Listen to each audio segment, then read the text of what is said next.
cab guy moving to Texas because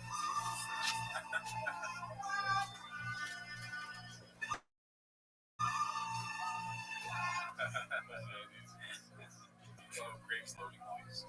Oh, okay. I mean, if you'll buy it, sure. Show us a good sword, please. I have not been on a sword. We've been busy, both of us. It's been this week has probably taken out 20 years of our life collectively. Facts. Yeah. So we're both gonna live until we're about 55, just due to the amount of work we're both putting in this week. It's a little crazy for those white boys that work too much. Yeah. But we'll be back. We'll be back on Tuesday with motherfucking Raccoon Tweeties stream or Raccoon Tweeties episode. Do me a favor if you guys can. I had some copyright issues with short of Landslide, the Brendan Chop cover that we did. If you can go to the shorts page of Brendan Cooney's YouTube channel and check that out, you'd be doing us Cowboys a real big favor. Please do that. Check out our shorts. Yeah. Share it with, actually don't share it, just watch it and like it. See what happens, you know what I mean? Share it with children's hospitals, homeless shelters, cat places where cats are. Yeah. And shout out to you guys for coming through. You guys are dope. I'll try to find a clip of that music. I've been looking for clips from the last episode, but shout out to you guys. And shout out to Josh for being the only person that put timestamps in the fucking comments. Oh, thanks, Josh. Yeah. All right. Great guy, never met you. See you next week. Later.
Rabbi.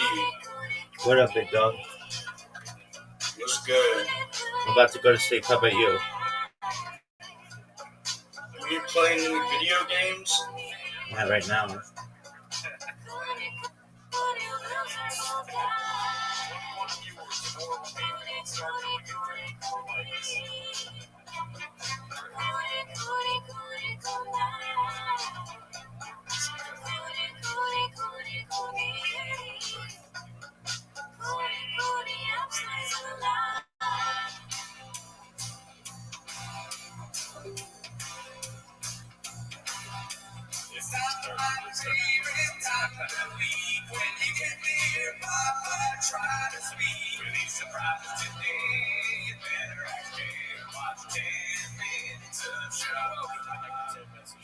Thanks for tuning in as always. Join the Patreon, join the Reddit, join the Discord. This week on Patreon we watched Leanne. Wow. No, we had one opinion when we started, and we left with a different opinion. Mostly having to do with horses. Yeah, I guess. Well, you too? Me. No, mostly me. Okay. Check out the Patreon. Yeah, check out the Patreon if you're interested in all that. But anyways, that's not why they're here, though. God damn it. What if no audio's probably bad? Let's see. Is audio really choppy? It's been the same shit. God damn it. We're going to restart. Fuck. Yeah, restarting. Let me see if I can fix it. Gerardo's gonna try and fix the audio. In America, there's no kings ever, though. That's right. That's this is no king's pretense that we're doing right now. Yeah. You know, audio's king. We say no kings. Okay, give me 1 second.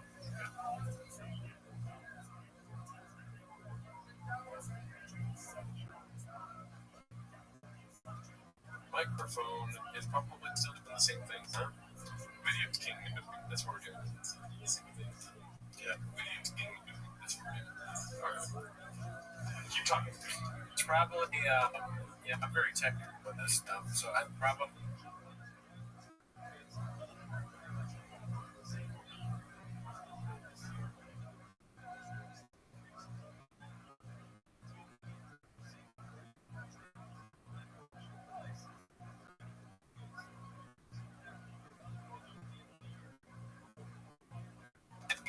then you go in there, flip the hood, check what's going on, look through the wires.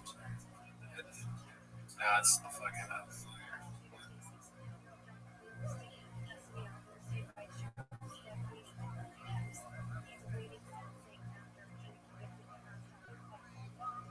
You twist it up. And then you twist it up again.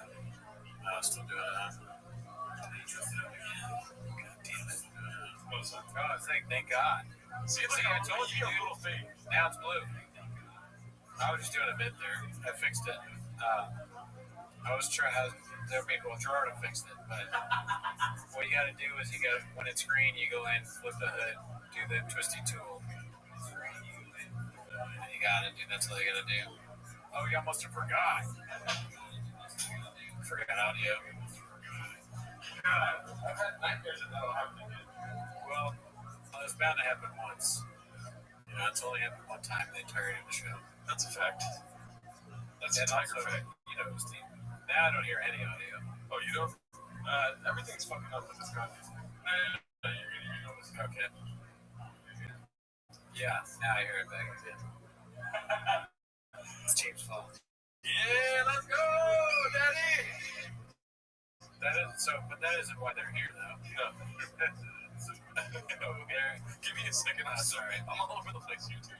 Take your time, dude. This might be the best start to the show we've ever had, dude. A fire producer. Oh, that's nice. Thank you, man, Lehman. Yes, thank you, man, Lehman. Let's see how many viewers we lost while doing that little segment there, dude. I mean, sadly, the audio won't stay fixed if there's not any Patreon memberships. Yeah. If people join the Patreon well. Yeah. Because I think somebody joined the Patreon while Gerard was fixing it and actually fixed the whole That's why audio. I actually got to fix it. I was going to say that. Yep. Keep joining the Patreon to make sure the show keeps going. And I will say that, you know, one of our cameras, I don't know if nobody really noticed. There was no fire savage comments about it, but one of the cameras did go bad. Yeah. And then we got a Patreon subscriber yesterday, and it started working today. Why? You know what I mean? Oh, yeah. It's like science, basically. We're doing some additives. What is it called? Like subtracting, adding, supplying, and dividing. You know what I mean? That's true. And very true. Scientific. It's not only Patreon says, but it's also subscribers on YouTube and likes on the live videos, and also leaving negative comments is not good for us either. Yeah, only positive comments, tons of likes, Patreon subs, that kind of thing. Yes. It saves the day every time. No, that's not what they're here. So, they're here to watch 10 minutes of shop. So, start the timer, play the chick clip. All right, so given the state that we only have one monitor now, it's going to be a rough show for me here, but it's fine, right? Don't kill me, we got it. All right, so I did notice in Chang's recently that there's a lot of, you know that Wolverine meme of him looking at the picture in bed? Yeah. Like the good times. Oh, yeah. So that's our first one for today. This one's posted by a guy with a rooster. It's called, name a better air than alcoholic bloated bappa. It is funny how different he looks on the right. I'm not gonna lie though, dude. Alcoholic bloated. I can't even say it. Alcoholic bloated bappa. Second to unscathed bappa. I like talking shit bappa, dude. Yeah. He is kind of at his best when he's very angry. Tita. Yeah, and he's not making any sense. Yeah. He's just screaming about somebody. And then it's always that. The best part about that is crazy threats followed by, and I don't even really care. I'm gonna murder him, but it's not a big deal. But yeah, alcoholic bappa kind of looks like a guy maybe in a restaurant near a casino. He's been there for a while, drank too much. He's got the shirt. Yeah. He's really going for it hard. What era is the one on the left? He looks much better than there. King and the Sting, Daddy. I can tell from the yellow and black. So he's young, making lots of money.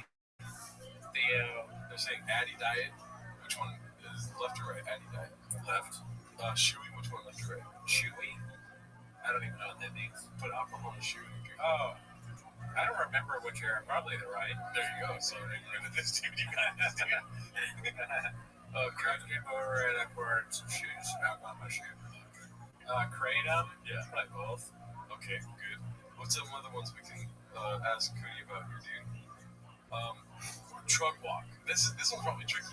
Which one's walking you to his truck? Well, truck walk was right before the fall, so probably the left. Oh shit, man.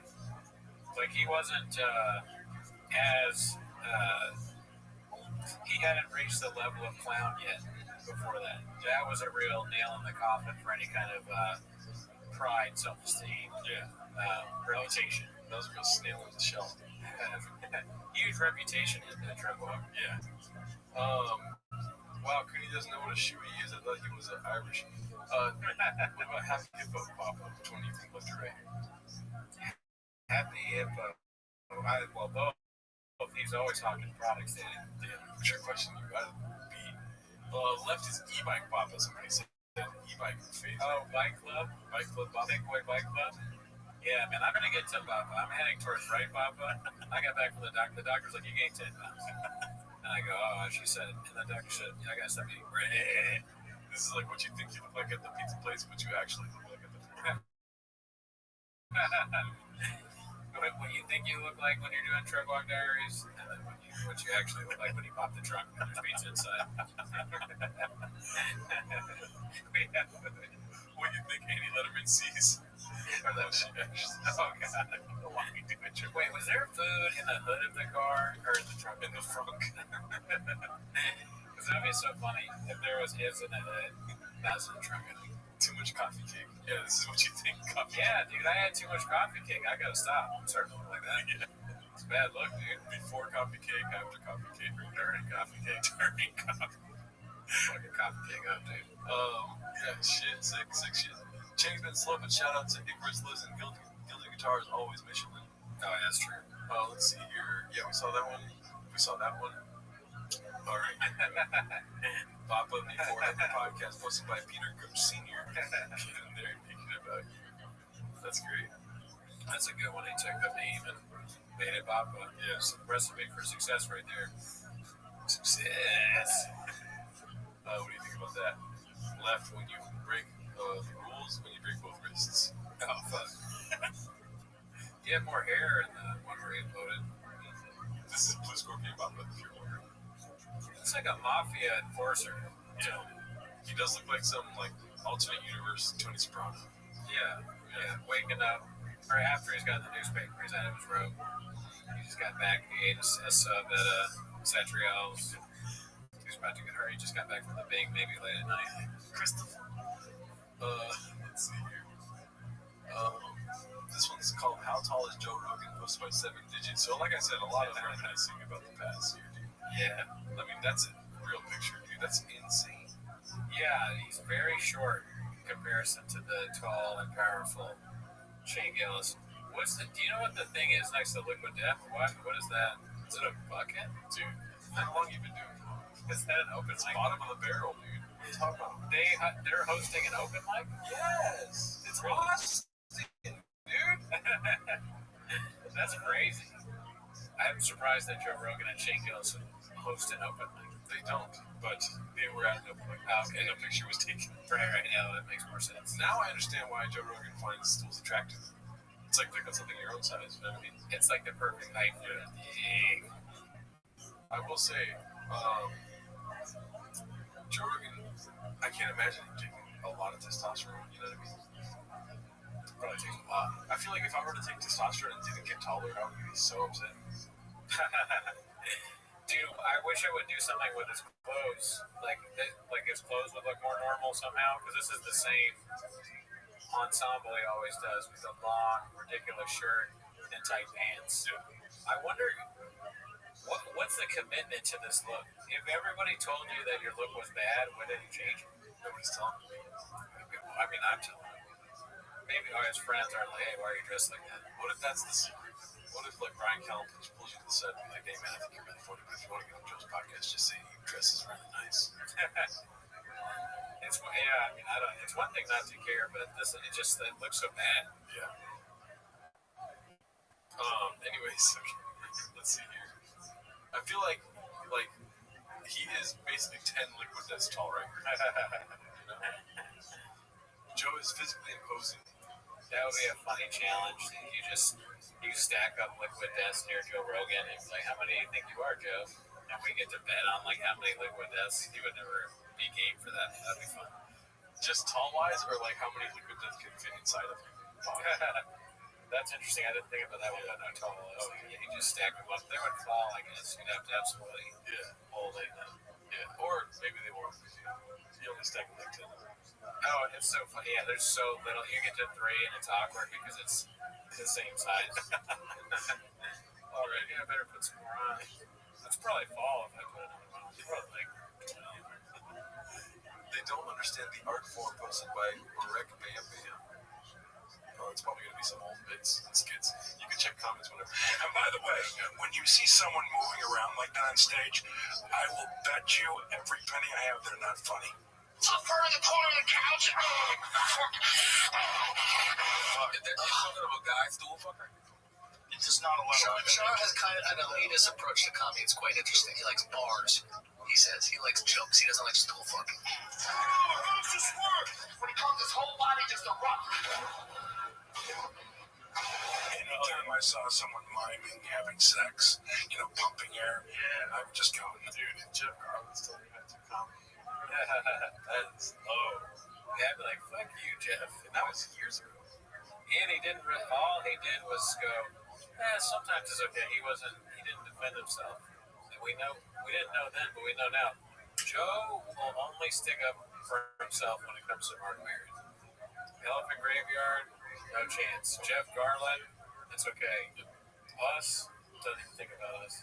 Doesn't read the comments. But Mark Maron's different. Yep. For some reason.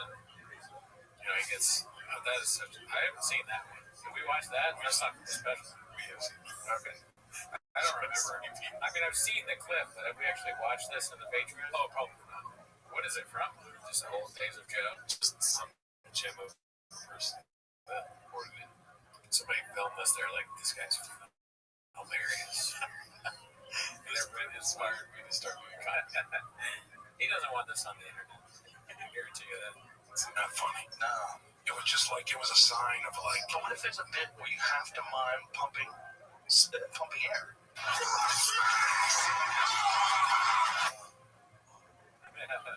Cut to me and Neil, like earlier today. Just like, Stool fucking, if it's the right bit, can be funny. Really? But it has to be a real comic with a real reason to fuck that stool. There has to be something to it. Why do you do that? It looks dumb, alright? This is just video game. That's all. so that's the same. Yeah, so we saw that on the Patreon. Oh, wow. I don't even remember that. I have pushed out of my memory. Doesn't he kind of look like Dave Matthews there? I don't know what Dave Matthews is. Oh, okay.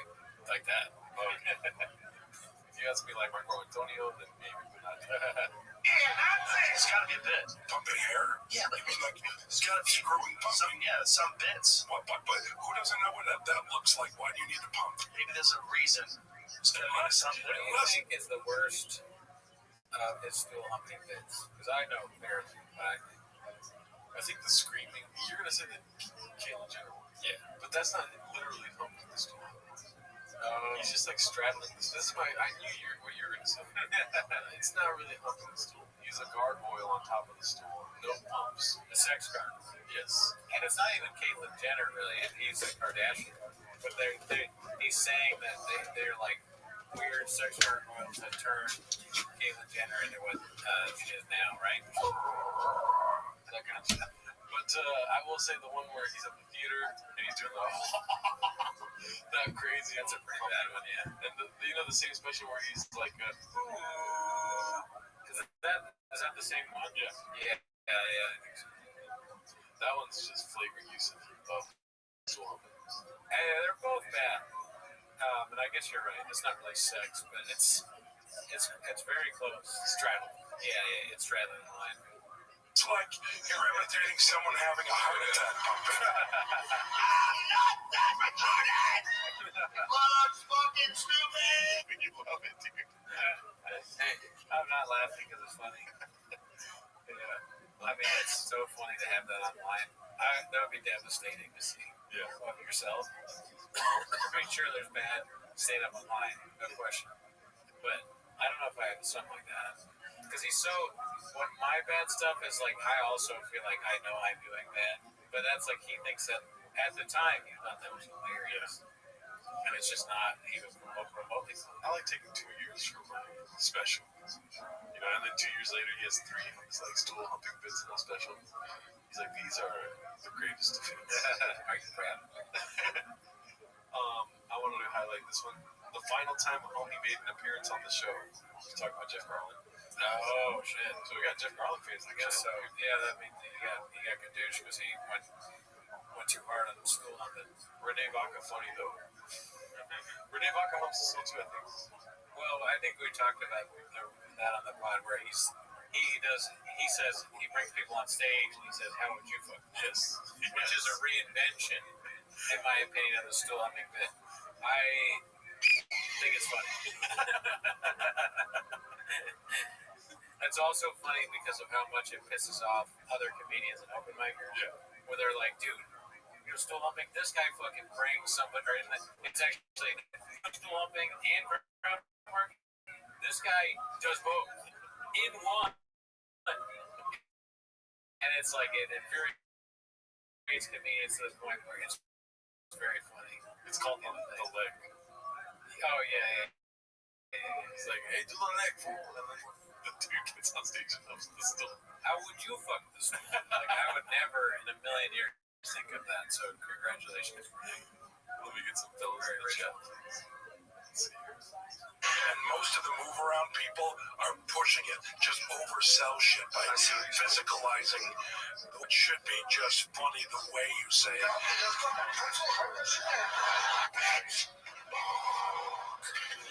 trying to think Eddie fucked the stool. I imagine nobody fucking no stool, bro. See, I like Eddie, I like Richard, I like Chris Rock, bless you, walking his man. I would never disrespect the craft like that. Well, you wouldn't have to disrespect it. You would just have to want to do it and then try it. If the content is about your physicality, right, that's not dancing. Right. Dancing's when you put like English, like when you're doing this to accentuate what you. It's so fucked up. That they have this speech over him just doing the most physical bits. You're saying it's like screw that, we don't need that. I'm not that funny, man. I need some help. Thank you, Sean. That was a good one. The yellow shirt is my favorite one because he says squirrel pussy. Oh, yeah. It makes no sense. He has a whole bit about squirrel pussy. So I think of all of the specials, that one I like the most. It bugs me when you say it doesn't make sense because that's not true. It does make sense. It's just out of nowhere. I don't know if it makes sense. He's talking about huge pussy lips and they look like flying squirrels. Do you hear what you just said? It makes sense. It fucking pull, dude. Just because you have grades doesn't mean that everything doesn't make sense to everyone else, dude. Yeah, let's ask if that makes sense what you just said. And I'm not even standing up for him. I'm just insulted that you're saying it doesn't go with Joel doesn't Goody stealing from that. Does Joe Rogan squirrel bit make sense? I like that. If you're aware of it, I guess. Don't vote if you don't know. Beyond voting is important. We just saw that recently. There was a bunch of elections. Okay, the people that didn't know who the candidates were, they didn't vote. It makes sense. From what I remember, so this is what the bit is, right? Remember he's saying that dudes, if you can get your dick huge, dudes will be walking around with shopping carts with their dicks inside of it like a carpet, right? And chicks, pussies would have to get used to huge carpet-sized dicks. They'd be able to fly around like flying squirrels. That's what the fucking bit is. It makes fucking sense. You suck. It's not funny. Flying flying. What does the pussy have to do with a flying squirrel? The dicks are so big because you can make your dicks bigger now. Guys want the biggest dicks. They're walking around with dicks in shopping carts like carpet rolls, is what he says. Now, girls' pussies have to get used to getting fucked by carpet roll dicks. Right. So they're jumping around and flying. Yes. But I don't understand the flying part. Yeah, have you ever seen a flying squirrel? I guess no. I haven't seen a flying Well, squirrel. there's squirrels that fly. There are? Oh my god, dude, are you serious? So it doesn't make sense because you're fucking stupid, dude. I don't know about that. I won't deny that I'm stupid, but I'm not sure. Look at, what is that right there, dude? A flying squirrel. But how does that look like a pussy? It looks like a pussy, dude. Why do you have to know why it looks like a pussy? Like, I don't understand why this is a pussy. That looks like a vagina to me. Okay, Does it? aside from the squirrel bit that I do all the time. Aside from the fact that there's a squirrel's face on it. I don't know. I don't know if you can say that. I know that I understand that, but if you're saying that specifically looks like a pussy, there is a squirrel's face on it. Yes, dude. But Joe Rogan sees vagina when he sees this. Sure, that's worrisome. And so do I sometimes. You never seen them fly? I mean, the idea of like, okay, it's like open like that. That's a vagina. But I don't. That's not. That doesn't really. It's a make vagina sense. that got fucked by a carpet roll. It's a huge jump Right. to that. Like, it's a very. I'm sure there's a closer jump that you could make about. It's not a funny joke to begin with. No, like, yeah, big no. dicks, and then because that's like all they talk about, right? Jobs like goddamn dicks out here. If guys could make their dicks bigger, they would. Oh wow, Gardening stuff. I'm not seeing a squirrel. All he sees is vagina.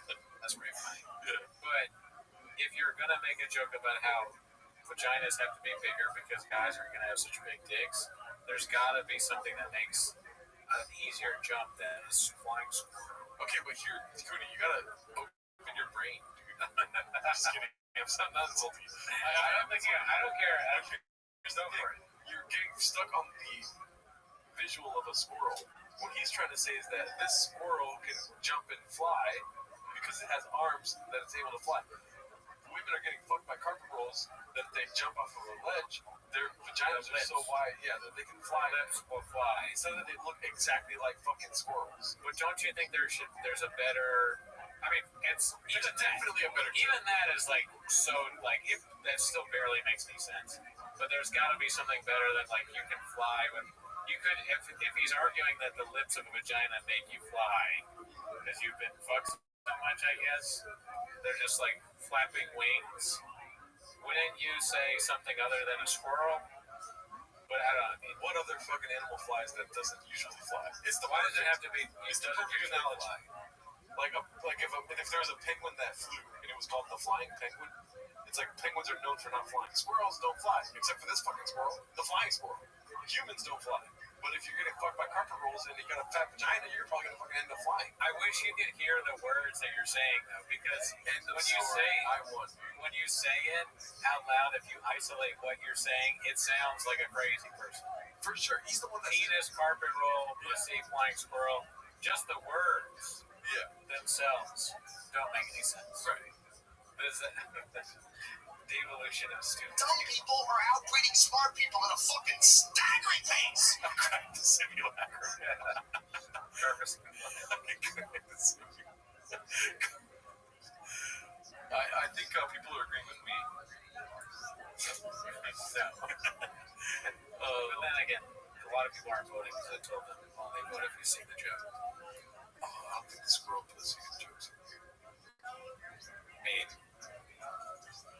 I do kind of remember I've heard of flying squirrels. I guess I've never really thought about what that means since I was a kid. I think I probably knew what flying squirrel was at age 5 through 10, and then they just got different. Yeah, dude. Well, I schooled you. I think I won that argument. And no way did you win that argument. A, nothing you said made any sense. B, the polls also say no. What would you, there's no making it fun. Geraldo's just likes to think about squirrels. False and confused, you can block. Now I'm the comments because it says I voted yes to. Oh, I see. Never mind. That's good. That's good. You should support Gerardo. But could he say elephant? Say elephant. Elephant? Yeah. Yeah. He said Gerardo was on his last nerve with this combo.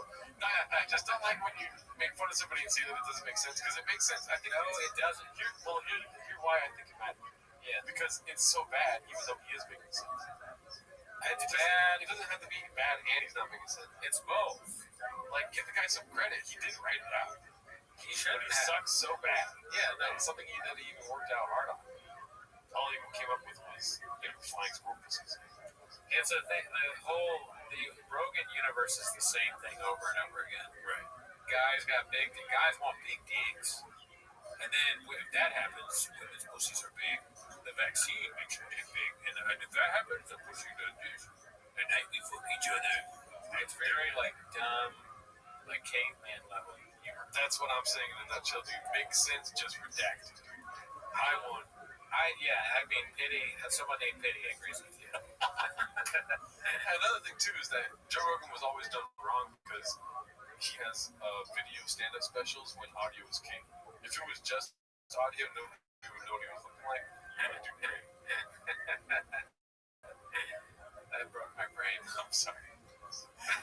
Elephants' ears are huge, and that's how dogs do. They fixed the bit. Oh, I love this one, dude. What's Dubai chocolate? Chocolate with sand on top? That's my time for you. That one's a kombucha. That's crazy. How did they fit in this? It's a good one. Crackheads write out poems in their own shit. Doesn't make sense. Big to my way. Shout out to you. That one was sponsored by Kombucha and Papa Monteria. We watched that last time. So not only did you... It's just, and the audio is so funny. You think like, no, dude, it makes sense because think about it. Guys have big dicks, and then it's like a carpet roll, and then there's squirrels, and then they have like they're flying, so it's like flying squirrel pussy. and then you're like, as if you win at the bait. I won. And then the prize this year's today goes to Gerardo Alarcon for his slow-mo music. I feel like the guy in the Billy Madison movie where nothing you said resembles everyone in this room is dumber for heavier or whatever it is. Jim Downey. They need to hire a 90s actor to fuck squirrels. I was dying trying to get that elephant thing out there thanks to the hogs in the chat. I guess that does. It makes, honestly, this is making me worried now. It makes more sense to me now that Van Lehman has said the thing about elephant ears. So that makes me worry about myself. But I understand that. Like, maybe if it was elephant, but even it still wouldn't be funny. But I do remember Dumbo having ears, something like that. Dude, the access to my body I would give if I could find out the other analogies he tried to use in that bit. Oh, yeah. And this is before ChatGPT. Yeah. Try that as well. What if he became like way funnier now that ChatGPT? Oh, I guarantee he's using ChatGPT. That special, there's probably some ChatGPT in that.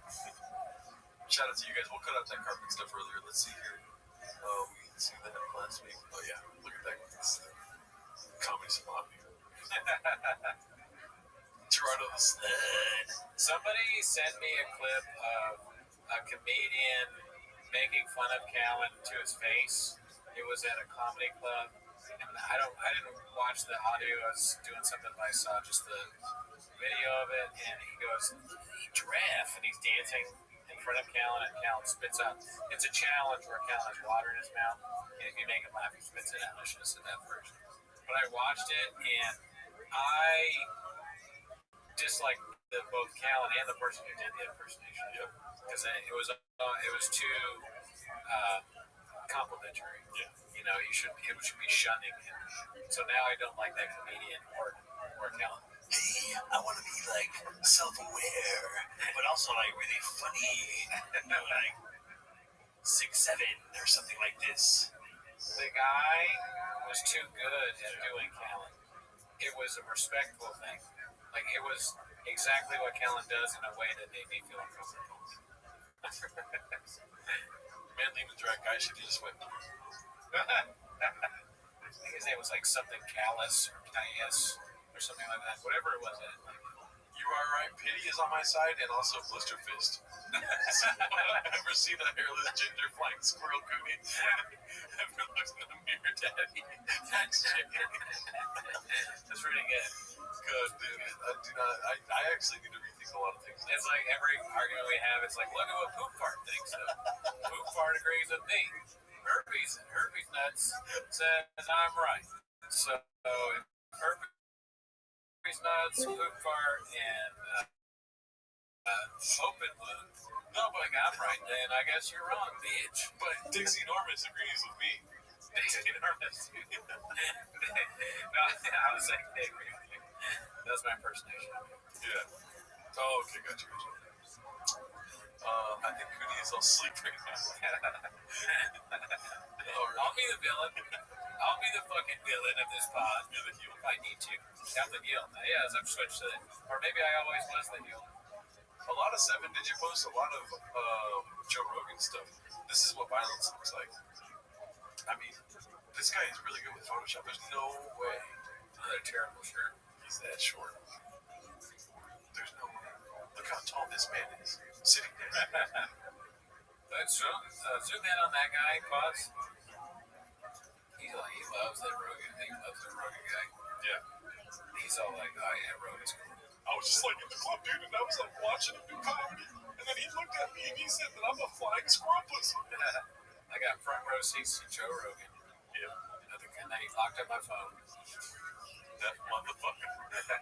Oh, this guy over here. He's not laughing. He's there. He's in class right now. He might be watching it to be doing some stuff on Chains later. The two of those guys. They're like, okay, how am I gonna make fun of this idiot? You see Little Horse Chicken on his cheek. Cootie needs to drink some rain. Facts. I don't like how much this poll's going in your favor. All right. Just if you. We saw that one. So this one says, Dandy Kaufman too, stepping on the field in front of everyone to celebrate in your shop jersey. Wow. And then I remember seeing this while I was working. And by working, I mean prostitution. And they say, one of the comments was like, of course, Joanna has the Starbucks bag. Notice that right there? Just some real chefs in the kitchen sometimes, you know? Yeah. I mean, where this is for his son, maybe his kid's track meet or something. I pray to God his kids are involved. Imagine they're just cheering on random kids at fucking baseball games. Jesus Christ, dude. And he wears the shop jersey to it. Yeah. But is he wearing a shop? What is the shop jersey? Is it like a joke against I'm shop, or is he wearing is it his kid? Is his kid number 11? And he's like, look at me, I'm wearing my kid. I made adult size versions of my kid's jersey. Well, I'm assuming when it's travel ball. It's so funny. No, I think it's funny. It's T-ball. Oh, T stands for travel. Oh, okay. It's such a good idea. Let's make a joke. I get concerned whenever I make a joke and you go, oh, like you just learned something. You're not learning anything right now. They don't call it T-ball. That was confusing. I was like, they're that young. They do travel ball, T-ball. Look, I'm this late. I agree. I get so concerned when you're like, oh, instead of being like, oh. But school me on travel ball. That sounded like it would be funny. I don't know if they have some merchandise for travel ball. You know what I mean? Like, is the shop jersey selling hot? Or is his dad the only buying one? Is he a bench player? He doesn't really talk about like his involvement in the team. So you pan out and there's another dad with a jersey of his kid's name or his name on it. I don't see it being. Nobody else has a jersey. They all look like they just got back from church. They're watching some baseball. Also, the other thing I noticed about this is that everyone else is looking somewhere else. He's facing a different way. They're cheering the game and he's got his back. It's kind of like Steph Curry shooting the three and turning around. Yeah. Maybe he's just trying to hype them up. Like, yeah, we did. We got to run. Yeah. But he was watching, and then he's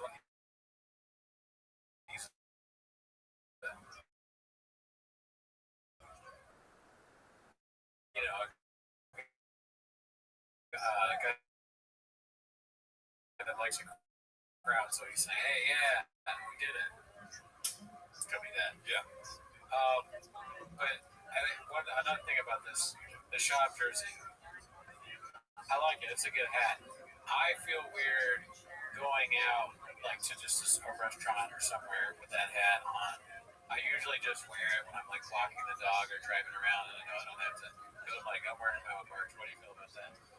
I totally relate to that. Yeah, problem at all. I see people all day long, and a lot of people are like, "This guy's really why is it funny, dude?" I knew it was gonna come. I was like, I waiting for pause for laughter. This guy's really cool. I want to learn more about him.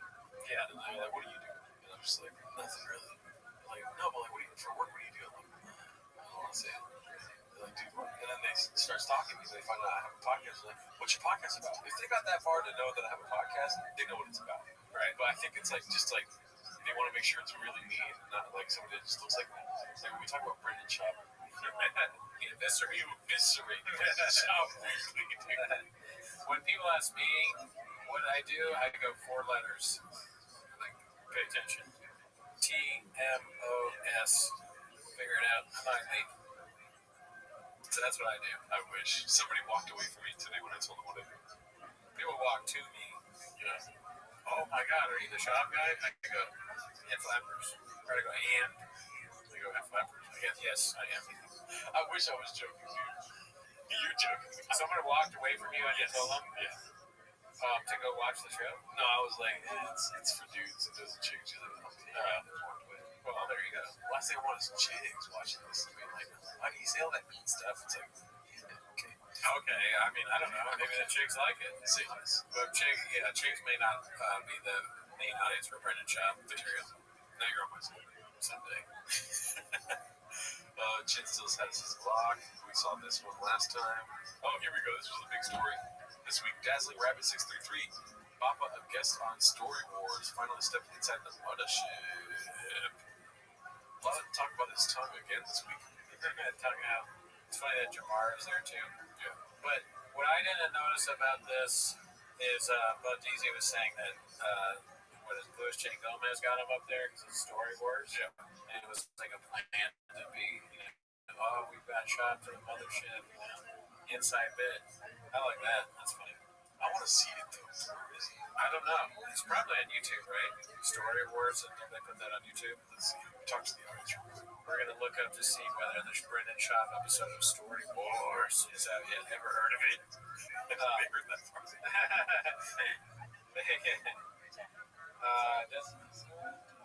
They can't see what you're seeing. Okay, yeah. So, I've not watched a single episode of Story Wars. It's probably coming out tomorrow. I don't even know the premise of the show. The last time they posted was on 6 days ago, so probably tomorrow it'll pop out. Oh, yeah, but he said they just filmed this, not out yet. Yeah. In Australia, it's out there. It came out 7 days ago. Yeah, if anyone from Australia's in there, please let us know. And then Bud Deasy says every episode of Story Wars is great, so there you go. There's a cosign. Check it out. Yeah. Remember that? This kind of got me scared though, dude. Why? Because Jamar's got a little bite in his tongue, dude. Wait, I don't know how to say that phrase. He has a little bite to his nipple. How do you say that? Like, he's got bite to him. Okay. You know what I mean? He's going to bring up the shop haters. Oh, he does? Oh, you were saying he will. Yeah, he was. Yes. I don't think so, but maybe. I don't. It maybe will. It makes me want to watch it. Yeah. See what clips will come from that. I wish they came out before this episode. This is like your favorite baseball team making a trade you hate. Like, I don't want to see fucking Manny Machado in the LA Dodgers hat. Oh, yeah, he hates LA. Why is he wearing a Dodgers hat? Yeah. Well, because they're winning. That's why. Oh, yeah. Stay over there with your fucking. Imagine being a Dodger fan, but you're Warren Padre. You're the best. That's insane to me. He did say that someone could douche like Rogan or one of his friends when he was there, I think, right? No. Didn't he say that? I think I heard that talked about. It's a different thing. Yeah. It's hard to stay up with these things. Who knows? Because I think that we've already all seen all these. This one's 6 days ago, posted by Krakinski, self-inflicted ego damage before and after 100 years. Damn. That's meth, crack, oxy. That's the crack one's probably the worst, but then 100 years is pretty bad too. That's nuts. The one on the right, I would definitely say don't post that to my friend or whoever took the pic. I said, good, but he posted it himself. I mean, when you're deep in that coffee cake game, dude, this is what you end up looking like. I have a pizza today myself, so This is what the taco truck salesman sees. The guy making tacos. yeah, This is what's waiting. yeah. I need 15 al pastor tacos. They look out. They see that. Everyone on the left is day 1 working at the taco shop, and everyone on the right is like day 134 working at the taco shop. You're like, the city's going downstairs. Buy a taco from any of those people. No, I'm saying like customers. Oh, customer. Oh, yeah. I hate how sometimes the bits are just like a little off. I'm trying to say, and then you like completely. Yeah, I was like, Let's see here. Come thinking about his comedy crew. We saw that. Legends A. 6 Legends, 1 stage, no warning. Shane Gillis, probably sure we saw that one. Let's see here. 8 days ago.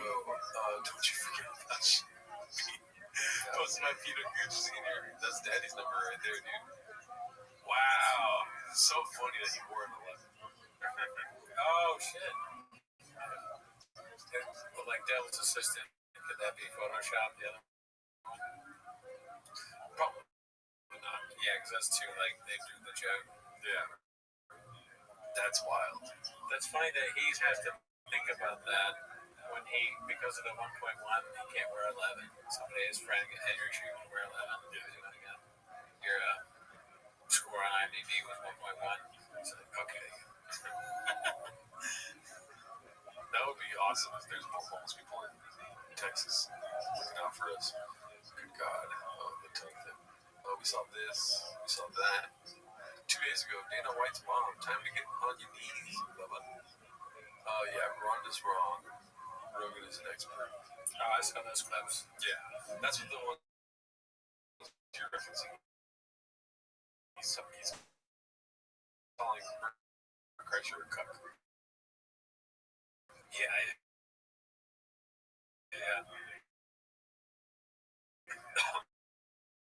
Like this morning, he said somewhere he was at the mothership and the comedian made fun of him. Maybe it's another time.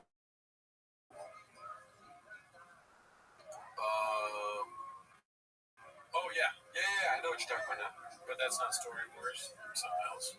But that's also like skits and bits, dude. It's like he's just not a comedian. He's like, you're not allowed to make fun of each other, dude. We're gonna try to do some fucking slimy things. We're gonna, report differently on our IRS forms, and you can't tell anyone about it, dude. It's not funny. It's funny that he not only is he the worst comedian of all time, but he also doesn't get it. He doesn't understand basic comedian. That's the whole thing, right? With the civilians. Yeah, we don't. Like, and now Shab is a civilian, so he doesn't get it either. Yeah. Well, here's the thing. He's on Story Wars, right? He's on that now. That's getting your foot wet, Danny. Yeah. That's putting you on that stage. Is usually a stand-up comedian. No. Murder. You got it wrong. Sorry. Yeah. I mean, look, Busker, okay, Mike Receive. That's very close to being unique. Yeah. That's about as close as you get without being on stage, walking around with a mic. Only you. I woke up. I was asleep for most of this, and now I'm awake. We're gonna go probably funnier than burn the boats. I agree with that. Definitely. And the Dodgers had it to piss you off. I don't know if you relate with that. What? It literally looks like my team traded for a player I don't want. What do you mean by that? Like, you know how Steve Nash came to the Lakers and only played like 3 games? Oh, yeah. It's like, God, no, not now. He's old as fuck. Okay. We're not going to win a 3rd championship now. Right. This is like my team just made the worst trade of all time. Right. Like, no, he was great, Rico Poppy, but I don't know what he's got now. I want to Photoshop a Dodgers hat under Rogan and Ronda Rousey too, just to make it even more sad. It does feel weird. Please, no sports riffing, fellas. Makes me want to do it more.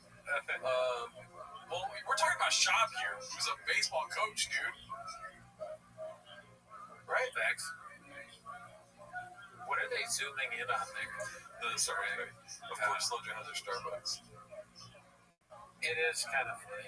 This is a Starbucks bag. Like, why do you get that? Is it a gift? Like, how do you get a big Starbucks bag? Yeah, it is like, you know how like Sephora they got the small tiny bags, the dinky ones, or like Victoria's Secret they got the tiny ones. Yeah. You know, but if you get a big bag from there, you know what I'm referencing or not? Okay. No. What's his name? Fucking Manowar. We did this on the Patreon. Oh man, so yeah, join the Patreon. I need to join the Patreon because I don't even remember that. Yeah, like what did you buy at Starbucks that you needed a fucking industrial sized bag? Well, I think so. Here's what I think about this. Since we're going to talk about the bag, I think she bought the bag from Starbucks. They don't sell bags. There's no change. That's a brown bag. Is it brown? Yeah. It looks to me like it's one of those like Starbucks, like a, you know how Barnes and Noble has bags they can get, and sometimes they might even give you that for that. But I think that they also sell them too. So I think that I bet you Starbucks, unless like, why would they give you that? See, it's that bag right there. Oh, it's just that bag. Yeah, it's a to-go bag. Oh man, Yeah, dude, I'm fucking right again, dude. this time you're right. Flying squirrel pussy. And this. I'm a bag trader. No, they sell bags there. This is very shop for me. Actually, you're wrong. No, I'm right. They sell bags. They have big Starbucks bags, and she bought one. Or maybe she's just very nice, and she got coffee for everybody. You ever think about that? You fucking hater. I was gonna say that next. I do. I'll also do it. They're circling in on this person that got coffee for everybody. Okay, and all you fucking homeless cats with weird profile pictures of, you know, like you live in your mom's basement, you buy coffee for everybody, your son's baseball game. I don't think so. I can't do that. Dude, I'll say you're wrong. I think I am. There's no chance you buy extra coffee from anyone else. Oh, If she gets intersected at Starbucks and she loses her fucking brains, you think she's buying coffee from her. Not even change the day. I mean, look, the bag don't lie. She's like, we have 3.5 cups on the side. That's what she said. 10 toes down, she bought coffee for that old man. That's why he's so happy. That's why everyone's cheering. Because, like, hey, I got coffee, everybody. And Sean's like, yeah. And they're like, ah. They don't care about baseball. There's no coffee in baseball. Why are you sweating? Let's see here. What else do we got? I can't make this up. Oh, yeah. I saw that. We saw the code. Did we see the comments last week? Totally real organic comments on defecation. These make me laugh every time. These are posted by Beyond. Dude, thank you for your creative energy. Your video colors are the fucking profile page. It's just like a subreddit I want to join. Channel to become a source of inspiration for interesting topics and quality execution. No chick that's like this is talking like that. They're saying stuff like Savage Fire screwing back. Your channel's been a pleasant discovery for me. Thank you for your inspiration and talent. And then into them. This one is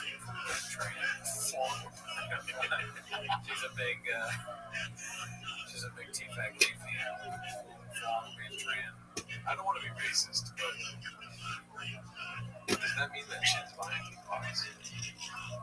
Oh, because she's Asian? Yeah, not her, but That's not Asian. I can't really tell, to be honest. I wanted you to zoom in because I thought it would be obviously white, but to me there could be something. Oh my god, they're all. Well, I'm just. Okay, now it's very. Swan Lynn Trannon. The other two are very clearly not Asian. Swan Lynn Trannon. And they're all in the family again. It's a bunch of sisters. Swan, Flong, and who's the other one? Swan, Flong, and who? Did you notice that they're all the same name at first? maybe she goes by Quan. I didn't notice the names, but I did notice that Trannon was like the Trannon it's a family of Vietnamese women that are fans of T-Fac. Damn, dude. Quan and Flong are in there watching T-Fac. Or it could be Ben, Lynn, and who? Maybe Ben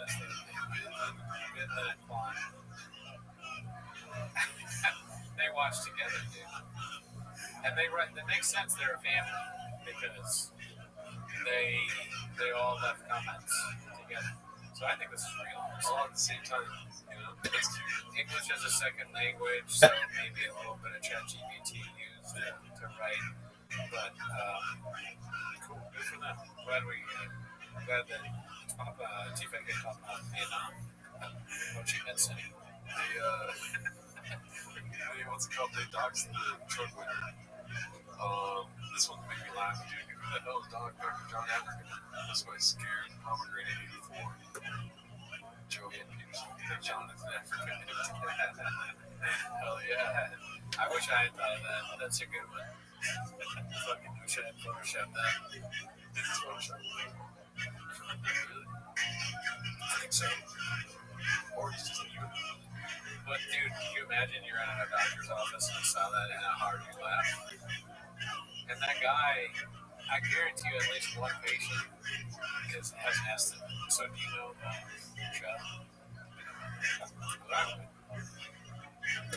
He's about to look up his name. If he's a board certified doctor, Jonathan African. You were complaining last night when you were having that nice carrots. Come on. I know the McDevitt's aren't getting carrots, that's for sure. George Washington came in here the other day. How's the plan coming? I go, how's it coming? It's not done yet. And I don't come into your work. I don't come on your bench on the To door the top and see link, what you're Sutter doing. Health. I'll get to it when I get to it. So now I'm getting to it. When it gets wrong with me, this drink has to come Oh, in. It's a shit. lot It to feels like study. you got real I fast, go, dude. it's a lot to study. Jonathan This African. country's not even that old. How much is it memorize? It's This ridiculous. should have been the Friends post. complaining to me. Yeah, His toes. guys know it. I go, Maybe you're not allowed to post the person. here we go again. Not to pat myself on the Yeah. back, but that was Jonathan A. Africa. That is for you. It's her not complaining that I'm working It's too. more like a barber. It's her not complaining that Oh, I'm yeah, Jamal. Jamal African. Let's see here. working too much. The best way to show medical guts is you go in the store, you alone. You sneak I through realize every I'm a single homeless aisle. cat and I don't matter. You Whatever fall down good business Austin. on your bum bum. He's Oh, he's coming your to way. fall See upon him? the toe, I You feel got him? interesting Freaking trees excitement dripping. worthy of posting. I feel like everything is just laying I for get this world now. anxious, which is a lot. And a lot of people go, Less, you less get and nervous. less. I go. Really not finding You it. know what?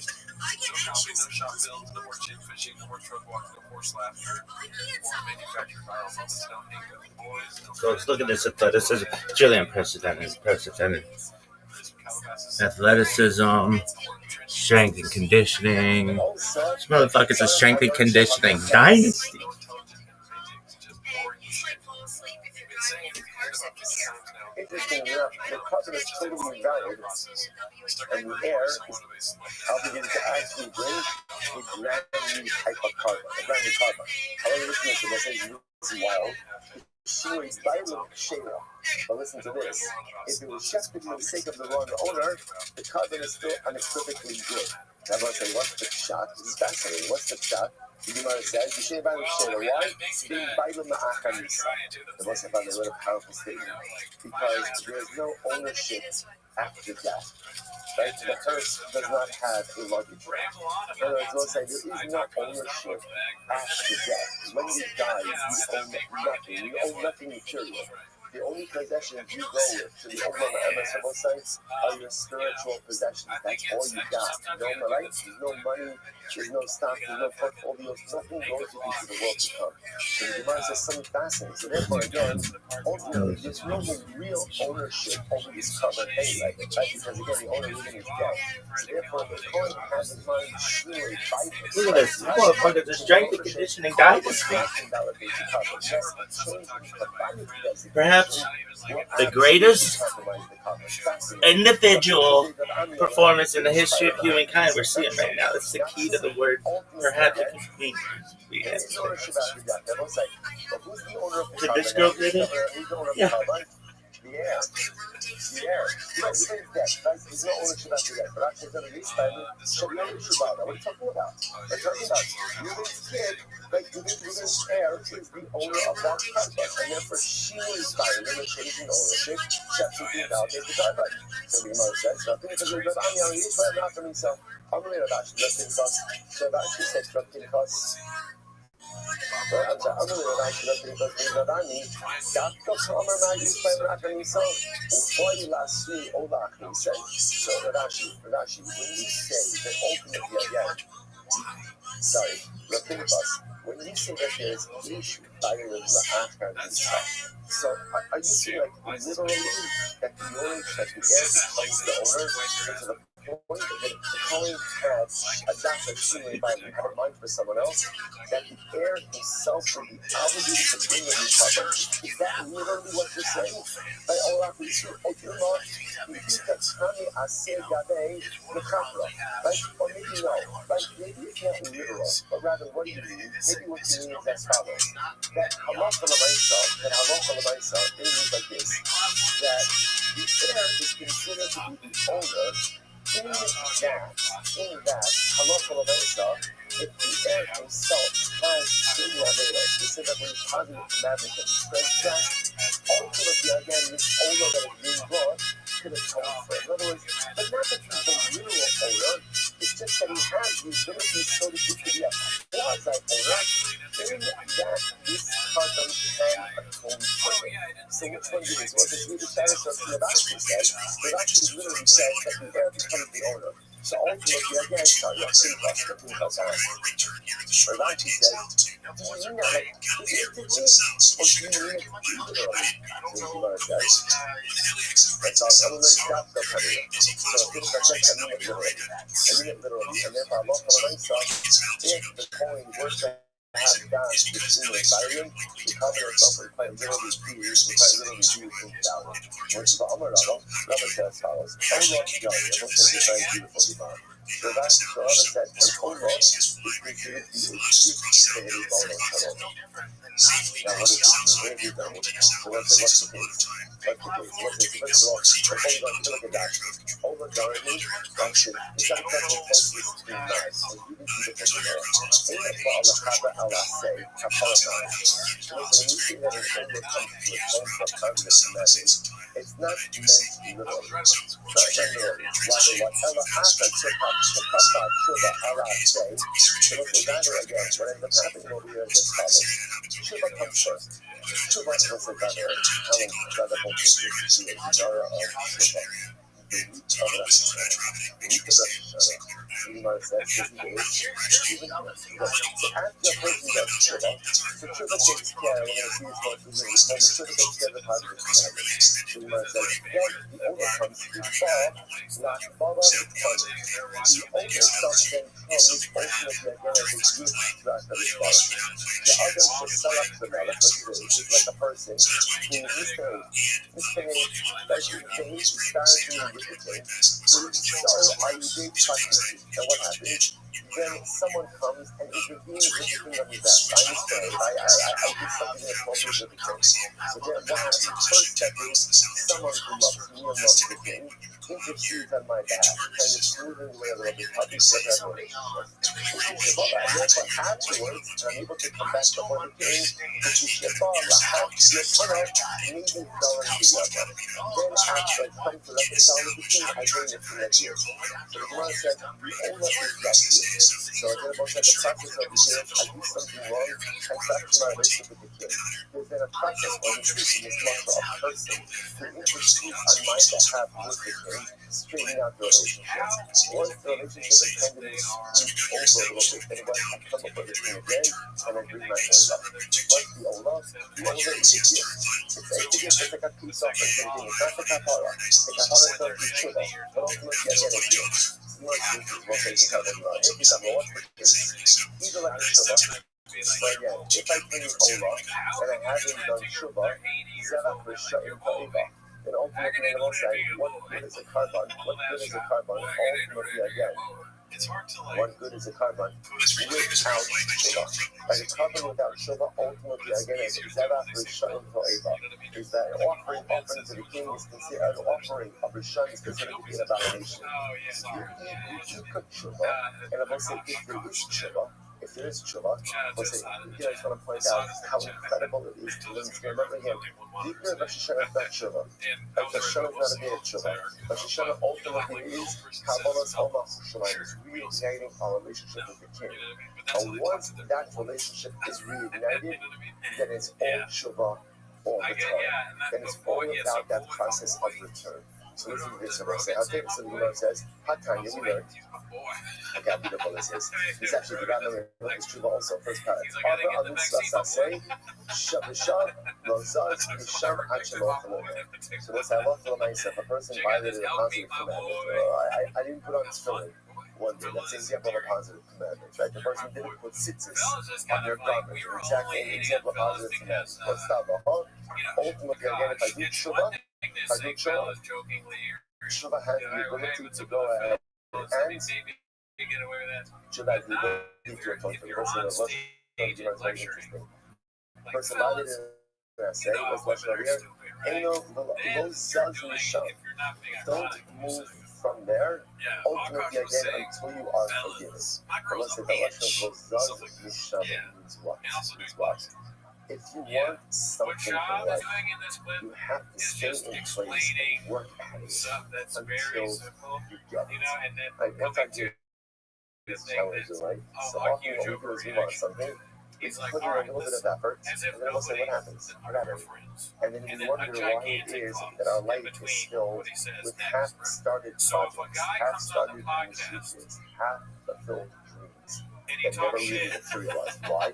As a result, because we've done, it lost its nutrient smell that we initiate to smell it, just moved on to the next thing. Halacha l'maisa. I don't get how you It's a let Rabbi's someone fault. talk about your No boy mind. like that. Please put it to silent. And I mean, I say, again, I know you're important, but just put it to silent. And you know, so the nice again, what's incredible to know is, halacha l'maisa, we have to go ahead, and if you want something out of life, don't move until it materializes. Say, I'm going to accomplish this, I'm going to do this, I'm going to make this happen, and literally I'm not moving from here until it gets done. That's the way accomplishments happen. If you're here, you're still there, you're multitasking, this, that, and you're all over the place, you're not going to accomplish. But if you root yourself in place, say, give me this to accomplish my things in life, and I'm rooting myself in this place until it gets done, that's what dynamic activity is. So as if that was perfect. I told you 8:30. That was perfect. You want to do this follows. You want to kind of you want to say right so that supports this. Right that supports this. So now you're just trying to figure out over here. Hold on. So we're trying to I'm gonna shit. Chatos lama ball. Why does the chatos come? Why does the chatos ball? So you want to lama ball. The chatos comes to a tone. Hello lama ball is made over. That was very interesting. Whenever you have a chatos ola combination, interestingly enough, chatos always comes first, ola always comes second. It's like whenever I open in the blocking, it's going to take out all of this fascinating combined information that everyone was doing. Listen, by the way, just so you should know, like the Christmas season, we're going to be seeing like a lot of cartoons, like right? But again, a lot of like all of the macros, everything that we do of the income is all kavanas. So you're going to notice that there's always a pattern. And what's the pattern? The pattern is always chatos and then ola. Why is that the pattern? So the Gemara said, listen to this. So chatos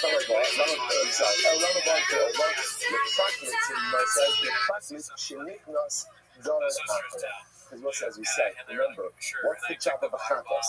The job of a chatos is to atone. So to be up again using this same mushal. When I fracture my relationship with the king, and I'm going to say this is such an important metaphor, such an important trophy for you. When do I fracture my relationship with the king? When I sin. I say the most serious byproduct ultimately again of sin is not the ownership, it's He points out that every sin is not his first passage in our true love. He says every sin is two realities. Do you really need two? I mean, can I have one? There's two more. There's a punishment and there's impurity. Sin creates impurity. So what happens when someone is what happens when it's Thanks, Kenny. We all had a great time here today. Aaron, we went to events, to LGTVs.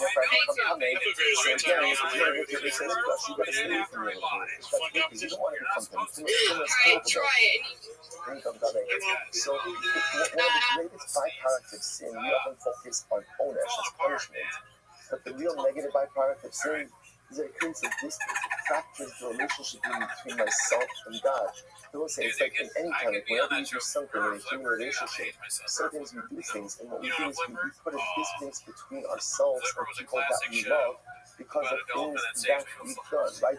You say something not nice to your wife, you do something not nice to your wife. So what happens? Now there's a distance. And that distance itself is painful. So I will say, when we sin, we create a distance between ourselves and our response. Yes, there's the onus of punishment. Yes, every sin has a bit of punishment. But I want to tell you something. Punishment can easily be twice. No. So as far as there's like the Henry person seals, it's easy to find out punishment. To reach the distance, that's the hard part of Shiva. So ultimately, it's like, what happens when I sin is a distance. Cover that us is atonement. That's how we reach to God. That's how ultimately, again, I have the ability to come before God. And then once I come before, now that the relationship, so to speak, has been reinstated, still that the relationship is very close, my old God. The only is the deal. Yeah, I'm start here, and I'm ready to do it. But remember again, Kabbalah cannot go to focus. Even a covenant only works out with Shiva.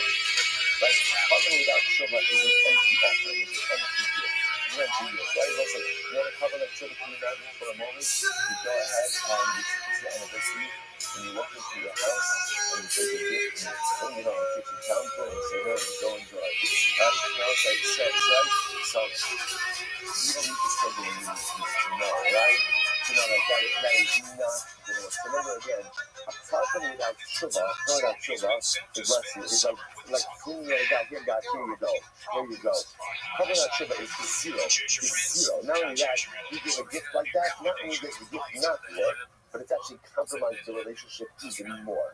A covenant without Shiva means that literally you value the relationship so little that can responsible that I'm not willing to invest to go ahead and repair it. On the other hand, when there's Shiva, real Shiva, a real sincere desire to just this enormous from Olam. Don't say, Shiva is like the most powerful quality. I miss you in my life. I miss closeness. I miss the togetherness. I miss that when I just walk down the street, I feel like this home. I felt that way in life. And because of my actions, people thought I don't feel that way. And I want to feel that way. I want to feel your place. I want to feel your love. I want to feel like you always hold me every single day. And my actions are pushing me away. And I want Should have been gone. Made you feel and you should have been gone. Now they're all words to and you can say I should have been gone.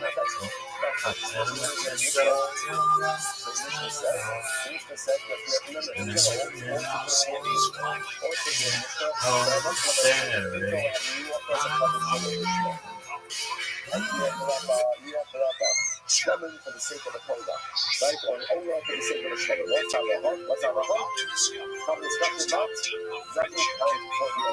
Just the text is not real. Our friends are kind of counting these. Right? That means if you see the text who you are, Pathos and Pesach. Now, Pathos we already took care of, right? Pathos, who is the apostle? Pathos is only valid because explicitly ultimately again for a covenant Pathos. Should have been gone. No, we're not. made you feel, and I should have been gone. After all, you're worth the steal. And what did a dreamer, and it was for so long. And then we got over, oh, Sherry, oh, love, hold on, oh, Sherry, oh, love, hold on, my God, how you been on? Damn, it name. And it's been gone. Girl, I don't know you. Gonna be. And the baby finger. If I don't need this to teach me Shinui Kodesh, because now again you just learned that Shinui Kodesh from there. Shama is Kodesh Aviva Sisa Kasa. Bullshit. Ultimately, I use it to teach me Shinui Bible. Incredible. Now in the Chatila, Kala Beisa has to be offered out for Kala Beisa and for the testimony. How do I know that if you didn't do this, the covenant itself is compromised on the cross? Because the Pasuk says, the Pasuk says, you shall offer up the Pesach, thou shalt put Hashem your God. For the sake of Pesach, ultimately again, it's not going to be masculine for that sacrifice. That is one sacrifice. How does the Pasuk That's first number one for scholars. Let's keep it clean. I know I'm going to take home medals and get to the next goal. I'm going to miss seeing you in school. I'm not waiting out for me. How do you know if you have a leftover cup of this? This is great. I killed the sheep as a Philippines. Then what happens? I lost it. I refused to eat another animal, offering that refusing animal. And what happens? I found my original purpose. So what happened to that animal? That animal fucked it up as a shmona. How do you know? This shmona is that that's the part that Hashem will get off. So the baka. You shall offer up the Pesach for Hashem your God. So the baka, sheep and cattle. That is the problem with that. Now, not in Pesach for I'm not crossing the easy. You can't be Pesach and cattle. Pesach only comes in sheep and goats. Look here. You can't really see from here. You can't go to Pesach. You never have baka. You have children in that baka. From here you see about saying that you have what we call this a leftover cover Pesach. Do you understand the case? Where you see that leftover Pesach, you offer it up for the type of carbon that's normally brought from sheep or from cattle. What's the type of carbon that can normally be brought from sheep and cattle? Ma'inu, shlamim, opium, cover from Satan. That's also called Shabbat, the Pesach, the Figurina. Ultimately, it's the Shabbat, the same type of doctrine, the Shabbat, the doctrine. Shama Kodesh Sha'avi, the teaches me that what? Mitzvah Yishinui Kodesh. That teaches me ultimately again that Allah Shabbat the Chatila, you have to have the right covenant for that carbon. But Martin Zeva Pesach, the Shinui by the mitzvah. Zeva Pesach teaches me that the Chatila, yes, we offer for the right order. So we'll say, so now I know that the Chatila, Kama Pesach,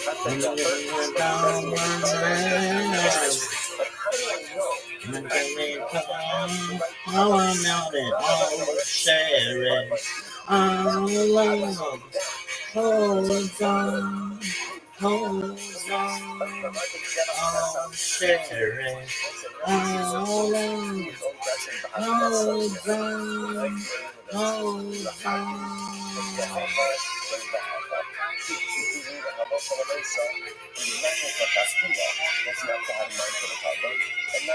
Oh, sharing. Failure to have those right covenants ultimately fundamentally compromises the effectiveness of the covenant. That's the point. Ultimately, against Everything gone. Far away. Look at the middle line. Now I know. Look down the way.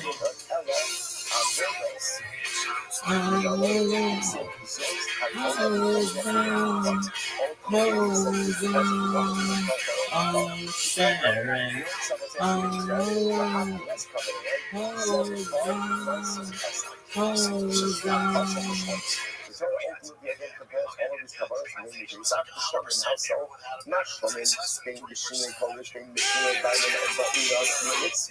So just like by Shlomin, you have to have in mind for the right owners and for the right carbonic designation. This is the Chatila.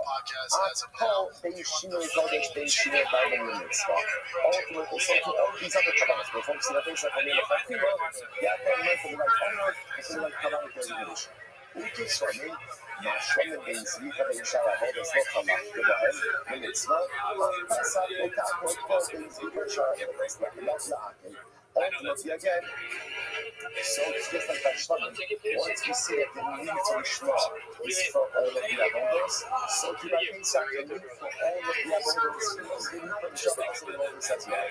So the Gemara says, ultimately, again, we're also not stuck over by the who. It's not about the Lord. So again, it's not to just understand what we have, right? Do the Torah, let's talk.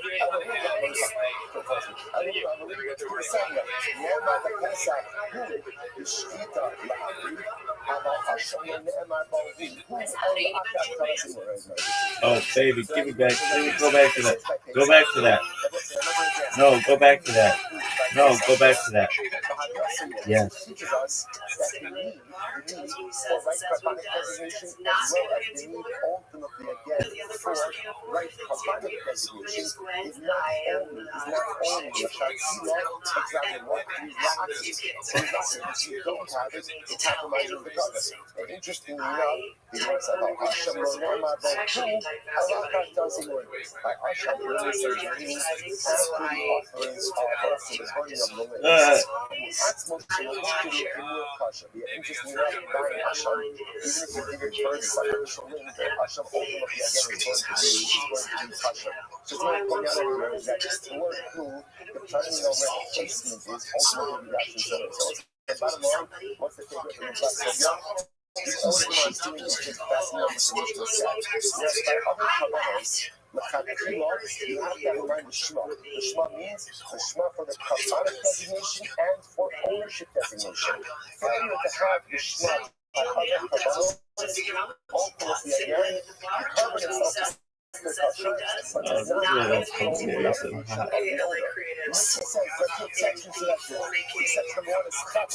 we saw the source of that on Friday, and again it was reinforced today. Kratos, who? Again, it's the same who. Kratos, who means if you have the Shema, it's not only the Fatila, but even the ladies out there, we know how irritating it is. By all stages of the Kratos, the Kratos is the person the carbon does not work. Now we must Kratos, how do we know?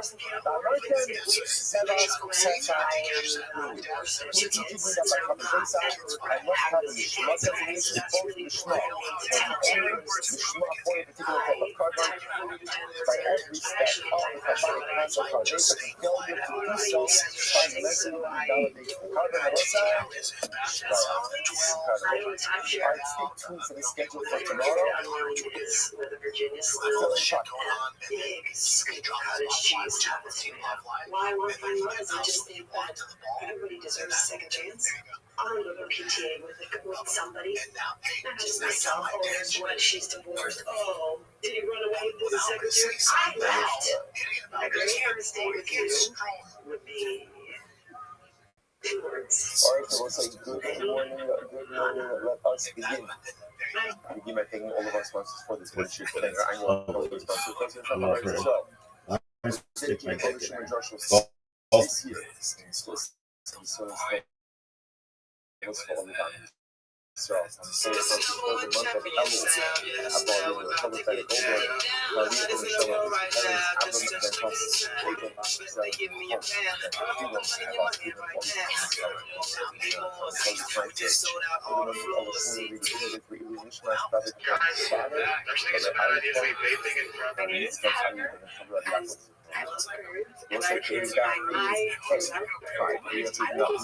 of of diet and things a lot particularly when we're going to touch on. So when I say this all,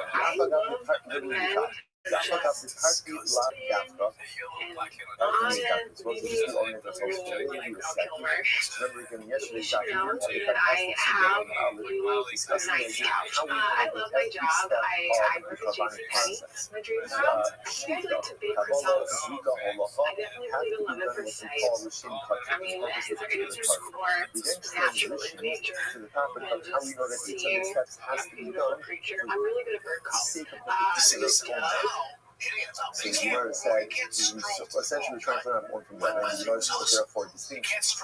Yeah, because the fact the typing it up, even if there is distinctions, are not necessarily so specific and explicit. Two of them are Meister Sheep, for example, Meister Sheep is like the low honey soup people, when you're sure violin, is not really sold from the actual carbon itself. There's nothing changes in the identity of the carbon. So you must not shut so it's really just a different thought, the mindset. Wow, this green juice is so good. Also, really just a thought and not something different. I would think of the actual and say that she and carbon since the change in making designation ultimately affects the carbon. How can I be the actual possible? So if you have a change in making designation of the owner, that is related to the carbon. We are thinking about the now the evaluation of the so we're going to think about the Rabbi who says that the human evaluation after the death of the owner. So let's say again, so we spoke about this before a little bit yesterday. So let's say again, you then were going to bring a woman who died. So these children could bring a woman who died. But the only covenant you need to have posthumously is a couple of Hashal. Other covenants you could bring the elder kid. So we have sheep. So you buy them even after you die. So you must Have you ever seen a rocket go straight up? I haven't.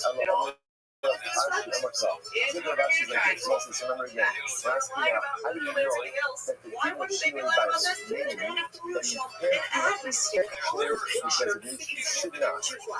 Cognitively, change the designation of the actual owner of the carbon. During any steps of the carbonic process,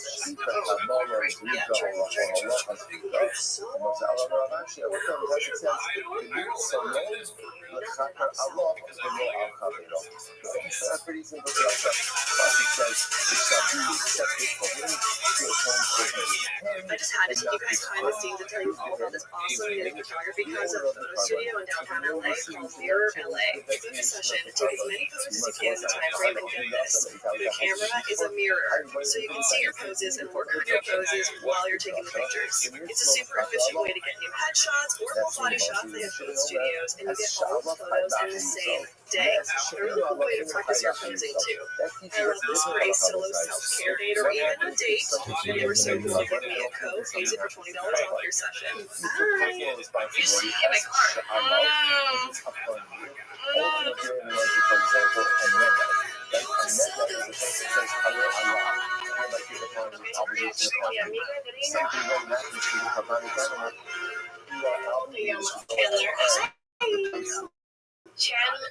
On the other hand, if you bring in a dove and get going, and the dove is these animals are something that the animal when walks.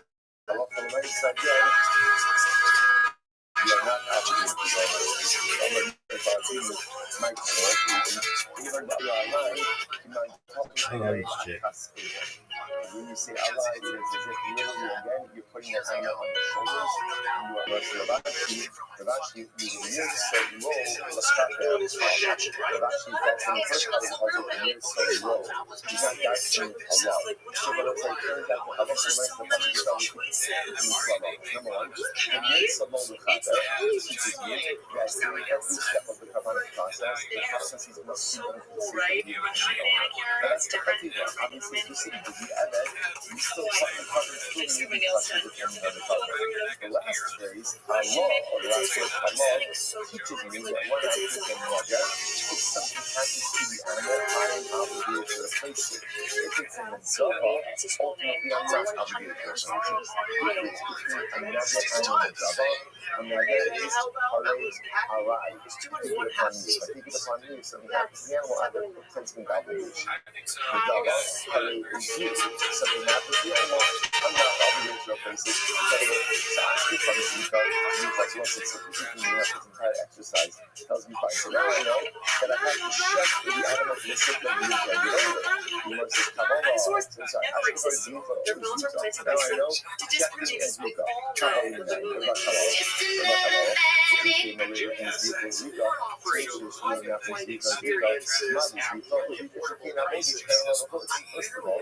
Looking to go from Los Angeles to Las Vegas, or Las Vegas to Los Angeles? Well, that's about it. Take you from where you don't want to be to where you don't need to be. All for just, we know winter travel can be inconvenient. You just need to know he's the one. To have this vision, I don't want to research on why child stars go crazy walking down the dark alley. I've seen that episode before. Did you hear that stick snapping in the distance? Nice try, Ted, but what does this mean? I am so frustrated. When the notes was offered, it must be offered up for the sake of shlomin. In the machine of Kodesh, not doing awesome, that I don't need that to teach you about rabbinic designation itself, because we've already learned that. Ultimately, today, in the machine of Zion, use it to teach you about owner designation, that there must be explicit owner designation for this stage of the cover. Now we'll talk about that. One says this. Yasa cloud. Third word Yasa is a cloud. Zeva prat. Cloud prat. Being the cloud, Alamak Sheva prat.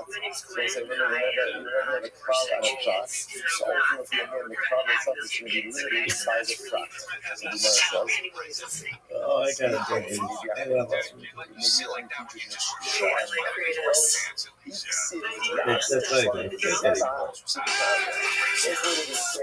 all the creativity with this girl. Why? This shit sucks. Look at this motherfucker. This motherfucker is a strength and conditioning dynasty, girls. This motherfucker is a strength and conditioning dynasty. Do you fucking understand that? Of course you don't.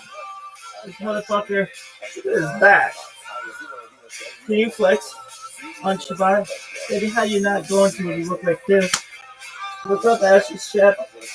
Fuck off, girl.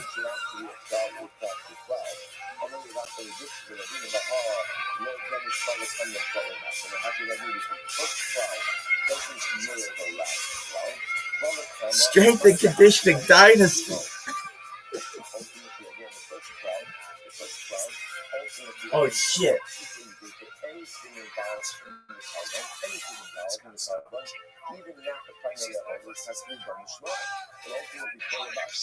This motherfucker's a strength and conditioning dynasty.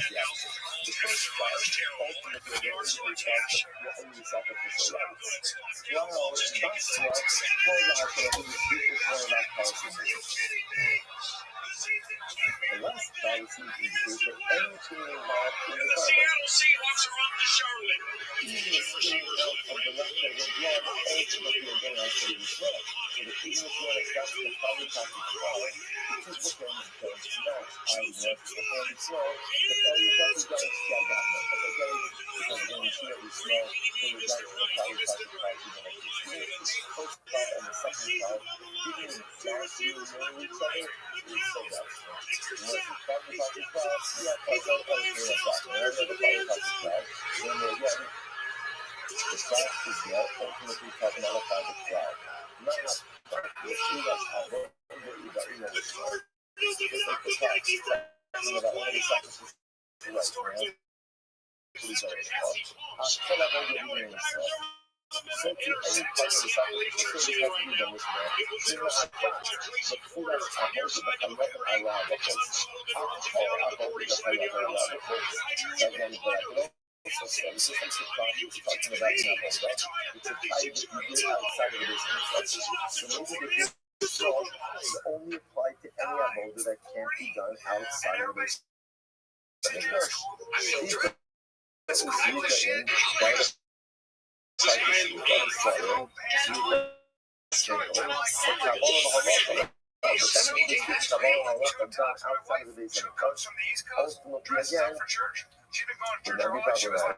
הנה, אני מהפך לפעולה של דבר התוצאות, ויש דבר התוצאות, we also say the fact that the only place that something that needs to be done in the world inside the corporate business, and only applies to Chatos, Kol Hatos, Chatos, Shchita v'Kabbalah is Shchita law, or Shchita and Kabbalah. The truth is the drush that they don't do the way. When you do the drush of the way, therefore essentially accept that process. Mishnah Klina, another possibility is Chata v'Chata Teiku in your set.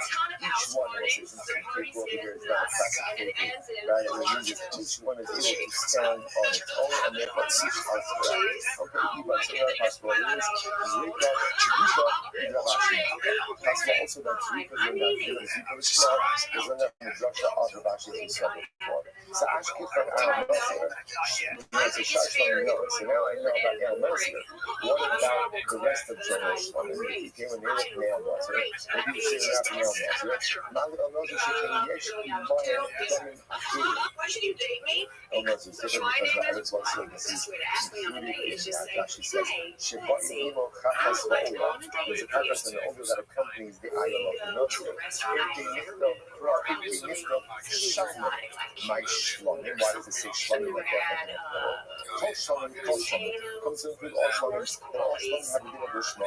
First of all, I ask you from Shlomim, Shakal Tachim, so now I know that all Shlomim have a din ultimately against Lishma.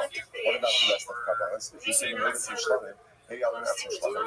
My Shlomim should be Smicha, Unisakim, Utinifas Chazir B'Shem. One second. The Shlomim are different. Why? Because all Shlomim require ultimately Smicha, meaning on the Kabbalah. The Sakim white additions, Tunifa, and the leaving of the leg and the chest. The Sakim units are the equivalent of all Kabbalahs. Zos, Hakola, the Ola, the Minchol, the Kakas, the Asham, the Lamiluim, the Zera Hashlam. Kishin HaKasa L'Shlam. Torah includes all Kabbalahs L'Shlam. Mashlam and Menchina, Kodesh Menchina, Bailam, Abbaina L'Shma.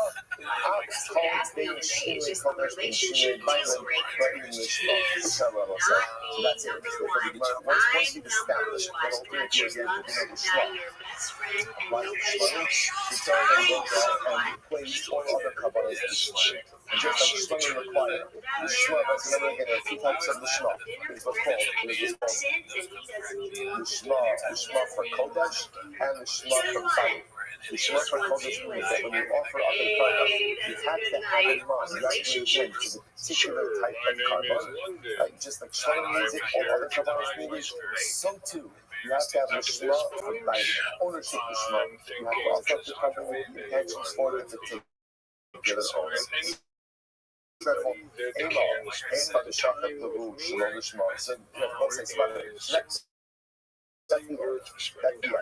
we successfully established is that there is again this twofold Lishma.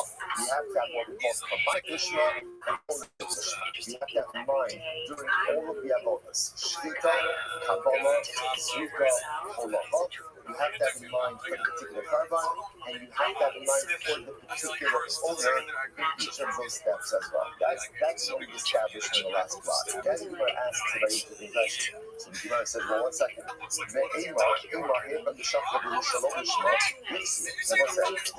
principle that we started this discussion with a couple of days ago is, although you're supposed to have Lishma, what's the halacha if you don't have Lishma? What's the halacha?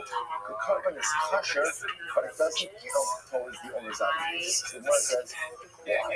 If we just established that Lishma is a necessary carbonic criteria, both for the sake of the carbon, for carbonic designation, and for ownership, so why if we say if you don't have Lishma, then what? The carbon's possible. It's totally very good. So the Gemara says, the Gemara says, the carbon should be possible. Once you go ahead, offer up Lishma, Moses Masechet Ishmael Vasisa Kasher Nadarta. So this is very interesting. So also it says Moses Masechet Ishmael. So whatever you utter, right, make sure to honor the utterances of your lips. Vasisa Kasher Nadarta. And you shall go ahead and do as you vow. The person at the end of the pasuk is that Asher Kasher Nadarta Shalokecha. Nedava Asher Nadarta the people. The Nedava, the gift offering that you spoke out with your mouth. So the Gemara says, I don't understand. The pasuk itself is confusing. What's confusing about it? Because the pasuk you read by talking about only again a neder, and then at the end of the pasuk it switches on to a nedava. So what's going on here? So what's kind of nedava neder? Why is it calling this nedava at the end of the pasuk? It's a neder. I'll let you go. So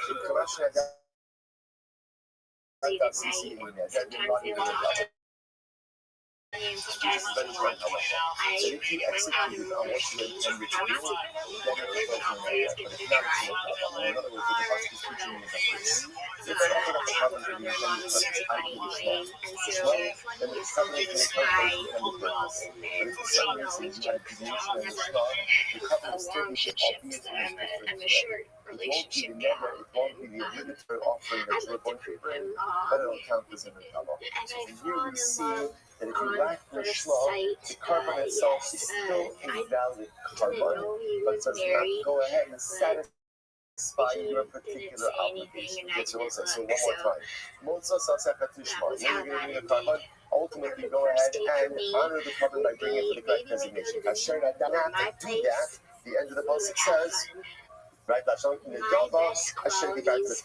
it becomes an adava, it becomes a gift offering. So therefore, again, still kosher, but doesn't count towards your obligation. Interestingly enough, now it appears that we have two different psukim that highlight this same idea. The Gemara says, why do you need both? So the Gemara says, I'll tell you why. It's supposed to just say hey, are your earrings? I would not have known ultimately again what the pasuk of Joseph was referring to. Because one of those HaTorah, if the pasuk would have just written the pasuk of Zos HaTorah, Havamina, lips slow. I would have said ultimately again when there is a lack of. Do you like to give blowjobs in the backseat of a car? Happy hour is amazing. That's a good pick. Double fisting. Oh, hey. So interestingly enough, essentially the word actually is like this. The first pasuk is also like drunk dialing them. That the shema is really necessary. But from that pasuk, I would have thought that the absence of the shema fundamentally invalidates the carbon. That's tight. All right, girl. I like the limbo song. I'm hilarious. Well, why don't you just fucking marry Dwayne then? Fuck Dwayne. Yeah, Dwayne's fucking dead nuts on the money on that one. All right, girl. You try. This is how he was. Right now, baby. And he asked the following question.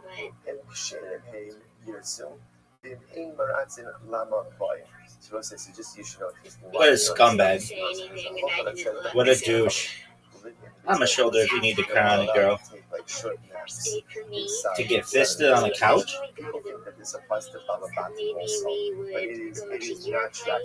That's cool. You like cameras? So they have the ability to. So what was happening over here is that Rabbi is laying down, so to speak, for a moment. But it's incredible to see that even if he's lying down, so you say, well, that's the person that comes call. It's not the amount of Torah that you learn; it's the preoccupation with Torah. The occupation with Torah. And even if Rabbi is going ahead, and catch a few moments just to relax. That's my bitch. Even then, he's still awesome by Torah. He's lying on a stomach, but at the end of the day, he's still awesome by Torah, which is quite beautiful. So he has the following question. If you share him here, so if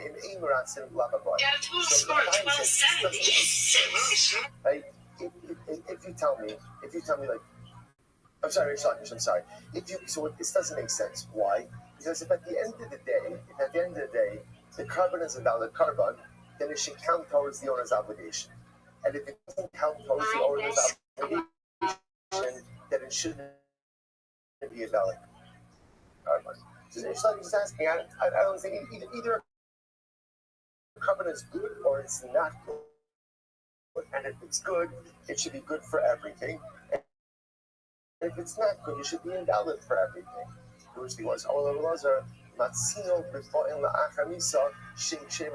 it's not true. We do find this designation by Carbonis that halacha doesn't count towards the obligation of the owner. For example, there are certain carbonos that are brought posthumously. So obviously, a posthumous carbon is a valid carbon, but obviously it doesn't count towards the obligation of the owner. Why not? Why not? You understand? So it's not. You know,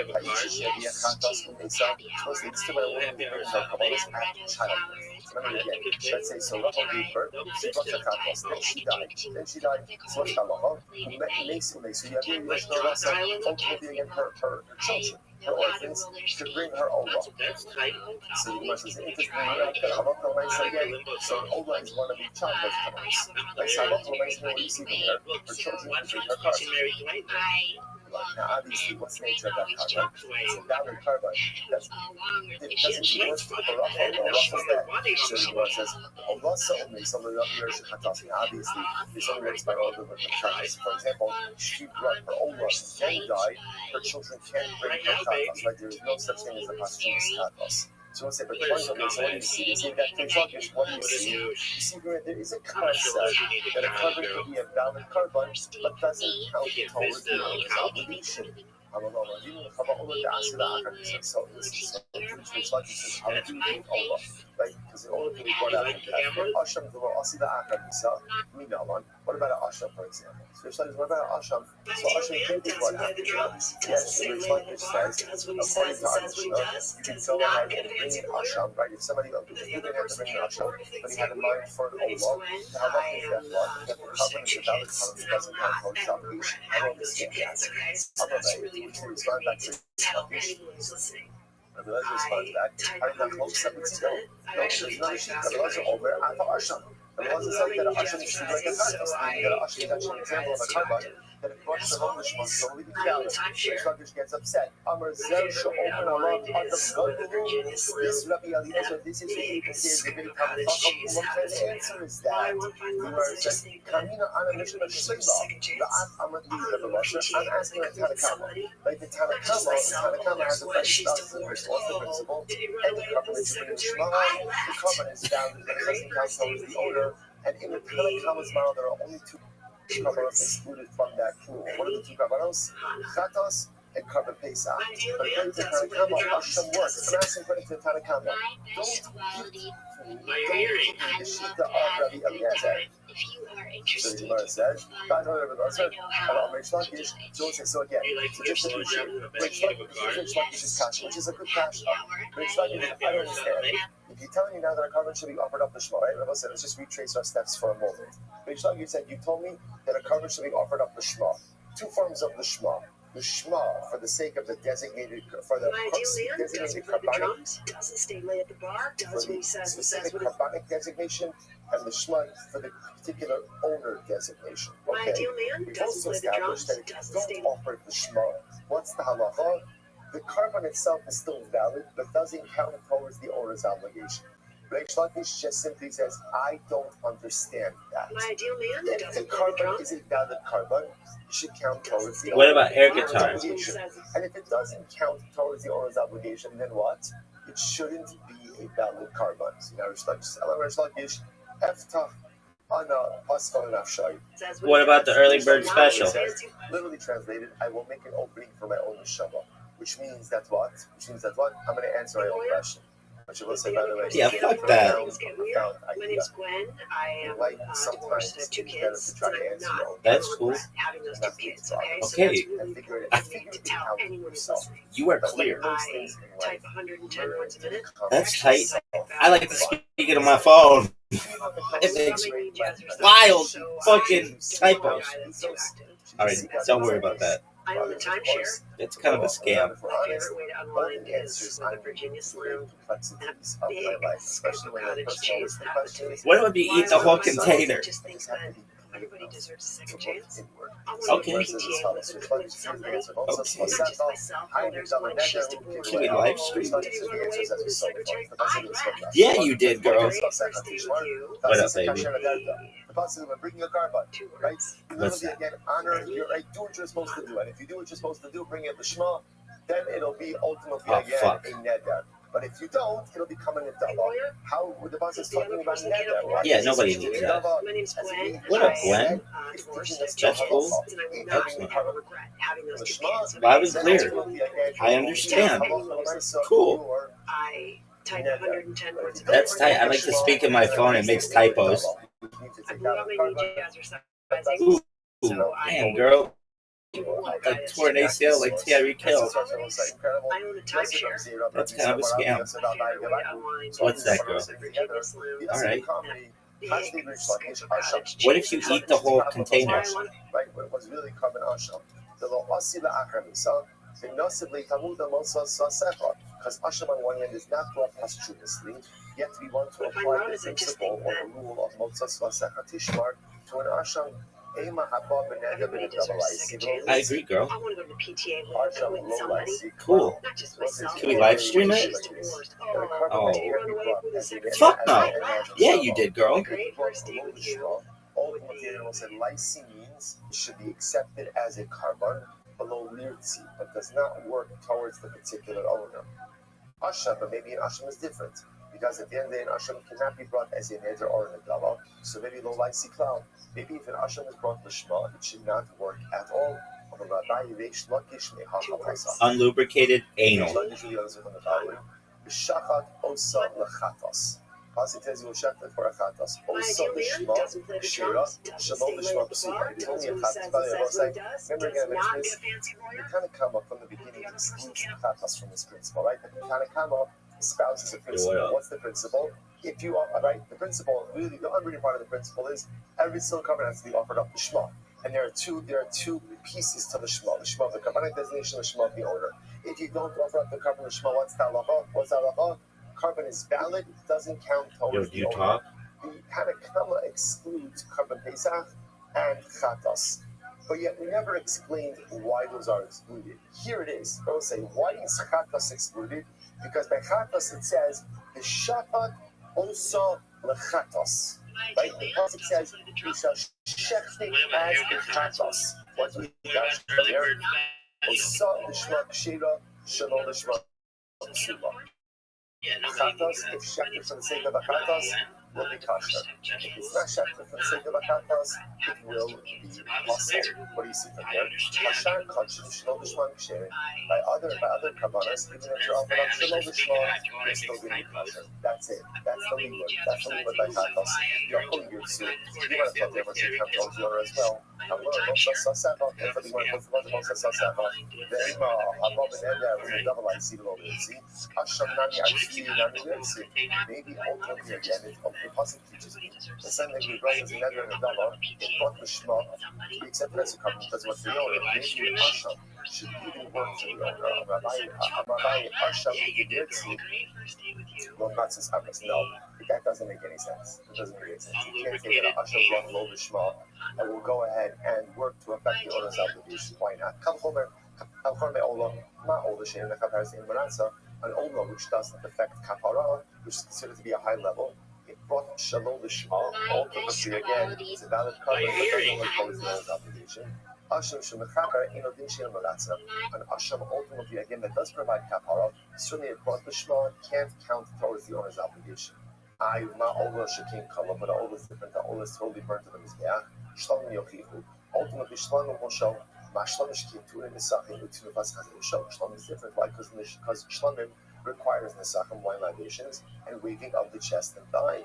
All the Tokias, all the will prove it. The Chazra didn't Lori Zechari's, but Lori Zechari's, they're really dissimilar. And what's the common denominator? All of them are Kabbalas.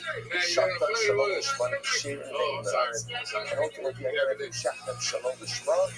The carbon is valid, but it does not work towards the owner's obligation. So too, I will go ahead and include an asham, which is a carbon. So too, which also is a carbon. Ultimately, again, if a shefet shalom lishma is a valid carbon, but does not work towards the owner's obligation. Let's 1 second. So for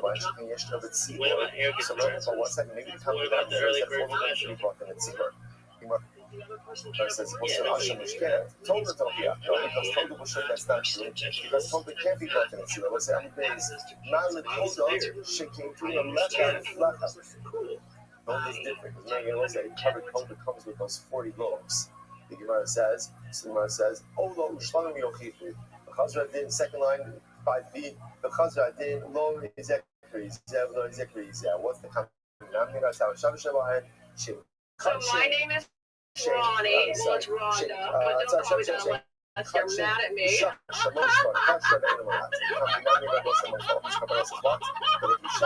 Let's gamble.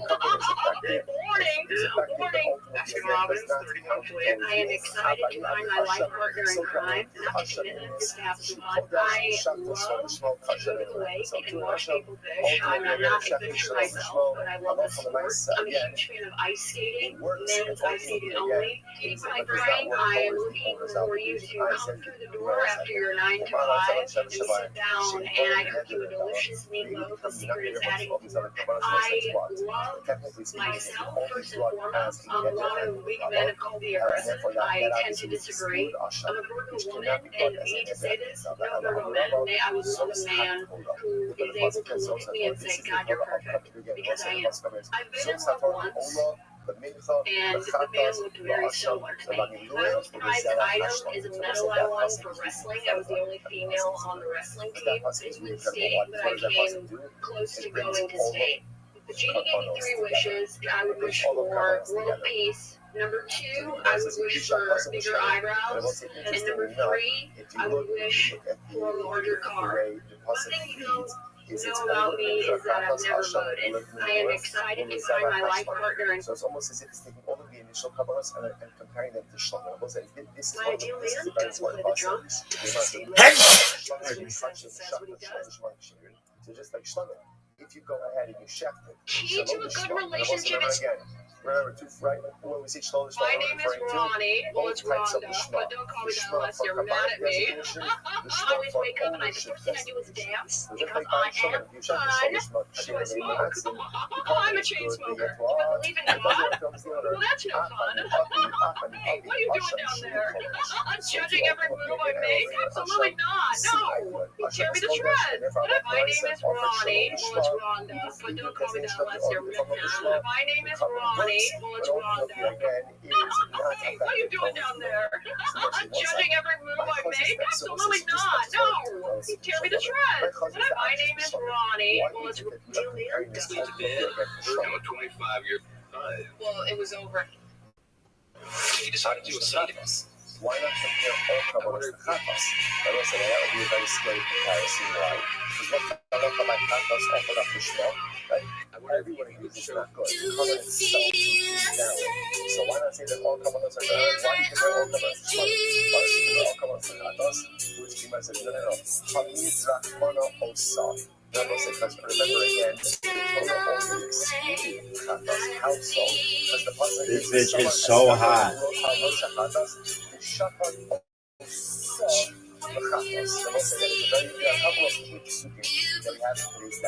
That's one of them. What does that teach me? That a chatos has restricted of the shema. The chatos is only down to manage shepherd the shema. So chatos, but again, the Torah is physically articulated by chatos and not by other covenants. Remember, I'm also about to hear what said chatos is the only. We will say, why is that pasuk important for us? Because that pasuk is the source of the Divine Yeshua. That's why everyone agrees with the chatos is so much shema. What's the halacha? The covenant is totally invalid. Right? It's not in fact the covenant. So hot. That phrase, the shachar osa lechatos. V'lo mi'id rachmana osa. I want to come in when my friends are there with a suitcase and say, ladies, the night's over. Me and Ronnie are going to Mazatlan. So my name is Ronnie. Well, it's Rhonda, but don't call me that unless you're mad at me. Hey, guys out there. I hate sleeping in bed with men. I don't know what it is, because like I can fall asleep on the couch with them, but once it comes to like getting in the bed. Hi, I'm Sonny. I'm looking for a lady with a good sense of humor and a lot of style. I like fast cars, I like movies, and like partying and staying out late at night. In fact, I guess you could say I'm just a fun-loving sort of a guy. But when I get home at night, I like being with a lady that I really like. It's important to me. Which reminds me, I live on a boat. I got a picture of it right here. Real nice boat. Here's my pet alligator, Elvis. Don't worry about him. He's friendly enough. Once you get to know him, once he gets to know you. Well, let's see what else. I don't smoke, but I don't really mind if someone else does. I keep in shape by playing racquetball when I get a chance, and making good money right now. And I live right here in good old Miami, Florida. So if you're looking for some fun in the sun, give me a call. Sonny Burnett, 5423. Hi, I'm Sonny. Hi, my name's Mike. Hi, I'm Sonny.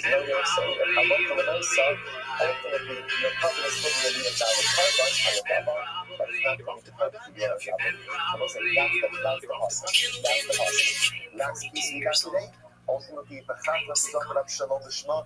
It totally does not work. 40-year-old single mom. There's no other woman. I wish there was, but there isn't. I can't even think of You shall go and offer up as a Chathos, which means that culture is a love has even a more intense din of Lishma. I'm worried. Lishma doesn't work at all. That's the entire scenario. That's it. Major pillars. You probably already know today.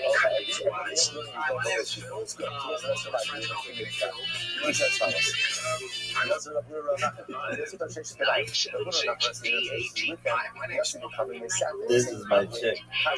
You got it, girl.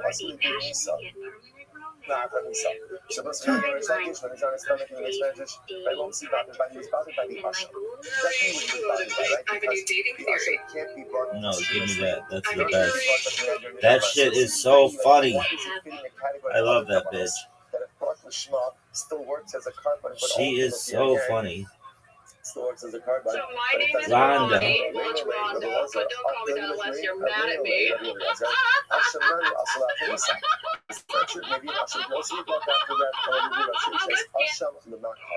here. So what does it mean that Asham be brought after death? Really, Asham can't be brought after death. So what does that mean? And let's say if you have an Asham, let's say you have an Asham, and you're supposed to bring an Asham, and then you've been involved. What do you do with this Asham? You let it graze, develop a mold, then redeem it, and use the money for other Kabbalahs. So in that respect, interestingly enough, technically speaking, an Asham is brought after death. To which the Gemara says, no, that's not real. In other words, it's not the Asham that's brought after death, it's the value of the Asham that's ultimately again redeemed. Not to sign the Krip Kava. I would describe myself as a clear shell. I'm kind of don't worry, once you get me open, there's a girl inside. Damn, this bitch is hot as fuck. A real true love. And somebody who is unconditionally mine and doesn't talk to a lot of other girls home at night. I also love being so I can't take you much time. She's really just a key to a good relationship is trust. If I'm out with my friends casually, you have to trust that I'm really there and not out dancing to have a rain over. I would describe myself as my name is Trish, and I'm good at taking care of things, taking care of other people. Somehow I just always feel so lost. I know where to look for it, to find it, to make it. I am excited. The key to a good relationship is spontaneity. I want you to come in when my friends are there with a suitcase and say, ladies, the night's over. Me and Ronnie are going to Mazatlan. So my name is Ronnie. Well, it's Rhonda, but don't call me that unless you're mad at me. I'm looking out to dinner. It makes me so sad when it's, oh, what should we do tonight? Let's just sit at home, have some beef stew. I could cry. I always wake up and the first thing I do is dance because I am fun. Do I smoke? I'm a chain smoker. Do I believe in God? Well, that's no fun. Hey, what are you doing down there? Judging every move I make? Absolutely not. No. You tear me to shreds. What I'm looking for in a man, big, beefy arms. I better not be able to wrap my hand around it, especially even this. I don't even want to be able to. I'm spontaneous. I like to go on trips. You knock on my door, you say, hey, we're going to Vegas. I'm off. I don't care. Let's go to Vegas. Let's gamble. The key to a good relationship is spontaneity. Just like a few moments ago, that's the ikra of the entire talk. Those are the takeaways, and those are the principles that we're going to be using going forward. Both sides, tremendous. What a run. What a run. This wasn't even a sprint. This was a marathon. Shkayach, everyone. All right, everyone, have a great day. Good Shabbos, good Shabbos. Great show, everyone. Such is supposed to be okay with you all the time. You are not the majority. You're the majority, which is tremendous. Look at you, bitch. You look like a joker. I like your... It's so, Look at you, bitch. You look like a jester. I like your bow. I want you to come in when my friends are there with a suitcase and say, get the fuck out. Me and Ronnie are going to Mazatlan. So my name is Ronnie. Hi, Ronnie. Help me, Rhonda. You're mad at me. Okay. Tight. It makes me so sad when it's, oh, what should we do tonight? Do you like getting your box munched? What about cholent? Like the hokey pokey? You like weed? Sorry, I gotta agree with you on that one, girl. It's lots. Absolutely not. No. Oh, You tear me to shreds. What I'm looking for in a man, big, beefy arms. So when I say this all, the alpha got the part literally the top. The alpha got the party love dafka. I'm a beef. Sure. I don't even want to be able to. Like my dick. Spontaneous. I like to go on trips. Cool, girl. At my door, you say, hey, we're going to Vegas. You got it. I'm off. Excellent. Let's go to Vegas. You got it, girl. Let's gamble. Let's do... have to be done what we call the same key to a good relationship is spontaneity. Transitions to the topic of how we know that each of the steps has to be done for the sake of the particular owner. So the Gemara said, essentially we're trying to learn one from the other, and the Gemara said, but there are 4 distinctions. The alpha of the title that some specific and explicit. Especially even this. I don't even want to be able to. Like my dick? The low Habib Sula Bufal. Hamias, I like to go on trips. Tight, girl. Or you say, hey, hey, you want to do some cocaine? That's tight, girl. Let's do it, baby. Vegas and coke. Woo! It's really just a different thought. Key to a good relationship is spontaneity. I want you to come in. You can say the same thing about Shinoiko. That change of carbonic designation is also really just a thought and not something physical in the carbon. Even the Akshiva Psula, but I would say by Shinoi carbon, since a change in mental designation ultimately affects the carbon, how can I make even the Akshiva Pasla, so too when you have a change in the mental designation of the owner, that also negatively impacts the carbon. And according to Pinchas Rab Mari, who says that there's Shinoi Bailim even after the death of the owner. I will say again, so we spoke about this before a little bit yesterday, but let's say again, Reuven was going to bring a shlamim, he died. So his children could bring the shlamim on his death, right? The only carbon that you really can't bring posthumously is a chatas or an asham. Other carbonates you can bring, you can't bring posthumously, but your children can bring it. So you could have shinoi bailim even after you die. So the Gemara says, Tarti mina ikar lemikra. Ultimately, again, there's the 2 other pieces which we stand. Ella amra ashi amakra.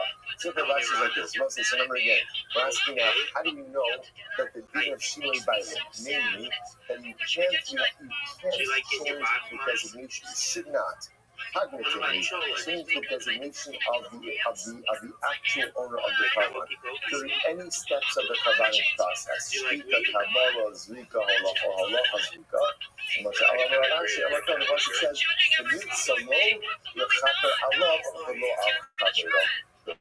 pretty simple drasha. Plus it says, it shall be accepted for him to atone for him and not his friend. Who's the him? Who's the him? The owner of the carbon. So from there you see, you should not change the designation of the carbon. You must well say, for another drasha. What's the drasha? The Nirtzno L'Chaper Alov. That same buzz of Rabbi Shimon Omer, as Sha'alov Chai B'Achar Yisrael, that's She'inu Alov In L'Chai B'Achar Yisrael. That teaches us a different halacha side. What happens if you designated carbon and ultimately something happens to the carbon? If you took personal responsibility as Sha'alov, so it's upon you, ultimately anyone, for example, a neder. Right? A neder is a person who says, Hare alai. I hereby take upon this obligation upon me. Something then happens to the carbonic animal, you are obligated to go ahead and replace it. On the other hand, if you bring in a dava, you keep offering, and the dava is Hare Yizun. This animal is a carbon. Well, if something happens to the animal, then what? Then halacha l'maisa, so again, you are not obligated to go ahead and replace it. Allah Yisrael Ba'adini, my kind of season, even the Amra Alai, Kimandaton Le Akasfe Valley. Because when you say Alai, it is as if literally again you're putting that animal on your shoulders and you are obligated for responsibility. So using the positive is something different, which the Gemara says Ravashi Mivinir Solo L'Chaper Kamar. Ravashi is dashing the first part of the positive, Vinir Solo. He's not darshaning Allah. So when I say it turns out that halacha l'maisa, the pasuk of is teaching me two halachas. Number one, the Nir Salon L'Chaper teaches me that in every step of the carbonic process, the processes must be done to the sake of the intended owner. Now that's the chativa. Obviously, if you see the eved, you still the carbon still may be kosher depending on the carbon. The last phrase, Allah. Since you put me down, I'll poop it in my bed. If something happens to the animal, I am obligated. And late at night, and in the morning, I just lay in bed. Ronnie, you glow so fine. And I need that time for you to help me run, help me get her out of my heart. Help me, Rhonda. Help me, Rhonda. Help me, Rhonda. Help me, Rhonda. Help me, Rhonda. Help me, Rhonda. Help me, Rhonda. Help me, Rhonda. Help me, Rhonda. Help me, Rhonda. Help me, Rhonda. Help me, Rhonda. Help me, Rhonda. Yeah, get her out of my heart. And I was gonna be her man. The finger of the guy and my penis and the shattered our plans. But when you look in my eyes, not mine again, that's the reason why. For you to help me round, help me get her out of my heart. Teaching us that when the ram of the Nazir is offered, it must be offered up for the sake of Shlomo. In Eno Indian machine in Kodesh, not really awesome. If I don't need that teaching about carbonic designation itself, because we already learned that, ultimately, Eno Indian machine like Byron, use it to teach me about owner designation, that there must be explicit owner designation for this stage of the covenant.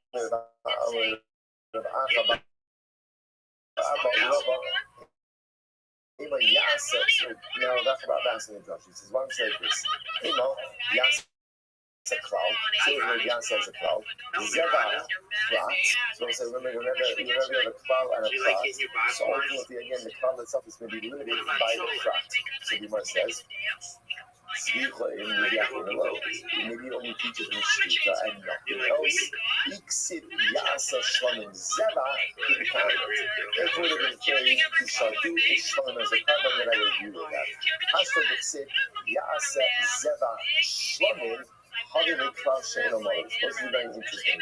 Just that phraseology makes it essentially an interactive cloud report to follow. The word Zeva ultimately breaks up the pasuk. Called cloud she'en amore, ain't done it also the cloud of God. And any cloud that is not complete is not essentially darshan as a cloud of God.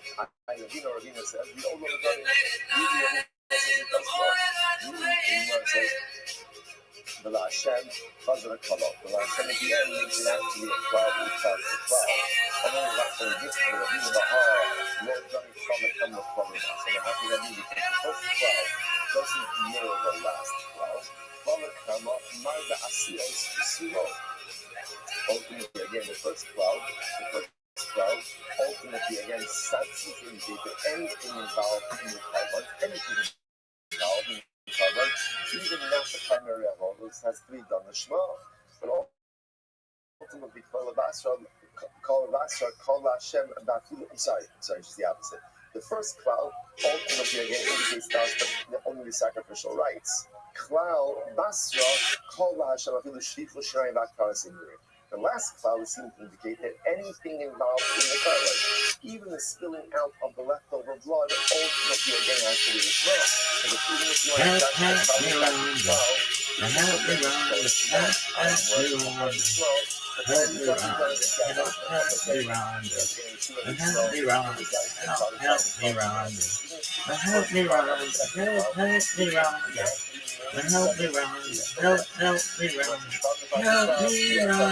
yeah, get her out of my house.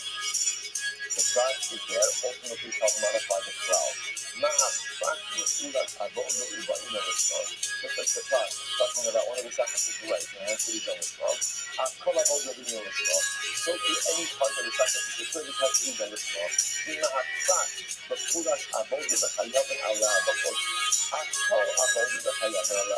Help me, Ron. Help me, Ron. Help me,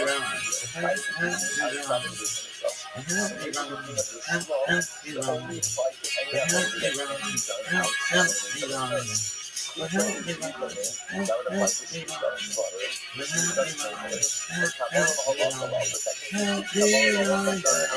Get her out of my house.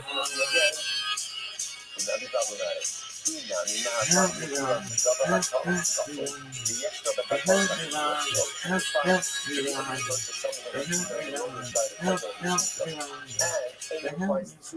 Katos that are done in the Vitminius, on the inside of the Kodesh.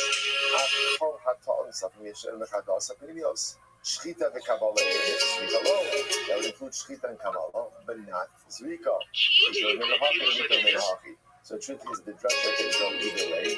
What do you do when you can do the drasha either way? Shkulenheim, Vyavoshnei. So therefore, essentially accept both drashas. A relationship deal breaker is not being number one. Each one of us is number one. Not your mother, not your best friend, and nobody else. I'm number one. Okay, relationship passion between you. Possible also that Zrika is learned out the din of Zrika Lishma is learned out from the drasha of Rabbi as we saw before. So Ashkef from Al Nazir, it's a Shash from the Noah. So now I know about Al Nazir. What about the rest of General Shlomin? If he came with Male Nazir, maybe you should have Male Nazir. Mali Al Nazir, she came Yesh, Maya, Domim, Afrizim. Oh no, it's different because the other blood services included in that. Rashi says, there's a chachas and the oval that accompanies the ayah of the Nazir. Why does it say shlomim like that? Kol shlomim comes to include all shlomim. That all shlomim have a din of lishma. First one line, ashke fan shlomim shar kol kachim. Now you know, so now I know that all shlomim have a din ultimately again of lishma. What about the rest of the Kabbalahs? If you give an illit from Shlomim, maybe I'll learn that from Shlomim. One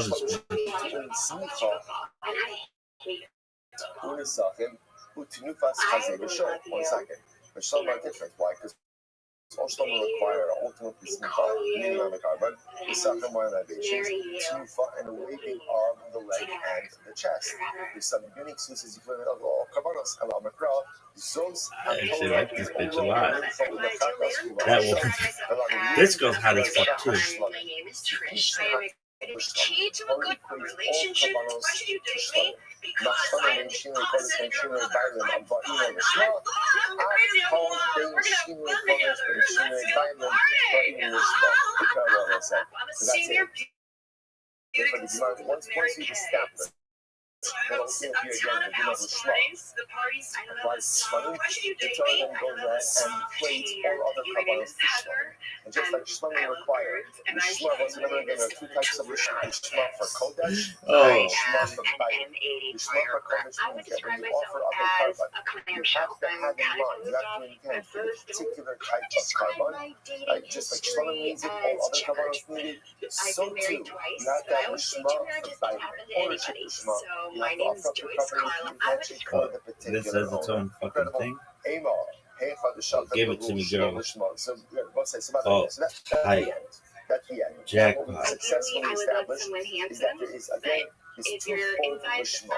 You have to have what we call carbonic lishma and ownership lishma. You have to have in mind during all of the avodas, shvita, kabbalah, zrika, holacha, you have to have in mind for the particular carbon, and you have to have in mind for the particular owner in each of those steps as well. That's what we've established in the last block. Now the Gemara asks a very deep question. So the Gemara says, well, 1 second. Now, the principle that we started this Masechta with a couple of days ago is, although you're supposed to have a shma, does have a shma, what's the halacha if you don't have a shma? What's the halacha? The carbon is kosher, but it doesn't count towards the owner's obligation. So the Gemara says, if we just established that the shma is a necessary carbonic criteria, both for the sake of the carbon, for carbonic designation, and for ownership. So why don't we say if you don't have the shma, then what? The carbon is possible. It's totally no good. So the Gemara says, the carbon should be possible once you go ahead and offer it up shalom l'shma, Amar Kra, Motzas Vasecha Tishmar, Vasisa Kasher Nadarta. So also this is very interesting. So the pasuk says, Motzas Vasecha Tishmar. So whatever you utter, right, make sure to honor the utterances of your lips. Vasisa Kasher Nadarta. And you shall go ahead and do as you vowed. And also at the end of the pasuk is the Kasher Nadarta Shalom Kecha. Nidava Asher Nadarta the Nidava, the gift offering that you spoke out with your mouth. So the Gemara says, I don't understand. The pasuk itself is confusing. What's confusing about it? Because the pasuk begins by talking about ultimately again a neder, and then at the end of the pasuk it switches over to a nidava. So what's going on over here? So much kind of nidava neder. Why is it calling you nidava at the end of the pasuk? It's a neder. Allah, here we go. If kamash nadar ta'sisi neder, you're not getting nidava. This is a very important halacha. That if you executed on what you intended to do, then it fulfills your neder. But if not, it's a nidava. Or in other words, what the pasuk is teaching me is like this: if I offered up a carbon for the intended purpose, i.e. the shma, then the carbon is going to count for the intended purpose. But if for some reason we have a deviation in the shma, the carbon will still be effective, albeit in a different way. It won't be the neder, it won't be the obligatory offering that you're going to bring, but it will count as a nidava.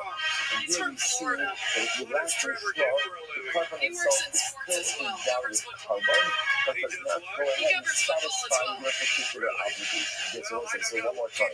When you bring the carbon, ultimately go ahead and honor the carbon by bringing it to the correct designation. I say that down as you promised, as you said you were going to do. But if you did not do that, the end of the passage says, right, that goes from the Dava, I should be back to the people. It becomes a Dava, it becomes a gift offering. So therefore, again, still the kosher, but doesn't count towards your obligation. Incredible. It's not much as possible. It's your Zosa Torah. So once I say, interesting enough, now it appears that we have two suits. It's not earlier, holding a different passage. So if people is right, we have two different suits. The highlight is the same. I get Gemara says, why do you need both? So the Gemara says, I'll tell you what. Because of Rachmana Motza, if the person would have just said Motza Sasecha Tap of Hey, Lo Yod my Kasav Rachmana Zos HaTorah, I would not have known ultimately again what the passage of Zos HaTorah is referring to. Because of Rachmana Zos HaTorah, if the pasuk would have just written the passage of Zos HaTorah, Havamina Lipsalo, I would have said ultimately again, when there is a lack of lishma, perhaps the carbon is puzzle. In other words, that point does not count towards my obligation, but they might say it's an invalid carbon. if If a you're pasuk inside Rahmana, Ariakim, Motza Sasecha. I can put So on the it's outside. interestingly enough, Hi, the my name words is actually The like fuck? this. The first pasuk Whether Joseph you really put teaches me fun the in idea whether that it's Lishma a is vegan really necessary. casserole or a But from veggie that pasuk, casserole I would or a have thought cake. that the absence of Lishma fundamentally invalidates the carbon. Comes the pasuk of Moses Vasecha and teaches me that no, the absence of Lishma does not invalidate the carbon. In other words, the carbon doesn't count towards my obligation, but it's still a valid carbon. Incredible. Someone says, fine, disposable income and leisure time, which had never really happened before, and sure does explain an awful lot. By the 1960s, you threw the partying on the beach were really into counterculture, man. It reflected two distinct responses to social upheaval, either living in a bubble of upper-middle-class wealth or rebelling against the status quo by embracing far-out but groovy ideas like peace and love. This one had a tougher, more jaded, grittier delivery that showcased world weariness, disillusionment, and loss of innocence due to counterculture failing to change society. Nobody was trying to be good or revolutionary. They were either trying to survive or embracing disco hedonism. Like the 80s, or more like specifically like the Reagan era, you know? Brought back like conspicuous like consumption. So we like have money and like perform vapidity as like a form of privilege. Like we're rich again and like safe. So we're like just going to act like nothing bad ever happened, you know? Like I'd never wear anything that wasn't like brightly neon or suggested I didn't go to prep school. Like that move the spoon. This was a weird decade because Gen X was still materialistic and largely privileged and self-aware and ironic. The vocabulary from the 80s was still there, but they said whatever with an eye roll instead of a giggle. And the rise of alternative culture and grunge in response to events like the fall of the Berlin Wall showed they rejected the superficiality of the 80s, which created a sense of aimlessness and detachment, but genuine care. As 9/11 America saw a return to superficial concerns after brief unity and reality TV largely shifted the tone from sarcastic 90s speak to vocal fry, which was often used to sound more authoritative and professional, which I think is interesting to note did happen after so many girls and women criticized raising up top. The shift from vocal fry performance to authentic vulnerability reflected the maturation of social media and a growing backlash against fakeness. Teen girls stopped trying to sound like reality stars and started trying to just sound like themselves. The 2008 financial crisis and Occupy movements also created class consciousness that made conspicuous consumption less appealing, and then film moved from glossy productions to more dainty aesthetics. Get ready with me while I explain the shift from authentic vulnerability to hybrid performance that reflects the generation's unique position as digital natives who've seen all previous iterations of teen culture archived online and can literally consciously choose elements from each era, as well as just hijack any words they like from AAVE and their community. So the isolation that was experienced in 2020 made online identity primary. So now we have speech patterns represented that are simultaneously hyper-aware and genuinely expressive. They simultaneously embrace and mock all previous teen girl stereotypes, so they're in the joke while also sincerely participating. So the Gemara says, interestingly enough, that halacha l'maisa again. So an ola is one of the childbirth kavanos. Nice halacha l'maisa. What do you see from here? Her children can bring her carbon. Now, obviously, what's the nature of that carbon? It's a valid carbon. Does it work for Rachel? No, Rachel's dead. So the Gemara says, if you want to play D&D as a Disney princess, this is how you do it. So for instance, if you want to play a spell, make her hard because it then died, her children can't bring her chatos, right? There is no such thing as a pastrumis chatos. So we'll say, but the point over here, so what do you see? They say back to Lakish, what do you see? You see here, there is a concept that a carbon can be a valid carbon, but doesn't count towards the owner's obligation. So listen, so Rish Lakish says, I'll agree with you with Ola. Right? If this shit doesn't work, I'm throwing fists. What about an asham, for example? So Rish Lakish, what about an asham? So asham can't be brought after death. Yes, Rish Lakish says, work, you little bitch. You can go ahead and bring in asham, right? If Ruben had to bring in asham, but he had in mind for an Ola, the halacha is that what? That the carbon is a valid carbon, but doesn't count towards his obligation. What's up, Sailor Moon? Are you in the Navy? Rabbi Lezer responds back, no, there's another sheet. Rabbi Lezer Omer Afa Asham. Rabbi Lezer says that Asham. No worries there, girl. Asham is actually an example of a carbon that it brought shalom. Let's check out your insides, girl. We're all pink on the inside. You're Sailor Moon. You've been in the Navy. I'm down for some casserole. I like pie, too. like shepherd's pie. I work in a travel agency. That's tight. Like you work for like Priceline? Oh, okay. So you like Expedia stuff for people. Kayak? You seem really depressed about that. Like you're gonna cry. That's tight. You seem really depressed about that. I like your bow. So the Gemara says, so again, This is kind of creepy, girl. which is a good cash. Cool. I don't understand. Like he, You're like telling me now that a carbon should be offered up the Shema, right? Rabbi said, let's just retrace our steps for a moment. You said you told me that a carbon should be offered up the Shema. Two forms of the Shema. The Shema. That's kind of creepy. Designated for the designated carbonic, Cool. specific carbonic designation. What does that mean? I'm down with that, girl. Like stick 'em. Okay. We've also established that if you don't offer the Yeah, Shema, same here. what's the halacha? The carbon itself is still valid, but doesn't count towards the owner's obligation. Like anal. Reish Lakish just simply says, I don't understand that. If the Ideally, I would carbon love is a to win valid here. carbon, it should count towards the owner, for the owner's obligation. And if it doesn't count towards the owner's obligation, then what? It shouldn't be a valid carbon. Now, Reish Lakish, off top, on the bus phone outside. Reish Lakish said, literally translated, I will not be open for my own Shabbat. Which means that what? I'm going to answer our own question. And so this, by the way, is a profound idea. We like sometimes we say to try to answer your own questions. And that's what it's about us. And figure it out yourself. But like most things in life, learn to become self-reliant. Even when it comes to a great life question, you seek out details, you seek out insight from others, of course. The more often than ever, for others, all the answers I need to the great complexities of my life, especially when they're personalistic questions, the answers are inside of me. I just have to be brave enough to look into it. So the Gemara says as follows. So respect is clear, answer Moses, Vasecha, I'm going to gather Neder, when the people are out. Respect is the answers as we saw before. The Pasuk is spoken about. Oh, fuck. Vasecha Tishmar, Vasisa Kasher Agarta. The Pasuk will bring you down. Fuck. Right?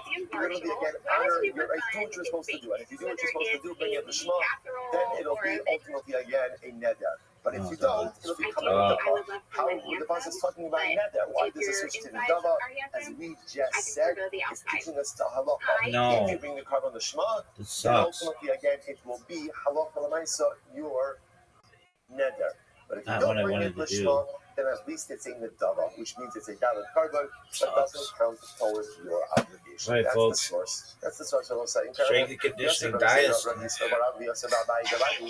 This is athleticism. So Shlakish's problem was Asham, right? It was really carbon Asham. Because Asham on one hand is not brought posthumously, yet we want to apply the principle of Mozart. I love these guys. They are so fucking funny. Folks, I'm going to try to describe this athleticism that you're witnessing. It's really poetry in motion. The strength and conditioning dynasty. As in a double. It brought lo lishma. Ultimately, I said lysi means it should be accepted as a carbon, below lirtzi, but does not work towards the particular owner. Asham, but maybe an asham is different, because at the end of the day, an asham cannot be brought as a neder or an adala. So maybe lo lysi klal. Maybe if an asham is brought lishma, it should not work at all. Reish Lakish really answers from the following: V'shachat osa lechatas. It says you will shepherd for a chatas. Osa lishma kshera shalom lishma psula. It is only a chatas. Remember again, I mentioned this. The Tanakama from the beginning excludes the chatas from this principle, right? The Tanakama espouses a principle. What's the principle? If you are right, the principle, really, the unwritten part of the principle is every single covenant has to be offered up to Shema. And there are two pieces to the Shema. The Shema of the covenant designation, the Shema of the owner. If you don't offer up the covenant Shema, what's the halacha? What's the halacha? Carbon is valid, doesn't count towards the owner. The Tanakama excludes Carbon Pesach and Chatas. But yet we never explained why those are excluded. Here it is. They'll say, why is Chatas excluded? Because by Chatas it says, V'shatat osa lechatas. Right? The pasuk says, you shall shecht it as a chatat. What do we darshan from here? Osa lishma kshira shelo lishma psula. Achatas, if shechted for the sake of achatas, will be kosher. If it's not shechted for the sake of achatas, it will be pasul. What do you see from here? Hashar kachim shelo lishma ksherin. By other karbanos, even if they're offered up shelo lishma, they're still going to be kosher. That's it. That's the limud. That's the limud by chatos. Yochol yirtzu. You might have thought therefore should count towards the order as well. And learn motza sasecha. Therefore the Gemara quotes the ones motza sasecha. The ema habab neder when a double I see below the see. Asham nami artsui nami see. Maybe ultimately again, the pasuk teaches me that something we brought as a neder and a double, if brought the shema to be accepted as a covenant, doesn't work for the owner. Maybe an asham should even work for the owner. Rabbi asham the yirtzi no matzos hamas. No, that doesn't make any sense. It doesn't make any sense. You can't say that an asham brought lo the shema and will go ahead and work to affect the owner's obligation. Why not? Kalchomer Ola, not Ola Shein Nechadai from Maratza, and Ola, which doesn't affect Kapara, which is considered to be a high level. It's brought Shalom Lishma. Ultimately, again, it's a valid covenant, but doesn't work towards the owner's obligation. Asham Shem Kapar, Ola Shein Maratza, and Asham ultimately, again, that does provide Kapara, certainly if brought the Shema, can't count towards the owner's obligation. I will not Ola Shekin Kala, but Ola Shekin, the Ola is totally burnt in the air. Ultimately, Shlomo Moshe, Shlomo should do it in Nisachim, which in the Pesach Shlomo. Shlomo's difference like because Shlomo requires Nisachim wine libations and waving of the chest and thigh. All of those, yes, all of it. Because I didn't Lori Zekri, they're really dissimilar. Tzadar Shava Shabbat, what's the common denominator? Shein, Kachin, Ushak, all of them are Kabbalos. Ushaktan Shalom Lishman Kshein Ve'im Meratzi. And ultimately, again, if you Shaktan Shalom Lishma, the carbon is valid, but they do not work towards the owner's obligation.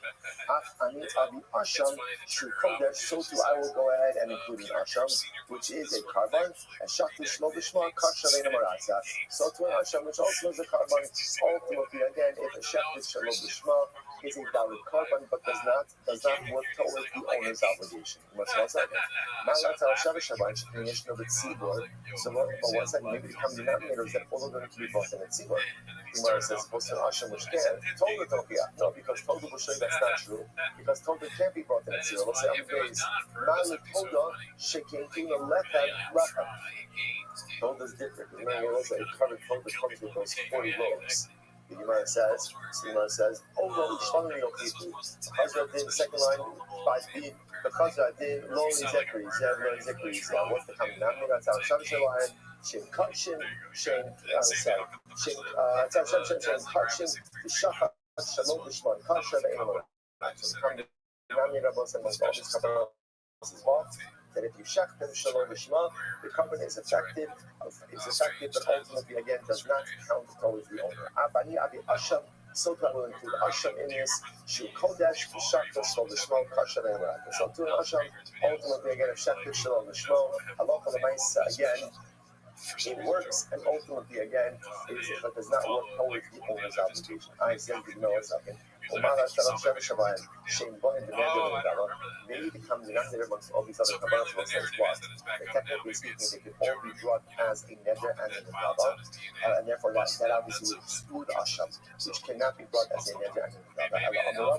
Zos HaTorah. But the pasuk says Zos HaTorah. This is the Torah of Kabbalah. Again, you want to say the pasuk covers Zos HaTorah, the Olah, the Mincha, the Chatas, the Asham, the Laniluim, the Zara Hashtam. So we'll say that pasuk is really incredible. That pasuk is incredible.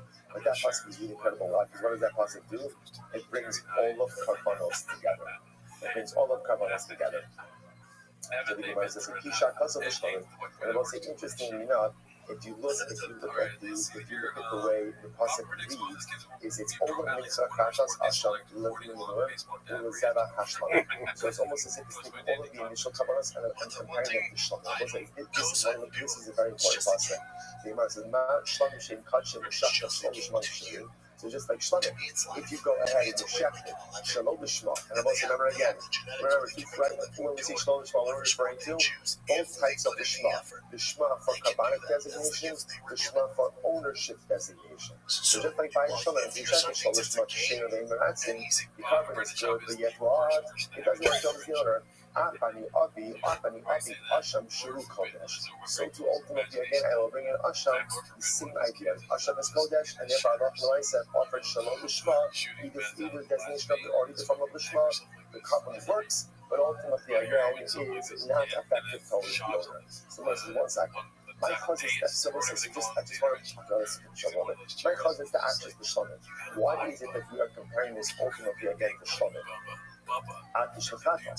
Why not compare all Kabbalahs to Chatas? I will say that would be a very scary comparison. Why? Because what's the halacha by Chatas offered up to Shema? Right? Everyone agrees it's not good. The Kabbalah itself is invalid. So why not say that all Kabbalahs are good? Why do you compare all Kabbalahs to Shema? Why don't you compare all Kabbalahs to Chatas? To which you said, no. Hamid Rahmana Osa. Because remember again, the Torah already excluded Chatas. How so? Because the pasuk is the Sama Kasyado Rosh Chatas, the Shafat Osa L'Chatas. I will say that is there are a couple of key psukim that we have in today's daf. That's one of them. The Shafat Osa Chatas L'Chatas. What does that teach me? That a Chatas has a stricter din of Lishma. That a Chatas is only valid if Manish Shechted Lishma for Chatas. But again, the Torah explicitly articulates that by Chatas and not by other Kabbalahs. And therefore, Allah looks like Chatas is its own thing. We will say, why is that pasuk important for us? Because that pasuk is the source of the din of Lishma. That's why everyone agrees if you shech the Chatas Shalom Lishma, what's the halacha? The carbon is totally invalid, right? It's not an effective carbon, and so it doesn't count for the owner. Why? That phrase, the Shafat Osa L'Chatas. Romid Rachmana Osa, Hamid Rachmana Osa. Good. So I just want to find out, which is possibly literally just a moment, just catching up in just a second. So far, I just want to show you what we've amassed here, because this has been an earth-shattering day. Right, number one, we established the 2 different categories ultimately of Lishma. Right, that's number one. Number two, right, Lishma by Kabbalic designation, ownership designation. And where does that apply? All 4 of the primary sacrificial levels. Shita, Kabbalah, Zrika, Holacha. That was step 1. Oh, no, that was really yesterday's stuff. But we will talk about that, right? Right, so that was step 1. Step two. The concept that the Mishnah espoused, that when you go ahead and you offer a covered Shalom Lishma, the carbon is an effective carbon, but does not count towards the owner. Where do you get that from? So both sides, it all comes down to literally, again, one pasuk. Motza Svasecha Tishmar. This is Gvarim. From Gimel Mendalit, right? Motza Svasecha Tishmar. Vasisa Kasher Nadarta La Hashem Elokeh. Ultimately, again, the pasuk says, like literally, Moses said, whatever you articulate, make sure to honor it. As you vow to Hashem your God, Nidava Kasher Dibarha. Keep offering like this book. The says, what's going on over here? We start talking about a neder, and then you switch to a nidava. Oh, that's our case. Our case is where you set out to offer up a particular carbon. And then what happened? You changed the Lishma designation. Oh, so in that case, what happens? Your neder becomes an adava, which is another way of saying what? Which is another way of saying that halacha l'maisa, ultimately, your carbon is still going to be a valid carbon, an adava, but it's not going to become to your adava. I'm going to say that's the pasuk. Last piece we got today. Ultimately, if the chatas is offered up shalom l'shma, it totally does not work. Where do we get that from?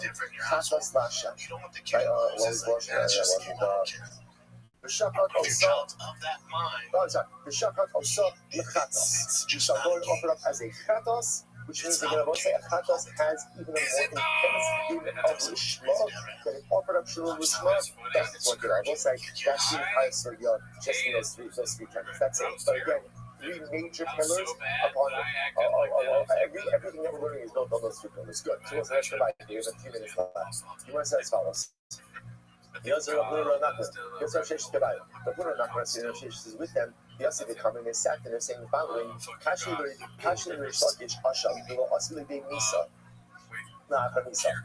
when again, Rish Lakish, when it's on his stomach and he's French, right? What was he bothered by? He was bothered by the Asham. That's really what he was bothered by, right? Because the Asham can't be brought posthumously, nor can it be brought as an Neder Nedava. So it seems to be like, why does it fit in the category of other Kabbanos that if brought Lishma still works as a carbon, but ultimately, again, That would be a He fucking wants to the sick carbon, shirt. but it doesn't count towards the euro. Lame Rabbi Elazar, Asham Nani Asala Khamisa. It's not true. Maybe an Asham can also be brought after that. Amadugu Rav Sheish Asham Lema Karab Lema Salah. So we'll say, what does it mean that Asham can be brought after that? Really, Asham can't be brought after that. So what does that mean? Let's say if you have an asham, let's say you have an asham, if you're supposed to bring an asham, then you're being died. What do you do with this asham? You let it graze, develop a more, then redeem it, and use the money for other kavanas. So in that respect, interestingly enough, technically speaking, an asham is brought after that. To which the Gemara says, no, that's not real. No, it's not the asham that's brought after that. It's the value of the asham that's ultimately again redeemed. At this time, the karva mosara. So the truth is, because in that case, there's a chatos, right? If the owner of the chatos dies, and ultimately goes ahead, what happens is that the chatos graze, develop a mold, and then go ahead and sell it off. So dual value is brought, but that's not going to be called the chatos itself. Chatos, the karva or sarah, you can't bring a right from chatos. Why? Because we'll say, even technically speaking, though the value of the chatos is brought, halacha l'maisa, remember again, the Torah already gives us exclusion by chatos. Okay, I keep on forgetting it also. Shakat osa with chatos. Ashanan sid. But it also says who by Hashem, to which the Gemara says, Hahuda Achar Hakaras Imurim with the Sid. That's talking about after the limbs are offered up to the Sanyo, Havar Hashem, Lo Ne'emar Bo, Hu Elo Achar Hakaras Imurim. Hu Atzmo, Elo Tira Imurim Kasher. So we'll say ultimately again by Hashem, Allah might say again that we're talking about after the burning of the limbs, and technically speaking, even if that is omitted, ultimately becomes the limbs. What do you do? If you just want to Hashem Shemitah Kvaraya, the Shakto Stam Kasha. But if you have an Hashem that was set aside for grace, but the owner died, and then what happens? Ultimately, you ended up shechting it without any particular designation. Ultimately, it's Kasha. The Gemara says, Mitakim, no Mitakra. Only if it was actively set aside for grazing. My time, Amakra. Who have Yasam Yeh, because the Pasuk says who, and therefore it remains in its designation until it is ultimately designated for grazing, at which point in time, even if you shepherd it stam, ultimately becomes a kasha osai.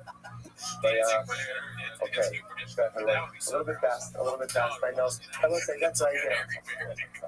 Let's say that's a halakha once again. So just remember the three principles that ultimately, again, I gave you just like a few moments ago. That's the ikra of the entire daf. Those are the takeaways, and those are the principles that we're going to be using right from our side. Tremendous. What a run. This wasn't even a sprint. This was a marathon. Just got to have everyone. All right, gentlemen, have a good day. Good chances.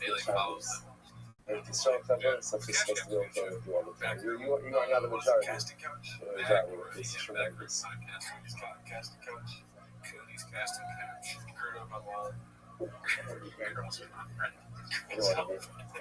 It's so Podcasting couch is good.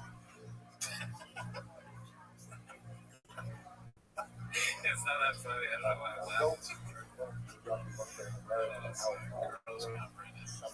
So I go, dude, we can go back to rack mud. It can be all fun and games and hot dogs and fucking buns. But again, the juice is worth the squeeze. If this is what you want to do, this is what we gotta do. Yeah, let's ride that. All right, let's do it. Squad cages. I never asked Tiger to put in extra work. Never. Him or Bossy, never. They have to ask me. And I'm down to do it at 6 o'clock, 2 o'clock, 11 a.m., 7 a.m., 5 a.m., midnight. You got daddies down. That's the difference. Hey, let's get working. Whatever work you want to do, I'm complete. I'll cancel whatever. When I was a kid, the kids and dads that put in extra work did the best. My pro played in college. That's just, you get out of the game what you put into it. So if you put into it, it's just a game. Let's go get some ice cream. You get from Bruno's gone wild, but you put into it. Yeah. If a girl's not Bruno's gone wild, I mean, like that's who you're with. Okay. All right. Down for whatever, including daddies and baddies. If you want to take Adderall, let's do it. Let's go Charleston. And you get a regular job and you're happy, fuck yeah, dude, good for you. It's easier life. You know? Parent kids of that mind, fucking run with it, man. Cause you got one. Hell yeah, dude. Well, I think it's about the time of the show, dude, because halfway through that fucking clip, I was dead in the paint. Oh, yeah. And we also have not hit up election, so, dude, that's fucked up. Yeah. I mean, I don't think it's necessary, but you can do it. Oh, the water thing, I was going to do it because I wanted to do it. Oh, okay. Yeah.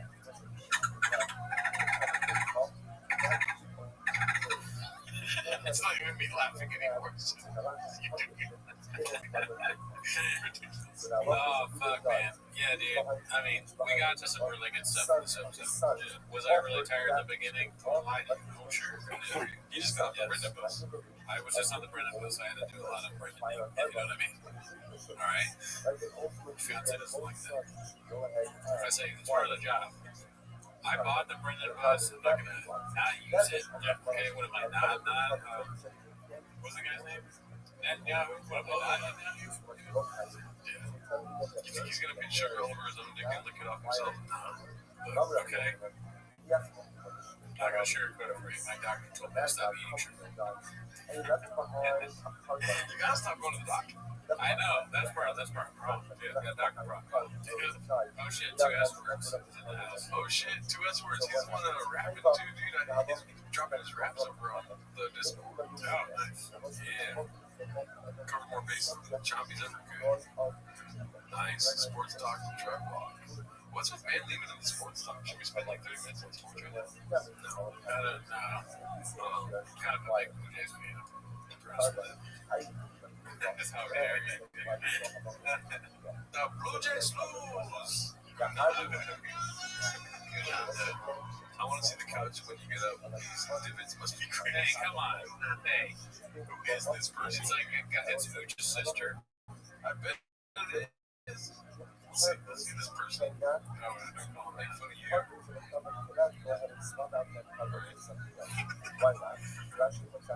She likes the letter A a lot. Or it's that one guy we blocked. People that we block on this channel, like Crack Edition, or Space, people like this, we always create a woman's profile. And they're still fans of the show.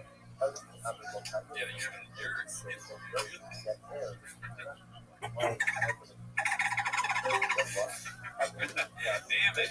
Dude, how you living, pimp? What's good, son? Dog. What up, big dog? I have a question for you. Are you ready to lose? Yes or no? Go. That's not that important. No, it's the most important fucking shit in global history.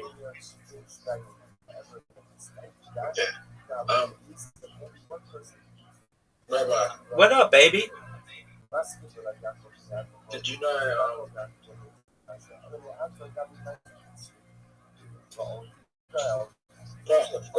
So your conversation sucks. I was prepared to say something all day, but I forgot what I was going to say. All right, baby. Well, I'm here to listen. You're sleeping. Yeah, what do you want me to... come in here when you're sleeping? You're going to forget what I'm going to say. Baby. You gotta understand. It takes a lot of rest to make this sexiness come to life. What up, big dog? Oh, that's what I like to hear. Win 2 games of Ludo is the daily quest. Or you get 100 points and you win 2 games of Ludo. Ludo sucks. Yeah, but you get 100 points if you win. That's not that Why good. did we do the daily quest? Because it sucks. Because it Yeah, sucks. we can get the coins if we do the daily quest. Dog. I'm sending you an invitation. Unless the daily quest Why do is... we never do the daily quest? We do. We have...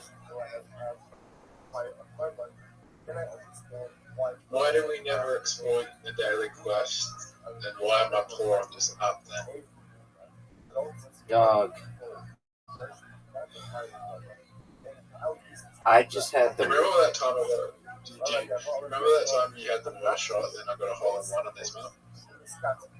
You didn't get a hole in one, but I remember when I had this just When you had the dog shit shot, and then I thought, it was dog shit. And then it was just followed by a mediocre shot. hit my ball. Your shot sucks. Rabbi, who's in a better position? Where are you? Who's in a better position right now? Where are you? I should think I'm in a better position. Maybe. You need one of the best shots of all time right now. That wasn't bad.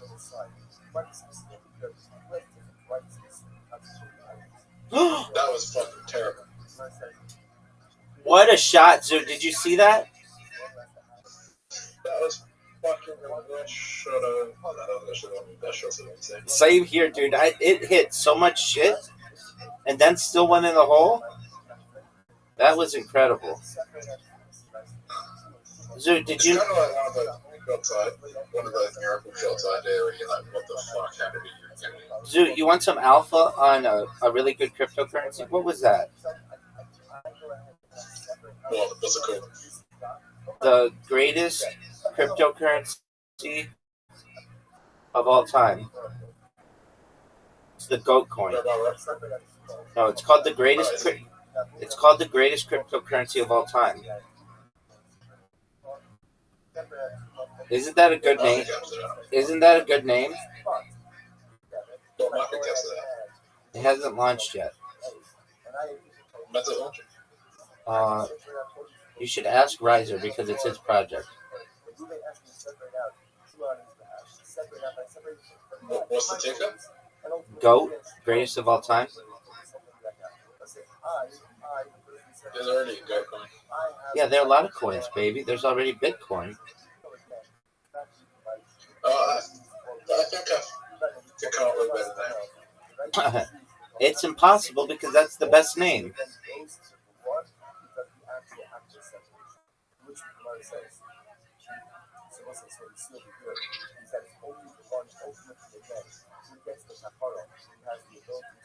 What's your better name? What would you call it?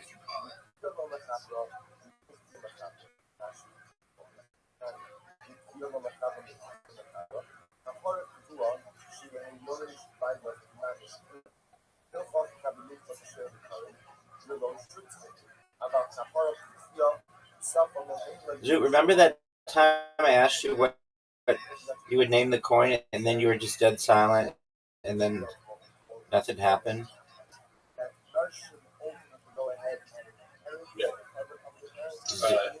Zoot, you're already playing like absolute dog shit.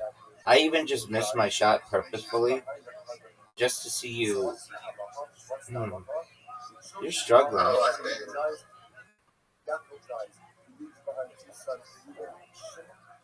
Zoot, I just made the shot. All you have to do is make the shot. Zoot, you're gonna get skunked. You're down 3-0. Oh, we haven't played this one. Zoot, quit with your garbage. Zoot. What'd you think of that shot, Zoot? Zoot, what do you think of my shot?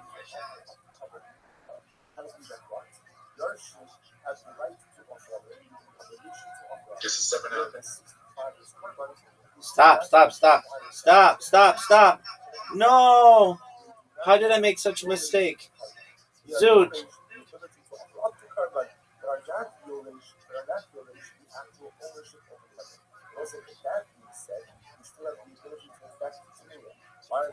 You're welcome, Zoot.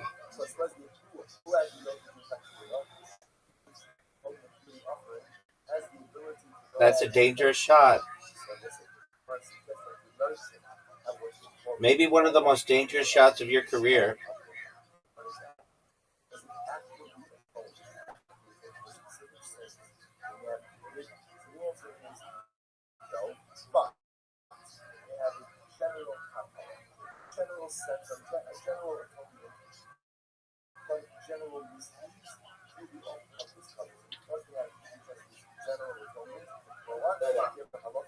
Look at this shot, Zoot. What up, baby?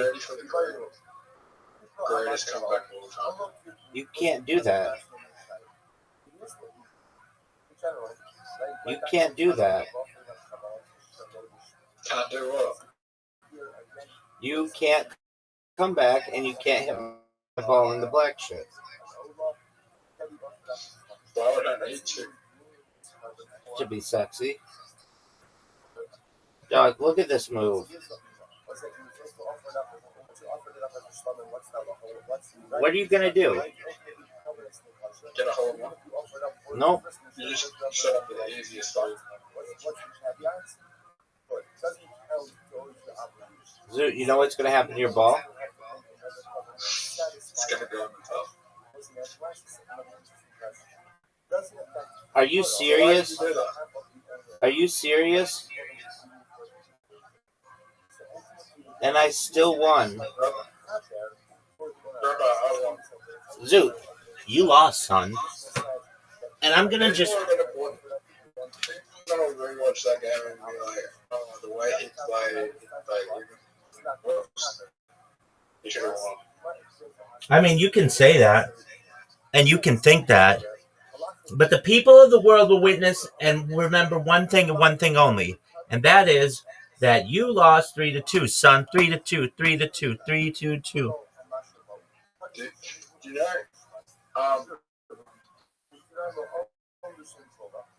Israel is. Israel's what?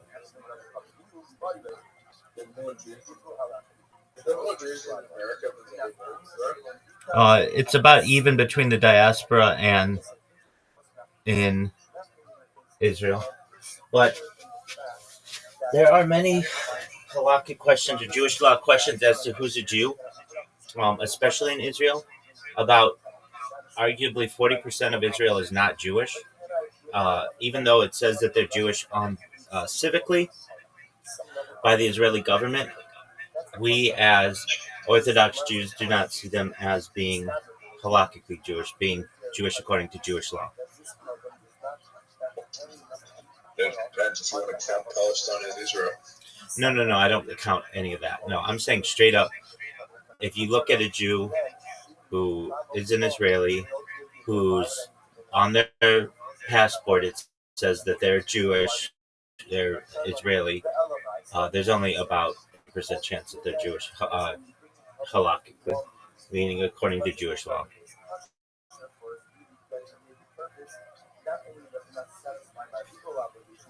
All right, Zoot, are you ready for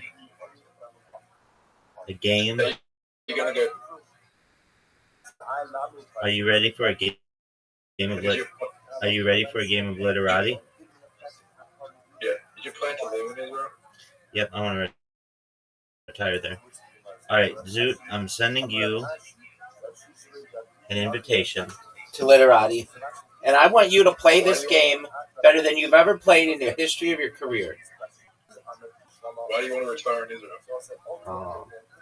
It's a nice place to retire, study in a city called Sfat, and just retire there. Dog.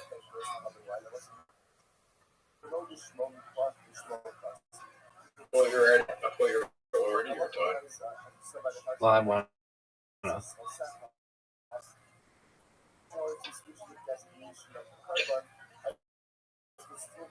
Zoot.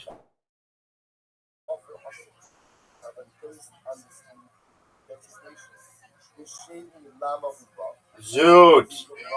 Zoot.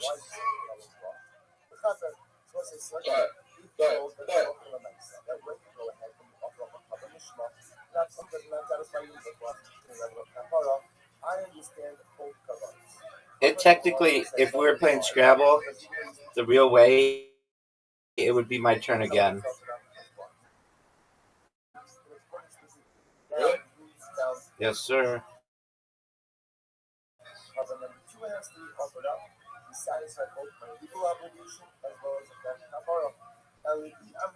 Dude, have you ever seen that? Somebody use, it's called a bingo, all of their tiles on the first try. Yeah, it's kind of like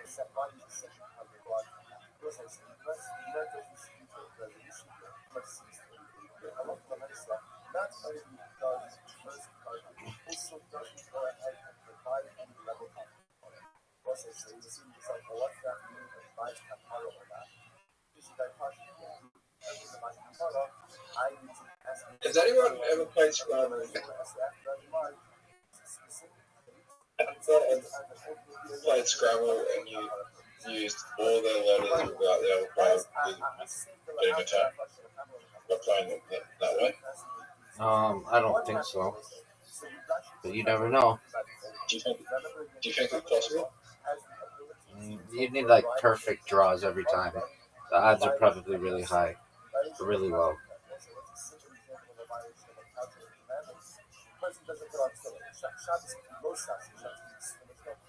Do you think it's possible to maybe come back? You're gonna need to play the best game of your life.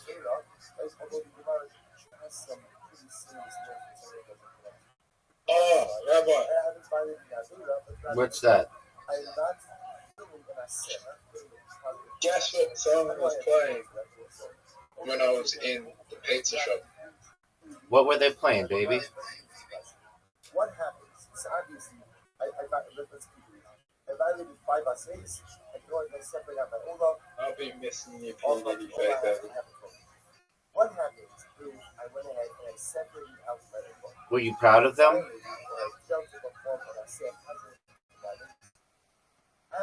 Well, it made me think, like, what if I walked in with 50 cent and all the pizza shop and he had that song? No, but the older is only the Chaber on anything that I've done up until the point of designation of separation. What do you think would happen? What do you think would happen if you had walked in with P. Diddy? Or you had walked in with 50 Cent? Walked into a pizza shop with P. Diddy. Whatever.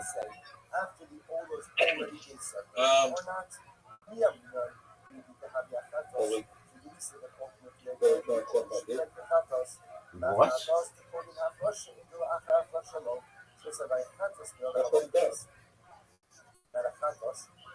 How do you know that?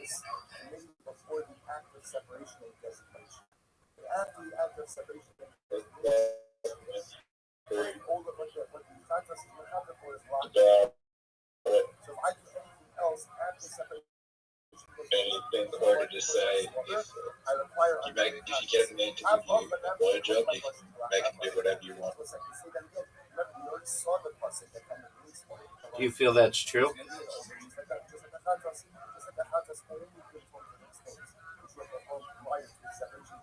Depends on the man.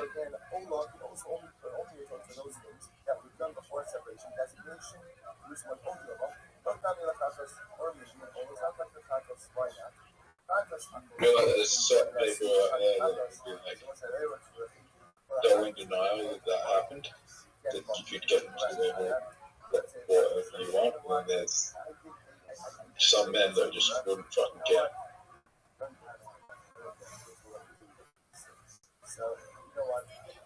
Zoo, do you recognize that I'm winning 122 to 44? Speaking of Diddy, Look at you, big dog. He's like your favorite person ever.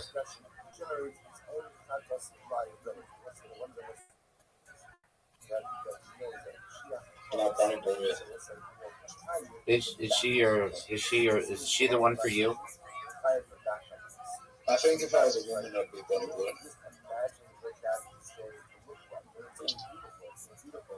But you know that line is going to be huge to like kindness, and like it's just an amazing thing. But Silly with Chatas and we crossed, right? Silly with Chatas, ultimately again, it's one Chatas per customer, one Chatas per sin, I should say. Which is maybe always not like Chatas. On the flip side, when it comes to Ola, one Ola could atone for many violations of different essays. Boom, Zoot. How'd you like that place, son?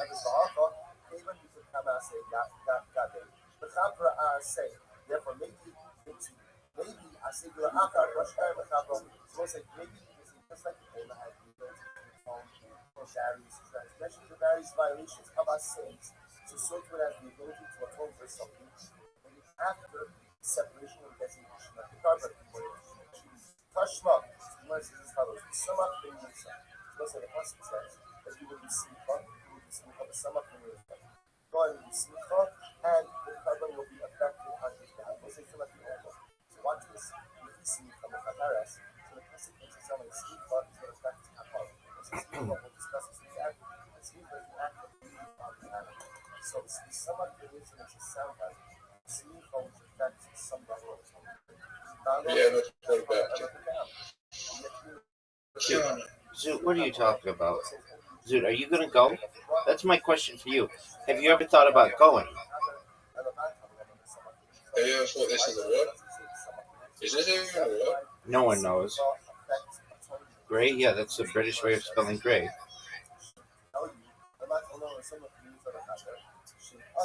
There's two ways to spell gray. Yeah, Gray, which is the American way, and Grey, which is the British way. Rabbi, this is a shit play, but it's funny. There you go, big dog. Do you think it's a good play or a shit play? It was okay.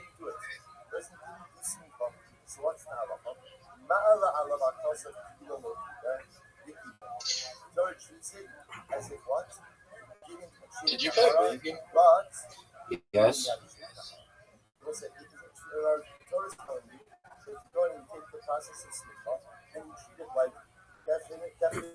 Did you like it? I don't do it. Torah says it's as if you haven't achieved kapara, even though in fact Rabbi. What up, baby? People like my stand-up. No one likes your stand-up.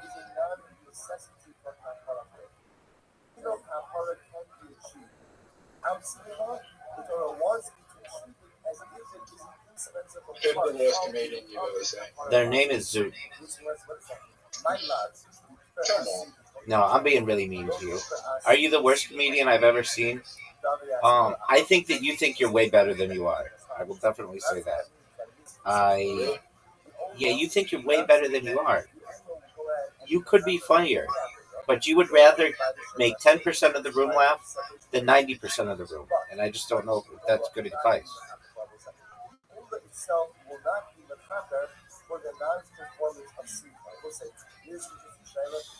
No, there is 90% of the reason wearing up do stand-up. Are you sure about that? How do you know if you're not there? I've watched you. I've watched the crowds when you've done stand-up. And like, they were happy that you finished.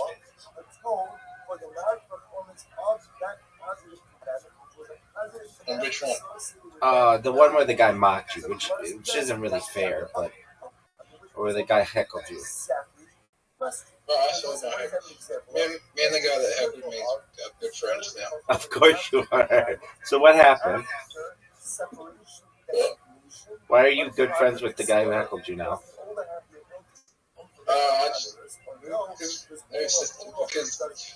Because we've done other shows. Because I've done other material that is liked. So why did you say to him, why were you such a dick to me, dog? No, he wasn't a dick. I just said, if you watch the video, it's like, I was doing something that was a little bit controversial, right? And he was like, that's not funny.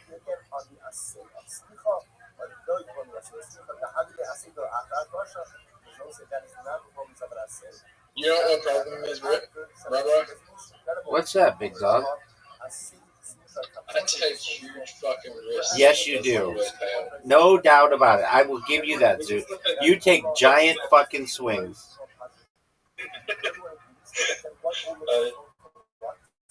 I take huge fucking risks when I do stand up if it doesn't pay off and people get it. What's the name of the guy who heckled you? Well, Josh, you were a dick to heckle Zoot.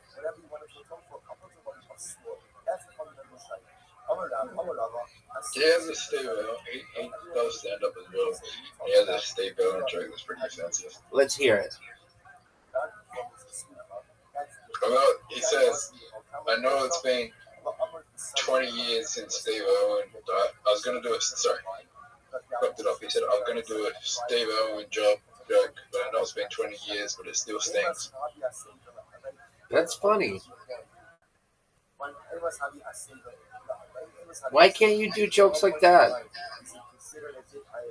Steve Irwin, like an Australian icon.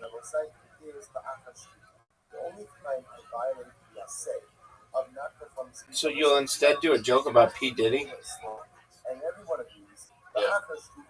I mean, whatever makes you happy, dog. I mean, as far as I know, Steve Irwin was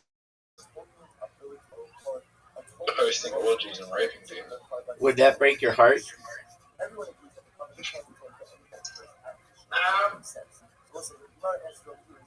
I mean, he's dead, so it doesn't really matter. What if he wasn't dead? We never did get to see his actual death.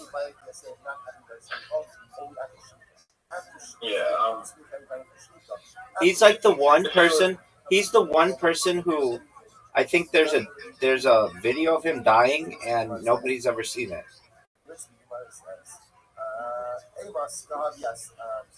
by the way, I think Robert Owen is about. I think Robert Owen actually might already be bigger than Steve Irwin. No way. Not in the United States, at least. Dog, I don't have a word.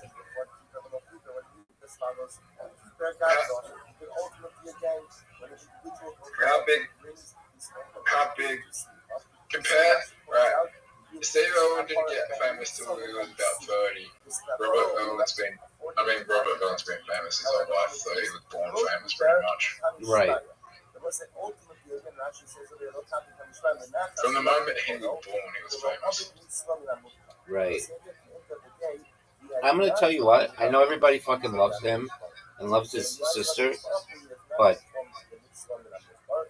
they're really not that interesting to me. They're like, what? They just like fucking own a zoo? I feel like whenever I see them anywhere, it's forced on me because literally no Americans are talking about Steve Irwin or Bindi Irwin or Robert Irwin. Nobody cares about him. So whenever we hear about him, it's like, oh, this is just forced on me from some fucking British publication.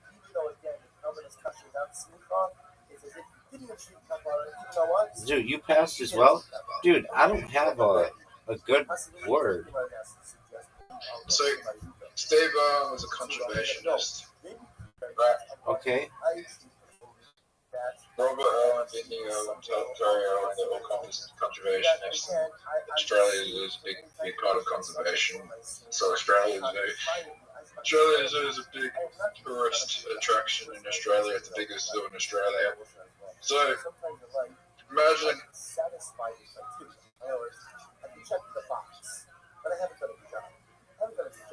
I satisfied the obligation. So I checked the box. trying to think. Okay, you think. I'll be right back. You do a good job? Absolutely not. Not the job done, but you're not doing a good job. You must act from Milo tonight. Never not first. My nose is this is special. My nose is Shannon Asher Alaka was a Eastern that color of Minnesota. So the person is speaking with Saras. So part of the cloning process is one that is oil. Like when it's oil, shears and arm, the thumbs, and the toes, and the nibbles, the process, and then also whatever left over to the top of the coin, he puts on the head of the Minnesota. So the Shemen Asheraka, the Chaper Alov, Sure, baby. the coin was whatever left over oil there is. There's no solution Asheraka, but when you eat a lotion in the hair, if you count on a coin with the Asher. So whatever leftover oil is upon the coin, he puts it on the head of the Minnesota. So watch this. in Nasser, in Nasser. What is it say? Dude, I'm back, baby. I'm back. Now I'm about to have. You played Knicks for 26 points. That was really good, Zoot.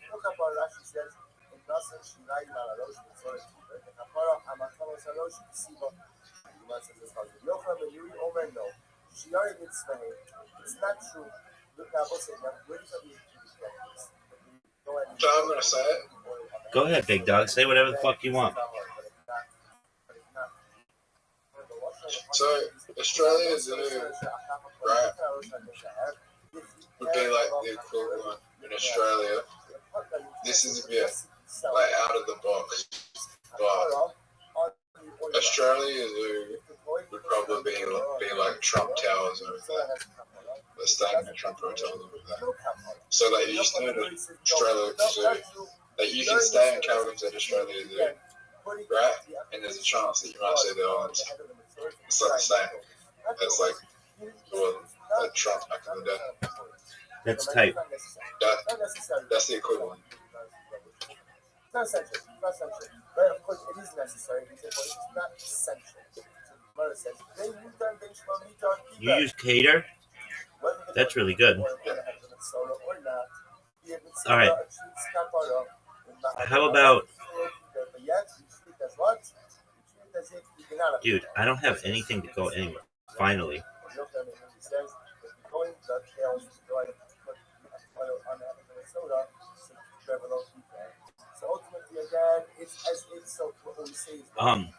Why don't you have a joke that's like, you know, I wonder if Robert Irwin ever gets tempted to go to the Great Barrier Reef and get vengeance for the death of his father.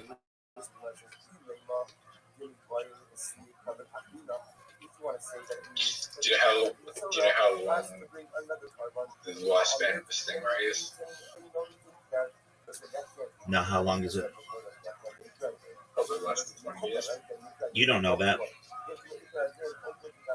think it's 12. Wow, that's pretty interesting. That's cool.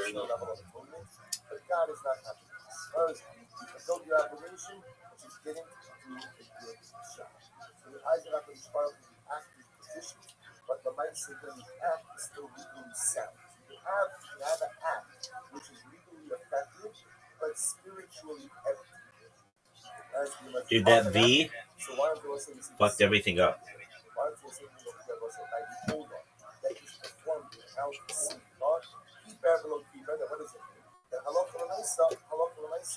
Will say that by the older down speed, will say what happens. It's kosher, it's good, but what? Ultimately, again, such a cover does not give that You ready for one of the greatest words you've ever seen? Rabbi, 15 years. Okay, so you never know, that thing could still be alive.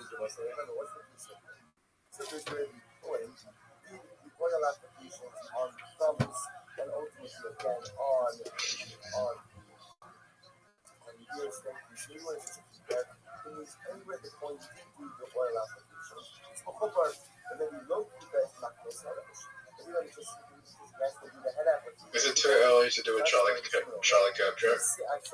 I've heard them. Sorry? I've heard them.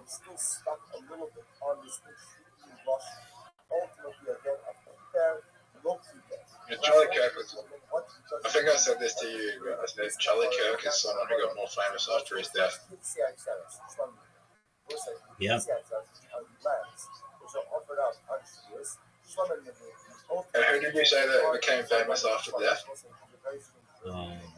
I think we named a bunch of people. Tesla, Jesus. Yeah, there you go.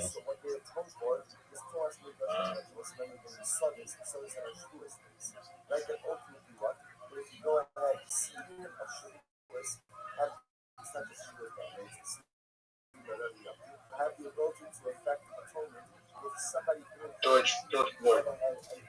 Oh yeah, that was a big one.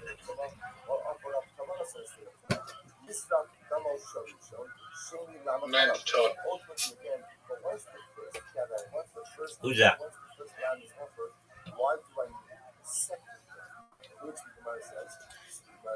Daryl, the same agent, may have committed suicide in 2012. Nobody knows who that lady is. It was a big deal back then. It was like the first case of It was a big deal in. the first case, but It's a big deal in it was Australia. Was it a big? it was a big deal. It was a big deal. It was educating teenage girls into sending material online and lead to trap.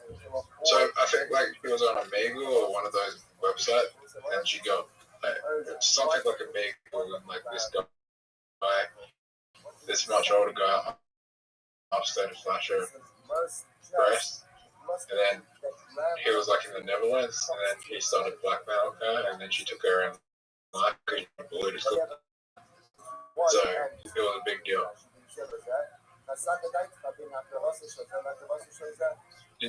She corrected her suicide,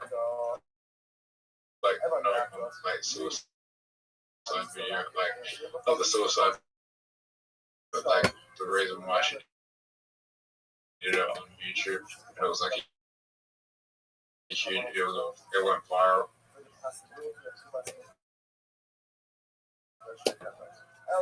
You're comparing to that girl to Nikola Tesla. No, I compared her to George Floyd. Yeah, George Floyd's still bigger than that girl. No one knows who that girl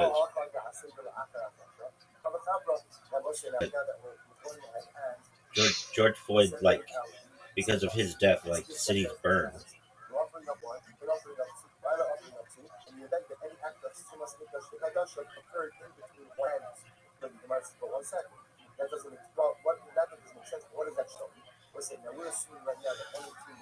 Dude, I have two of the same letters left. Do you know what they are?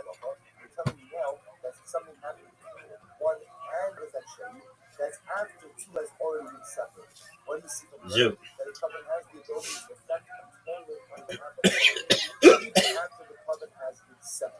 Zoo. Are you proud of that? No, I'm not going to win. You're just figuring this out? But who's someone that died that you can't make a joke about? There's a saying that it's never too soon. So. Maybe no one.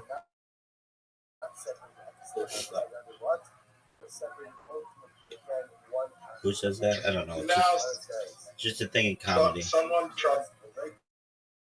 Someone tried to do a Bondi joke after the Bondi shooting, and they didn't like that. How did that? And it did not go down well. Bondi. How'd you hear about it? It was the day after it happened. I know. How'd you hear about the? Oh, it was at your stand-up. Yeah, the day after it happened, someone did a joke at the open mic night, and they completely bombed. Okay, I'm glad that wasn't you. Is that still news in Australia? No.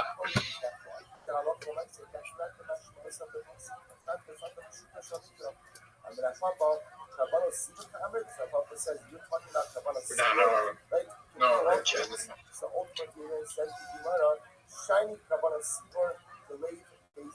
Dude, I've asked you this question already. I have two letters that are exactly the same. What do you think they are?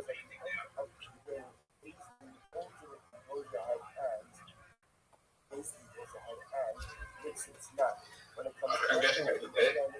It's an I.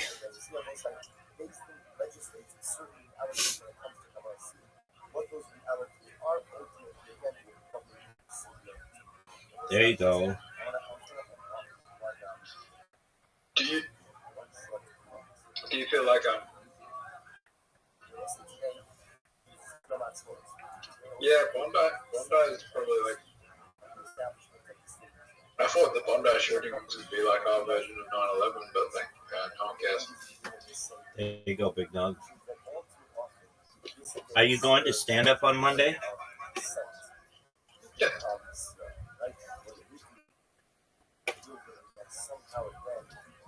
What jokes are you going to tell?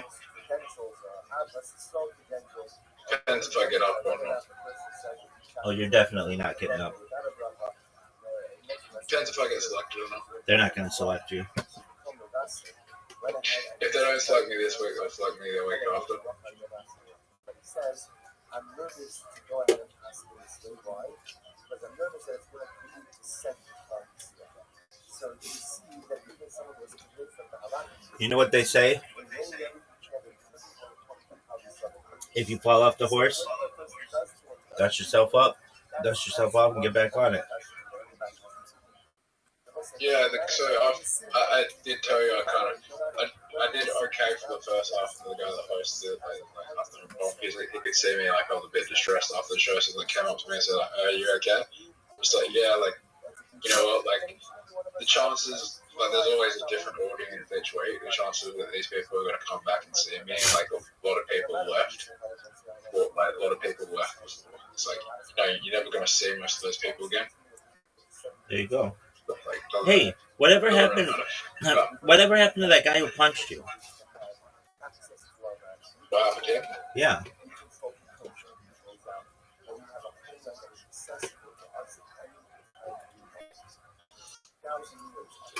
Still walking around. Now that's some bullshit, dog. They can't prove anything. They have it on video. No. You said that there were a ton of videos. So the police looked into the CCTV and that they couldn't find anything. Oh, they told you that? Yeah. Oh, I wish it didn't work out that way for you, Zoo. I'm glad you're okay, though. It happens. It wasn't a serious assault, so I don't really care. Yeah, it was. The guy punched you in the face. That's serious. No.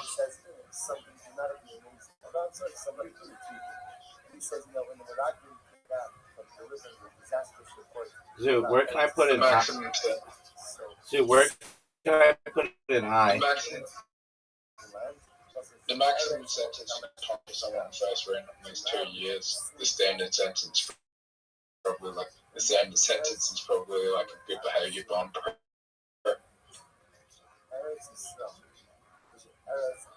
Zoo, where can I put an eye? I'll tell you what would happen, Rabbi. Tell me what would happen. This is how they straighten. Tell me how it straight on legal system works, right? Right. They catch the guy, you wait 6 months to go to court because there's cases pending. You might wait 6 months to a year. He's on bail. You go to court, right? You give your victim impact statement, and then they get sentenced, and then they get a good behaviour bond, and they're back on the street the next day. There you go. That's just the reality of the Australian justice system. Okay. How many letters do you have? Now, what would happen if you punch someone in the face in America?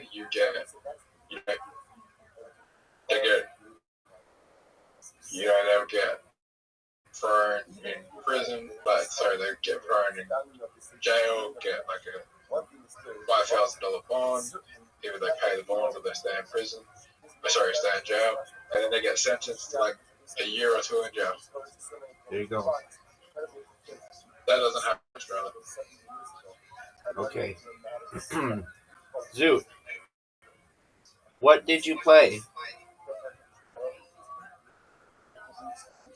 I had an F. You had an F? Yes. Oh, what jokes am I going to tell? Yes.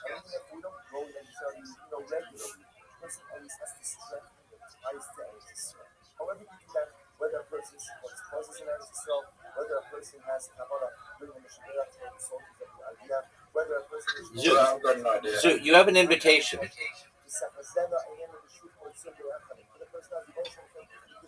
I have an idea. What's your idea, baby? I'm gonna read reviews. No, I'm not gonna do that.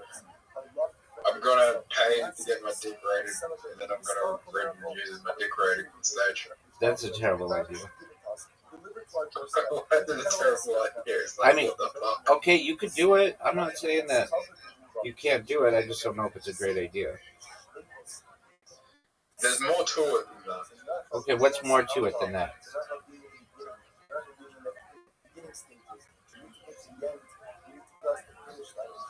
Right.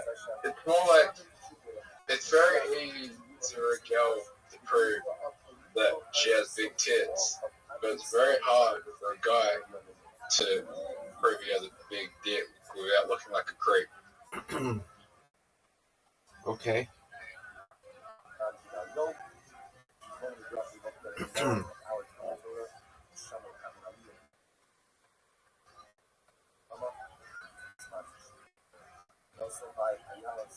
Is there any way to tell if a guy has a big dick? Yep. Yeah. Ask him.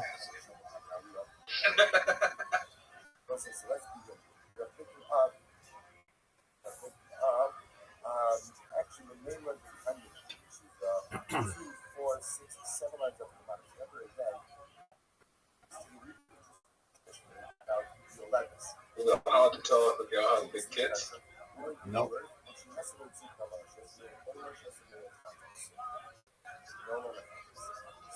How do you know?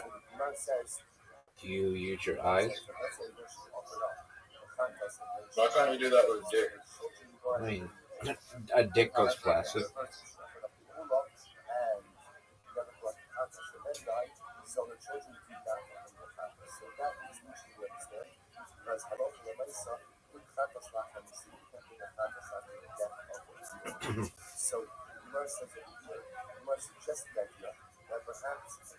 Doug, I don't think I can go anywhere.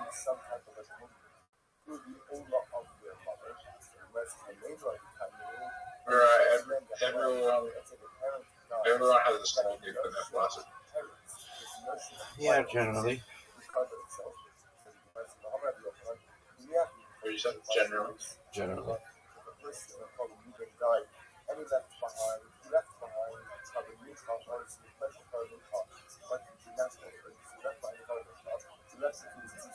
Dude, you're making a really good comeback. I hope you know that.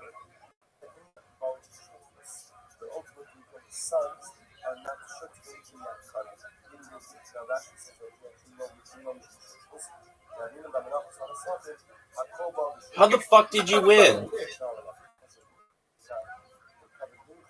Oh, fuck that game. Fuck that game. Yo, I wasn't even trying. That was garbage, dude. I wasn't even trying. Zoot, that was garbage. Zoot, you're up.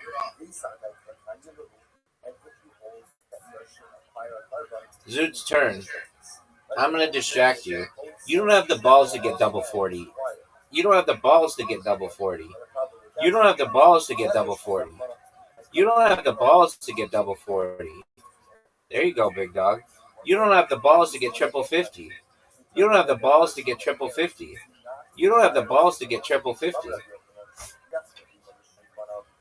Let me guess it's up to 40.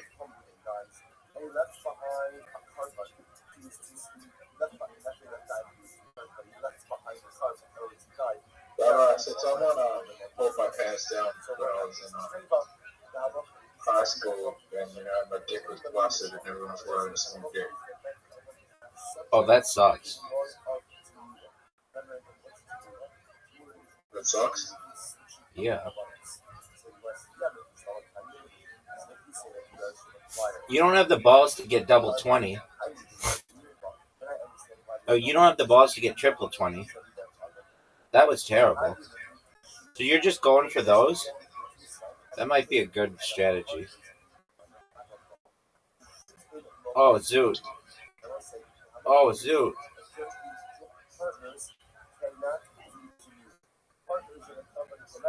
You know, I got free 100 system. That was good.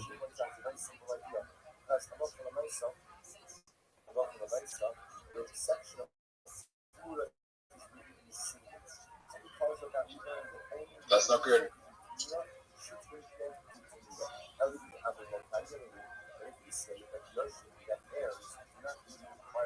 Rabbi, Yes, sir. we played the same game. Get that 100, baby. And don't fuck up. 100, Zoot. Zoot, go. That's a miss. That's a miss. That's a miss. That's a miss. That's a miss. You got a 100.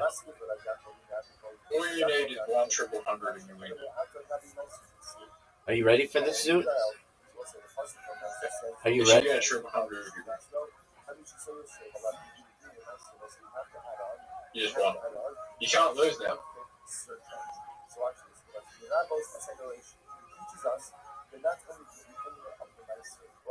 You know it was mathematically impossible for you to lose. Dude, look at how many I'm getting, Zoot. I think this is the highest score I've ever seen. Get it. That You is should a... get this as the highest score I've ever seen. Oh. Would you rather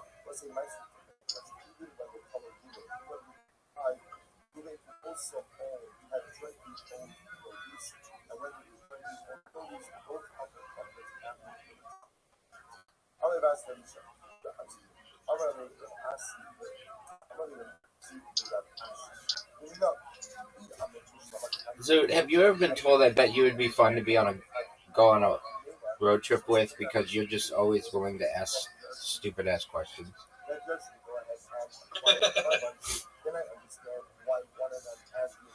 Zoot, remember that time I sent you an invitation?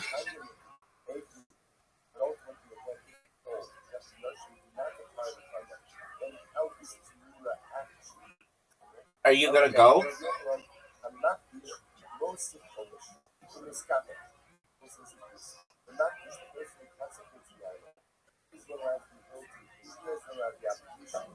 That was the worst shot I've ever seen.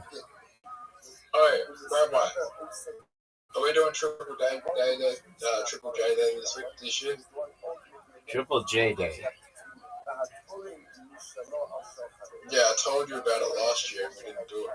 Why didn't we do it?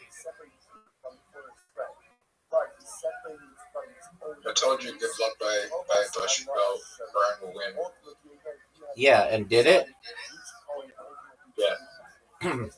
I do want to do Triple J Day. What's gonna win this year? What's the biggest song that came out last year? This might be a little old. Does Has to be in 2025. Espresso count? No, that was the year before. Okay, what was Taylor Swift's biggest song this year? It's not going to be Taylor Swift. Why won't it be Taylor Swift?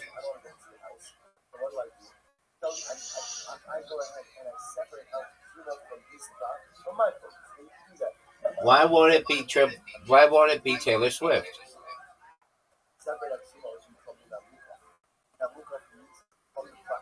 Because she didn't have that big of a year last year.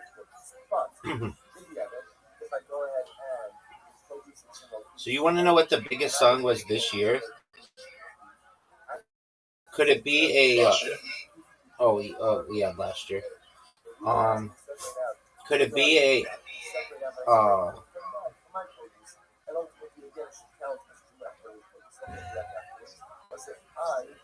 I couldn't even fucking name you a single song that came out last year. Thank you, Zoot. There was like no music that came out last year. There you go.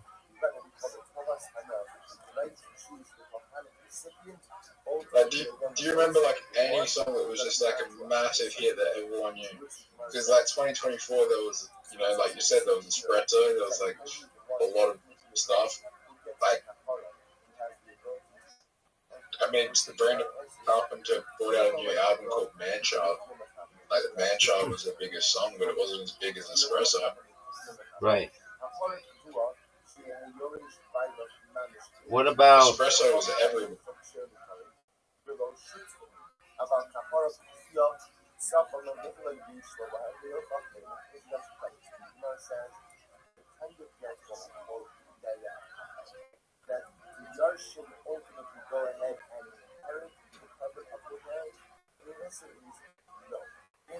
Name a song? For the Love of Money by the OJs?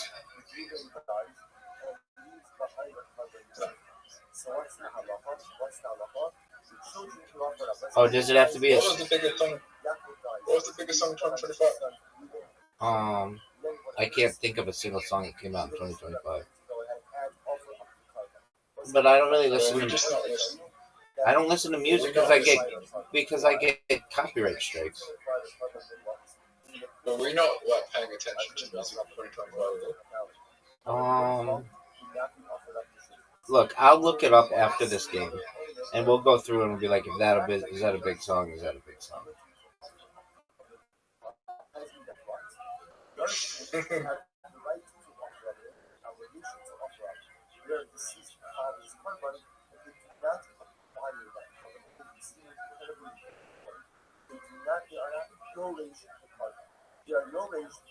That's mine.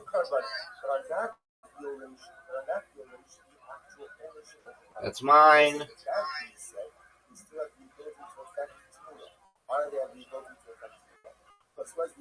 I helped you.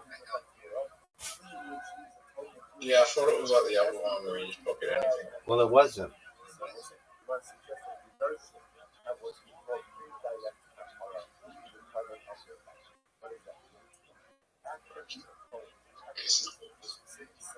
So,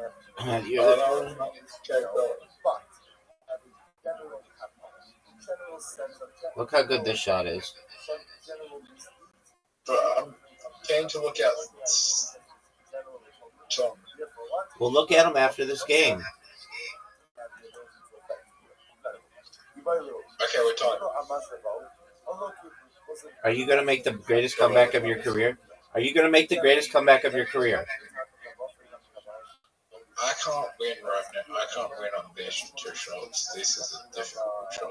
Easy peasy, lemon squeezy, baby. Thanks for putting in. That was not bad. That helped you.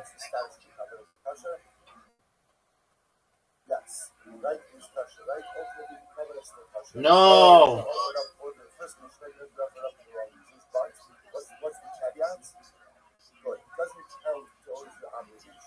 More difficult shot. That's a miss.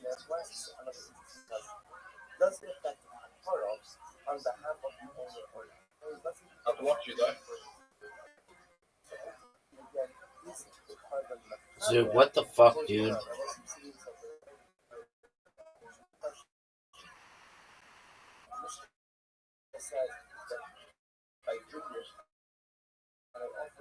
This is a bad idea. That might have been a bad idea.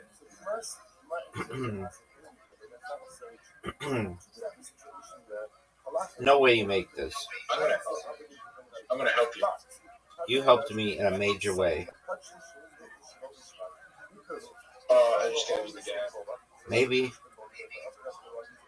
If you get the red in, I just gave you the game if you get the red in. Not necessarily. This is still a difficult shot. Psych, bitch. Got it.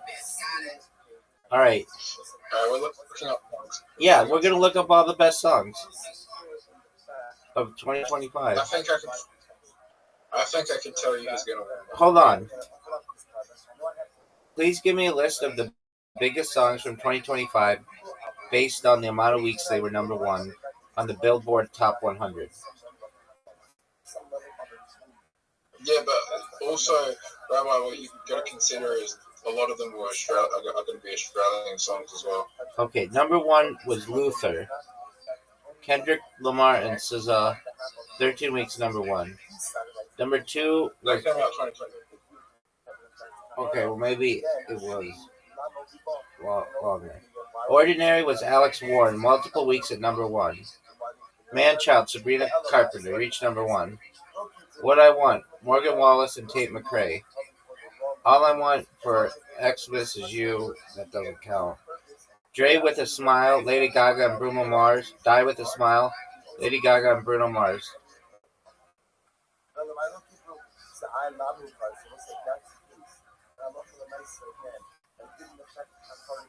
All those songs are dog shit.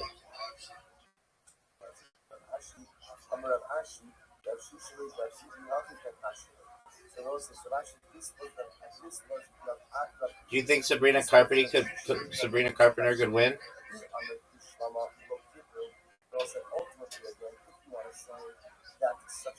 No.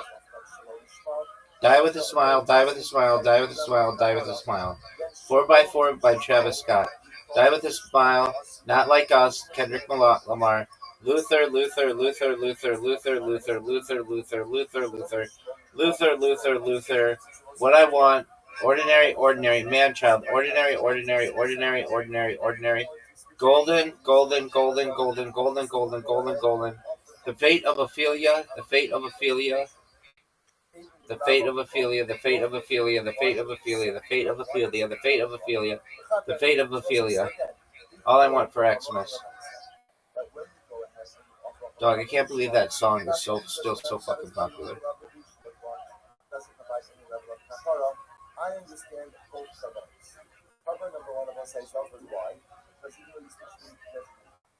Dog, I can't believe last year, of the number one songs, there were only like 8 number one songs.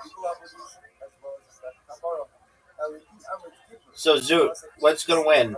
I think it'll be Luther. What do you think?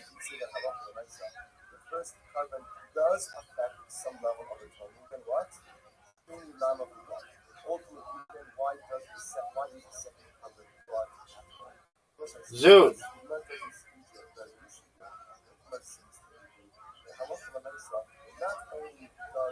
Zoot. Zoot, are you still there? Rabbi, I can tell you who's going to win. Who's going to win, baby? It's about to you that I can tell you who's going to win. Okay, tell me who's going to win. Okay, so in my region,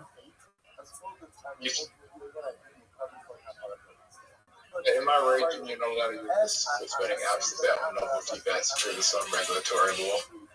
So this, but in other regions in Australia you can, and usually the nobody that can tell you if you're winning. Triple J 2025 sports bet favorite.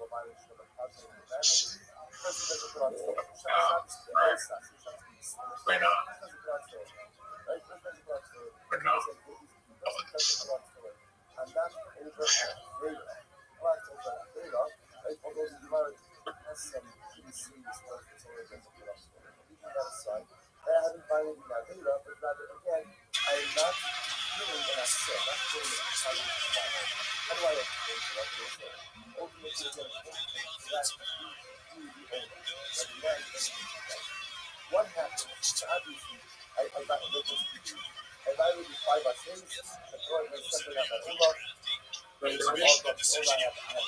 Who's going to win? Go. Who?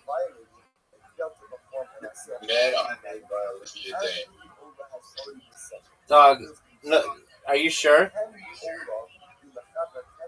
That's who's going to win. Who's Olivia Dean?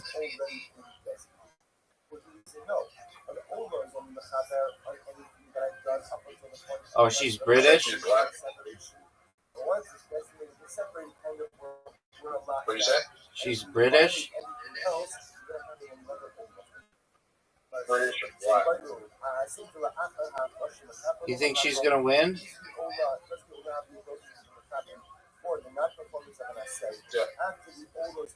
Are you sure? Yeah.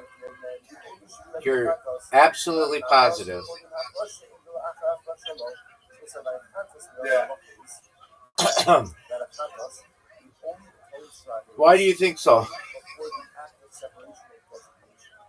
Because she's the favorite of the sports betting app. You're absolutely sure. Yeah, every time someone's the favorite on the sports betting app, they win. Okay. Do you know that Triple J first aired 50 years ago?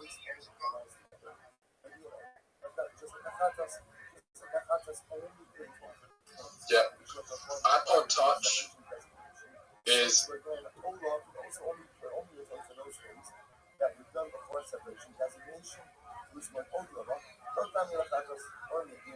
What are you saying, dog?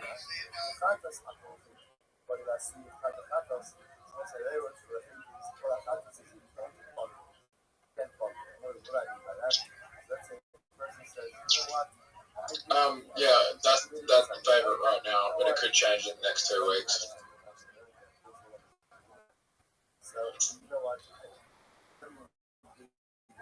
Are you absolutely sure that Triple J is gonna pick that bitch? Yeah. No doubt in your mind at all?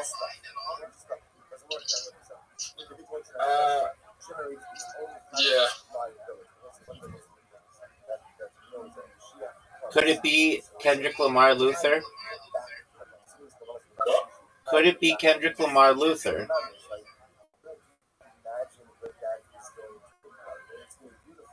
That song came out in 2024, so it doesn't qualify. It already did. Okay. That was already out. I hear you, big dog.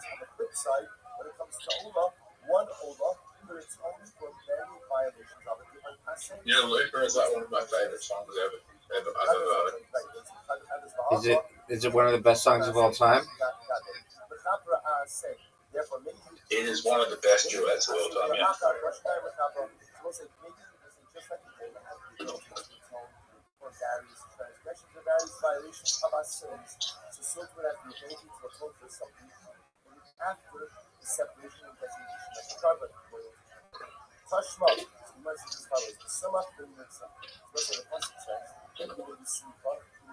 You know what else is one of the best duets of all time? Islands in the Stream by Kenny Rogers and Dolly Parton. Missing You, P. Diddy, Faith Evans. Did you know that Tupac had sex with Faith Evans?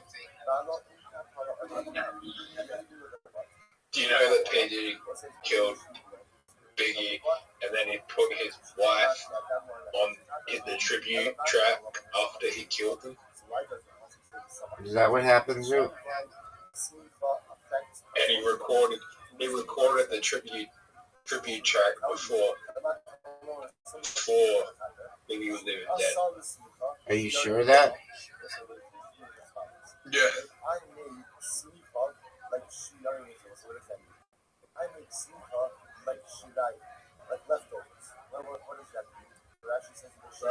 Yeah, baby.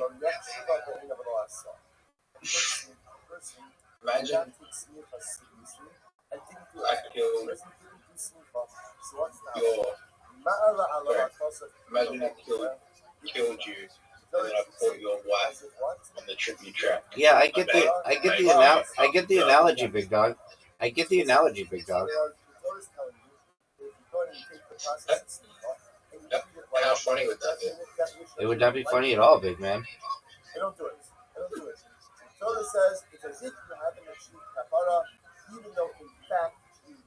Dog, I've got a quiz for you. Name every NFL team with a 500 or better record all time. Go. I don't even know what that means. Name every NFL team with a 500, meaning chances are they're going to win versus they're going to lose, or better record all time. Patriots would be high. Patriots are one of them. They're number 4. Name another team.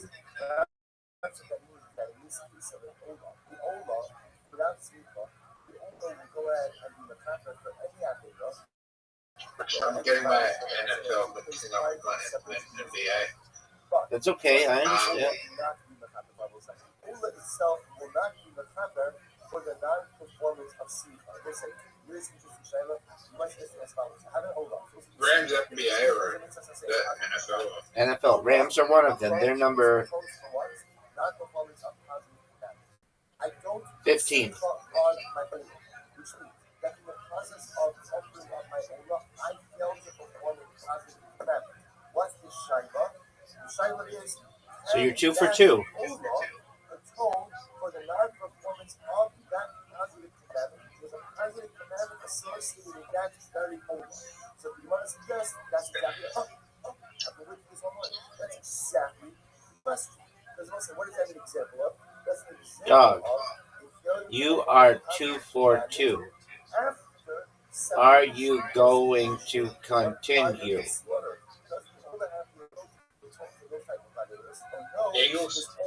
Eagles are on the board. Yeah, you're 3 for 3. 1, 2, 3, 4, 5, 6, 7, 8, 9, 10, 11, 12, 13, 14, 15, 16. They're the number 18 team. That's right. Good job. You're 3 for 3.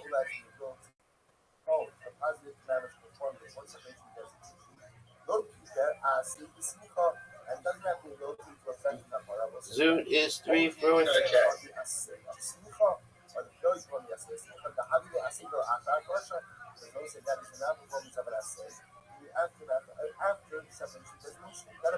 Zoot. Last one. Everyone agrees that an Ola atones for 30 positive commandments. Everyone agrees that one Ola can atone for what? Right? Many non-asay, I don't want to call it violation, it's not a violation, but many acts of non-performance. Tell us, Cowboys. They're number 2. That's correct. You're 4 for 4. You want to keep going? How many are there? 19. Well, there's 19 teams that have more than a 500 record in the NFL all time. How many teams are in the NFL? 32.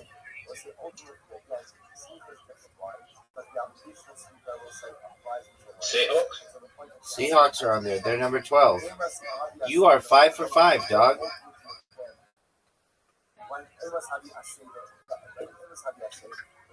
Miami Dolphins. You are 6 for 6. They're number 8.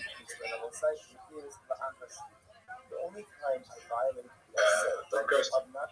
They are number 11. You are 7 for 7. Kansas City. You are 8 for 8. They are number 6.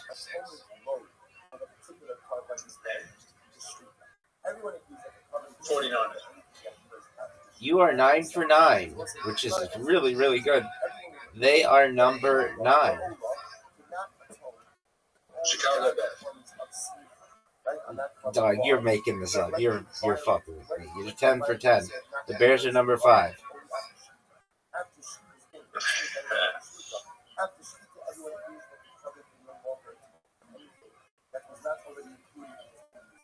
Yes, I know.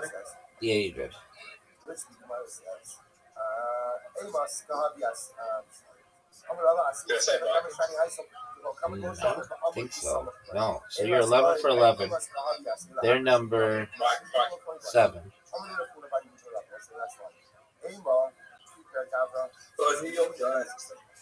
That's correct. You're 12 for 12. They are number 14.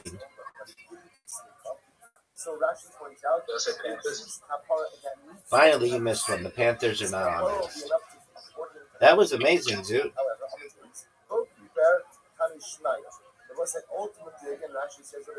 I did have to look up Tang, That's okay. but I didn't look up. What about Titans? No, they're bad. Okay. They're bad. They're bad. Yes. I just like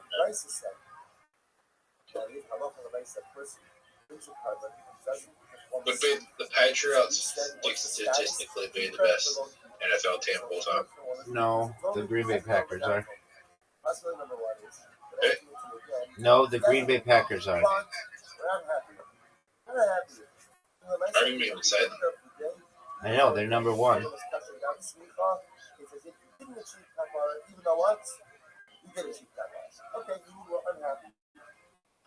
Tom Brady played for the Patriots, though.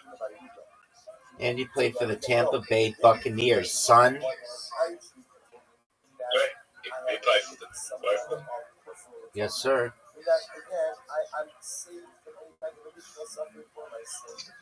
Do you think he's the greatest NFL player of all time? Baby.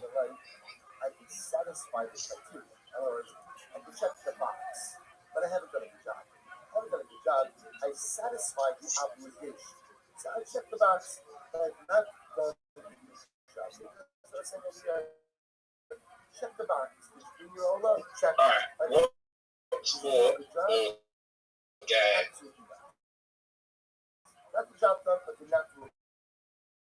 is someone living today the best in the world at? Well, arguably Tom Brady and being quarterback, he's won more Super Bowls than any team even has won as an entire group. He's won 7 Super Bowls. And the next team that have the most amount of Super Bowls won is the New England Patriots with 6.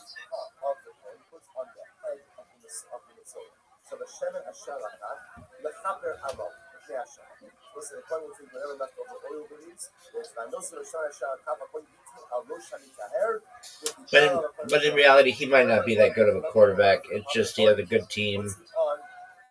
Do you think in 100 years from now, Tom Brady will be able to compete? Tom Brady, in his prime, will be able to compete with the players in 100 years? They won't be playing football in 100 years. Why won't they? It's already becoming illegal in the state of California to have contact football.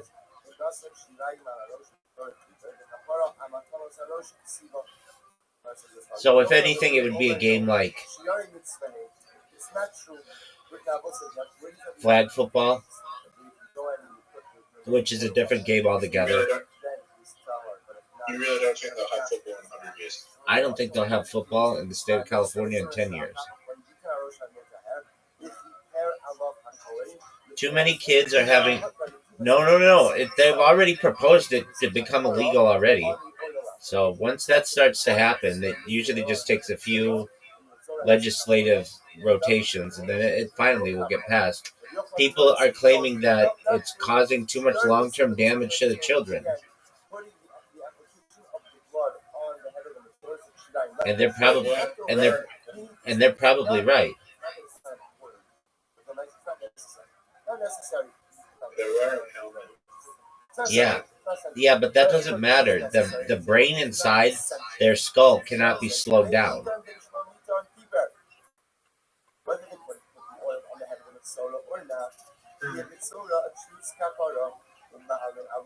So then they'll just make it touch. Yeah, it's called flag football,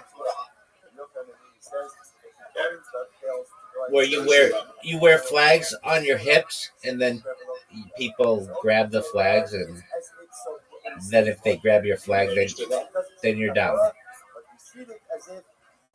Yeah. It's called touch rugby over here, though. There's something like that. Okay, yeah. So will they be playing that game in 100 years? Yeah. You know what I think will be the biggest game in the world in 100 years?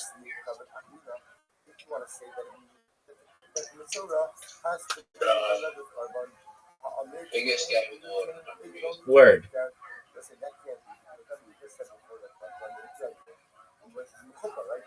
Soccer. Rugby.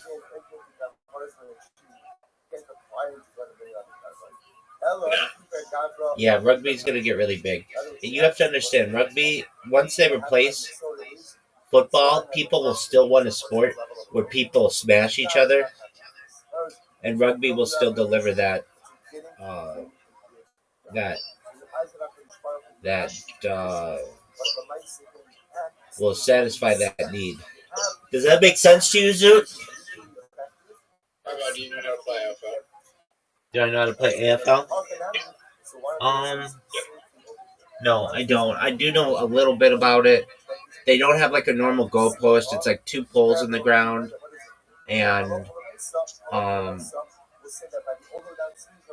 they don't wear pads and stuff. They basically you can only throw the ball backwards, I think. Is that correct? Nope. So you can throw the ball forwards? You can't throw the ball. Oh, can you pitch the ball backwards? No, you have to handball. Oh, that's what I mean. Okay, but you can't do it forward. You have to do it backwards, right? No, you have to go forwards.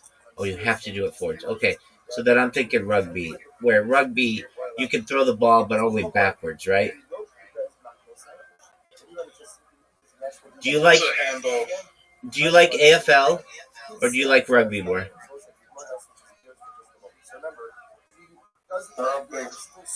But I'm in the AFL state. Okay. Who are the All Blacks?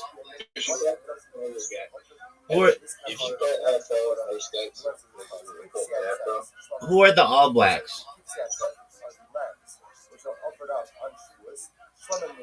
that's the New Zealand team. Are you guys rivals with them? Yep. Are they the best? New Zealand? Yeah. New Zealand. It's been about even for the last 25 years. That's interesting.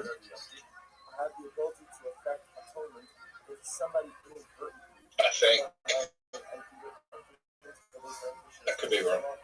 I think they're better than us, to be honest. Okay. I don't really follow, but no. Do people play baseball there? Do people play baseball? Do people play baseball there? No, they play cricket. Yeah, that's right. All right. That's cool. Did you ever play rugby? Touch rugby, yeah. Did you ever play AFL? Yep. Is it tackle? No. Is AFL tackle? Yeah. Do girls play rugby? Yep. Do girls play AFL?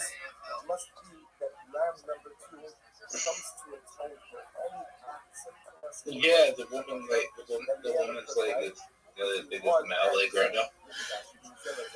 Do you play field hockey there? No. Do you play... So no field hockey. Do you play lacrosse? Yeah, people play lacrosse. It's not big. Okay. Is surfing big?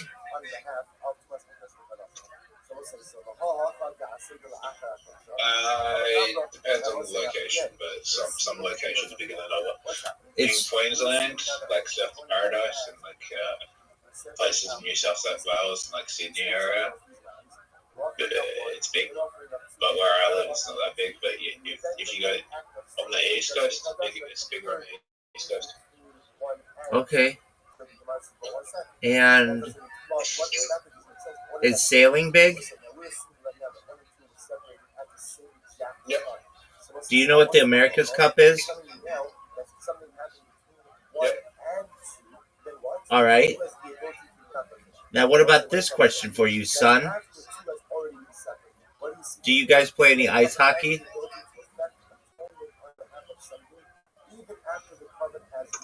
Not really. Why not? That's a Canadian American thing. Do you play soccer?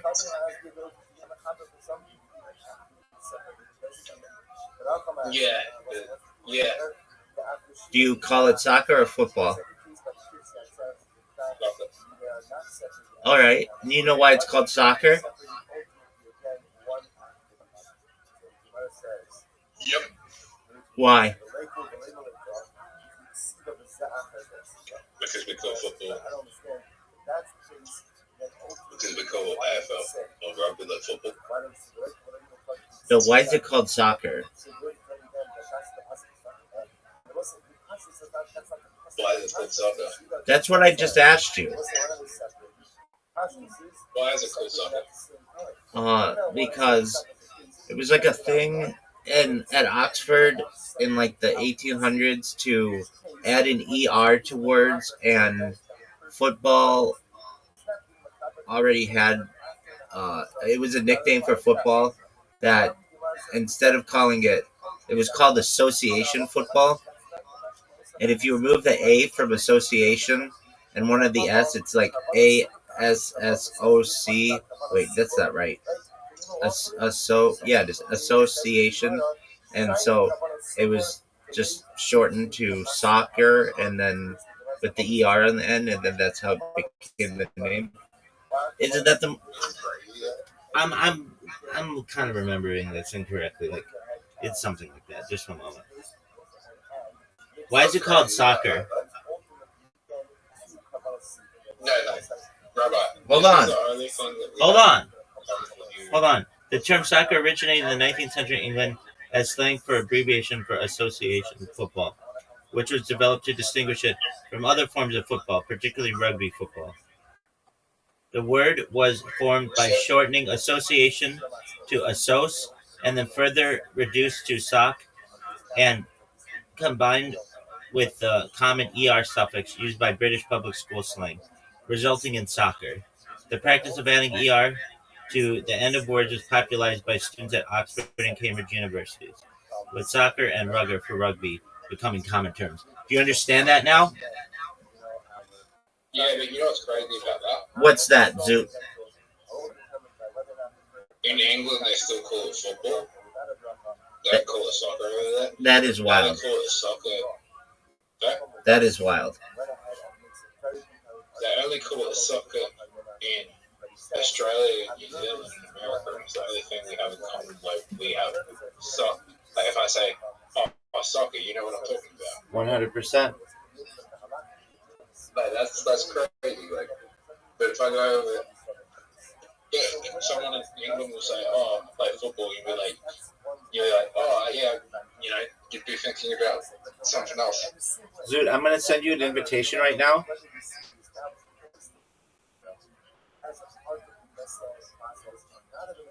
No, I'm not ready. Yes, you are. 4 in a row.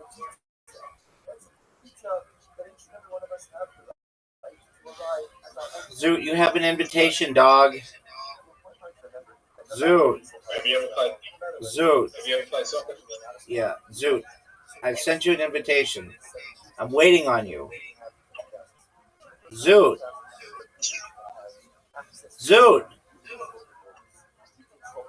Zoot. Did you go to a school where they play all sports? No. Zoot. Zoot, I've sent you an invitation, dog.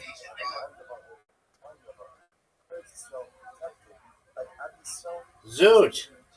What type of school did you go to? One for people who were blessed with huge cocks. Oh, you think that's a good move, Zoot? Zoot, you lost. Zoot, did you know you lost? Zoot, did you know you lost? You're done. It's over. Zoot, you lost. Let's go again. Yeah. Did you hear me telling you that you lost?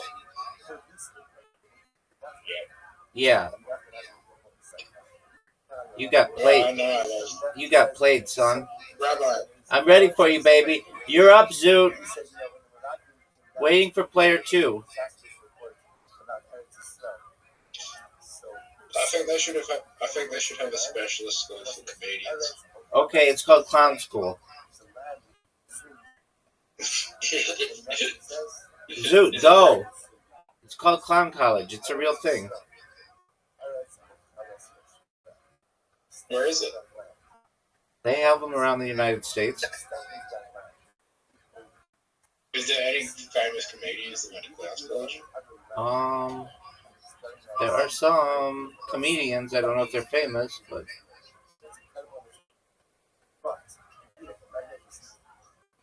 Zoot, you're up, baby. Is there any really successful comedians that went to Clown College? Yeah, maybe.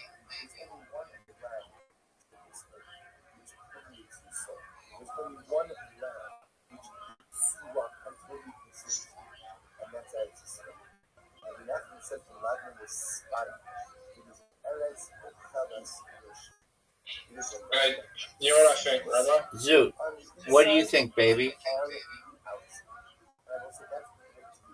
They should add stand-up into the curriculum in schools. Okay.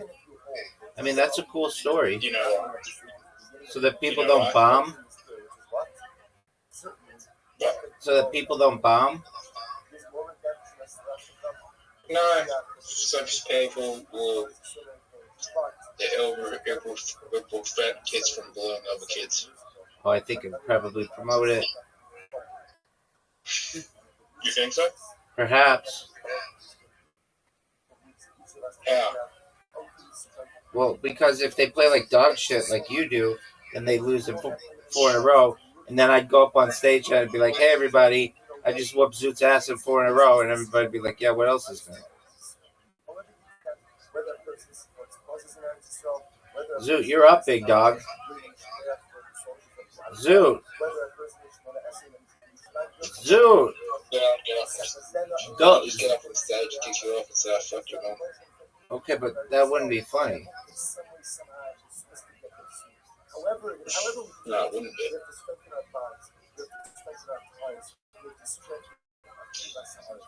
It's the truth hurts. But that's just a blatant lie. Zoot, are you going to go?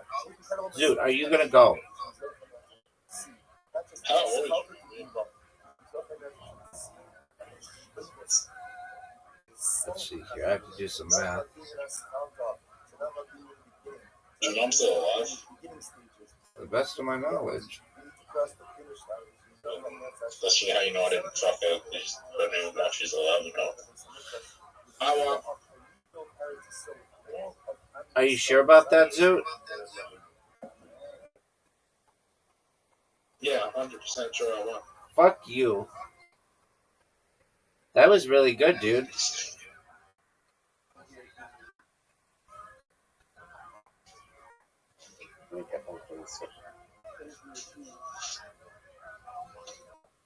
You're up, Zoot. Are you going to go or are you going to jerk yourself off raw? Zoot! Good morning. Zoot! Us begin by thanking of our sponsors for this morning share to thank. Our annual Talmud sponsor, Total Shulchan dedicating all the Shulchan instructions this year. This host, besides those Talmud sponsors for the month of Elul. Our Baal will cover Benek over from Amir from the shows and his parents, Avram Ben Asher Pinchas. They got Rizal Bas Zaleh, which is for the hope that the fields all our precious to you. Are you sure about that? Father, and of course, the merit of Hashem bring home our hostages, the Shalom and the Kara, to allow our holy soldiers to be successful.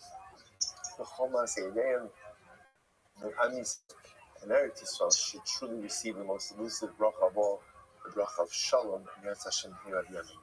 But should not let us begin. Today's daf is Dalit. We have a lot to do today, Bobby.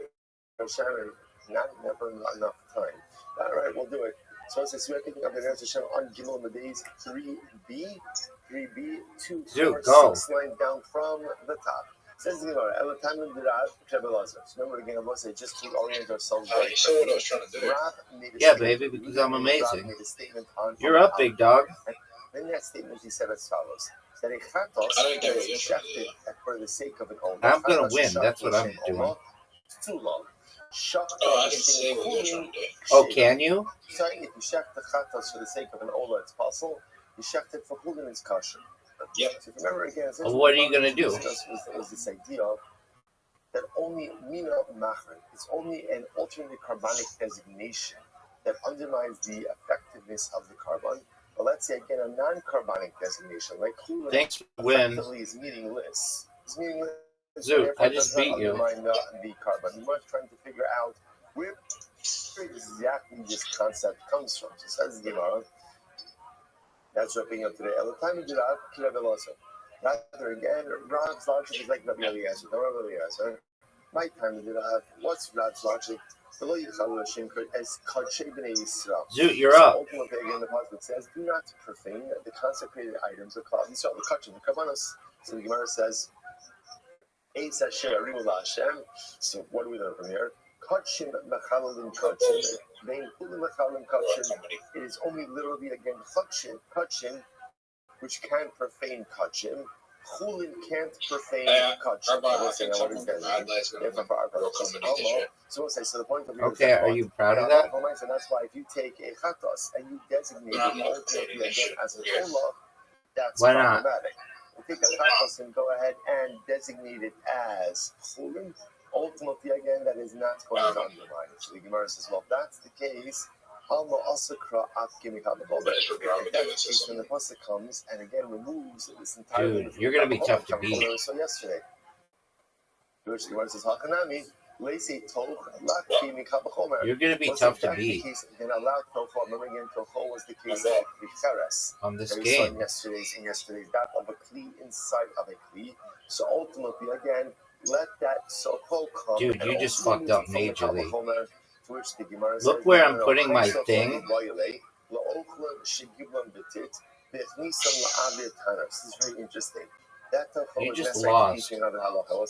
Dude, you had 4 in a row. But in this case over here, you have and you fucked up. You covered the food in clay. Then put the food into the oven. So the Gemara says, Dude, you're up, baby.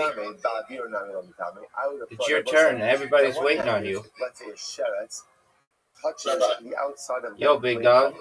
What's talacha? The food actually remains tahar. Why?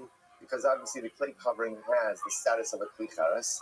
Klicheres is only metame aviro, not megava. Perhaps, big man. It only comes tame from the interior, not from the exterior. So since if the sheretz were to go ahead and touch that clay covering, the food would not become tame. I would have thought that if halacha l'maaseh now, that same clay covered food is inserted into a tanor, and in that tanor, yo, big dog, again is a sheretz. I would have thought that food also remains impervious to Torah. Maybe, big man. Says, Kamash Malon, no, Kamash in the future. Look out in the future, have time to travel to the past. Covering doesn't. That'd be baller, right? Again, as a clean house, as a clean with my clean. Yeah. So I just go far enough of time to where someone's worked out how to go back in time. Dude, you lost. This particular case does not require a apostle to teach me that. Okay, incredible. But Yosef never says so again. So therefore. Thank you for the win. What we have over here is as follows, right? So Zoot, thank you for the win. Over here is the statement Zoot. The statement of Rab. So if you go Zoot, ahead thank and you. the chatos designation, thank you for the so win. you change the chatos designation for Zoot, you're up. Everybody's waiting on you. Chatos for chulin. Go. Ultimately does not become undermined. So we'll say so again. That's the principle to emerge. Now again. Point in time, do you think they'll be in a challenge at every question? Right now, baby. Next, send Beamer 2 dots.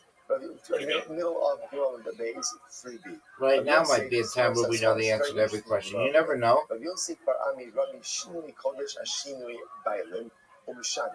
Rabbi Yossi contrasted the following cases of Shinui Kodesh with Shinui Bailim. So we'll say, what's Shinui Kodesh? That's what we've been dealing with up until now. I have a chatas, and I offer it up for the sake of an olam. That's called Shinui Kodesh. Versus Shinui Bailim. Big Dog, do you have an answer for this question? Are you going to win? Again, it is offered up or it's shechted for the sake of Shimon.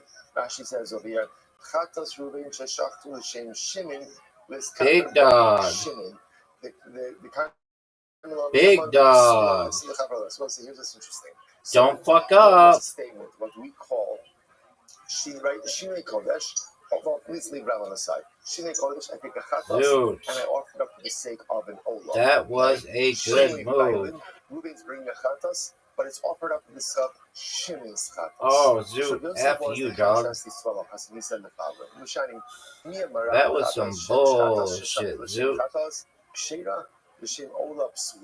Did Rav really say that if a chatas is offered up for the sake of a chatas, which I was saying, so let's say Rashi's example over here is, let's say I'm supposed to bring a chatas. Oh, Zoot. I'm supposed to bring a chatas. Zoot, what are you doing? But instead I had in mind that it should be a chatas for eating blood. So right, that's called chatas sheshachta l'shem chatas. So again, interestingly enough, same person, same carbon, but there was a shift over here in the reason for it being brought. It was supposed to be brought for consumption of chaleb, but it turns out that he has in mind that it's brought for the consumption of dam. So what's that halacha? Kshira. Ultimately, again, the covenant is kasher. Covenant is kasher. Similar to the shem ola psula. But ultimately, again, what's going to happen here, Zoot? For the sake of an ola, ultimately it's possible. Alma, what do you see from here? The lav mina machriv bal. The mina lo machriv bal. So what do you see from here? That as long as you keep the designation in the family, it doesn't undermine the carbon. The moment that the designation goes out of the family, even if it's still in the realm of carbonos, it does undermine. So let's eyeball a second. I wasn't obviously sure Rabbi Yossi is going this. He's going to contrast this with the statement of Rav on Amudal. What did Rav say? V'amar Rav, chatas sheshachta amish mechuyev chatas. I'm sorry, not Amudal. Different statement of Rav. But yet Rav said that ultimately, if a chatas is shefted for someone who is chatas, that was a good one. That was a good one. Yes, it is. Zoot, are you ready to play the greatest game that you've ever played in the history of your life right now? You're up, baby. But yet, again, ultimately, again, Zoot, are you going to go? No, I'm sorry. I'm sorry. I explained that wrong. Look at Rashi. Okay, that sounds like a plan. But just don't suck dick. In the case of where you switch the designation of the owners. That's a make. You can't do that again, though. No way. Are you proud of that? So this is actually a case of change of ownership, right? And Ruben is bringing a chatas. That was awful. That was awful. For Shimon. So is the carbon affected? It depends. If Shimon himself was chai v'chatos, ultimately again. Hey, dude, guess what? It ain't over till it's over. Ultimately, it's going to be kasha. Alma, what do you see from here? The bar minah machriv. Nice shot. Way to suck dick. So this is the exact opposite of what we just said. So what do you see from here? That ultimately, again, if the designation is a similar one, it undermines the effectiveness of the carbon. I taught you that. If the designation was a dissimilar one, it does not undermine the effectiveness of the carbon. Well, Mishani, so how do you reconcile this? To which the Immersive Mishani, Hasam Shachar Osa. Hey, Zoot, scoreboard. So that the pasuk says you shall offer it up for a chatas. So as long as at the end of the day, I don't give a fuck. They all started as a pyramid, right? You are good. If you look at Rashi, Rashi says Hasam Zoot, you're not doing well, dog. I don't mean to get in your head, but I just want you to know you're not doing well. Ultimately, again, the carbon is still going to be kasha, right? See, even as long as it was a chatas, Zoot, are you seeing this? Even though you may have changed some of the details, not changed, but you may have different dance with some of the details of that. Good morning, Miss Aquarius. Sorry I missed you last night. Apologies. Shachat Osa Chatas Rachmona, right? Bahari Chatas in Chatas. Harpa over here by Shinui Bailing. Zoot. Changing ownership, right? The shifting mindset of ownership. The Gemara says the keeper Allah Siv Allah Allah Al Khadero. Ultimately, in the Pasuk says you will Zoot, you need to get 4 to tie. You got fortunate there, dog, and you know it. You, dude, Zoot, shut the F up. Zoot, no way you get these. No way. Dog. What is this? We're playing beer pong. Or pong, whatever. Zoot, you need to get this one. Zoot. No, I can't wait. It all rides on this. Yes, you can. Oh, it's mine.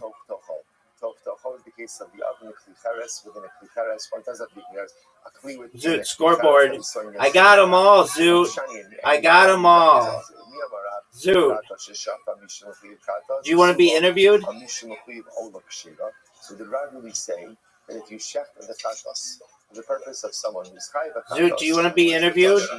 Changing ownership, ultimately the chatas is possible. But if you go and you check for someone who's okay. Do you want to play darts? What do you see from here? Oh, rematch. Okay, I see how it is. Zoot, remember that time when you told me scoreboard, and I told you it's not over till it's over? And then I came back and won everything? Is that true? I mean, it's 0-0, dog. But anything inside of the klichares doesn't become tamei. Scoreboard, says the mushani. And I will say now, why is that? Remember, we go back to yesterday's. That's because that interior kli really doesn't need to be there. It has no place being there. That's why, for example, the mechitza inside the klichares doesn't work. Right? Ultimately, again, so a 0. That was an easy question. Do you have any other questions for me? But we learned because you got 0. So it's really easy to grade. Just like now. Even something not the same min has a the 1. ability to be chotitz b'fnei hatumah. So ultimately that's being viewed as a contradiction. Because on one hand, shifting the designation ultimately again from a chatas to an olah is going to go ahead and be fine. Shifting it to a different type of chatas, ultimately again, or from 0 chatas is going to be possible. So that's mina. So the Gemara says you see from there that ultimately again, mina is with a similar type of shift undermines the carbon, but a dissimilar shift doesn't undermine. Dude, that was bad. That seems to be contradicted by the case. And that was bad. Where ultimately again something that is not its min has the ability to work as well. Change the designation. Or Shani, we answer over there. Arba'a tofo ksibi. The Torah says the word tofo. Where do you get it from? The Gemara says tofo. I'm sorry, tofo. So essentially again, tof is written twice. I use it the least probably. Which gives us the total of 4, what we call tof. Zoot, are you watching this performance? So what does the teacher say? Zoot, are you watching this performance? You're over here asking me what fucking appendage I'd lose, and I'm just showing you how a playboy plays, baby. Are you seeing this, Zoot? Zoot, are you seeing this? Zoot, are you seeing this? Dude, you've never won? Even a non-earthenware utensil, ultimately again from contraction from up the actual kli itself. Wisdom teeth. Zoot, you're up. Zoot, you've never won. Zoot, you've never won with this account. And there's food inside of that interior kli, that the food in the interior kli does not contract ultimately again from the airspace. Incredible. All right, we'll say. It's like something that you naturally lose, Zoot. Or baby teeth. I mean, there you go. No idea, all right? So good. That's all right. That's okay. We're doing this together. Right, we'll say, Zoot, are you seeing this? Zoot, are you witnessing this? Zoot, are you watching this? Are you watching this performance, Zoot? For the sake of an olah, ultimately, again, it's possible. It's possible, right? You switch the carbonic designation. Zoot, are you watching this? Again, it's going to be possible. Now, again, I will say, remember, there's still a lot of halacha l'maisa we have to go ahead and do, because at the end of the day, remember again, Dude, chatas is also are you? I mean, in general. do you understand what it's like to be up 5 the carbon is to kosher. nothing? The carbon is kosher. Why is the carbon kosher?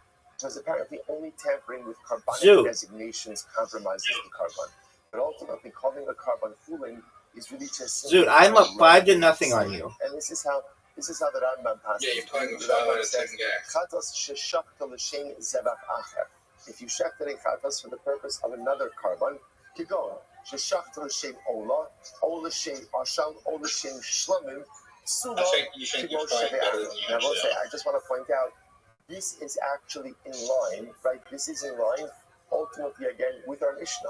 Because our Mishnah actually taught this halacha, which is, in general, if you check the Dude. carbon and change the carbonic designation, Dude, you're down it's 6 to halacha. 1. Like the halacha is ultimately, again, that the carbon is still valid, but it doesn't count Are you towards fucking the serious? owner's Yeah, I am obligation. fucking serious. The That was Mishnah dog shit. excluded chatos from this and said chatos, if you change the designation, ultimately again, it's going to be possible. So I'll say that's how that. So Rabbi is pretty much just reinforcing. Dude, oh, are you fucking serious? Dude, that was bullshit. But if you take a chatas and you shecht it for the sake of chulin, ultimately again, it is kosher. It is kosher. Dude, however, the Rambam adds in a very it's 7 to 3, big dog. Also but it does not count to satisfy the owner's obligation.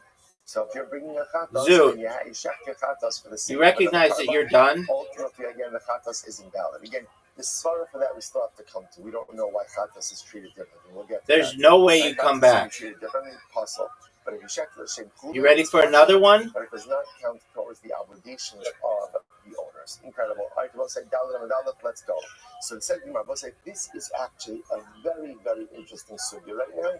That is going to be very helpful to us going forward. The Mishnah says, Simar says, follows, Minavan,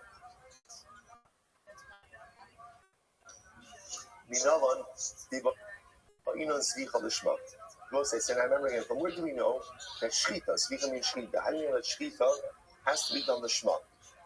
Has to be done for the sake of the carbon. Now, Dude, are you watching this? So first of all, in the second spoken is what happens if you don't do the shchita, the shma. What happens?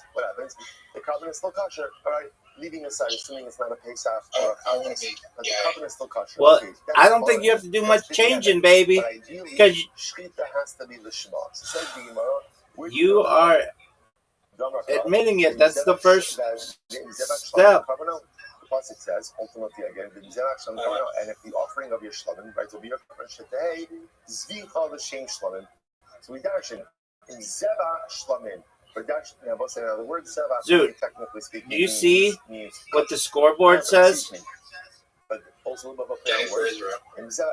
Not only did you say that you want to be gay, but you're losing 6 to 1. Even the shchita has to be the shema. 7 to 1, Zoot. Maybe the name of the carbon is Zoot, 7 to 1. Maybe that's just the name of the carbon. 7 to 1, and you admitted you want to be gay.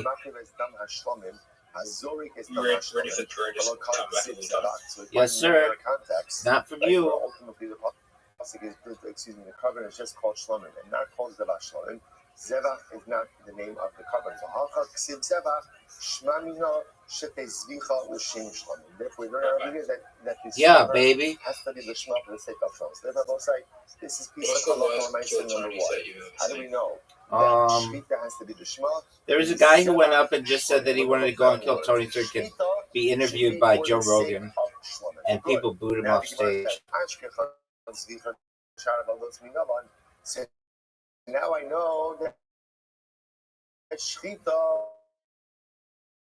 ideally has that to happened be not too long ago. How do I know about other forms of carbonic service? The chitema leilif mizicha. Well, you say, okay, it's simple. Why not go ahead and learn out all of the other forms of this other stages of sacrifice? Dude, it's over, baby. The best kill Tony ever was a guy who didn't even talk. He just was quiet the whole time, and he made everybody laugh. And then they asked him how he was doing. He said good, and then they said, that's it. You're done. we can't laugh any harder. So in that respect, What happened? A guy came up for his minute and just was quiet the whole time. Circumstance to it, which prevents it from being the And source everybody for laughed. everything else. Okay. Because it was just like, it was so funny that he was just making faces. Just like, you kept thinking he was about to start laughing, talking, and he just didn't. Someone is not capable of eating it, it undermines the carbon. So the point over here is you can't use shkita as the paradigm for everything. So shkita has inequality. The Pasuk says, Word, dog. Do you know they only made like 15 Mr. Beans? Now, here's what's interesting. We're going to see later on that hamakrid, the word makrid, which we translate as offer, So he basically get up, go on stage, and just didn't miss the which is beat. the act. Remember, again, Exactly. after the Kohen, it doesn't have to be a Kohen chef. So after Shkita is done, the Kohen receives the blood in a service utensil. That's called Kabbalah. That's called Kabbalah. There you go. So hamakrid es dam hashlamim. So what I'm saying is, when you receive the blood, you have to have in mind that what? That it's the blood of shlamim, which is another way of saying that when you do Kabbalah, you have to do Kabbalah with Kabbalah. Rabbi, we should watch every Kabbalah. Mr. So the Gemara says, Okay. incredible. So therefore, the Kabbalah, the receiving of the blood, and the blood is also very important because the Gemara also. Zoo, do you think you could win? Is not the primary thrust, but is also going through the various steps of Karban. Step 1, The guy's in his 70s Step and just 2, came back 2 years ago. Okay. Did he also suck it? Now, Beer pong? Again, Kabbalah, receiving of the blood has to be the Shema. Scoreboard. I have a lift of Rahman of the Kabbalah. Scoreboard's right, son. So why not go ahead? Look at the scoreboard, son. Kabbalah has to be the Shema. And if I say if Kabbalah has to be the Shema, then what? Then certainly Shechita does. Now, why would that be so? Because if step 2 has to be the Shema, then it makes sense to say Dog, that step fuck 1 you. has to be the Shema as well. To which one says, no, that's not true. We shouldn't be going to Mifrach. Mala Kabbalah is Psula B'Zavi Isha. That's not true. Because, for example, Kabbalah must be done by a Kohen. That was the most fortunate shot of your life. Interestingly enough, it'll say Shechita can be done by a woman and can be done by a non-Kohen. So that logic would not work. Therefore, you need a separate limud. You need a separate teaching, ultimately, again, to teach us that Shechita has to be the Shema and Kabbalah has to be the Shema. Fuck you, Zoo. Fuck you. That was amazing. I understand, ultimately, again, Shechita and Kabbalah. It really is all question of perspective, right? Again, this is incredible because, remember, understand what we're getting over here. I was just having this conversation with someone the other night. Throughout our entire Talmudic life, I would venture to say that most of us, when we get to a student and get to a topic of Kabbalah, or we get to a topic of Tumantara, what do we Dude, do? what's up with this bounce shit? Right? This is Guy, not you good. choose. Run, run, hide, look when it's going to be You over, have to bounce count to get it seating in. tiles, like whatever, No, you whatever don't. we're going to do past the time. Tiebreak round 2, Zoo. When it comes to Svachim, there's no running. This is it. Dude, fuck you with this bounce shit. And by the way, pretty much also for the next 500 days, right? This is it. This is it.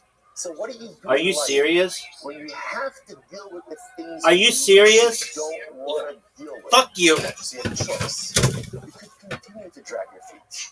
You could continue to go Good ahead win, man. and figure out Good job. this amount of effort you could expend in order to And address the issue at hand. I agree, Zoo. Come back when you have more time. Lean into it. Lean into it and say, okay, this is my life. This is now my life for the foreseeable future.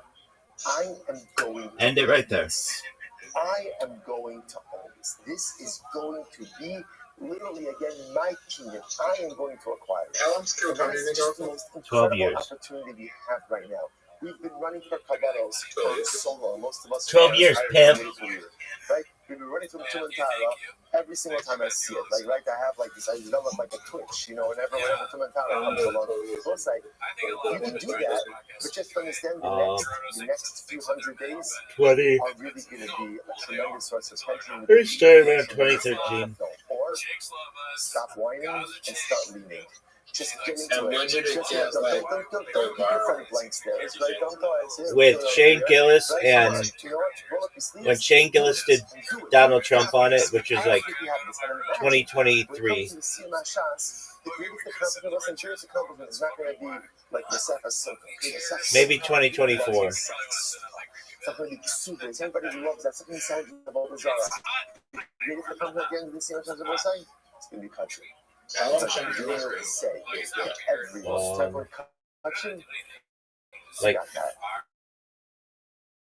3 years, 4 years. Right. But I just want to tell you that when I did this shit, when I did this Gemara, When he was going to be on Saturday Night Live, and then they went to his old podcast, and they canceled him.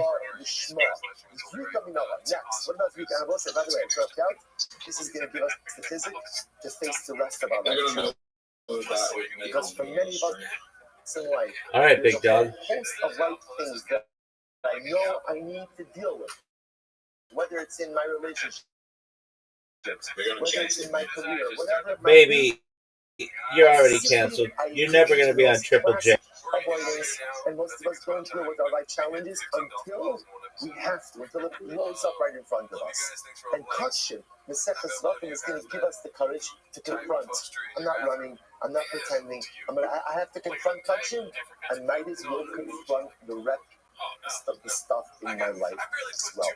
Not only you're going to Kutchin, but your life is going to become infinitely better as a result of this Masechah. Let's go. Ashkut by Shita, the Kabbalah. So let's say it's not Shita and Kabbalah. Zrika Minova, Hanabazrika, Hanabazrika. So the most legitimate and Leilach Minhani. So learn out Zrika from Shita and Kabbalah. But let's remember again, Zrika is the act of sprinkling the blood on his back.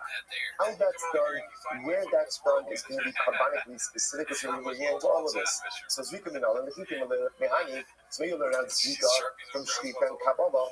Malachani, Shikin Tunos, Safon, the Yeshkon, the Chatos Apninos. Here's the Kabbalah saying, and again, we're going to get into all of these details. Shchita and Kabbalah happen in Safon, happen in the northern part of the Beis Hamikdash. And we'll say, one of the exciting things that's going to happen over the coming months is we're going to become oriented with the halachos of Kabbalos, and also intimately oriented with the geography and layout of the Beis Hamikdash, which is really very exciting. So we're going to see, for example, that in general, Shchita and Kabbalah was done on the northern side of the courtyard. That's different than Zrika. Zrika was not done on the northern side of the courtyard, right? Primarily because Zrika wasn't done on the courtyard, right? So again, we'll discuss that. So number one, these two avodas are different than Zrika. Furthermore, again, Shchita and Kabbalah happen even ultimately again in the Chatos HaPnimios, the inner Chatos, but Zrika ultimately again, about Zrika's Mizbeach HaChitzon less.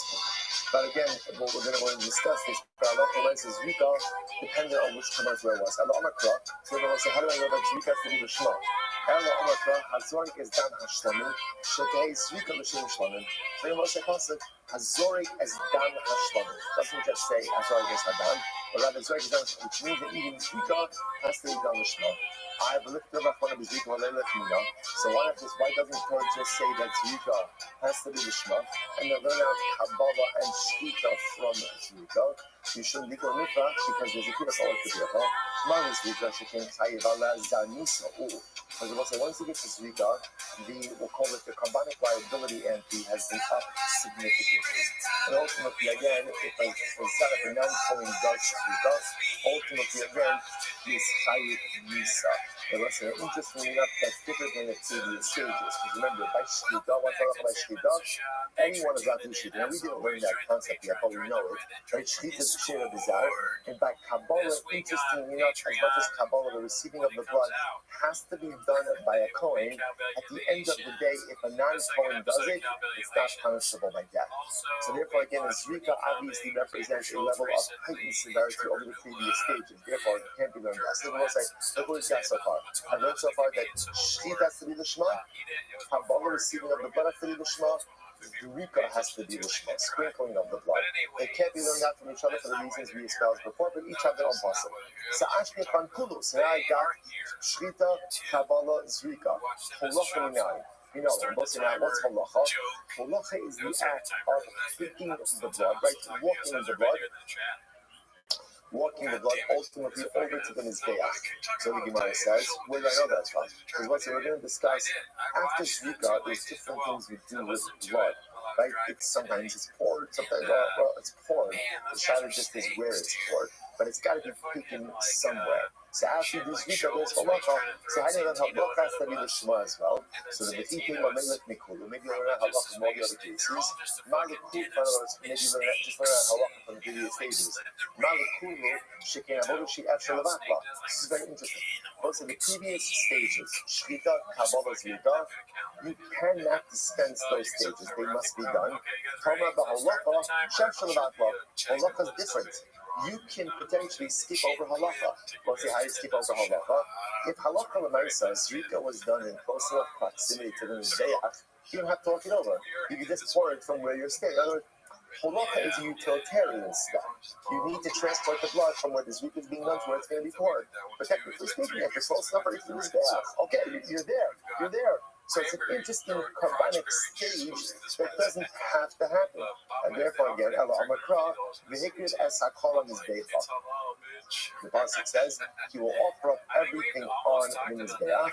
He must v'amamar zu holachas eibar lekedesh. This was ultimately, again, the Bible says to also say, holacha, ultimately, again, also doesn't just have to be with the blood. Like, holacha could also be in general, like the transport of sacrificial parts. Sacrificial parts to me. Yeah. Again, so the Gemara says, this refers ultimately again to the moving of the sacrificial parts to the Mizbeach. Again, Zu Kabbalah Saddam. And V'niklibo ultimately refers to Kabbalah. The Afik Rachmana, the Lashon Halacha, I would say interesting enough, so the Torah uses the same Lashon for Halacha as it does for Kabbalah. To teach me what? The Halacha lo sifka meklal Kabbalah. To teach me ultimately again that Halacha is treated like Kabbalah. Just like Kabbalah ultimately has to be done Lishma, so to halacha has to be done Lishma. So if I will say halacha l'maisa, look what we just established. We established that again the primary carbonic stages: shkita, slaughter; kabbalah, receiving of the blood; zrika, sprinkling; halacha, transport. All have to be done Lishma. Now again, remember now the piece we're going to have to see, I will say afterwards is, so what happens if you didn't do it Lishma? So we already know by Shrita, what happens if you don't do it Lishma? What happens? But I cover this kasha. That's our opening Mishnah. Right? Two exceptions to that, Chatas and Pesach. But in general, now what happens if you don't do the other stages Lishma? That remains to be seen. Okay, so here we go. The Ashtafan Shinui Kodesh, Shinui Bailim Yunalan. Now says the Gemara, okay, so now up until now, we've been talking about Lishma, like in carbonic designation. What about Shinui Bailim? Look at Rashi says over here. Shinui Bailim Minala. Shezar Peshoto Amanashis Kapu Bo Bailo, Peloshis Kappa Bo Aka, the Territory. So what we've just established is that when you do these various carbonic stages, they have to be done with Lishma. What does Lishma mean? Ultimately, again, for the sake of that particular carbon. How do I know that the same concept of Lishma also applies to ownership? Meaning, when you shech the carbon, it has to be done for the sake of ruling. When you do Kabbalah, when you do Zrika, when you do Halacha, it has to be done for the sake of the particular owner as well. I'm not going to go through the same exercise, but instead the first exercise was about establishing what we call carbonic Lishma. Here is ownership Lishma. So how do I know that? Here we go. Ubasar Zevach Todas Shlama. Right? Shitei Zvicha L'Shem Toda. It teaches me Zevach Toda Shlama. That the slaughter itself has to be done for the sake of a Toda. I don't need you to teach me that Shechita has to be done to Shema for the carbon because we already learned that. We have a different source for that. Therefore, today, teach me, use it to teach me Zevach Shalom, teach or Zevach Toda teaches me that what? That when the carbon is shafted, it has to be done for the purpose of the particular owner. Particular owner, the one says, I, the high, the hospital, the also. One second, now it comes forth. I mean, by the Kedisanya, the Basra Zera told us, Shlama, Abachani only Shnabalaza, Bar Milane, Toda, Shishakta, the Shem Shlam, Shela, comes to teach me that if you offered a Toda for the sake of a Shlamim, ultimately the carbon is kosher. On the other hand, Shlamim Shishakta, the Shem Toda, Psula. But if you offered up a Shlamim for the sake of a Toda, ultimately again it's possible. Why the distinction? It's very simple. Toda, through your Shlamim, Thanksgiving offering a Toda is called a Shlamim. And therefore, if you inadvertently, right, accidentally, or even intentionally offered up the same Shlamim, you call Yotzei, a Shlamim through your Toda. But a Shlamim ultimately again is not called a Toda. So Moshe says, therefore, Anon, Mizevach Kamya. No, we're focusing really just on the word Zevach, the word Karban, right? We're not unsure. Bakatmi by if it's still you need that for something else. Bakatmi by like Kasas Ba'ashan Minayin. Kamalomar Zevach. So therefore, we'll say the word Zevach, we're using the word Zevach right now to teach us this general halacha. In King, Nichtov Pra, Ubasar told us Shlama. Zevach, put the word Zevach at the end. My Zevach, why is Zevach placed where it is? Shlamina Arti. Ultimately, again, so please go ahead and Halacha L'maisa, use it to teach me two halachas, namely again, and also we're not going to get into some of the details over here, but suffice it to say that one part of the rule is that there's a specific time for the consumption of a katas and an asham, and the other halacha, which is what we're focusing on over here, is that when shechting a carbon, the carbon has to be shechted for the intention of the particular owner. Good. Ashkefan Slicha. So now I know ultimately again that Shkita has to be done with Shema. Shar Avodos Minayin. How do I know that other Avodos, right, other carbonic stages, have to be done for the sake of the particular owner? If we came on Leilah from Shkita, so learn that from Shkita. Just like Shkita has to be done for the sake of the owner, so too other Avodos have to be done for the sake of the owner. No. Mabisif Shekim Posel Shelo B'Shem Okru in the Pesach. No, it's not true. Because remember again, Shkita is unique. We see this news before. Shkita is unique. Why? Because if you shech the Korban Pesach not for someone who can't eat it, someone's not capable, the Shkita is invalid. So that's unique by Shkita. So the Gemara says, Nemra Zvicha B'Shinei Kodesh, the Nemra Zvicha B'Shinei Bailan. So the Torah uses Lashon of Zvicha. Ultimately, we said before to teach us that the carbon has to be offered up for Shema, or shech for the Shema, and it says Zvicha over here, ultimately again, by ownership. Mazvicha amur b'shinei kodesh lo chalach v'bein zvicha l'shar avodos. Zvicha amur b'shinei bailam lo chalach v'bein zvicha l'shar avodos. Just like in the previous video, when we spoke about Shchita was grouped together with the other avodos, right? Kabbalah, Zvicha, Holacha, and those had to be Lishma. So to over here, when it comes to ownership, Shchita is grouped together with the other avodos as well. And therefore has to be the Shema. And therefore, just as the other avodos have to be the Shema, so too ultimately again, Shkita has to be the Shema. Ikal Mifrach, we can raise a kasha. Malu Shinei Kodesh, Shekein, Psula Begufa, B'yeshna Ba'arba Avodos, B'yeshna La'achamisa, B'yeshna B'tzir B'yakin. But see, here's the problem. These cases or these categories are really not similar. When it comes to the Shema, let's say Kabbanic designation of the Shema, ultimately, again, failure to have the right kavanah by a carbon ultimately changes the ikar identity, the very goof of the carbon. Number two, it applies to all four avodos, shchita, kabbalah, zvika, halacha. Right? Number three, it applies even after the death of the owner. Right? Let's say if I really designated the carbon, he died, and his yarshim now bring back the carbon. Ultimately, again, if they have shinui kodesh, that can compromise the carbon. And it applies ultimately again both for a communal offering as well as for an individual offering. The time to have doctrines. We'll say, all right, you know what? Stop over here for today. By the way, respect everyone for attending the Omid this year. Really, Baruch Hashem, this is good. So we're going to delay Sima Shas a little bit by a couple of years. No, we're going to be fine. It is a daf. We're fine. It's short daf tomorrow, Mir Hashem. You know what I'm saying? We're going to be great. We'll stop over here. We'll stop over here for today. We'll say again, but again, just understand we emerged. We might not have covered enough ground, but we covered so much information So we've got our halachas ultimately what we call shinoi kodesh. So we know again, shvita, kabbalah, zrika, halacha, all have to be done with shing the carbon. Now we started on that same journey that all of these steps have to be done for the sake of the owner as well. We'll pick up tomorrow. Unfortunately, Matt was out of town, but the home have a great day. Shout out to my boy who was there replacing Matt for that day. So that night after the podcast, Shane had a set at the Mothership Comedy Club. So he invited me in between sets. I'm chilling at the downstairs, and I'm getting like lightweight blown up by fans, which is fun. You know, I love fans. It was chill, but I was kind of looking for relaxed space. I wanted to just doze off, listen to comedy, chill.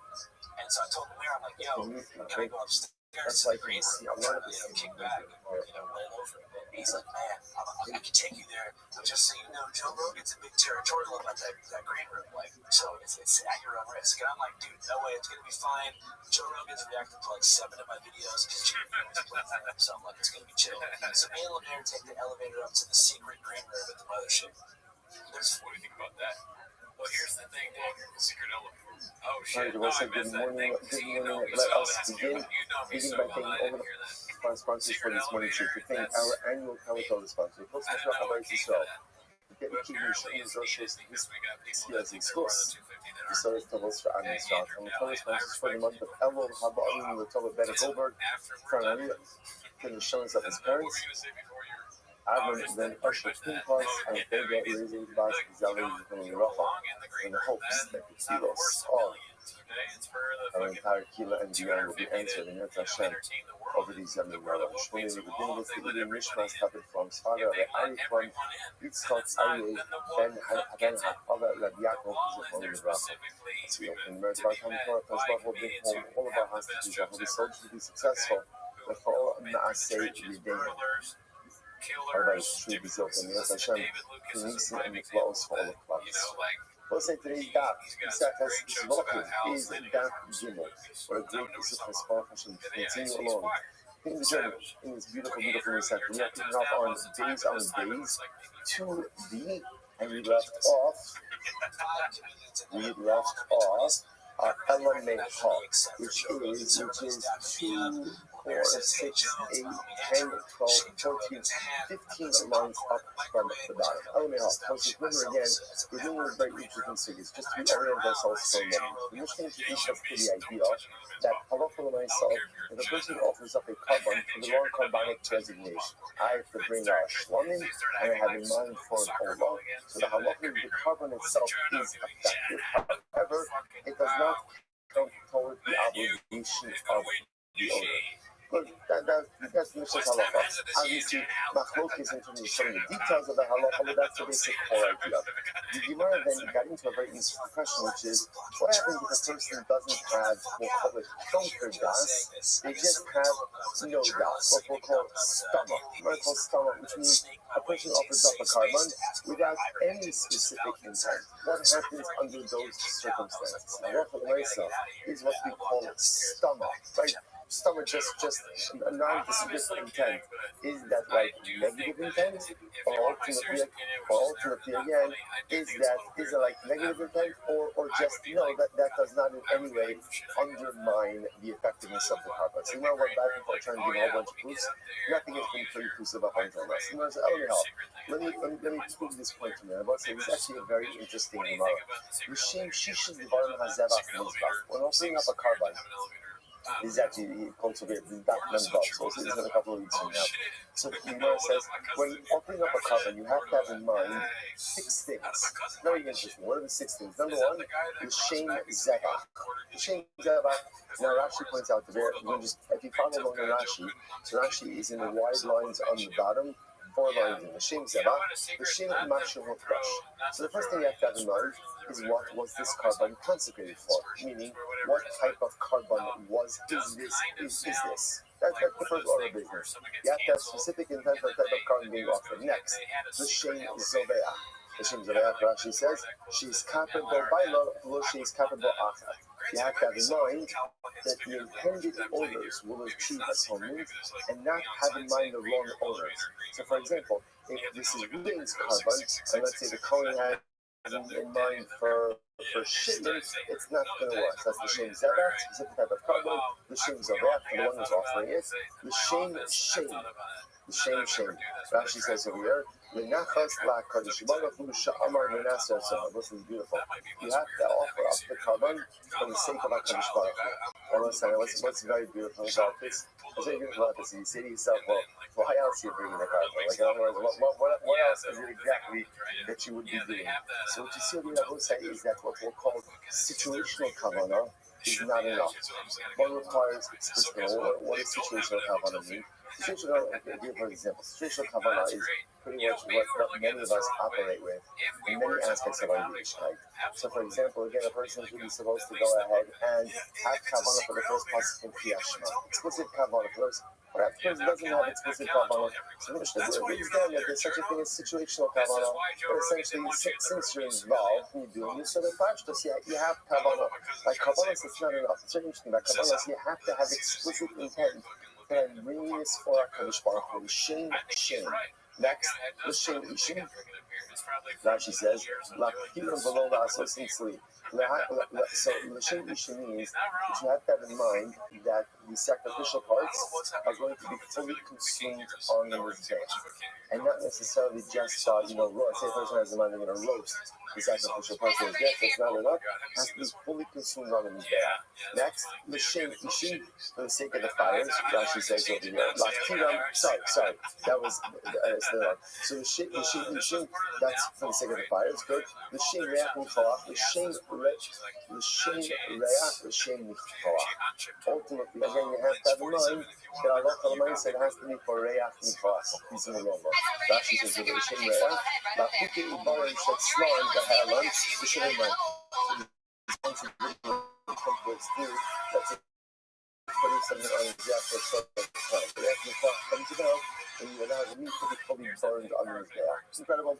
So it says to the US about Chatas Va'ashim L'Shem Chai. And if you happen to be offering up a sin offering, Chatas Va'ashim, you have to have in mind for the specific Avera that you are offering it up for. Incredible. So it's a very profound Gemara on many different levels. So the Gemara Rabbi will see.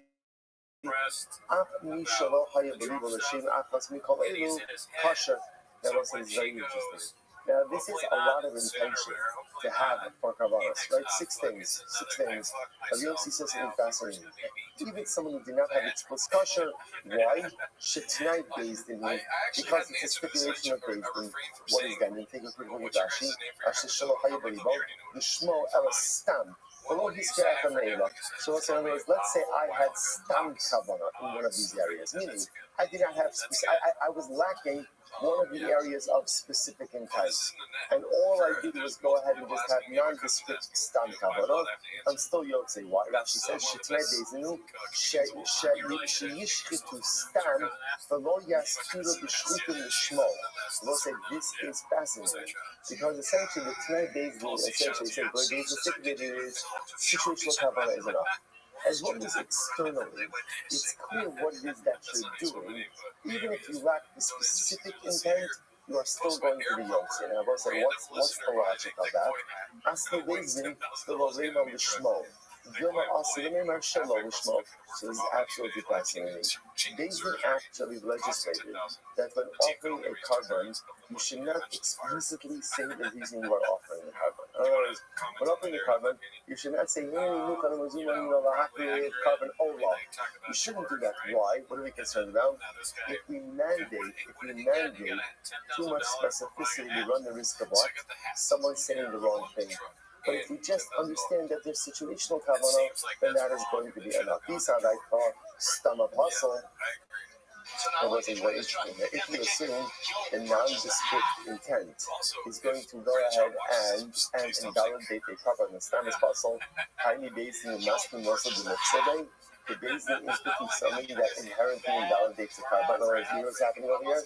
If you say that non-specific intent, by definition, invalidates the carbon, then how could Beis Din essentially want?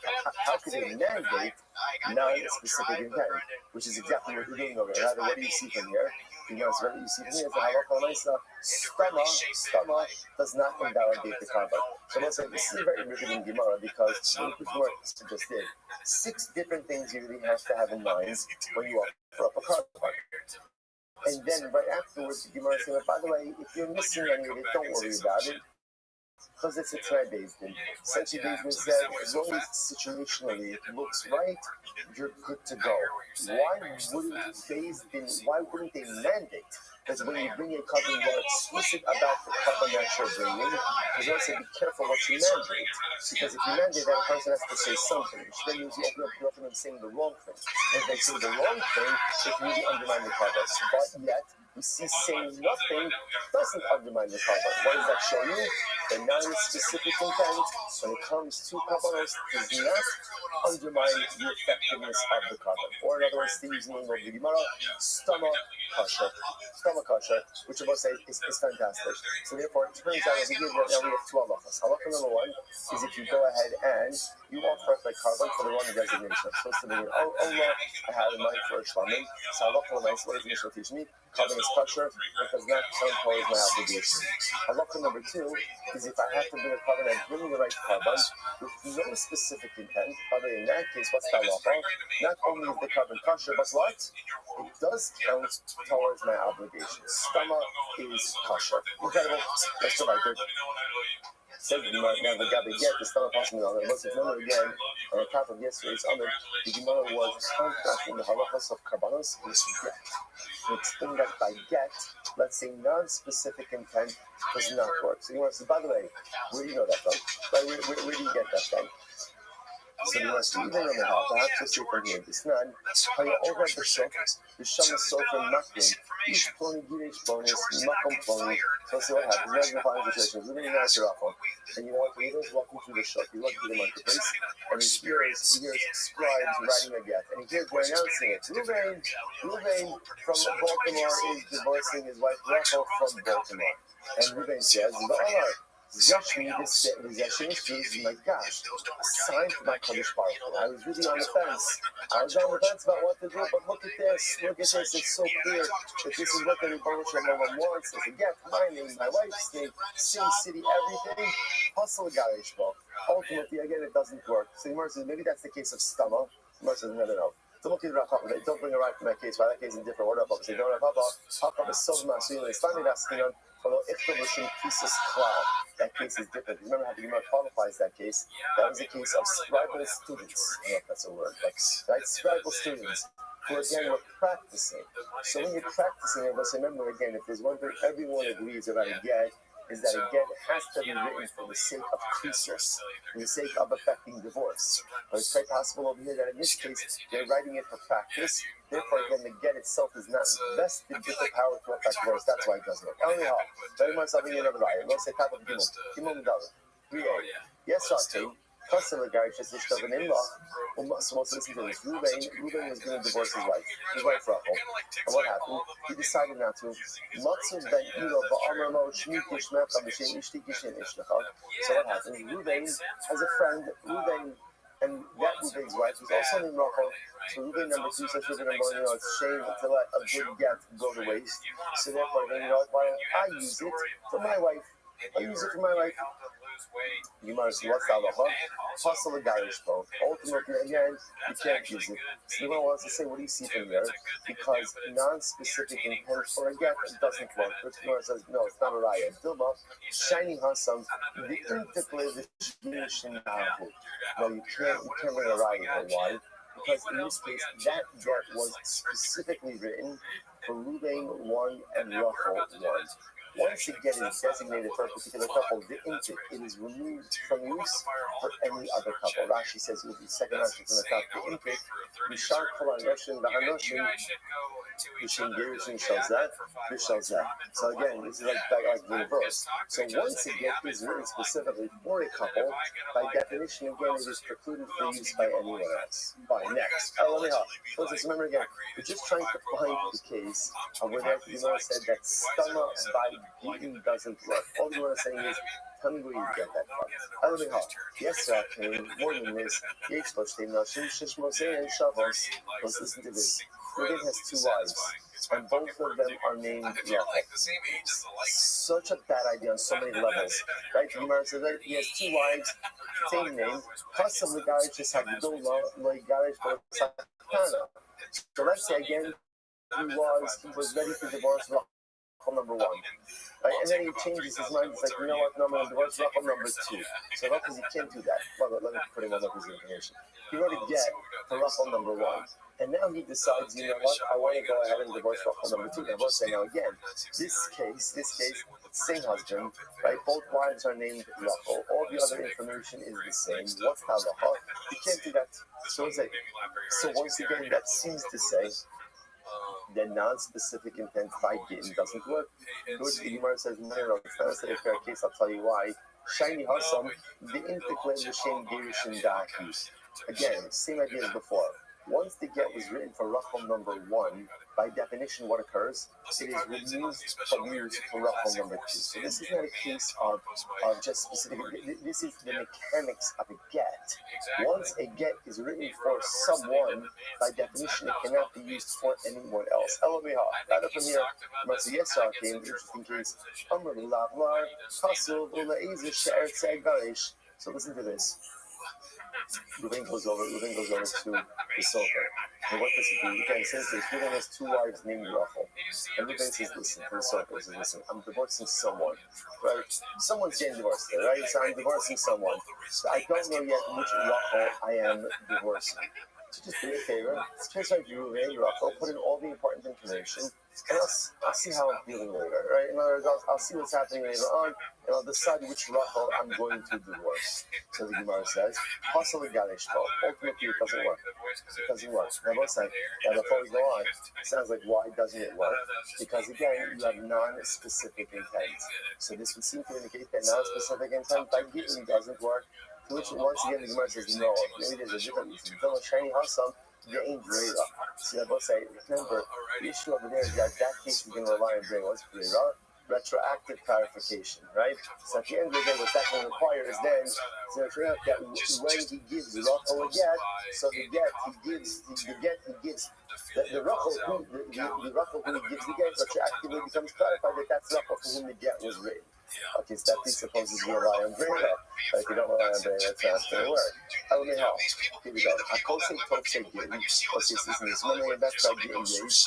So there's a Tophes and the Torah, right? So remember again, the Tophes is kind of like the boilerplate part of the get. It's just the co-component part of the get that's in every single document.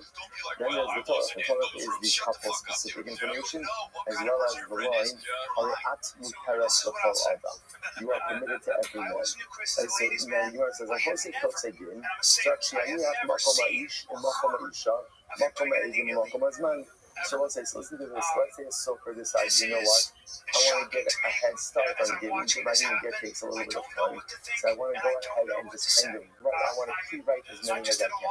The Gemara says, no problem. So you could write the boilerplate stuff. That's not a problem. But you must leave out the name of the man, the name of the woman, obviously the space for where the agent are going to sign, and the date. It's also all right. We don't understand.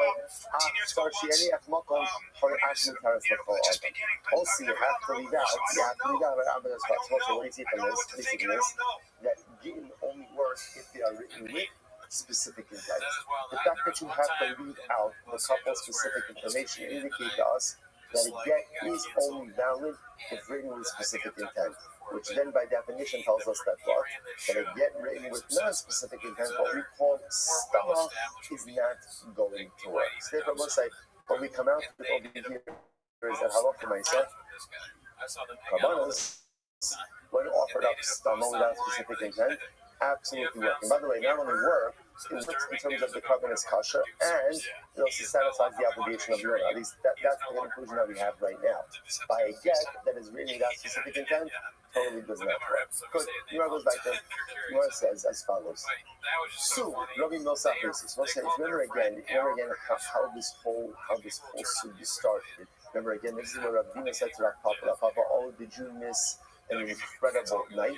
Why? Because again, in the boundary of Beis Hama, Rabbi was posing contradictions, answering questions, all this stuff. So the Gemara now is going to go through a couple more of the contradictions that Rava resolved during that evening. Sugami no sakis. Rava also brought something else up. You know Rabbi Yehuda Rab, we'll say beforehand, Rabbi Yehuda, the name of Rab is quoted as saying as follows. Katos sheshak to l'shem ola psula, shak to l'shem kulin sheva. Alright, so we'll say, so this is fascinating. Rabbi Yehuda is on record as saying the name of Rab the following case. That if you shafted a katos, or l'shem, with the intention that it was an ola, ultimately, and I will say, we actually didn't see this statement yet. Rashi points out this is on Mem Vav Days, 46. A little bit of time till we get there. But here's the name of Rab, that if you shet a chatos for the purpose of an ola, which means again, I can remember common chatos. We're going to both say, remember again, we know chatos, right? We are experts in chatos from our Horus days.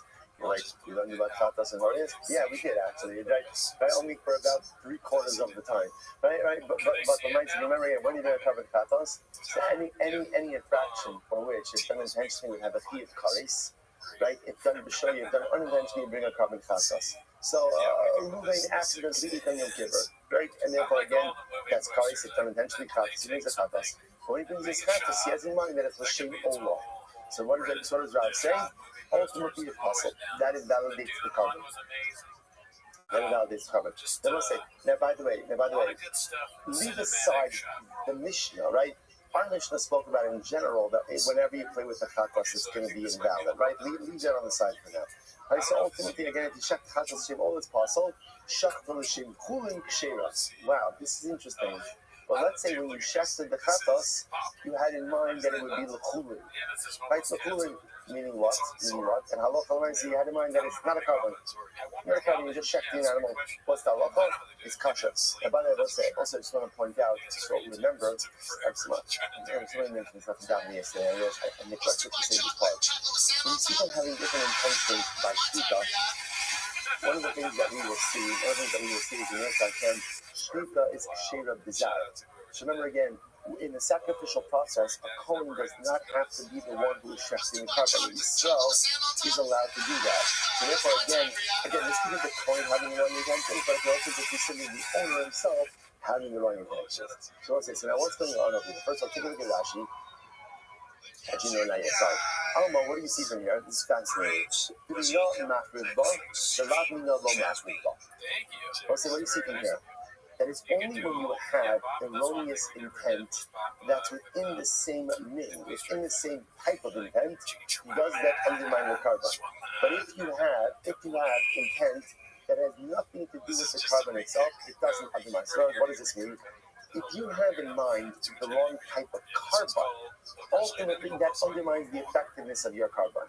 But if your das has to do with something that is totally extraneous to carbonos, that does not undermine the effectiveness of the carbon itself, right? So if I'm offering up a chatos and I have in mind for an olah, ultimately, again, the carbon is possible. But I'm offering up a chatos and I have in mind for fooling, the carbon is kasha. So the Lashon of the Gemara is dinina. It is only a similar type of intention undermines the carbon.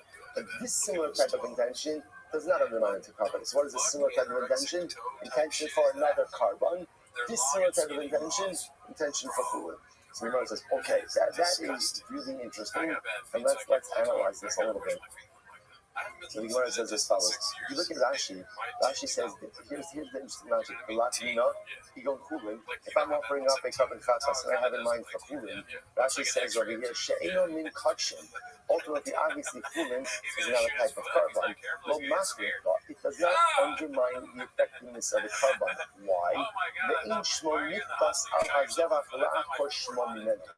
Why? Because it will say, calling a carbon chulin does not in any way dislodge the identity of the carbon. But calling a chatos an olah absolutely can dislodge the identity of the carbon. Only a similar type of identity can dislodge the initial identity. A totally dissimilar form of identity cannot dislodge original identity. Fascinating. So let's analyze this. Alma, the Gemara is a kasha. Because it's back to get. Kol haget shenichtav shelo l'shem isha pasol. So listen to this. Any get shenichtav shelo l'shem isha, right? That was not written with das for a particular woman is pasol. Okay. Right. In other words, that halacha l'maisa. Then again, on a simple level, if we're going to get divorced wife Rachel, and he has another wife Leah, he can't get the divorce Leah. The Gemara says, listen to this, l'shem ovedes kochavim. Nami pasol, right? Nami pasol b'sham. So the Gemara says, even for avodas kochavim. Now listen, now what does this mean? Now halacha l'maisa, even if moving on ahead, if you actually just move back, even avodas kochavim, the ha shelo l'shem isha katan, the mashma shelo l'shem isha zu. Hello, Mishum Isha Feres, Koldu. The Apagav that others will have him Rav Bas Yimushini, Mahanulik. So, what does this mean? The halacha l'maisa again, if you wrote a get for one woman that had a mind for a different woman, it would undermine the effectiveness of the get. Even if the other woman was not Jewish. Now, what's that? Now, a non-Jewish woman has no shaykhs to give. No shaykhs to give. So, again, what do you see from here? You see from here that halacha l'maisa, even intention for something that has nothing to do with the subject at hand, can give you the process. The Gemara says, yes, dog avodas kochavim. No.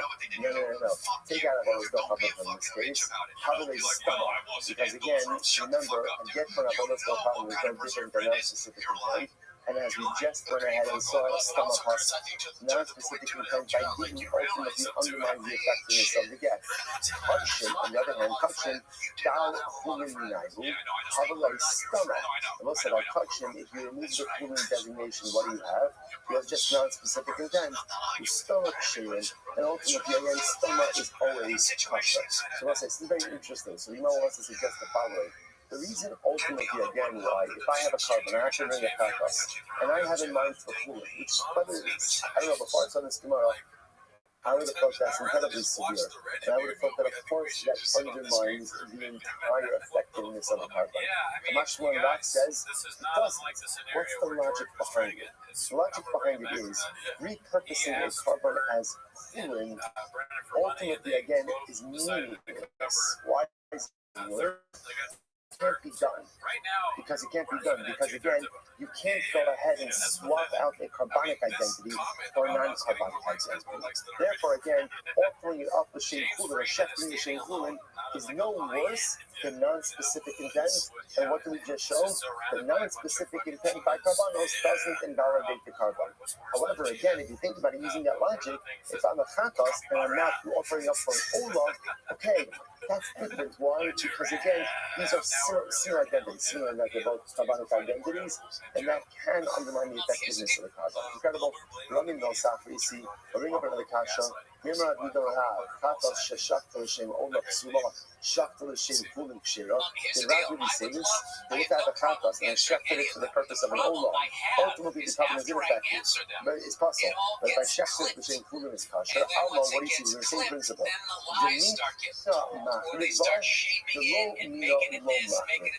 The boss say, what do you see from here? That is only ultimately again what we'll call a similar intention that undermines the carbon. The name has to be the same type of intention, meaning substituting one carbonic identity for another. That's what undermines. The round Zelonina, for substituting an identity that has nothing to do with carbonos, ultimately does not undermine the carbon. And as Ivat and Yabamu learned, so says to get into this. Now, Tuma and Tara. And what said, by the way, just understand the incredible privilege that we have right now. Right? We have carbonos and Tuma and Tara literally again on the same page. Two topics usually that when we see them, what's our innate reaction? Our innate reaction, when is this over? Right? When is it over? So we'll say this is a golden opportunity to redeem ourselves and to redeem our learning by throwing ourselves fully into this right now. We can affect such a dramatic turnaround in the way we often view two pretty difficult topics. Carbon we've got. Get ready for Timantar. Here we go. Tofo, the little Tofo. So this is really fascinating. We'll say, what's Talacha by Klikaris? Talacha by Klikaris. What do we wrestle? I have no idea.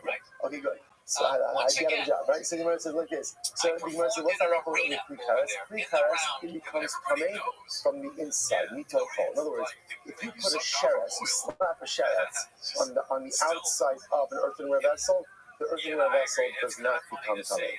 If you dangle a sheretz in the airspace of the earthenware vessel, even if it doesn't touch anything, the earthenware vessel becomes tamei. Interestingly enough, that halacha only applies to something that is dangled inside of the kli kares. But let's say you have something else that's inside of the kli kares, that item will not become tamei. Okay, so we're going to explain this in just a moment. So we must look at Rashi. Tocho. Rashi says, almost right across. Kol kli kares, kol kli kares, below kol tocho. המונח בתנור ופיו למעלה מן פי התנור ואוכלים ומשקים בסופו ושרץ בתנור אוכלים שבכלים טהורים. So let's say now, let's illustrate the following case. Easiest way to illustrate it. You have an earthenware oven. An earthenware oven. Okay. Now inside of the earthenware oven is another utensil. The opening of the utensil extends out of it because remember, on both sides, their ovens didn't open like from the side like we have it. Their ovens had openings on the top. So imagine you have an earthenware oven or earthenware utensil. There's another. The opening of that secondary utensil extends outside of the oven. There's, let's say, food there's a dead sheretz inside of the oven. So what's the halacha? Anything inside of the oven is now tamei. But interestingly enough, anything inside of that interior utensil is tahar. It's tahar. Why? Because essentially, a kli kares, a sheretz in a kli kares is only tamei that which is inside of the kli kares. But that which is inside of another kli in the kli kares is impervious ultimately again to the tumah. That's what we call tocho or tocho. Only inside of the kli kares, but if the food item is inside of another utensil inside of the kli kares, ultimately, again, the items in the secondary utensil do not become tamei. Now, let's say, remember the caveat in this is it has to be that the opening of the second utensil extends outside of the oven, right? Because if the opening of the secondary utensils is open inside the oven, everything will become tamei. Okay. But I know, this is not only, by the way, with another earthenware utensil.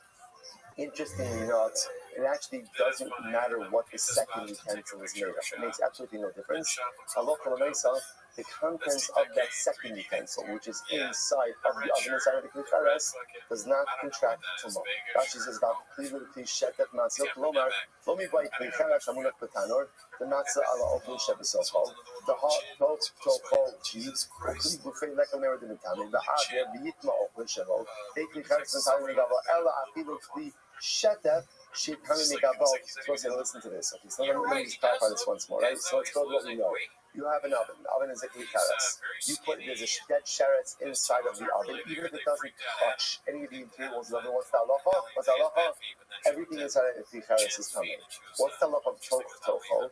The halacha of tocho says that halacha l'maisa, if you have another kli inside of the oven, and there's food ultimately again inside of that secondary kli, the food inside the second kli does not become tamei because of the sheretz in the oven.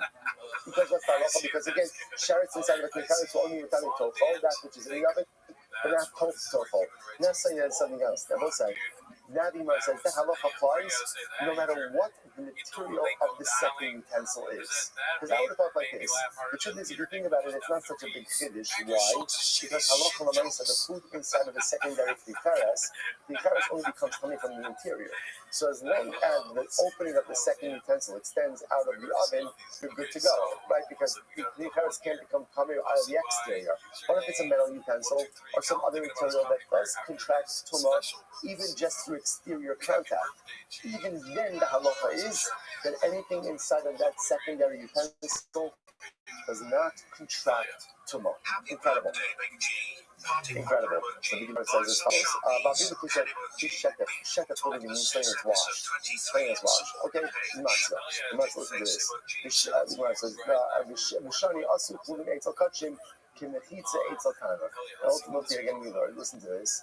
But human by kachim He's like the mechitza by an oven. Okay, what does that mean? So it's like my mechitza, it's like I'm a mahanyala cloud, it's a kachim, a mahanyala cloud. So listen to this. Just like a mechitza inside of an oven. Now, what does that mean? So let's imagine same case, you have a timer. Every time you have an oven. Inside of the oven, you have a sherets. So before you even put the sherets there, what do? You put a mechitza in the oven. Put the pizza in the oven. You put the pizza in the oven. Please mix dancing, right? So let's say, so you go ahead, you put the pizza in the oven. So let's say, so let's say the sherets is on one side of the pizza, and let's say there's another food item on the other side of the pizza. The pizza does not help at all. Doesn't help at all. Anything inside of the oven ultimately again becomes tummy. So it says, just like a mechitza in an oven doesn't help, so too pulling a carbon fluid doesn't do anything to the carbon either. That's where it's comparing the two. So the Gemara says, this is not, because we learned so if you have an oven, and let's say you put a mechitza in the oven, either boards or curtains, the nimsa sherets b'makom echad, and the sherets is on one side of the mechitza, and then let's say again there's food or other items on the other side of the mechitza. So, what's the halacha? Hakol tamei. Ultimately, again, everything is tamei. In other words, the mechitza does not do anything. So the Gemara says, kavera shipachusa. Shipachusa. So let's say karas, we'll say literally means. Karas usually means like a beehive. In this context, it actually means like a basket that looks like a beehive, and that has openings in it. The cash. You plugged up the openings with straw. And it's suspended into the airspace of the tanur. Sheretz b'socha, and there's a sheretz inside of the tanur. A tanur tamei, sheretz b'tanur open sheb'socha tamei. Good. For the Lazar and Tanur, the Lazar ultimately again says it's tar. Now, what's the Lazar's logic? So the Gemara says, what's the Lazar's logic? The Lazar says, I'm a Lazar kavachomer. In Hitzel b'meis hachomer, the Lazar says, of course a mechitza in an oven is going to work. Why would a mechitza in an oven work? So listen to this kavachomer. In Hitzel b'meis hachomer, lo kapsa b'klicheres hakal. So listen to this.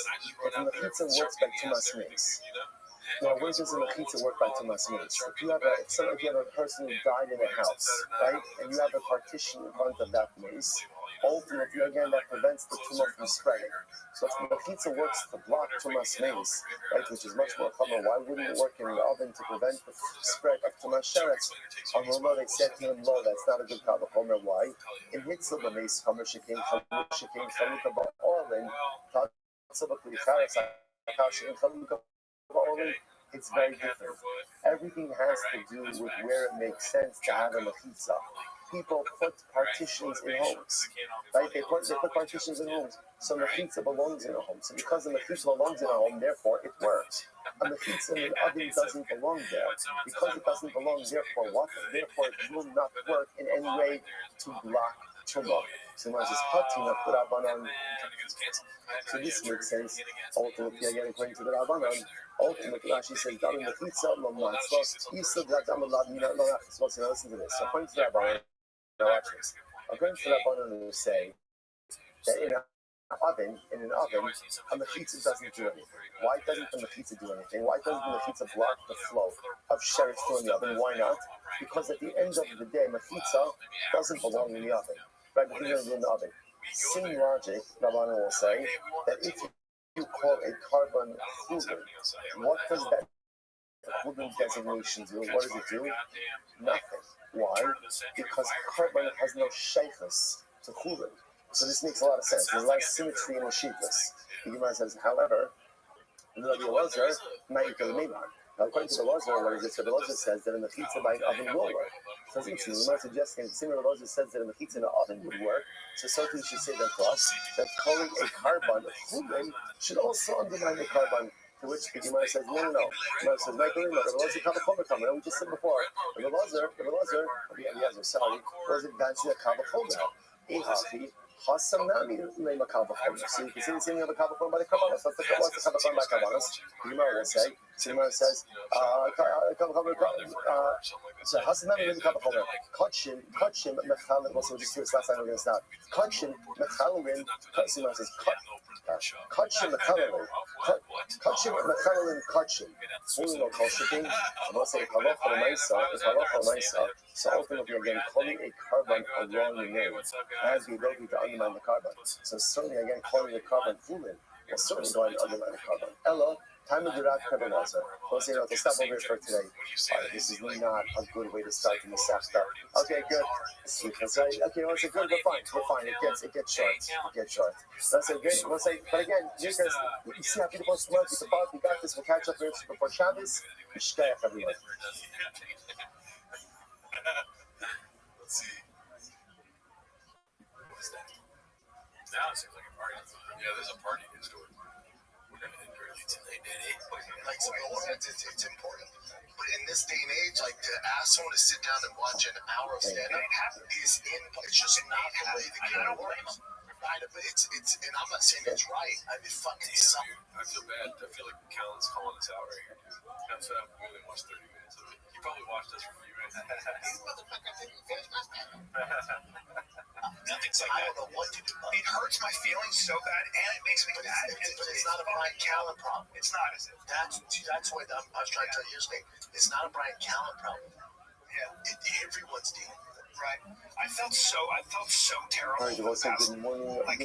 Let us begin by thanking all of our sponsors for this morning. To thank our annual telephone sponsor. First, we talk about it yourself.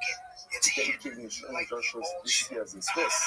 We celebrate the Rosh Hashanah. And the fellow sponsors for the month of Elul, Haba, the Torah Ben Goldberg, finally finished showing up his parents. Adam Ben Usher Pinchas and Vega Eliezer Bas Zali Zichron in the hopes that the Philos of our entire Cuba and beyond will be answered in Yom Hashem over these young men. Shlomi, we begin this with the Nishmas Tavis from Chaga, Arishlam, Yitzchak, Ayyub, Ben Hachaga, Rab Yaakov, Zichron Rafa. As we open the American Bible Torah, hold big home, all of our hostages, our holy souls to be successful, the fall Maaseh Yedeim. That is true, be built on Yom Hashem. Peace and close for all the prophets. So say today's daf, Isachas Zvochim, is daf Gimel. What a great piece of sponsorship to continue along in the journey in this beautiful new set. We are picking up on days 2b, and we left off Ella Mecha, which is 2, 4, 6, 8, 10, 12, 14, 15 lines up from the bottom. Ella Mecha. So remember again, we're doing a very interesting series, just to reorient ourselves for a moment. The Mishnah introduced us to the idea that halacha l'maisa, if a person offers up a carbon in the wrong carbonic designation, I have to bring a woman and I have in mind for an Allah, so the halacha is the carbon itself is effective. However, it does not count towards the obligation of the owner. Look, that's Mishnah's halacha. Obviously, machlokes into some of the details of the halacha, but that's the basic core idea. The Gemara then got into a very interesting question, which is, what happens if a person doesn't have, we'll call it counter das, they just have no das, what we'll call stomach, which means a person offers up a carbon without any specific intent. What happens under those circumstances? Right? Is what we call stomach, right? Stomach just a non-specific intent. Is that like negative intent? Or ultimately again, is it like negative intent or just no, that does not in any way undermine the effectiveness of the carbon. So you know what, that's important, trying to give a whole bunch of proofs. Nothing has been conclusive up until now. So let me prove this point to you. I will say this is actually a very interesting Gemara. When offering up a carbon, this is actually cultivated, we got them above, so this is in a couple of weeks from now. So the Gemara says, when offering up a carbon, you have to have in mind 6 things. Very interesting. What are the 6 things? Number 1, L'shem Zevach. L'shem Zevach, now Rashi points out there, if you follow along the Rashi, so Rashi is in the wide lines on the bottom, 4 lines in L'shem Zevach, L'shem Mashal Hokdash. So the first thing you have to have in mind is what was this carbon consecrated for? Meaning, what type of carbon is this? That's the first order of business. You have to have specific intent on the type of carbon being offered. Next, L'shem Zoveach. L'shem Zoveach, Rashi says, she's kaper bo bailo, lo she's kaper bo achad.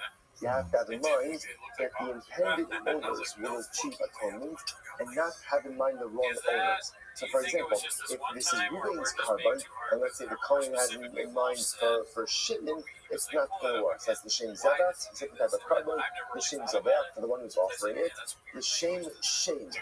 The Shem Shem. Rashi says over here, L'nachas la'kadosh baruch hu sha'amar v'nasar etzona. This is beautiful. You have to offer up the carbon for the sake of HaKadosh Baruch Hu. Everyone's saying, what's very beautiful about this? What's very beautiful about this? And you say to yourself, well, why else are you bringing the carbon? Like, in other words, what else is it exactly that you would be doing? So what you see over here, I will say, is that what we'll call situational kavanah is not enough. One requires explicit. What is situational kavanah mean? Situational kavanah is pretty much what many of us operate with in many aspects of our Yiddishkeit. So, for example, again, a person is really supposed to go ahead and have kavanah for the first pasuk in Kriyat Shema. Explicit kavanah first. But that person doesn't have explicit kavanah. So Mishnah brings down that there's such a thing as situational kavanah. That essentially, since you're involved in doing it, so the fact that you have kavanah. By kavanah, it's not enough. It's very interesting. By kavanah, you have to have explicit intent that I'm bringing this for HaKadosh Baruch Hu. The Shem Shem. Next, the Shem Ishim. Rashi says, "L'akkirim v'lo la'asos sleep." So L'shem Ishim means that you have to have in mind that the sacrificial parts are going to be fully consumed on the Mizbeach. And not necessarily just, roast. Say a person has in mind they're going to roast the sacrificial parts of the Mizbeach, that's not enough. It has to be fully consumed on the Mizbeach. Next, L'shem Ishim, for the sake of the fires, Rashi says over here, sorry, that was the wrong. So L'shem Ishim, that's for the sake of the fire. It's good. The Shem Reach and Choach. The Shem Reach, the Shem Michoach. Ultimately, again, you have to have in mind that Allah said it has to be for Reach and Choach, of peace in the Roma. Rashi says the Shem Reach. La Fuke Ibarim Shet Slan Dahalan. You should have in mind. So this once again would come to exclude, let's say, putting something on the back for a short amount of time. Reach and Choach comes about when you allow the meat to be fully burned on the Mizbeach. Incredible. So it says, and if you happen to be offering up a sin offering, Gatas or an Asham, you have to have in mind for the specific Avera that you are offering it up for. Incredible. It's a very profound Gemara on many different levels. So you must already see, this is very interesting. Now, this is a lot of intention to have for Kavanas, right? Six things. And Yossi says it is fascinating. Even someone who do not have explicit intent for one of these things, ultimately, kosher. Kosher, why? Tonight, because it's a stipulation of Bezdin. What does that mean? Take a quick look at Rashi. Rashi Shalom Hayabaribo. Yishmo Ela Stam. Below Hisker Afanela. So in other words, let's say I had Stam Kavanah in one of these areas. Meaning, I did not have I was lacking one of the areas of specific intent. And all I did was go ahead and just have nondescript Stam Kavanah. I'm still Yosei. Why? Rashi says, Shitnai Bezdin. Sheyishchitu Stam. We'll say this is fascinating because essentially the tonight Bezdin essentially said where Bezdin stipulated is situational kavanah is enough. As long as externally it's clear what it is that you're doing, even if you lack the specific intent, you are still going to be yotzi. And I will say, what's the logic of that? Asti Bezdin Dilo Leima Lishmo. Dilo Asi Leima Shalom Lishmo. So this is absolutely fascinating. Bezdin actually legislated that when offering a carbon, you should not explicitly say the reason you are offering the carbon. In other words, when offering the carbon, you should not say, carbon Allah. You shouldn't do that. Why? What are we concerned about? If you mandate too much specificity, you run the risk of what? Someone saying the wrong thing. But if you just understand that there's situational kavanah, then that is going to be enough. These are like stomach puzzle. That was very interesting. If you assume the nondescript intent is going to go ahead and invalidate the carbon, the stomach puzzle, kindly based in must be also the nifsel. The Bezdin institute something that inherently invalidates the carbon, or as what's happening over here. If you say that non-specific intent, by definition, invalidates the carbon, then how could Beis Din essentially want? How could they mandate non-specific intent, which is exactly what you're doing over here? Rather, what do you see from here? What you see from here is the halacha l'maisa. Stama does not invalidate the carbon. So I say this is very liquid in Gemara because look what Gemara just did.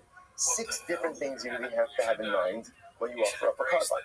And then right afterwards, the Gemara saying, by the way, if you're missing any of it, don't worry about it, because it's a trend Beis Din. Essentially, Beis Din said, as long as situationally it looks right, you're good to go. Why wouldn't they mandate that when you bring in carbon, you are explicit about the carbon that you're bringing? Because you want to say, be careful what you mandate. Because if you mandate that, a person has to say something, which then means you open up to them saying the wrong thing. And if they say the wrong thing, it really undermines the carbon. But yet, we see saying nothing doesn't undermine the carbon. What does that show you? The non-specific intent, when it comes to carbonos, does not undermine the effectiveness of the carbon. Or in other words, to use the name of the Gemara, stama kasha, which I must say is fantastic. So therefore, it turns out over here now we have 12 halachas. Halacha number 1 is if you go ahead and you offer the carbon for the wrong designation. So it's thinking, Allah, I have in mind for a shlamid. So halacha l'maisa, what does the Mishnah teach me? Carbon is kosher, but does not count towards my obligation. Halacha number 2 is if I have to bring a carbon, I bring the right carbon with no specific intent. By the way, in that case, what's the halacha? Not only is the carbon kosher, but what?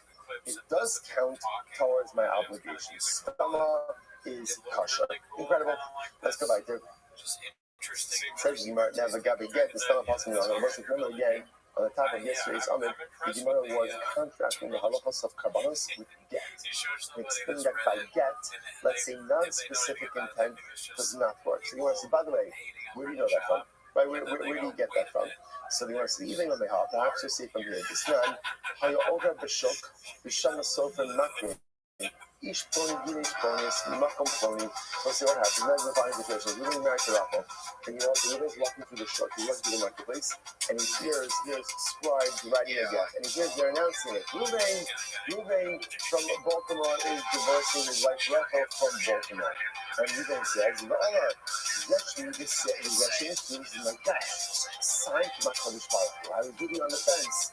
I was on the fence about what to do, but look at this, it's so clear. If this is what the Rebbe Shalom wants, if it gets mine and my wife's name, city, everything, hustle guys, but ultimately, again, it doesn't work. So maybe that's the case of Stella, nothing, you never know.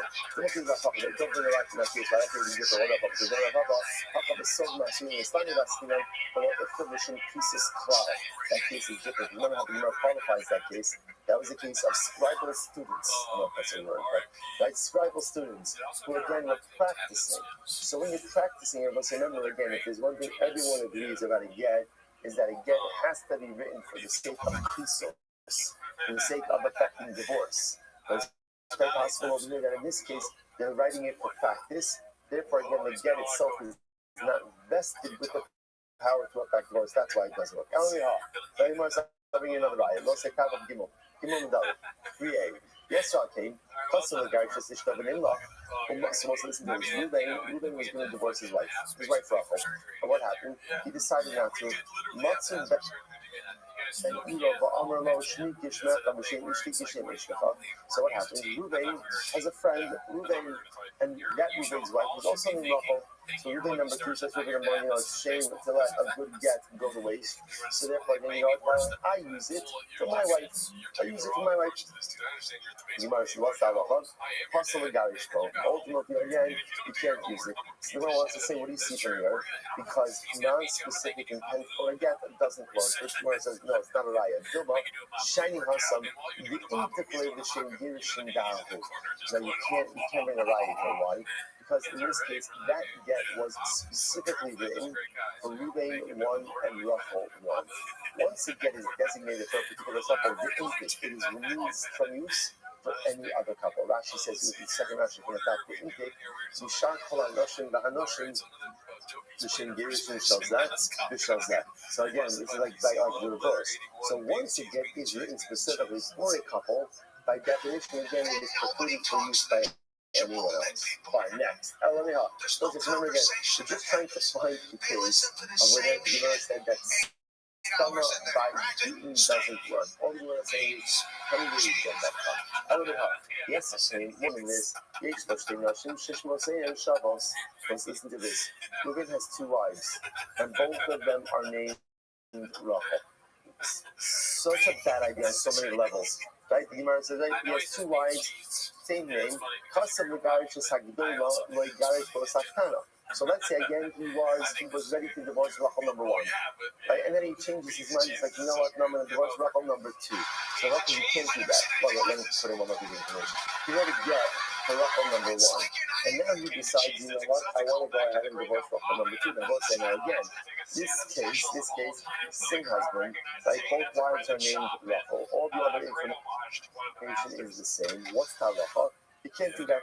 So it's like, so once again, that seems to say the non-specific intent by getting doesn't work. To which the Gemara says, no, it's not a fair case. I'll tell you why. Shiny Hassam, the integral machine Gerushin Daki. Again, same idea as before. Once the get was written for Rachel number one, by definition, what occurs? It is removed from use for Rachel number two. So this is not a case of just specific. This is the mechanics of a get. Once a get is written for someone, by definition, it cannot be used for anyone else. Rather from here, yes, talking, interesting piece. So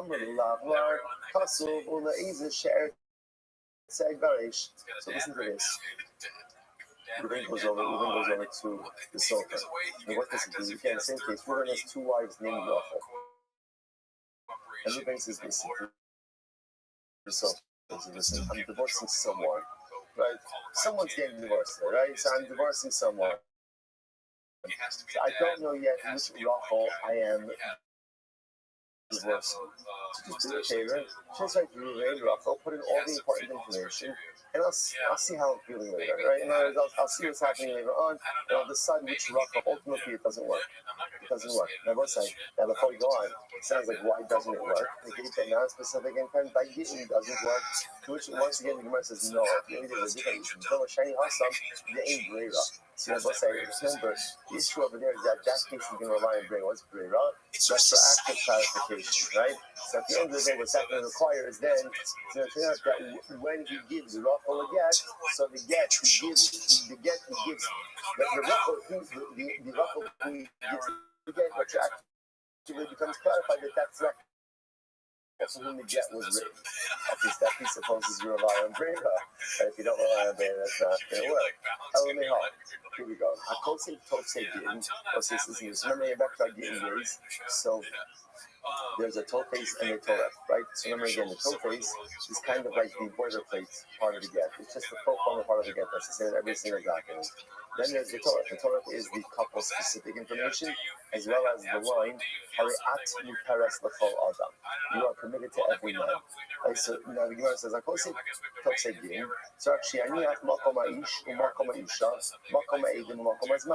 so let's say, listen to this. Let's say a sofer decides, you know what?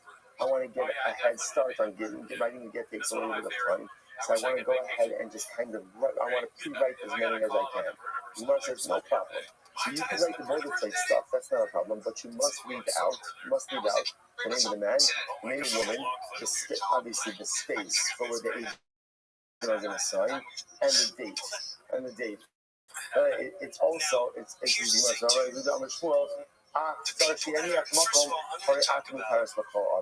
also, you have to leave out, what do you see from this? That didn't only work if they are written with specific intent. The fact that you have to leave out the couple-specific information indicates to us that a get is only valid if written with specific intent, which then by definition tells us that what?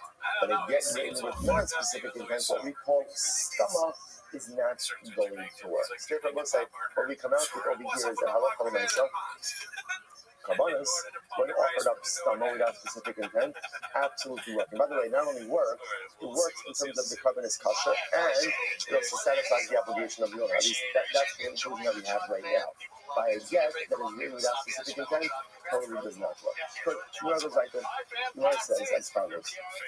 So, Rabbi Nosakis, let's say, remember again how this whole sugi started. Remember again, when Rabbi said to Papa, oh, did you miss an incredible night? Why? Because again, in the downview of Beit Hama, Rava was causing contradictions, answering questions, all this stuff. So the Gemara now is going to go through a couple more of the contradictions that Rava resolved during that evening. So Rava also brought something else up.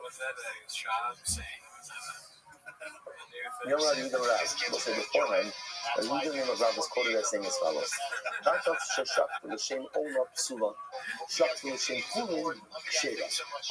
so this is fascinating.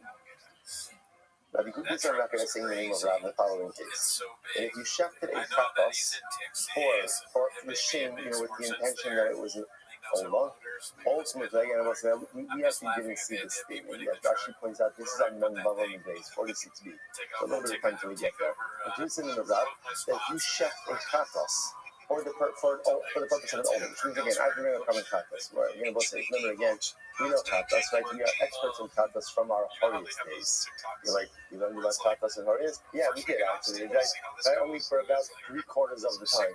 Right? But for months, remember when you're going to cover katas? Thus, any infraction for which, if done intentionally, had a fee of kares, right? If done b'shor, if done unintentionally, bring a carbon katas. So, Ruvain accidentally eating Yom Kippur, right? And therefore, again, that's kares. If done intentionally, katas. He brings the katas. But when he brings his katas, he has in mind that it's l'shem olah. So what does Rav say? Ultimately, it puzzles. That invalidates the carbon. That invalidates the carbon. Then we'll say, now by the way, leave aside the Mishnah, right? Our Mishnah spoke about in general that whenever you play with the katas, it's going to be invalid, right? Leave that on the side for that. Right? So ultimately, again, if you check the katas, it's always possible. Shut from the shade, wow, this is interesting. But let's say when you checked the katas, you had in mind that it would be l'chulin. Right? L'chulin, meaning what? And how long you had in mind that it's not a carbon. Not a carbon, you just check me, I don't know. What's that? It's kasha. And by the way, let's say, also just want to point out, so remember, I'm down here, so yes, I reflected to say this part. When you see them having different intentions by Shlita, one of the things that we will see is in Eretz Hashem, Shlita is Kshera B'zai. So remember again, in the sacrificial process, a Kohen does not have to be the one who is shechting the carbon. Yisrael is allowed to do that. So therefore, again, this could be the Kohen having the wrong intentions, but it could also just be simply the owner himself having the wrong intentions. So now what's going on over here? First, I took a look at Rashi. Actually, no, not yet, sorry. Alma, what do you see from here? This is fascinating. Well, so what do you see from here? That it's only when you have erroneous intent that's within the same min, within the same type of intent, does that undermine the carbon. But if you have intent that has nothing to do with the carbon itself, it doesn't undermine. So what does this mean? If you have in mind the wrong type of carbon, ultimately that undermines the effectiveness of your carbon. But if your das has to do with something that is totally extraneous to carbonos, that does not undermine the effectiveness of the carbon itself, right? So if I'm offering up a katas and I have in mind for an olah, ultimately again the carbon is possible. But I'm offering up a katas and I have in mind for chulin, the carbon is kasha. So the lashon of the Gemara is dinah. It is only a similar type of intention undermines the carbon. But this similar type of intention does not undermine the carbon. So what is a similar type of intention for another carbon? This similar type of intention for fluid. So the Gemara says, okay, that is really interesting, and let's analyze this a little bit. So the Gemara says as follows. If you look at Rashi says, here's the interesting logic. The Latino, if I'm offering up a carbon katas and I have in mind for fulin, Rashi says over here, she'eno min kachin. Ultimately, obviously, fulin is not a type of carbon. Lo mafrin, it does not undermine the effectiveness of the carbon. Why? Ve'in shmo mitbas al hazevach la'achor shmo mimenu. Why? Because it will say, holding a carbon fulin does not in any way dislodge the identity of the carbon. But calling a chatas an ola absolutely can dislodge the identity of the carbon. Only a similar type of identity can dislodge the initial identity. A totally dissimilar form of identity cannot dislodge original identity. Fast forward. So let's analyze this. Alma, the love Or maybe the Gemara is the kasha, because it's back to get. Kala get shenichtav shalom l'shem isha apostles. So listen to this. Any get shenichtav shalom l'shem isha, like that was not written with das for a particular woman, is apostle. Okay, right? In other words, that halacha l'maisa. Then again, on a simple level, if Reuben going to get divorced wife Rachel, and he has another wife Leah, he can't use that get to divorce Leah. The Gemara says, listen to this: "Vafilu l'shem ovedes kohavim, nami pasol, right? Nami pasol b'shani." So the Gemara says, even for avodas kohavim. Now listen, now what does this mean? That halacha l'maisa, even if Reuben went ahead to do that to his mom, vafilu l'shem ovedes kohavim, the שלא לשם האישה קטן, דמשמע שלא לשם אישה זו, אלא לשם אישה אחרת כלשהו. יחד אגב בעבודת כוכבים לאו בס גיר שני, מהנגד לפסול. So what does this mean? The halacha l'maisa again, if you wrote a get for one woman that had a mind for a different woman, it undermines the effectiveness of the get. Even if the other woman was an avodas kochavim, not Jewish. Now what's saying? Now a non-Jewish woman has no shaykhs to give. No shaykhs to give. So again, what do you see from here? You see from here that halacha l'maisa, even intention for something that has nothing to do with the subject at hand, can derail the process. The Gemara says, get, dal avodas kochavim no. Take out avodas kochavim from this case. Havile stama, because again, remember, a get for avodas kochavim is no different than non-specific intent. And as we just went ahead and saw, stama pasal, non-specific intent by giving ultimately undermines the effectiveness of the get. Kachim, on the other hand, kachim, dal chulin yinayu, havalei stama. What said I kachim? If you remove the chulin designation, what do you have? You have just non-specific intent. Your stomach shaven, and ultimately, again, stomach is always kosher. So what this is very interesting. So you wants to suggest the following. The reason ultimately, again, why, if I have a carbon, and I have to bring a tapas, and I have in mind the food, which whether I don't know, before I said this tomorrow, I would have thought that's incredibly severe. And I would have thought that, of course, that undermines the entire effectiveness of the carbon. Kamashwan Raf says it doesn't. What's the logic behind it? The logic behind it is repurposing a carbon as coolant ultimately, again, is meaningless. Why is it meaningless? Because it can't be done. Because again, you can't go ahead and swap out offering up the same food or shefting the same food is no worse than non-specific intent. And what do we just show? The non-specific intent by carbonos doesn't invalidate the carbon. However, again, if you think about using that logic, if I'm a chatos and I'm now offering up for an ola, okay, that's different. Why? Because again, these are similar identities, similar that they're both carbonic identities, and that can undermine the effectiveness of the carbon. Incredible. Rabbi knows how to see. Bring up the kasha. Remember, as we go out, katas sheshak l'shem ola psula, shak l'shem fulim shira. Did Rabbi say this? That if I have a katas and I shekted it for the purpose of an ola, ultimately the carbon is ineffective. But it's possible. But if I shekted l'shem fulim is kasha, Alma, what do you see? It's the same principle. The mina machriba, the low mina low machriba. Rabbi say, what do you see from here? That means only ultimately, again, what we'll call a similar intention that undermines the carbon. The name has to be the same type of intention, meaning substituting one carbonic identity for another. That's what undermines. The Zalomina, but substituting an identity that has nothing to do with carbonos, ultimately does not undermine the carbon. And as Ivat, Hanyavami learned, so we'll say, okay, get ready for this. Now, Tuma and Tara. And we'll say, by the way, just understand the incredible privilege that we have right now. Right, we have Karbanas and Tuma and Tara literally again on the same page. Two topics usually that when we see them, what's our innate reaction? Our innate reaction, when is this over?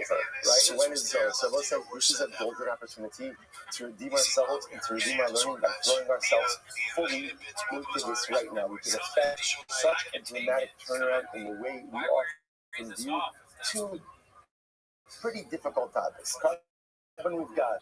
Get ready for Tumentara. Here we go. Toko, below total. So this is really fascinating. We'll say, what's halacha by klikaris? Halacha by klikaris. Earthenware vessel. I have no idea.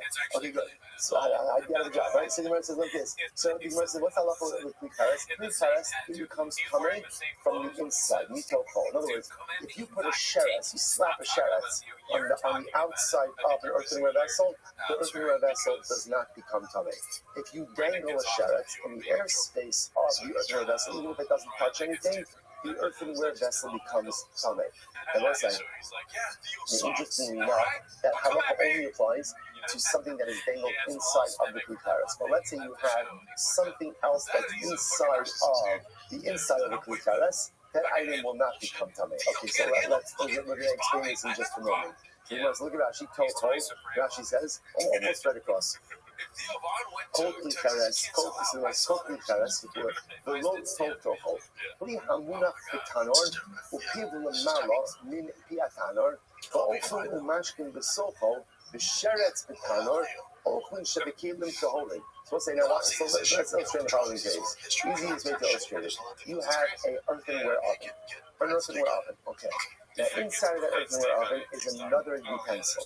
The opening of the utensil extends out of them, because remember, in both sides, their oven didn't open like from the side, like we have it. Their ovens had openings on the top. So imagine you have an earthenware oven, or an earthenware utensil. There's another utensil sitting inside of that oven. The opening of that secondary utensil extends outside of the oven. There's, let's say, food inside of that secondary utensil. Okay, following so far? Now what happens? There's a dead sheretz inside of the oven. So what's the halacha? Anything inside of the oven is now tummy. But interestingly enough, anything inside of that interior utensil is tahar. It's tahar. Why? Because essentially,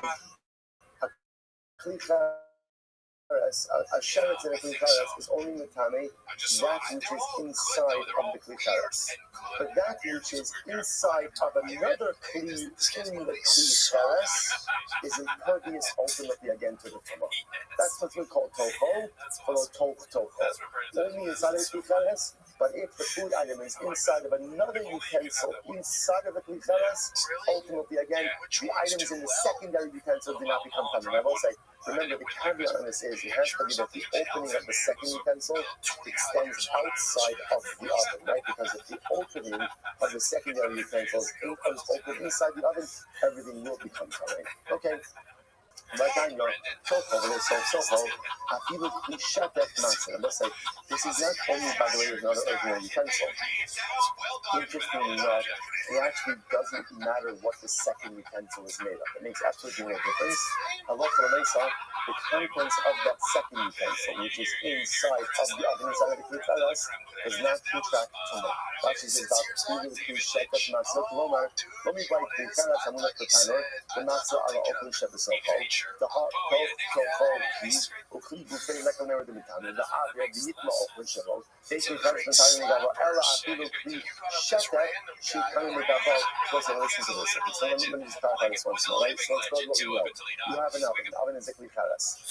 There's a dead sheretz inside of the oven, even if it doesn't touch any of these three walls. What's the halacha?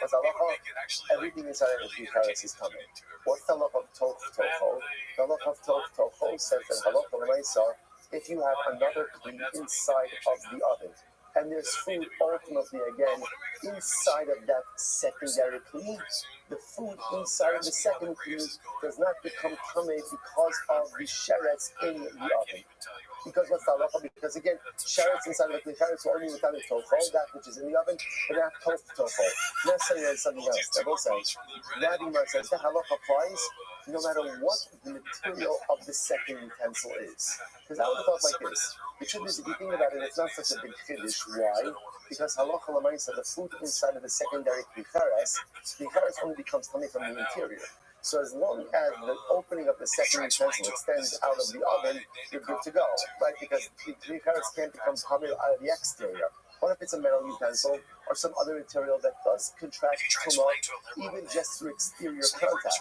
even then the halacha is that anything inside of that secondary utensil does not contract tumah. Incredible. So the Gemara says as follows: putting in something that's washed. Okay, let's listen to this. The Gemara says Mishani asu kumin eitzel kachin kin the pizza eitzel kana. Ultimately, again, listen to this. But kumin by kachin is like the mechitza by an oven. Okay, what does that mean? So let's say man mechitza eitzel kana lamahanya leflau, kumin eitzel kachin lamahanya leflau. So listen to this. Just like a mechitza inside of the oven. Now, what does that mean? So let's imagine same case, you have a conduct. Every time you have an oven. Inside of the oven, you have a sheretz. Before you even put the sheretz there, what do? You put a mechitza in the oven. Put a mechitza in the oven. You put a mechitza in the oven. Please mix dancing, right? So I said, right, so you go ahead, you put a mechitza in the oven. So let's say, so interestingly enough, so let's say the sheretz is on one side of the mechitza, and let's say there's another item on the other side of the mechitza. The mechitza does not help at all. Doesn't help at all. Anything inside of the oven ultimately again becomes tamas. The Gemara says, just like a mechitza in an oven doesn't help, so too calling a carbon chulin doesn't do anything to the carbon either. That's the Gemara's comparing the two. So the Gemara says, this is not because we learned so if you have an oven, and let's say you put a mechitza in the oven, either boards or curtains, it means the sheretz b'makom echad, and the sheretz is on one side of the mechitza. And then let's say again there's food or other items on the other side of the mechitza. What's the halacha? Hakol tamei. Ultimately, again, everything is tamei. In other words, the mechitza does not do anything. So the Gemara says, kavara shipachusa. Shipachusa. So let's say karas will say literally mean. Karas usually means like a beehive. In this context, it actually means like a basket that looks like a beehive, and that has openings in it. Upakas upakuta ikash. You plugged up the openings with straw, and it's suspended into the airspace of the tanor. Sheretz b'sochah, and there's a sheretz inside of the tanor. A tanor tamei, the tanor opens to the sofa tamei. But for the logic of the tanor, the logic ultimately again says it's tala. Now, what's the logic's logic? So the Gemara says, what's the logic's logic? The logic says, it hits the Mesa Hammer, of course, a mechitza in the oven is going to work. Why would a mechitza in the oven work? Let's see this Kal Vachomer. In hits of the Mesa Hammer, well, parts of the Klikaras Hakal. So listen to this. If a mechitza works by Tumas Mace, now where does a mechitza work by Tumas Mace? If you have something that mace, ultimately again that prevents the tumah from spreading. So if the mechitza works to block Tumas Mace, right, which is much more common, why wouldn't it work in the oven to prevent the spread of Tumas Sheretz? On one level, they said to him, "No, that's not a good Kavachomer." Why? In Hitzel the Mace Chomer Shekin Chaluka Ba'orlin, Tatzel B'Klicharas Hakash and Chaluka Ba'orlin, it's very different. Everything has to do with where it makes sense to have a mechitza. People put partitions in homes, right? They put partitions in homes, so mechitza belongs in a home. So because the mechitza belongs in a home, therefore it works. A mechitza in the oven doesn't belong there. Because it doesn't belong, therefore what? And therefore it will not work in any way to block tumah. So this makes sense. Ultimately, again, according to the Rabbanon, ultimately, she says, according to the Rabbanon, listen to this. According to the Rabbanon, now watch this. According to the Rabbanon, we say that in an oven, a mechitza doesn't do anything. Why doesn't the mechitza do anything? Why doesn't the mechitza block the flow of sheretz through the oven? Why not? Because at the end of the day, a mechitza doesn't belong in the oven. Right, if you're in the oven. Same logic, Rabbanon will say that if you call a carbon chulin, what does that chulin designation do? What does it do? Nothing. Why? Because carbon has no shaykhus to chulin. So this makes a lot of sense. There's a lot of symmetry in the shaykhus. The Gemara says, however, according to the Lazar, what is it? So the Lazar says that a mechitza by an oven will work. Because interesting, the Gemara suggesting that similar Lazar says that a mechitza in an oven would work. Just so you should say that calling a carbon chulin should also undermine the carbon. To which the Gemara says, no. Gemara says, Michael, Rabbi Elazar Kavachomer Kamer. We just said before, Rabbi Elazar, was advancing a Kavachomer. So you can say the same thing of the Kavachomer by the Kabbalah. What's the Kavachomer by Kabbalah? The Gemara will say. So the Gemara says, Hasanam and Kavachomer. Kachin, Mechalin. So just do this last time we're going to stop. Kachin, Mechalin. Kachin, Mechalin. Kachin, Mechalin, Kachin. Who will call shipping? I'm going to say Halach. If Allah, so ultimately again calling a carbon a wrong name has the ability to undermine the carbon.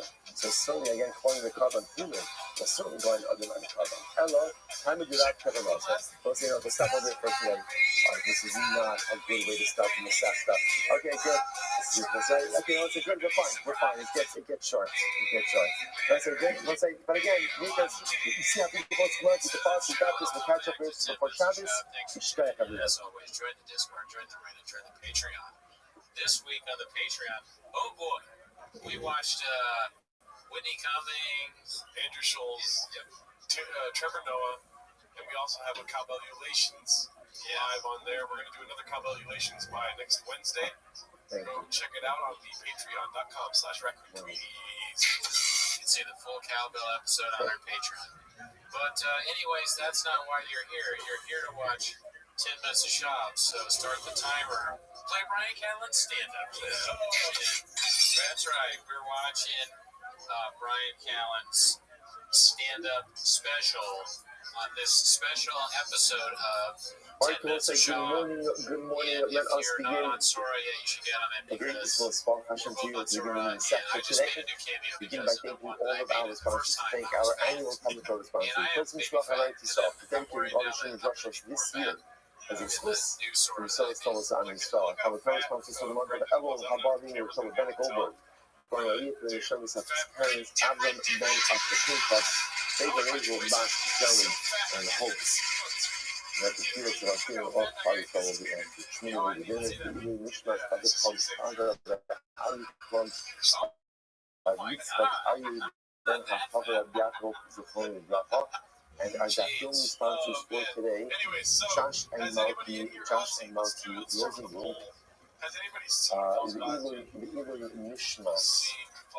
the Evil Nishmas, Alav Jamila Benhad, Lee is from the Bracha, the Shiva Yeshiva was lifted yesterday, Josh is ready for it to sell. We look there and marry all the hour commentators and Shama Slavia Aliyah. That means in the Kama, all of those media reports, they call allow our Holy Spirit to use the gospel of massive again. So with that, let us begin by Hashem. Well, I'm excited. I don't know about you guys, but Shafir, the Kimar, the Guyana, Manazel, what a discuss. Welcome back to Sani Yeshua. Thank you for having me to get the Amisol and Eretz. Incredible. We'll say what it's supposed to be Baruch Hashem to be able to begin the sequence is walking together. Oh my gosh, I should barely sleep last night thinking about Kachin Baruch Hashem. And again, understand it's big stuff. Understand that in Eretz Hashem, when Mashiach comes, you have to know what we're doing. You have to have an idea. For 2,000 years, this has been so esoteric. And for 2,000 years, ultimately, again, this has kind of been something of the past and maybe some distant future. But we believe with all of our heart that in Eretz Hashem, this year is going to be the year of Geulah. And to be able to go to the Reis Amikus with our families and know what's going on and know what's happening. And know what we're obligated to do and how we have to do it. Being that this is supposed to be Geulah Mitzvah. Not just the greatest, the first point of us of doing that. So with that little side, let's get ready. Let's get ready. Let's not just turn back to Let's get ready to prepare for Geulah. Let's get ready to prepare for the Beis Hamikdash. And yes, Hashem, let's get ready to lose ourselves in the sea of Kedusha. And yes, Hashem, over the coming months. And yes, Hashem, yes, let's go. Welcome back, Beis Hamikdash. Come on, let's welcome. So a fascinating halacha. Any carbon that you offer up shalom lishma. Now, what does it mean shalom lishma? Take a look at Rashi. Also, the nice part is we're a little bit back to regular size pages. A little bit back to regular size pages. So I'm going to start saying, those hardest pages were quite intense. So let's look at Rashi. So one of the great things that we're going to get to over the course of this Masechta is the answer to really get a categorical understanding of carbonos. So, for example, let's say a person has an olah. An olah, of course, is a carbon that is totally consumed on his day. Versus a shlomim. Right? The shlomim is a carbon where part of it is consumed, part of it is eaten by the owners, and part of it ultimately, again, is eaten by the kohanim. Right. So let's say again, I have to bring olah, but instead what ends up happening is I have kavanah for a shlomim. Now we're going to discuss again kavanah where. So the pastor first assume right now that at the time that the animal is being shafted, I have kavanah ultimately for a shlomim. So I have the wrong intention by my carbon. The first thing Mishnah says, ksherim. Halacha makes this kasha. So I'll say, watch this. Just understand the tremendous yesod. The Gemara's first line of the second kachim, and what does it say? The discussion ultimately, again, when it comes to kachim, the first intention is intentionality. Intentionality. If you want the life of kachim, if at the end of the day you want the life of kedusha, the most important concept, most important thing that you need is intentionality. A life without intentionality is a life that's not really going where you want it to go. I quoted this mate, I just actually quoted this last night from the time this year. He's just the being down in Chavas HaPanidim, not Chavas HaPanidim, but Nilach Shavatova, that ultimately is so important for a person to have a schedule. So Peter Jensen says, do whatever you want. Don't do whatever you want. But go ahead, and spend time with your friends, relax, recreation, learn Torah, have dinner, do whatever you want to do, but make sure that you have a schedule. Because when you have a schedule, then you live life with intentionality. You live life with direction. So the one thing over here is the ideal is if you want a carbon, if you want pure love, if you want closeness to HaKadosh Baruch Hu, you want connection to the Rebbe Shalom. What do you need? You need intentionality. You need intentionality. You have to have focus. But what's the good news? But I didn't have any intentionality. Okay, good things could still come without intentionality, but great things can only come with intentionality. So if you want a true kill, you want a true carbon, at the end of the day, you need intentionality. Okay, but you didn't have it, the carbon is still be kosher. Hello, Shlo Amri the same Torah. What's the caveat? Caveat is very interesting that the carbon will not count towards the obligation of the owner. So, for example, let's say I was obligated, again, we're just going to use terms loosely now, without any real depth to it, just by way of illustration. So let's say again in Mishnah's case, I'm obligated to go ahead and bring an olah. That's my obligation. So Mishnah tells me that if I have in mind that I've shafted for a shlomim, I'm still yotzei. So what does it mean I'm still yotzei? What does it mean? Oh, say it's still kosher. Kosher means the carbon is a legitimate carbon. But what? It doesn't satisfy my obligation. So in other words, the carbon itself is not invalidated, but if I was bringing this to satisfy a particular obligation, that does not work. It's a fascinating idea. So carbon is fit, legitimately fit, but at the end of the day, it does not satisfy my obligation. So it's fascinating. Now there are two sections to this rule. So in general, the Mishnah espoused the rule. You offer up the carbon for the wrong intention, right? For the Shalom, for the wrong intention. The carbon is kosher, but it doesn't work to satisfy the owner's obligation. There are two exceptions to this rule. Where if you offer up a carbon with the wrong intention, the carbon is invalid. What are those two exceptions? Pesach, and Tachas. So what's going on? What Rashi says over here?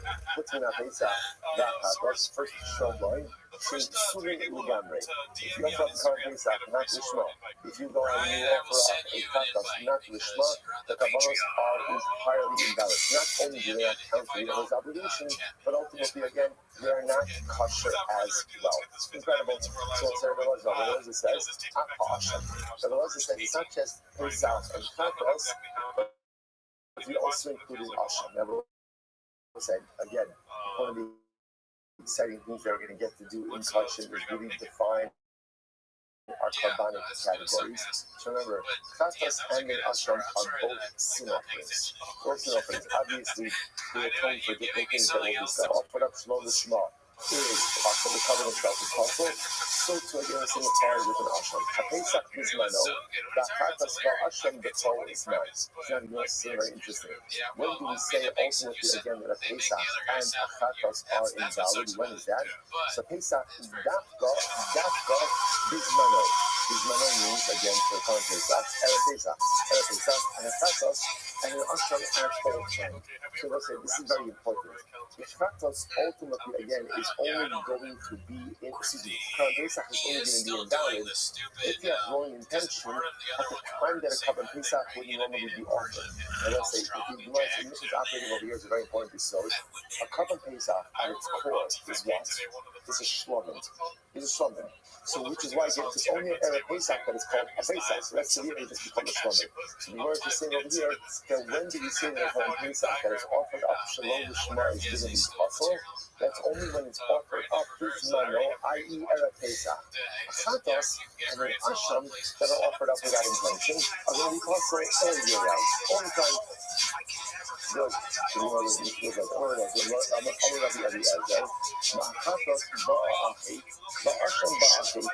the Rabbi says Rabbi is explaining why he includes Asham in the category of Chatos and Pesach. So I'll tell you why Chatos comes because of the sin. Asham al Chet, and Asham also comes for a Chet. Just like a chatos, if you offer up shalom lishma, remember, what does shalom lishma mean? For now, we're assuming shalom lishma means what? For the wrong purpose, for the wrong designation. Like I got the chatos and I had in mind for a shlomin. So the word said, just like a chatos is possible shalom lishma, asham possible shalom lishma. So too ultimately again, an asham is possible shalom lishma. Incredible. Okay, one sec. So let's just pause it for just a second. Let's review. What do we have? Remember in your website, you're going to see touching. It's really, it's not complicated. There's just a lot of details that we have to follow with. Okay, so detail number one. What are the institutions? Remember, the unwritten rule is offer up every carbon for the right purpose. Okay, this Musar doesn't have to say like that's kind of obvious. What happens if I offered up the carbon for the wrong designation? If you have it is kasher. It is kasher. Tanakama said, however, it does not discharge the obligation of the owner. Tanakama says two exceptions to this rule. What are they? Chatos and Pesach. Pesach and Chatos. However, Pesach is only invalid when offered on Erev Pesach for the wrong intention. Chatos all year round. Rabbi Eliezer says it's not just Chatos and Pesach, it's also Asham. Rabbi Eliezer says, Rabbi Eliezer, why are you including Asham? It's simple. Because whatever is going to work for a chatos, or whatever is going to be true for a chatos, should also be true for an asham. Why? Because just like chatos is a sin offering, asham is a sin offering, and therefore, again, if halacha l'maisa, chatos is going to be invalid when offered up shalom lishma, so it was asham should be invalid if offered up lo lishma. Beautiful. That's the Mishnah. That's the part of the Mishnah. Rabbi Yossi ben Choni says, "Anishchato l'shem Pesach l'shem chatos psulim." Yossi ben Choni says that those items, those carbonates that are offered up, l'shem Pesach and l'shem chatos are going to be possible. And that's what exactly does that mean? We could actually just remember. Anishchato l'shem Pesach. Person is spoken, so Nizbuk will be a dollar beneath the Shem Pesach, or Nizbuk will be a Chatos B'Chozman, Psulim, She'ekli B'Invuk Psulim L'Shem Achirim. So let's say, essentially, you don't see them only saying it like this. The same way that a Pesach or a Chatos, if offered up to the wrong designation, are invalid, the reverse is true also. If an Erev Pesach we offer up another carbon, the Shem carbon Pesach, or during the rest of the year, you offer up another carbon, Shem Chatos, that erroneous designation will invalidate those carbonates as well. So just understand what just happened over here. According to Tanakama and Rabbi Eliezer, the general rule is if you offer up carbonates for the wrong designation, the carbon is still kosher, doesn't count for the owners, but ultimately still kosher. Two exceptions to that rule. What is the exception? Chatos and Pesach. But again, just Chatos and Pesach. Yossi Ben Huni is coming along and saying the reverse is the same way that Pesach and Chatos, if offered Shalom B'Shmon, are puzzled. So too, if on Erev Pesach you offer up another carbon the same Pesach, that carbon is invalidated. And if you offer up another carbon the same Chatos, that carbon is invalid. So just to reverse this too as well. Shimon Aki Azariah Omer. I will say this is fascinating. Shimon, the brother of Azariah, said, I will say, is very strange at all. What does that mean? Shimon ben Azariah? Shimon Aki Azariah, Shimon brother of Azariah? That's not how the Gemara, that's not how the Mishnah records things. And people will actually look at actually. Shimon Aki Azariah, this is so beautiful. Al-Shin Azariah, also Mashia. Shimon and Azariah were brothers. Shimon was a promised Chacham, and Azariah was a businessman. And what did Azariah do? The secret tzarfi Shimon Achid B'Shashay Osei Torah. Ultimately, again, Azariah was successful in business, and he supported his brother Shimon in his learning. And what did they do? They hastened and they made an agreement between the two of them. Shechilek la'Azariah b'schar hamidol shel Shimon. That ultimately, again, Azariah should get part of the schar, part of the reward for Shimon's learning. Kidamin b'sota, and you can eat as kolhon b'sol.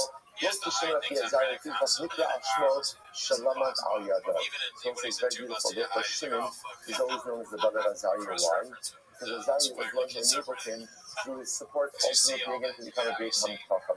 So there's a lot of beautiful lessons to be learned over here. Just first I want to point out that if you notice the lesson of Rashi says over there that when Azariah supported Shimon, he knew that when he should feel like Azariah. They stipulated between two of them that part of the schar for the learning should go to Azariah. Looks like, so sometimes you go ahead and you say, Felix means like half. Felix doesn't have to mean half. Felix just means a portion. At the end of the day, it would be hard to believe that you get half of the reward for someone's learning just by supporting them. You can get some of the reward, but there are certain things in life where you only even get the real measure or the real significant portion of the reward is what? You're doing the work yourself. Like there's only so much reward you can buy. You definitely can purchase a good amount of it, but the lion's share of the reward only really comes through dynamic effort. That's number one. Let me show you, so what do you see from here? That sometimes in life it is not about what we do for ourselves, but it's about the greatness that we enable in others. Because think about it, if you enable greatness, that person is a force multiplier. I'm one person. So one person, there's only so much I can do. But if I try to do my best and I figure out how to enable people and support others, whether it's materially or just emotionally, to be able to become the best version of themselves, then I not only have a feeling in my own accomplishments, but I share a feeling in their accomplishments as well. Sometimes even greater what you do to yourself is the greatness that ultimately you're enabling others. Incredible. So what does Shimon Aki Azariah say? He says, Omer, Shachton Hashem Gabor, man, So Shimon, the brother of Azariah, has an interesting approach. He says like this: when it comes to making a mistake in designation, he says it all depends on the mistake. If you went ahead and you had erroneous intent for a carbon of higher sanctity, then your carbon is still valid, it's still kosher. If you had in mind for a carbon of lower sanctity, then the carbon is invalid. I'll give you an example of this case. Kasher Kadashim for Shachton Hashem Kashem Kalim Shimon. So let's say you're going to very excited because you're going to define all these categories. But our purpose is this morning, Kasher Kadashim represents carbons of higher sanctity. And let's say I'm checking Kasher Kadashim. But when I check it, I have in mind for Kashem Kalim. Therefore, I'm having in mind for a lower sanctity carbon. Ultimately, possible. It's possible. Kachim Kadashim is Shachton Hashem Kachim Kadashim. Kachim Kalim is Shachton Hashem Kachim Kadashim. But if I'm Shachton Kachim Kalim, lower sanctity Kabbalah, and I have in mind for Kachim Kadashim, higher sanctity, then ultimately again it's going to be Kachim. So let's say just to kind of practice on the Mishnah graph over here. But Shimon Aki Azariah is really coming along and modifying the Tanakh a little bit, right? Because this Tanakh said it was, if you check the carbon for the wrong intention, the carbon is going to be kosher, carbon is fine, which is doesn't count towards the owner's obligation. Two exceptions to that rule, Pesach and Chasas. That way, Eliezer wrote in their Ashram. So Shimon Aki Azariah is coming along and saying, No, it really depends a little bit more. What intention did you have for the carbon? If you had an intention for a higher sanctity carbon, when shifting your lower sanctity carbon, then you're right, the carbon is going to be kosher, it doesn't count towards the owner's obligation. But if you had in mind for a lower sanctity carbon, when you were shifting your higher sanctity carbon, then that carbon is going to be invalid. Incredible. Let's go back here. Abachar. The nicer sheshachtim shem shlamim. Cheers. Just more examples of this. Abachar, firstborn animal, nicer behema, but ultimately again you shech for the purpose of shlamim. Cheers. Why? Because again, shechting bachar and nicer for the purpose of shlamim represents again an elevation of status. Therefore, the carbon will still be kosher. Shlamim sheshachtim shem bachar or shem nicer. But at the end of the day, if you go ahead and you have a shlamim and you shech it for the purpose of bachar or the purpose of nicer, ultimately again it will be also why, because you've shifted a carbon of higher sanctity for the purposes of something of a lower sanctity, and therefore it will be invalid. And let's say Mazel Tov, Mazel Tov, Mazel Tov on finishing our first mission in the Sefas Kachim, and the answer to Zohar, to finish many more together. Gemara. Lama le v'nisna ela shelo alu. So that's the first thing the Gemara starts with, is just a question on the syntax. Right? The Mishnah says, any covenant that you offer out, not lishma, that was not for the designated purpose of the covenant being offered, is kosher. Ella, shelo on the Bible in the same context. It doesn't count towards the obligation of the owner. Says the Gemara, why have to phrase it that way? This means, but not only the Bible in the same context. Just sounding a little bit. So it was Ella, but Shalom Amu the Bible in the same Torah. It doesn't count for the owner towards his obligation. Why not just say V'lo Amu the Bible in the same Torah? Doesn't count, but you should. Ella Shalom. Just say below Amu the Bible in the same Torah. Doesn't count towards the owner for the obligation. That's it. You know, it says, how come Hashem can teach you blessed? How come Hashem the Bible will below Amu the same Torah? About the Kisha Sayu Kaini, Va'asra L'Shemi Yilu. We say what the best teaches is as follows. It does not count towards the owner to fulfill the obligation, but the carbon still retains its initial residual of the Kisha, and therefore, halacha l'maisa, you can't make any more deviations. Now, what does that mean? Take a look at Rashi. Rashi's the first white line goes to the bottom of Rabbi Kisha Sayu Kaini, Va'asra L'Shemi Yilu. Sushnu Yachina, Laval Echaz Mishara Bodos, Lechatila Shalom Shma. Near Pavar, Mishina Kasha. So let me give you a simple example over here. Let's say according to the Tanakama. Let's just keep it simple. I went ahead and I was offering up a shlamim. And instead, I went ahead and I had in mind for a carbon toda, a Thanksgiving offering. Okay, so let's start off. What's that off? So he is the one. Kosher, but what? I was meant to bring another carbon because I still owe a shlamim. Now, if you want to say it like this, you might have thought like this. Once I went ahead and I deviated in the intentionality, right? I know I had in mind for the total, so that I could even deviate from the rest of the avodas. One of the exciting we're talking about and we go through extensively are the various steps in carbonic service. I will say, so remember again, there's smicha, leading us certain animals. There's shchita, shechting, kabbalah, sieving of the blood. There's holacha, movement of the blood, right? Walking of the blood to the mizbeach, sprinkling of the blood. So I'm going to talk like this. Once I deviate in the kavanah, then it doesn't really make a difference if I deviate in other areas as well. Hamash Malon, the Gemara says, not true. Hamash Malon, the Gemara says, so thank you, Hengel. So what I was thinking is, it's true. I messed up. So therefore, again, this covenant was supposed to be a shlamim, now had the wrong designation of a toba, which means I have not fulfilled my obligation. But for the rest of the ritual rites and carbonic rites and services, I should maintain the right mindset of a shlamim. Just because I deviated on the front end of this carbon does not allow for future deviation. Now, granted, if I did deviate by a level, the covenant is still going to be kosher, but you should still try to maintain the right mindset for the rest of the avodas. It's just I've not fulfilled my obligation ultimately again. When it comes to Hashem, about the Kisha Sayukani, but the covenant still retains original kedusha as a shlamim, and you should not make any more deviations in this cover. So let's say I really profoundly say, if you think about it, the way from teaching us that a lot of times like when we make mistakes, so we kind of just think, oh well, I messed up anyway. So once I messed up, what's the point of trying to rectify? It's not true. You mess up in life, but the goal in life, sometimes you can't avoid making a mistake, or if I can't avoid making a mistake, at least if I can't undo the mistake, the best thing I have to do is don't compound it. Don't compound it. Don't double down on it. Try to figure out what I can do to extricate myself from the clutches of this mistake now instead of trying to make it worse. That's what I'm saying. If you drop Damar Rabba, all the Shashach Roshim, all the Shashach Roshim, it's like this. You have an Ola, that's like a Shlomo Shlomo. Whatever the case is, I shafted an Ola for the purpose of Avatoda. Like Shlomo Shlomo, also needs no Damar Shlomo Shlomo. So even though I'm about to listen to this, even though I had the wrong intention by Shkita, right? So ultimately, again, it was supposed to be an Ola, but instead, with their Shkita, I had in mind for a Shlomo. Okay, so now the covenant is still going to be kosher, not going to satisfy an obligation. Make sure that by the ensuing ritual rites, the Kabbanic rites, that you maintain the right mindset.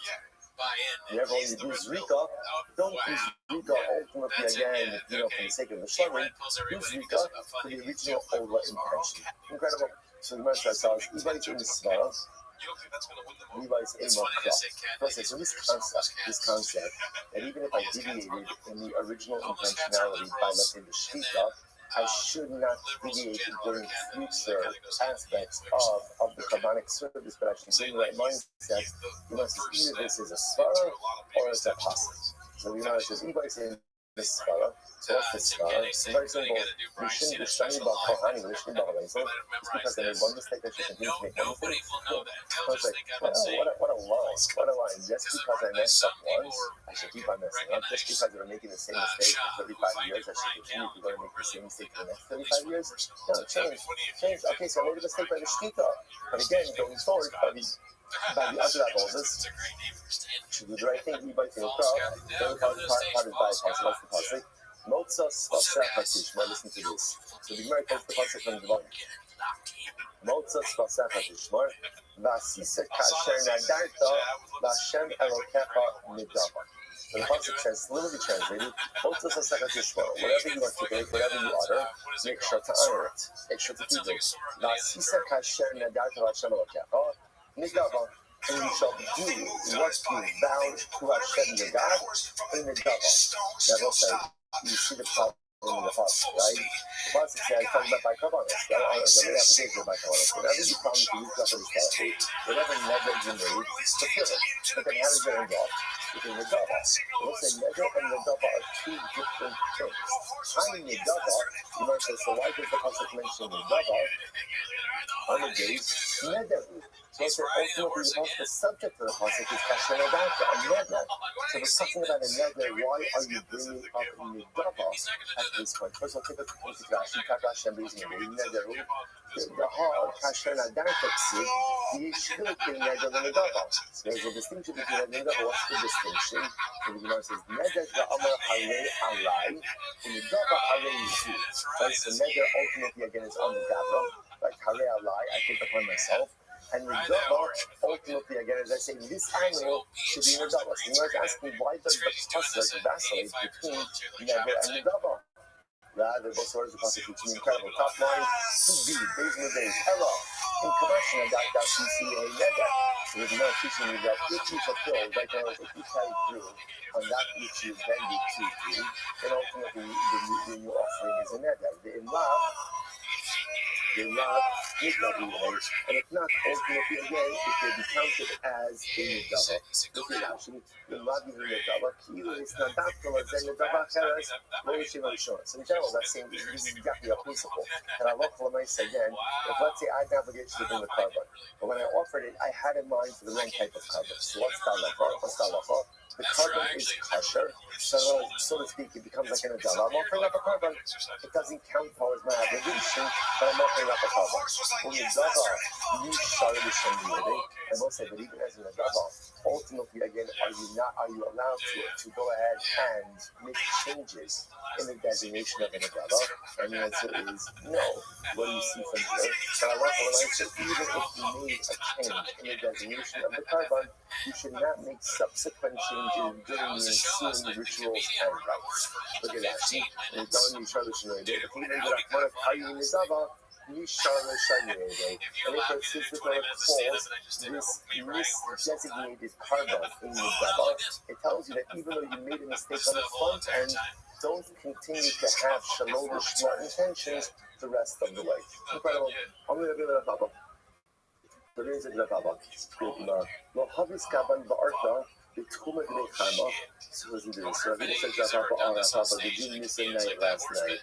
If you were missing a night last night, you were not with us. You were not with us in the tomb of Beit Carmel.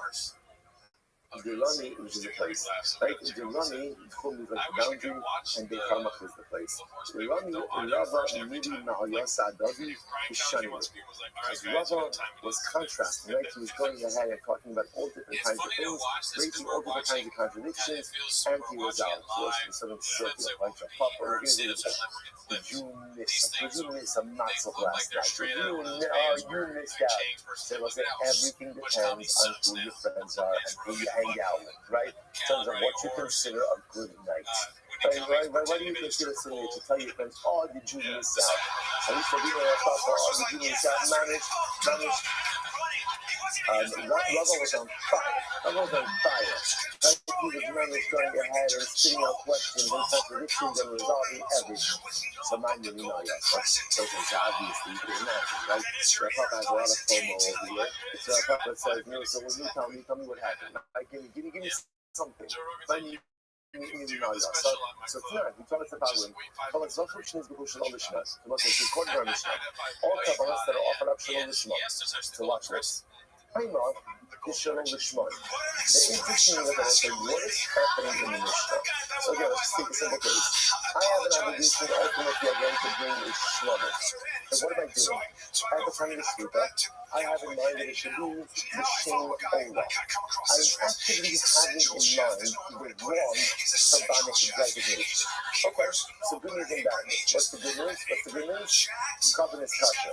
Bad news? I still have to bring another Shlomo. Didn't count as my obligation. And so here's what's interesting. Hastama, only the Bible is saying Torah.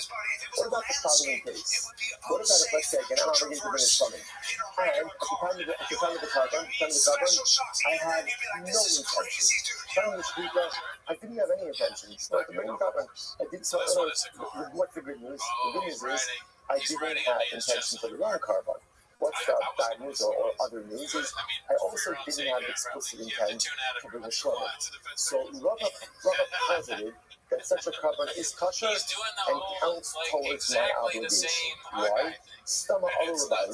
So that says, Stama nami kirishman. What was Rabbi's view? Rabbi's view was that in the Mishnah, the problematic case was when you have the mind ultimately again for the wrong. So again, my wrong is when is the covenant compromised? When I have in mind for the wrong type of carbon. Like I said, I have to bring a Shlomo, I had in mind for an Ola.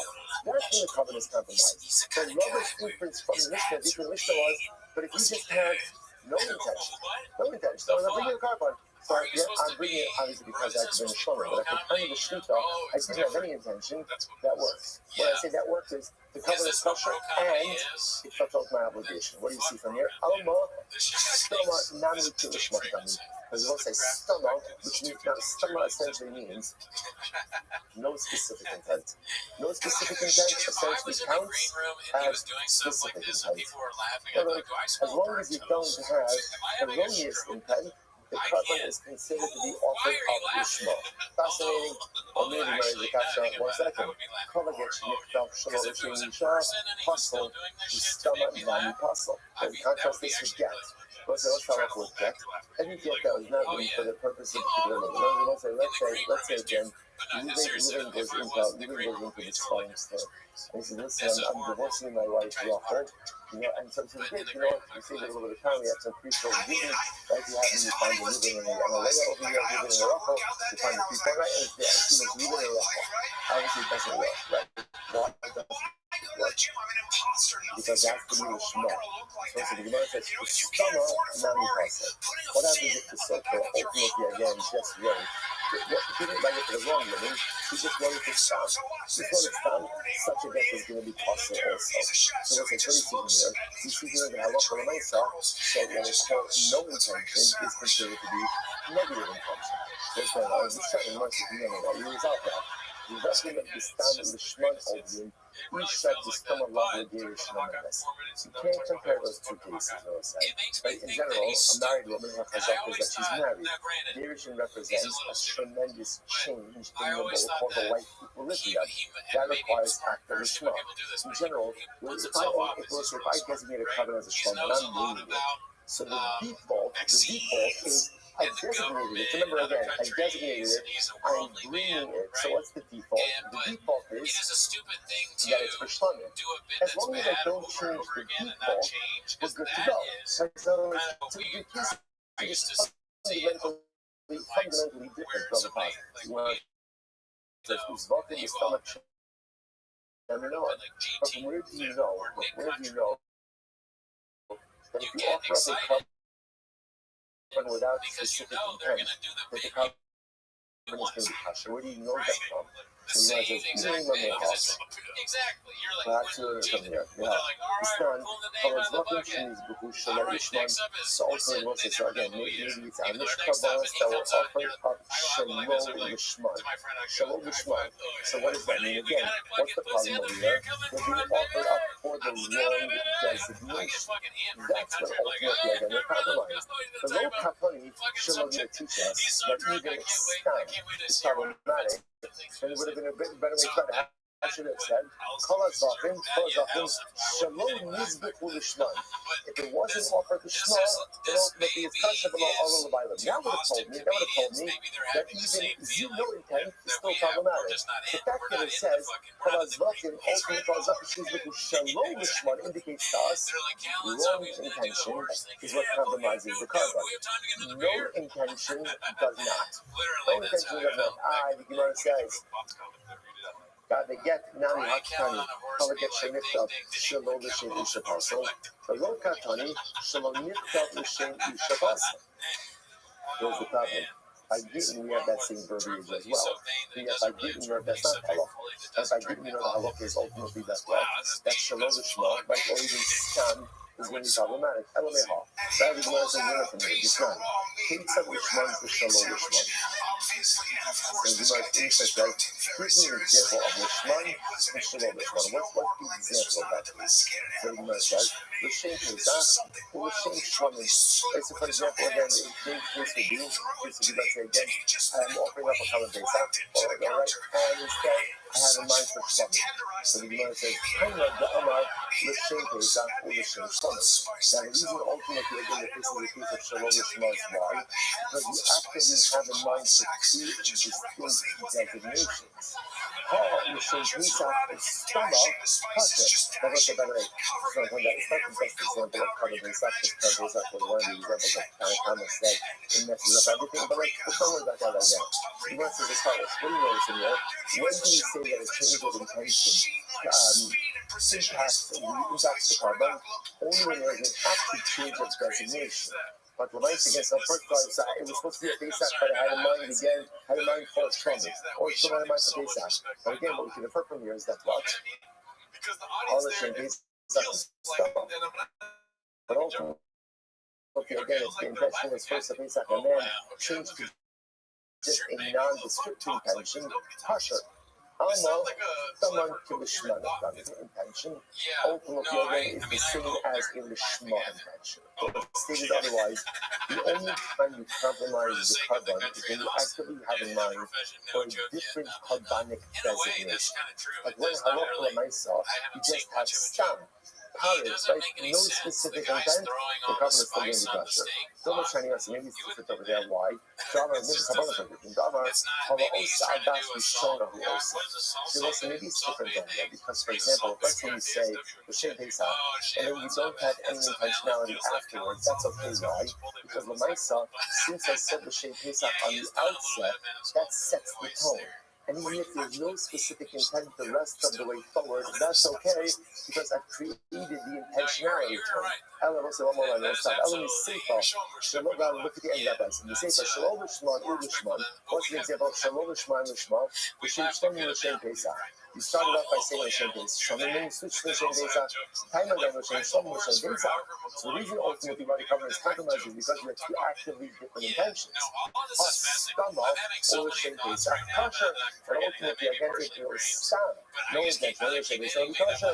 No much telling us that maybe that's different. Why? The Allah Yochiach Sofa Akfiyasov. That also is different because maybe it's retroactive clarification. Since at the end you had in mind for the right carbon, that shows that from the beginning you had the right intentionality. Inami, I be the Tana Lishman, Shalom Lishman, Tana Nami, Shalom Lishman, Ulishman. That is going to be this author has to bring us together in order to maintain a sense of symmetry. So also we're going to stop over for today. So we're going to get to the conclusive week tomorrow. So again, remember, what's our open question? Giving the Lishman. If I have one intention by the carbon, so leaving aside Chatos, Hashem, and Pesach, the carbon is kosher, but ultimately again does not count towards the owner. The Gemara says, but what happens if I just have blank intention, stam intention? Does that compromise the carbon? The Gemara, so now the Gemara trying to answer that. We're trying to answer it a couple of times, didn't work, and there's Hashem. Can you please answer first thing tomorrow morning? It just comes up with a wasteful amount. I mean, wasteful. His whole hand was covered in amber gunk, and I was like, what are you going to do with that? He didn't answer, he just began to rub it. Some of it made it to the meat. We should have been able to predict he was going to do that. Yeah. Did you know he was going to do that? I did have an idea that he would put his hand into a vat of honey and rub it up his body. I didn't think that. I'm not as quick as you. I didn't know. But I wish I did. I wish I had predicted that. I don't have Graves yet. Art will say good morning. Dude, and thank you for updating us. They're saying that he's talking about a chef on an Instagram video. I did not hear that. Let us begin. Maybe I will listen to that. A great visible spot question to you at the beginning of the set for today. Begin by thanking all of our sponsors. Thank our annual commentary sponsors. Coaching Club highlight to start dedicating all the streamers Russia this year. As we Swiss, we serve fellows on this call. Our teleconference for the month of everyone, how about you? From Senate Goldberg. For our leader for the service of parents, Abram, Ben, Asher, Kinkas, Baker, Laser, Max, Jerry, and the hosts. Let the fuel of our team all parties all of the community village, the Eagle Mishmash, Shabbat Clubs, Andra, Ali Clubs, Yitzchak, Ari, Ben, Hafaver, Abiako, Sifon, Rafa, and I got filming sponsors for today. Josh and Malky, Rosenblum, the Eagle Mishmash. The evening Mishmas, Halav Daniel Ben Lady Sifon Rafa, the Shiva Yeshiva speaks so he's Nifter yesterday. Josh is ready for so you know the merit all the hours coming forward and Shama Slavin Aliyah. His family came from all of those miracles to the cold Israel. To start pushing the earth, to live home our hostages, allow our holy soldiers to use the grace of the full Maasi Yadayim, and the Eretz Hashem make it to be a filled with the Source Tovos, Gula, and the Yacha. Well, so with that, let us begin by Hashem. Let's just check it out. And so that his son finally watches this stand up. Shafiana, the Kima, the Guyana, last man, what is close. Welcome back to Seni Eskerson. Thank you for everything that you did for Ami So and Eretz Yisrael. Incredible. Don't say what a Swiss is, Baruch Hashem, to be able to begin the set as it's walking together. Oh my gosh, I could barely sleep last night thinking about touching Baruch Hashem. And again, now understand, it's big stuff. Understand that in Eretz Hashem, when Mashiach comes, We have to know what we're doing. We have to have an idea. For 2,000 years, this has been so esoteric. And for 2,000 years, ultimately, again, this has kind of been something of the past and maybe some distant future. But we believe with all of our heart that in Hashem, this year is going to be the year of Gula, and to be able to go to some interest with our families and know what's going on and know what's happening and know what we're obligated to do and how we have to do it. In the Zufus Kidola Mizo. Time is the greatest response possibly imagined. So, with that, Rabbi say, let's get ready. Let's get ready. Let's not just learn that thing. Let's get ready to prepare for Gula. Let's get ready to prepare for the Beis Hamikdash. And yes, Hashem, let's get ready to lose ourselves in the sea of Kedusha. And yes, Hashem, over the coming months. And yes, Hashem, yes, let's go. So a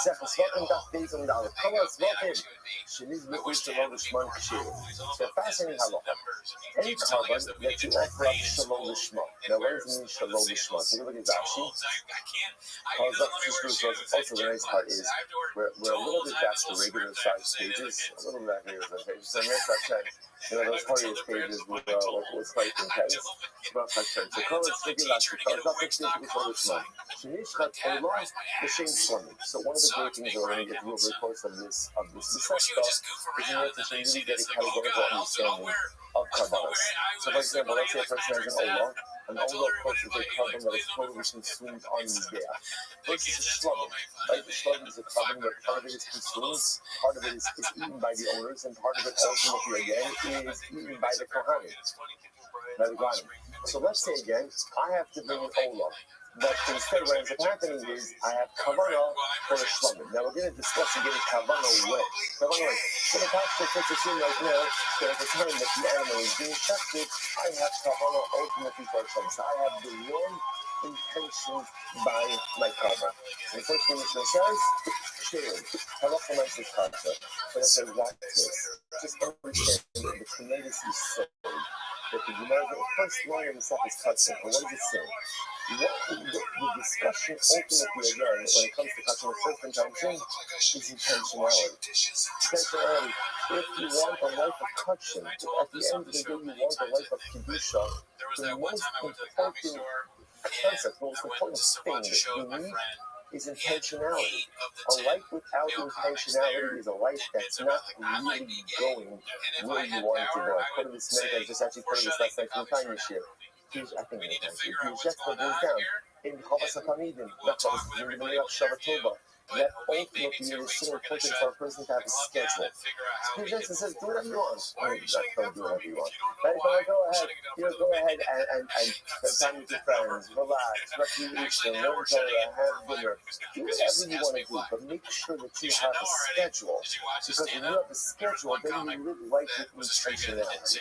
You live life with direction. So the one thing over here is the ideal is if you want a carbon, if you want closeness to HaKadosh Baruch Hu, you want connection to the Rebbeinu Shalom, what do you need? You need intentionality. You need intentionality. You have to have focus. Well, what's the good news? But I didn't have any intentionality. It's okay. Good things could still come without intentionality, but great things can only come with intentionality. So if you want a true kill, you want the true carbon, at the end of the day, you need intentionality. Okay, but you didn't have it, your carbon could still be kosher. Hello, all you buy in the same photo. So that's the caveat. The caveat is very interesting that the carbon will not count toward the obligation of the owner. So for example, let's say I was obligated, again, we're just going to use terms loosely now, without any real depth to it, just by way of illustration. So let's say again, in Mishnah's case, I'm obligated to go ahead and bring an olah. That's my obligation. So Mishnah tells me that if I have in mind when I check it for a shlamim, I'm still yotzei. So what does it mean I'm still yotzei? What does it mean? Oh, I should say, it's still kosher. Kosher means the carbon is a legitimate carbon. But what? It doesn't satisfy my obligation. So in other words, the carbon itself is not invalidated, but if I was bringing this to satisfy a particular obligation, that does not work. It's a fascinating idea. So carbon is legitimately fit, but at the end of the day, it does not satisfy my obligation. Next, so what's this fascinating? And there are two exceptions to this rule. So in general, Mishnah spells the rule.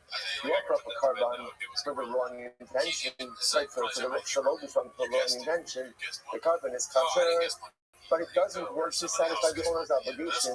There are two exceptions to this rule, where if you offer up a carbon with the wrong intention, the carbon is invalid. What are those two exceptions? Pesach, carbon Pesach, and Chachas. But, so what's going on here? Rashi says over here, puts me on Pesach, first short line, Shulim Ugamber.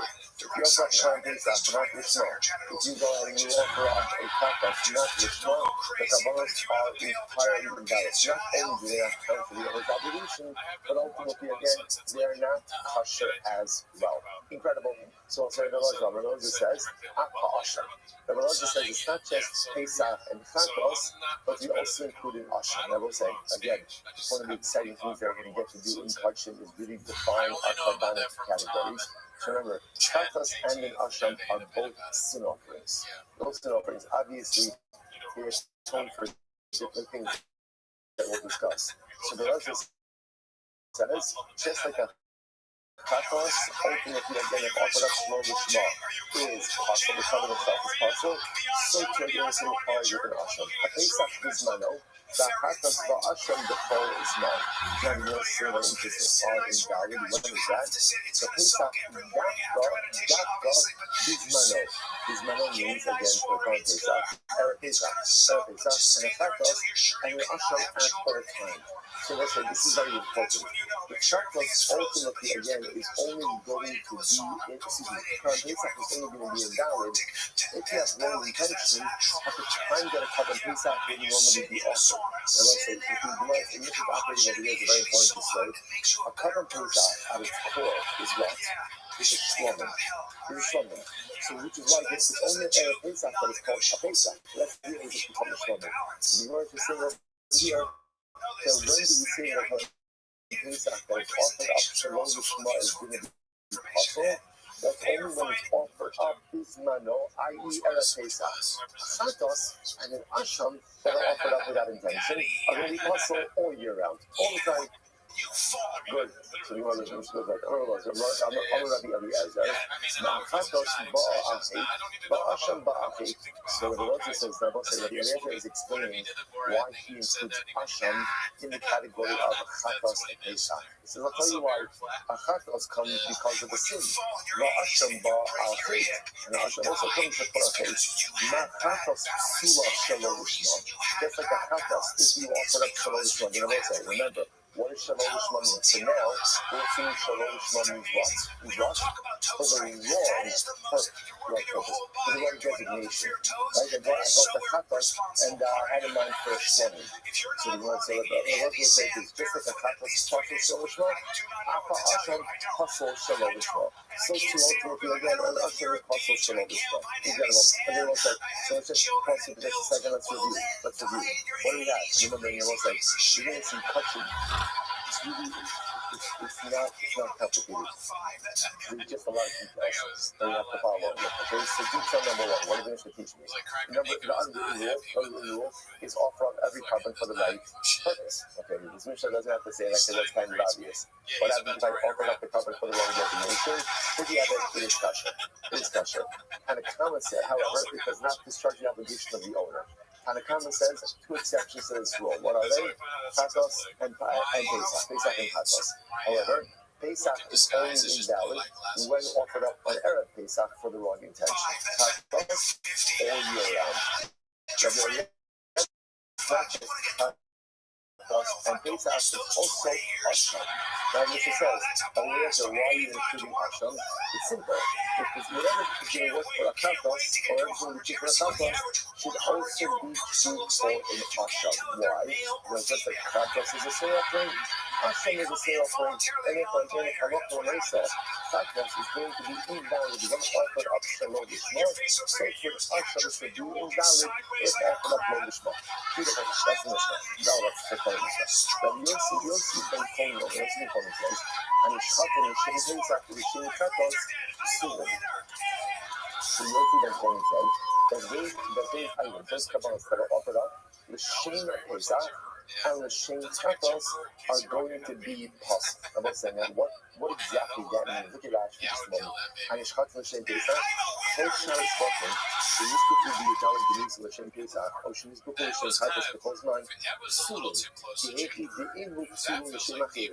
So what's the essential of Yossi and Yehudi is saying like this: the same way that a Pesach or a Chatas, if offered up to the wrong designation, are invalid, the reverse is true also. If on Erev Pesach you offer up another carbon, the Shem carbon Pesach, or during the rest of the year you offer up another carbon, the Shem Chatas, that erroneous designation will invalidate those carbons as well.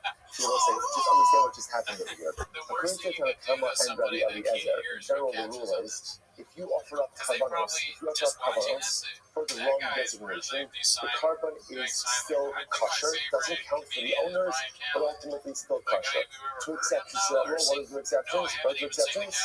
Chatos and Pesach. But again, just Chatos and Pesach. Yossi Ben Huli is coming along and saying the reverse is the same way that Pesach and Chatos, if offered shalom v'shman, are possible. So too, if on Erev Pesach you offer up another carbon, the Shem Pesach, that carbon is invalidated. And if you offer up another carbon, the Shem Chatos, that carbon is invalid. So just the reverse is true as well. Shimon Azariah Omer. I will say this is fascinating. Shimon, the brother of Azariah, said, I will say a very strange appellation. What does that mean? Shimon ben Azariah? Shimon Achi Azariah, Shimon ben Azariah. That's not how the Gemara, that's not how the Mishnah course means. A beautiful Rashi, look at Rashi. Shimon Achi Azariah, this is so beautiful. Ashim Sha'azariah, also Shimon and Azariah were brothers. Shimon was a Talmud Chacham, and Azariah was a businessman. And what did Azariah do? The Azariah was successful in business, and he supported his brother Shimon in his learning. And what did they do? They made an agreement between the two of them. That ultimately, again, Azariah should get part of the schar, part of the reward for Shimon's learning to them. Meaning the Sota, and you can each as called home the so look to Shimon Azariah, he called Nikra Ashmo Shalamat Al Yado. So it's very beautiful. Therefore, Shimon is always known as the brother of Azariah. Why? Because Azariah was one who enabled him to support ultimately again to become a great Talmid Chacham. So listen, there's a lot of beautiful lessons to be learned over here. Just first I want to point out that if you know the Russian of Rashi, is Rashi says over there that when Azariah supported Shimon, they stipulated between the two of them that part of the star for the learning should go to Azariah. Both say, so sometimes you go ahead and you say Chelek, Chelek means like half. Chelek doesn't have to be half, Chelek just means a portion. At the end of the day, it would be hard to believe that you get half of the reward for someone's learning just by supporting them. You can get some of the reward, but there are certain things in life where you're only going to get the real measure or the real a significant portion of the reward is what? If you're doing the work yourself. Like there's only so much reward you could buy. You definitely could purchase a good amount of it, but the lion's share of the reward only really comes through dynamic effort. That's number one. And you feel like, so what are you seeking here? There's some things in life, it is not about what we do for ourselves, but it's about the greatness that we enable in others. Maybe just to think about it, if you enable greatness on such a thing to force multiply, I'm one person. So one person, there's only so much I can do. But if I try to do my best, and I figure out how to enable people and support others, whether it's materially or just emotionally, to be able to become the best version of themselves, then I not only have a feeling in my own accomplishment, but I share a feeling in my accomplishment as well. Sometimes even greater lucky than what you do for yourself is the greatness that ultimately you enable in others. Incredible. So what does Shimon Azariah say? He said, Omer, Shachson Hashem Gavon, and Shinoach Man, Human. So Shimon Gavon Azariah has an interesting approach. He says like this: when it comes to making a mistake in designation, he says it all depends on the mistake. If you went ahead and you had erroneous intent for a carbon of higher sanctity, then your carbon is still valid, it's still kosher. If you had in mind for a carbon of lower sanctity, then the carbon is invalid. I'll give you an example in this case. So we'll say again, we're going to very senses, we're going to define all of these categories. But for our purposes this morning, Kachek Hadashim represent Kabbalah of higher sanctity. So let's say I'm shechting Kachei Kadoshim. But when I shecht it, I have in mind for Kachim Kalim. So therefore I'm having in mind for a lower sanctity carbon. Ultimately, possible. It's possible. Kachim Kadoshim, Sheshach from the same Kachim Kadoshim. Sorry, Kachim Kalim, Sheshach from the same Kachim Kadoshim, Shirin. But if I'm shechting Kachim Kalim, lower sanctity carbons, and I have in mind for Kachim Kadoshim, higher sanctity, then ultimately again it's going to be kosher. So let's say, just to kind of plot this on the Mishneh graph over here, but Shimon HaKazariah is really coming along and modifying the Tanakama a little bit, right? Because really Tanakama said it was, if you check the carbon shalom lishma for the wrong intention, the carbon is going to be kosher, carbon is fine, it just doesn't count towards the owner's obligation. Two exceptions to that rule, Pesach and Chatas. Rabbi Eliezer wrote in their Asham. Right? So Shimon HaKazariah is coming along and saying, no, it really depends a little bit more. What intention did you have for the carbon? If you had an intention for a higher sanctity carbon, when shechting your lower sanctity carbon, then you're right, the carbon is going to be kosher, it doesn't count towards the owner's obligation. But if you had in mind for a lower sanctity carbon, when you were shechting your higher sanctity carbon, then that carbon is going to be invalid. Incredible. Let's get like this. Have a card. The shot from the same phone. Just more examples of this. Of a car, firstborn animal, nicer behemoth, but ultimately again you shech for the purpose of shlomim, shir. Why? Because again, shechting bakar and nicer for the purpose of shlomim represents again an elevation of status. Therefore, the carbon will still be kosher. Shlomim shechach from the shem bakar or the shem nicer psulim. But at the end of the day, if you go ahead and you have a shlomim and you shech it for the purpose of bakar or the purpose of nicer, ultimately again it will be possible. Why? Because you've shechted a carbon of higher sanctity for the purposes of something of a lower sanctity, and therefore it will be invalid. So let's say, Mazel Tov, I'm finishing the first Mishnah in the second question, and therefore finishing the Zohar, finishing them more together. Gemara. So let's the first thing that Gemara starts with is just a question on the syntax. Right? The Mishnah says, any carbon that you offered out, not lishma, in other words, not for the designated purpose of the carbon being offered, is kasha ella shelo alu except it doesn't count towards the obligation of the owner. Says Gemara, why do you have to phrase it that way?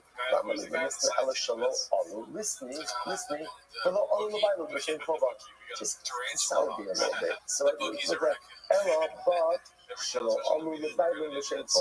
it doesn't count for the owner towards his obligation. Why not just say it doesn't count when you say Ella Shalom? Just say below. It doesn't count towards the owner for the obligation. That's it. You know, it says, how come I'm going to teach you? I'm not going the Bible below Alu, the same Kova, about the teacher, Sayu Tiny, the Asa the Semi Yuzu. Those are the best teachers to follow. It does not count towards the owner to fulfill the obligation, but the carbon still retains its initial residual to be done. And therefore, halacha l'maisa, you can't make any more deviations. Now, what does that mean? Take a look at Rashi. Rashi is the first white line towards the bottom of Abi's Pusha. Sayo kaini v'asu l'shem Sushnu Yaklina, Lavo Echaz Mishara Vodos, the Chakiv Shalom Shma. Miyotava Mishina Pasha. Let me give you a simple example over here. Let's say according to the Tanakama. Let's just keep it simple. I went ahead and I was offering up a shlomi. And instead, I went ahead and I had in mind for a carbon toga, Thanksgiving offering. Okay, so what's that local? But what? I didn't have to do another carbon because I still owe a shlomi. Now, if you want to think like this, you might have felt like this. Once I went ahead and I deviated in the intentionality, right? I was I had in mind for total stuff. So that I could even deviate in the rest of the abundance. One of these studies we're going to talk about and go through extensively are the various steps in carbonic service. So let's say, so remember again, there's smicha, leading us certain animals, there's shchita, shechting, kabbalah, seeping of the blood, there's halacha, movement of the blood, right, walking of the blood, so the mizbeach, zrika, sprinkling of the blood. So I might have felt like this. Once I deviated in the Kavanah, then it doesn't even make a difference if I deviate in other areas as well. Kamash Malon, the Gemara says, not true. Kamash Malon, the Gemara says, it's true. I messed up. So therefore, again, this covenant which was supposed to be a shlomin now had the wrong definition of a Torah, which means I have not fulfilled my obligation. But for the rest of the ritual rites and carbonic rites and services, I should maintain the right mindset of a shlomin. Just because I deviated on the front end of this carbon does not allow for future deviation. Now, granted, if I did deviate by a level, the covenant is still going to be kosher, but you should still try to maintain the right mindset for the rest of the avodas. How much for them, the Bible is going to always change for them. It's just I have to put my obligation ultimately again. When it comes to our shlomin, about the kedusha side of me, but the covenant still means its original kedusha as a shlomin. You should not make any more deviations in this carbon. So I'll say a really profound yesod if you think about it. What is not teaching us that a lot of times when we make mistakes, so we kind of assume, oh, well, I messed up anyway. So once I messed up, what's the point of trying to rectify it? It's not true. You mess up in life, but the goal in life, sometimes you can't avoid making a mistake, or if I can't avoid making a mistake, at least if I can't undo the mistake, the best thing I can do is don't compound it. Don't compound it. Don't double down on it. Try to figure out what I can do to extricate myself from the clutches of this mistake now instead of trying to make it worse. That's the Gemara saying. Ola Shashach Bashim, Ola Shashach Bashim, it was like this. Having Ola, that was like the Shalom Shrach. Whatever the case is, I shafted in Ola for the purpose of a Toga. Right? Shalom Shrach. Also, Rizrok Damar Shalom Shrach. See, even though I'm going to also listen to this, even though I had the wrong intention by Shkita, right? So ultimately, again, it was supposed to be an Ola, but instead, with very Shkita, I had in mind for a Shlomin. Okay, so now the covenant is still going to be kosher, not going to satisfy my obligation. Make sure that by the ensuing ritual rites, the carbonic rites, that you maintain the right mindset. Yeah, when you do Zrika, don't do Zrika ultimately again, for the sake of the shlomin. Do Zrika for the original Ola intention. We got to remind ourselves, Levi's in the Svara, Levi's in the Krah. Okay, so this concept, that even if I deviated in the original intentionality by letting the Shkita, I should not deviate during future aspects of the carbonic service that I can maintain the right mindset. So either this is a svara or it's a pasuk. So it's in the svara. So what's the svara? It's very simple. You shouldn't just shine b'chohani v'rishim b'avodah. Just because I made one mistake, that you continue to make one mistake. No. I was like, what a lie. Just because I messed up once, I keep on messing up. Just because I'm making the same mistake for 35 years, I should continue to learn and make the same mistake for the next 35 years. No, it's change. Okay, so I made a mistake by the shkita. But again, going forward, by the other avodas, to do the right thing, eat by the crowd, the other part by pasuk, what's the pasuk? Motzah Spasach HaShishma, listen to this. So the Gemara quotes the pasuk from Rabbi. Motzah Spasach HaShishma, Vasisa Kasher Nadarta, Lashem Elokecha Midava. So the pasuk says, literally translated, Motzah Spasach HaShishma, whatever you articulate, whatever you utter, make sure to honor it. Make sure to keep it. Vasisa Kasher Nadarta, Lashem Elokecha Midava. And you shall do what you vow to Hashem your God in the Dava. Now we'll say, you see the problem in the pasuk, right? The pasuk says something about by Kabbalah. The application by Kabbalah. Whatever you promise to reach out to this pasuk, whatever neder you made, fulfill it. But then how does it end up within the Dava? So we'll say neder and the Dava are two different things. Behind the Dava, you might say, so why does the pasuk mention the Dava? On the days, neder. So I say ultimately the pasuk, the subject of the pasuk is kasher nadarta, a neder. So we're talking about a neder. Why are you bringing it up in the dava at this point? First of all, take a look at Rashi, Takash, and these nederu. The whole kasher nadarta is the shiluk in neder and the dava. There's a distinction between neder and dava. What's the distinction? So the Gemara says neder the amar harei alai. And the Dava Hareizu, right? So neder ultimately again is on the Gabra. like Hare I take upon myself, and the Dava ultimately again is saying this animal should be in the Dava. So you might ask me, why does the pasuk vacillate between Neder and the Dava? Rather, both words the pasuk between incredible. Top line, to be, days, Ella, in Kamashna, that CC a Neder. So the Gemara is teaching me that if you fulfill, if you carry through on that which you intended to do, then ultimately the offering is a neder. The love, middav, and if not, ultimately again, it will be counted as a middav. Look at Rashi, the love in middav, even if it's not so like then middav hakeres, no information. So that's saying this is exactly a principle. But I look for the nice again, if let's say I got the roots within the carbon. But when I offered it, I had in mind for the wrong type of carbon. So what's the halacha? The carbon is kosher, so to speak, it becomes like an adult. I'm offering up a carbon. It doesn't count towards my obligation, but I'm offering up a carbon. Only dava, you share the shani and we'll say, but even as an adava, ultimately again, are you allowed to go ahead and make changes in the designation of an adava? And the answer is no. What do you see from here? That Allah might say, even if you made a change in the designation of the carbon, you should not make subsequent changes during the ensuing rituals and rites. Look at that.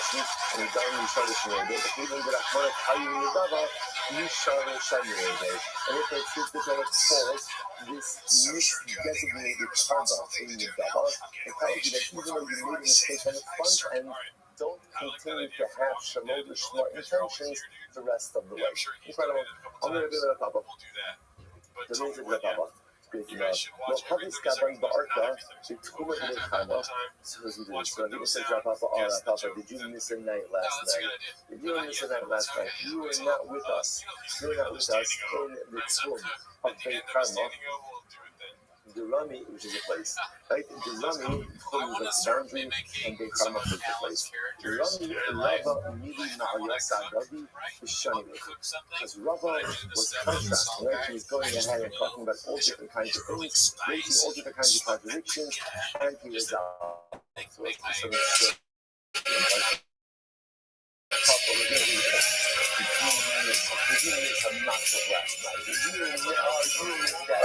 There was just everything depends on who you hang out, right? In terms of what you consider a good thing.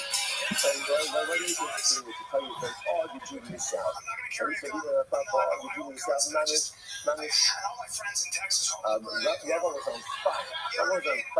He was going ahead and spitting out questions and contradictions and resolving everything. So mind you, so it's obvious you can imagine, right?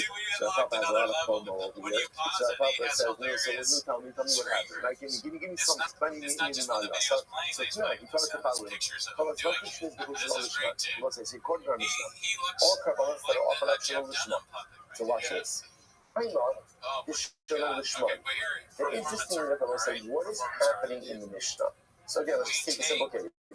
I have an obligation ultimately again to bring a shlama. And what am I doing? At the time of the shita, I have in mind that it should be L'Shem Olah. I'm actively having in mind the wrong Kabbanic designation. Okay, so good news and bad news. What's the good news? What's the good news? Carbon is kosher. Bad news? I still have to bring another shlamim. Didn't count as my obligation. Now let's hear what's interesting. What about the following case? What about if, let's say again, I'm obligated to bring a shlamim, and at the time of the carbon, I had no intention. I didn't have any intention. What's the problem? I didn't. So what's the good news? The good news is I didn't have intention for the wrong carbon. What's the bad news or other news is I also didn't have explicit intent to bring a shlamim. So Rabbi posited that sexual carbon is kosher and counts towards my obligation. Why? Stama Allah Ba'alim, so much as Allah, Stama Nani Kirishman Gami. What was Rabbi's view was that in the Mishnah, the problematic case was when you have in mind ultimately again for the wrong. So again, my warning, but when the covenant, when is the covenant compromised? When I have in mind for the wrong type of carbon. When I said I have to bring a shlamim, I had in mind for an olam. That's when the covenant is compromised. But Rabbi's inference from the Mishnah, the Mishnah was, but if you just have no intention, so I'm bringing a carbon. So I'm bringing it obviously because I have to bring a shlamim. But at the time of the shlicha, I didn't have any intention. That works. When I say that works is the covenant is kosher and it's fulfilled my obligation. What do you see from here? Alma, stama, nami, kilishma, dummies. As well say stama, which means stama essentially means no specific intent. No specific intent essentially counts as specific intent. In other words, as long as you don't have erroneous intent, the carbon is considered to be offered up lishma. Fascinating. Or maybe my zakasha, 1 second. Kolagech nichtaf shalom sheni isha, pasul, stama nami pasul. Or contrast this with get. Also, let's start off with get. Any get that is not written for the purpose of particular let's say again, Ruben goes into the spouse thing. And he says, listen, I'm divorcing my wife, Rachel. And so it's great, to save a little bit of time, we have some free throws business, right? You find a Ruben and a Leah over here, Ruben and a Rachel. You find the people that is there. See, it's Ruben and Rachel. Obviously, it doesn't work, right? Why doesn't it work? Because it has to do with Shema. So the Gemara says, the stama nami pasa. What happens if the sofer ultimately again just wrote? What didn't write for the wrong woman? He just wrote to stop. Just wrote it stop. Such a guess is going to be possible also. So let's say, so what do you see from here? You see here that halacha l'maisa, so what we call no intention is considered to be negative intention. So what's going on? Mishnah and verses none of that. We resolve that. We talking about the stam l'shman odin, isha the stam Allah l'girish nomadas. You can't compare those two cases, no sense. Right? In general, a married woman has chazak is that she's married. Girishin represents a tremendous change in the what we call the life equilibrium. That requires active lishma. In general, if I designate a covenant as a shlam and I'm bringing it, so the default is I designated it. Remember again, I designated it.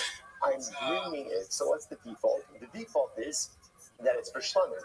As long as I don't change the default, we're good to go. Right? So in other words, so the case is just fundamentally different from the positive. When it says we welcome the stomach sheminon, but from where do you know that if you offer up a carbon without specific intent, that the carbon is going to be kosher? Where do you know that from? So the Gemara says ilema meha. Perhaps you learn it from here. Meha. Isnan. So ultimately, we'll say, so again, maybe it's our Mishnah. Right? Because again, remember, look how our Mishnah is phrased. All kabbalas that were offered are shalom lishman. Shalom lishman. So what does that mean? Again, what's the problem over here? They're being offered up for the wrong designation. That's what ultimately again, they're compromised. The low kafani shalom nizbechu lishman. Very interesting, right? If the Mishnah wanted to teach us that even kol hazvachim shalom nizbechu lishman, if it wasn't offered to Shema, then ultimately it's pressure below all of the Bible. That would have told me that even zero intent is still problematic. The fact that it says kol hazvachim ultimately kol hazvachim shalom lishman indicates to us wrong intention is what compromises the carbon. No intention does not. No intention does not. The Gemara says, that the get nani hakatani, kolaket shenikta, shalom l'shem isha pasol, the lo katani, shalom nikta l'shem isha pasol. There's the problem. I didn't have that same verbiage as well. If I didn't know that's not halakha. If I didn't know the halakha is ultimately that law, that shalom l'shma, right, or even stam is going to be problematic. Halameha. Right, the Gemara says nothing, but it's not. Kisa l'shman to shalom l'shma. So the Gemara says, give me an example of l'shman and shalom l'shman. What's the example of that case? So the Gemara says, l'shem kizah, or l'shem shlamim. So for example, again, the case would be, let's say again, I'm offering up a common Pesach, right? And instead, I have in mind for Shlamim. So the Gemara says, Haima the Amar l'shem Pesach or l'shem Shlamim. Now the reason ultimately again that this is a case of Shalom l'shma is why? Because you actively have in mind for two distinct designations. L'shem Pesach stama kasher. Now let's say, by the way, just want to point out, it's not the best example of covered based off, because covered based off was one of the examples that kind of said it messes up everything, but don't worry about that right now. So the one says as follows: what do you notice in here? When do we say that a change of intention impacts the carbon? Only when there's an active change of designation. Like the mind suggests, first of all, it was supposed to be a Pesach, but it had in mind again, had in mind for Shlom. Or Shlom had in mind for Pesach. But again, what we see the first one here is that what? Polish and Pesach is stellar. But ultimately, again, if the intention was first for Pesach and then changed to just a nondescript intention, kosher. Someone should be Shema. Therefore, what do you see from here? Then no intention, like what we call the stam intention, ultimately again is the same as in the Shema intention. Or stated otherwise, the only time you compromise the carbon is when you actually have in mind for a different carbonic designation. But when halacha l'maisa, you just have stam, paris, right? No specific intent, the carbon is still going to be kosher. Then it's saying that's really specific over there. Why? Davar is carbon, davar halaosa adas rishon of the osa. So let's say it's different than that. Because, for example, if let's say you say the Shem Pesach, and then you don't have any intentionality afterwards, that's okay. Why? Because l'maisa, since I said the Shem Pesach on the outset, that sets the tone. And even if there's no specific intent the rest of the way forward, that's okay, because I've created the intentionality for it. Ellen, let's say one more line, we'll stop. Ellen is Sefer. Shalom, look at the end of that. So you say for Shalom Lishma, Ulishma, what's the example? Shalom Lishma, Lishma, the Shalom L'Shem Pesach. You started off by saying L'Shem Pesach. Shalom, then you switched to L'Shem Pesach. Time by L'Shem, Shalom L'Shem Pesach. So the reason ultimately why the covenant is compromised is because you have two actively different intentions. Hastama or L'Shem Pesach, kosher. But ultimately, again, it was stam. No intention, no L'Shem Pesach, be kosher. No much training us, and maybe that's different. Why? The Amar Yochid Sofa up to us. That also it was different because maybe it's retroactive clarification. Since at the end you had in mind for the right carbon, that shows that from the beginning you had the right intentionality. Inami, I did the Tana Lishman, Shalom Lishman, Tana Nami, Shalom Lishman, Ul Lishman. That again, the Gemara just says, or perhaps we just bring up this other case in order to maintain a sense of symmetry. So also we're going to stop over for today. It's just so that we're going to get to the conclusive proof tomorrow. So again, remember, what's our open question? Here's what we're going to put on Mishnah. If I have the wrong intention by the carbon, so leaving aside Kratos, Asham, and Pesach, the carbon is kosher, but ultimately, again, does not count towards the owner. The Gemara now says, but what happens if I just have blank intention, stam intention? Does that compromise the carbon? The Gemara, so now, the Gemara is trying to answer that. We're trying to answer it a couple of times. Didn't work. Mir Hashem. Stay tuned. Answer first thing tomorrow morning. All right, I'm a little stumped on this one, I'll be honest. All right, so they get ways to make you safe. He's like, you want to be really safe? You want to be really safe? That's what I think he said at the beginning. Yeah. And then, oh, dude, what if it's like even dumber than, okay, I'm going to go even dumber. What if he just says pretend to be gay? What if that's what it is? Just to... I think that might be it. Okay. Or some version of that. Here's mine. Okay. You want to feel safe? It's like, no, I'm not looking at the comments because I saw something that's influencing me, but no, the girl, it's like, because girls, it's like a sport for them to feel safe. It's like, they love all right, so we'll say good morning, let us begin by thanking all of our responses for this morning trip to thing. Our annual Talmud Torah response for Christian Shroff American Shroff for dedicating all the Shem Joshes this year. This host from Sorah Tolos on this Shroff. Our Talmud Torah response for the month of Elul. Abandon with Shlomo Ben Goldberg. Rabbi from the Shem of his parents. Avram Ben Asher Pinchas. Inja Reza Bas Slade. And hope that the tears of our entire field, all of the bodies shall be answered in their questions. Bringing you the English. The Indian response of from Father, the Harisman, Yitzchak, Almedina, Kavla Yaakov, and Jacob. And it's always the great thing down in the source. Of our country's husbands and the Japan and the Indian, the shower in the car, the American public is so beginning to be successful, the whole Maaseh Yidei. But say that, let us begin. Measure Tov upon reaching and falling down. All. The Sacrifice and saving, keeping today's doctor's view down, but we are picking up on the Gimel Amud Aleph 13a. We're picking up Imosai, which is 2, 4, 6, 8 lines up from the bottom as the two dots. And then we're going to introduce us to the concept of these hierarchies, multiple hierarchies within Klal Yisrael. So the Mishnah, for example, says that a thing comes to Klal Yisrael, it becomes a Klal Yisrael, for a Namzer, so on and so forth. So the words is really totally true. They're already putting, for example, if let's say one word is Kamikopam comes first. So for example, the Namzer Kamikopam and a Kohen, Namzer Kamikopam takes precedence over the Kohen. So we don't have this. It's beautiful words. I'm not very sure that Rabbi is going to talk. Because of the community, ultimately able to such a beautiful, beautiful concept. The concept text is more precious than gems. So what is this referring to? Let's say the Torah itself is more precious than even the most valuable jewels. You can go to what does it mean? The Chacham is more precious. You can go to Shemiklas the Shemiklas. Even at night, some Chacham is more precious. Which means that the plan word from the Kohen Gadol enters into the Holy of Holies Kohen Gadol. As we discussed yesterday on the site, the difference is that Chacham represents what you make of yourself. Versus these other statuses like the Kohen, even yourself, these at least initially are statuses which are conferred upon you. Earned status is greater than earned status. Earned status is greater than conferred status. Think about it. Let's go back to the thing which acting as a Mishachar again. Really, an emancipated slave, ultimately again, she takes precedence over again. Why? She said, Gadol imona b'kedusha. This is not Gadol imona b'kedusha. Because an emancipated slave grew up, resides within a Jewish home, and therefore Allah Hamas grew up, so to speak, in a context, in a situation.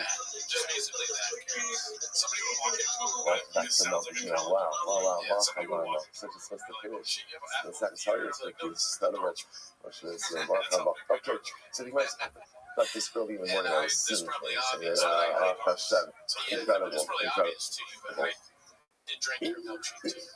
It's funny, I did right. But you're going to have to see things, so good to see you. So the answer says as follows. So I would applaud that Rabbi Meshufah takes precedence over a ger. Why? Because at the end of the day, Rabbi Meshufah grew up, so to speak, in a Jewish home, versus a ger which did not. The Gemara says, the difference is that Eved descends from a cursed lineage. Remember again, Eved come from Canaan, and Canaan was cursed. So the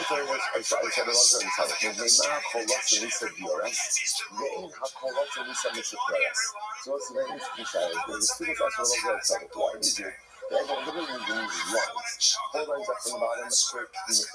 So the Gemara says, why is it that people run? Now, one means that people are agreeable or amenable to marry a Yores, but people don't necessarily want to marry an emancipated maid servant. What's the reason for that?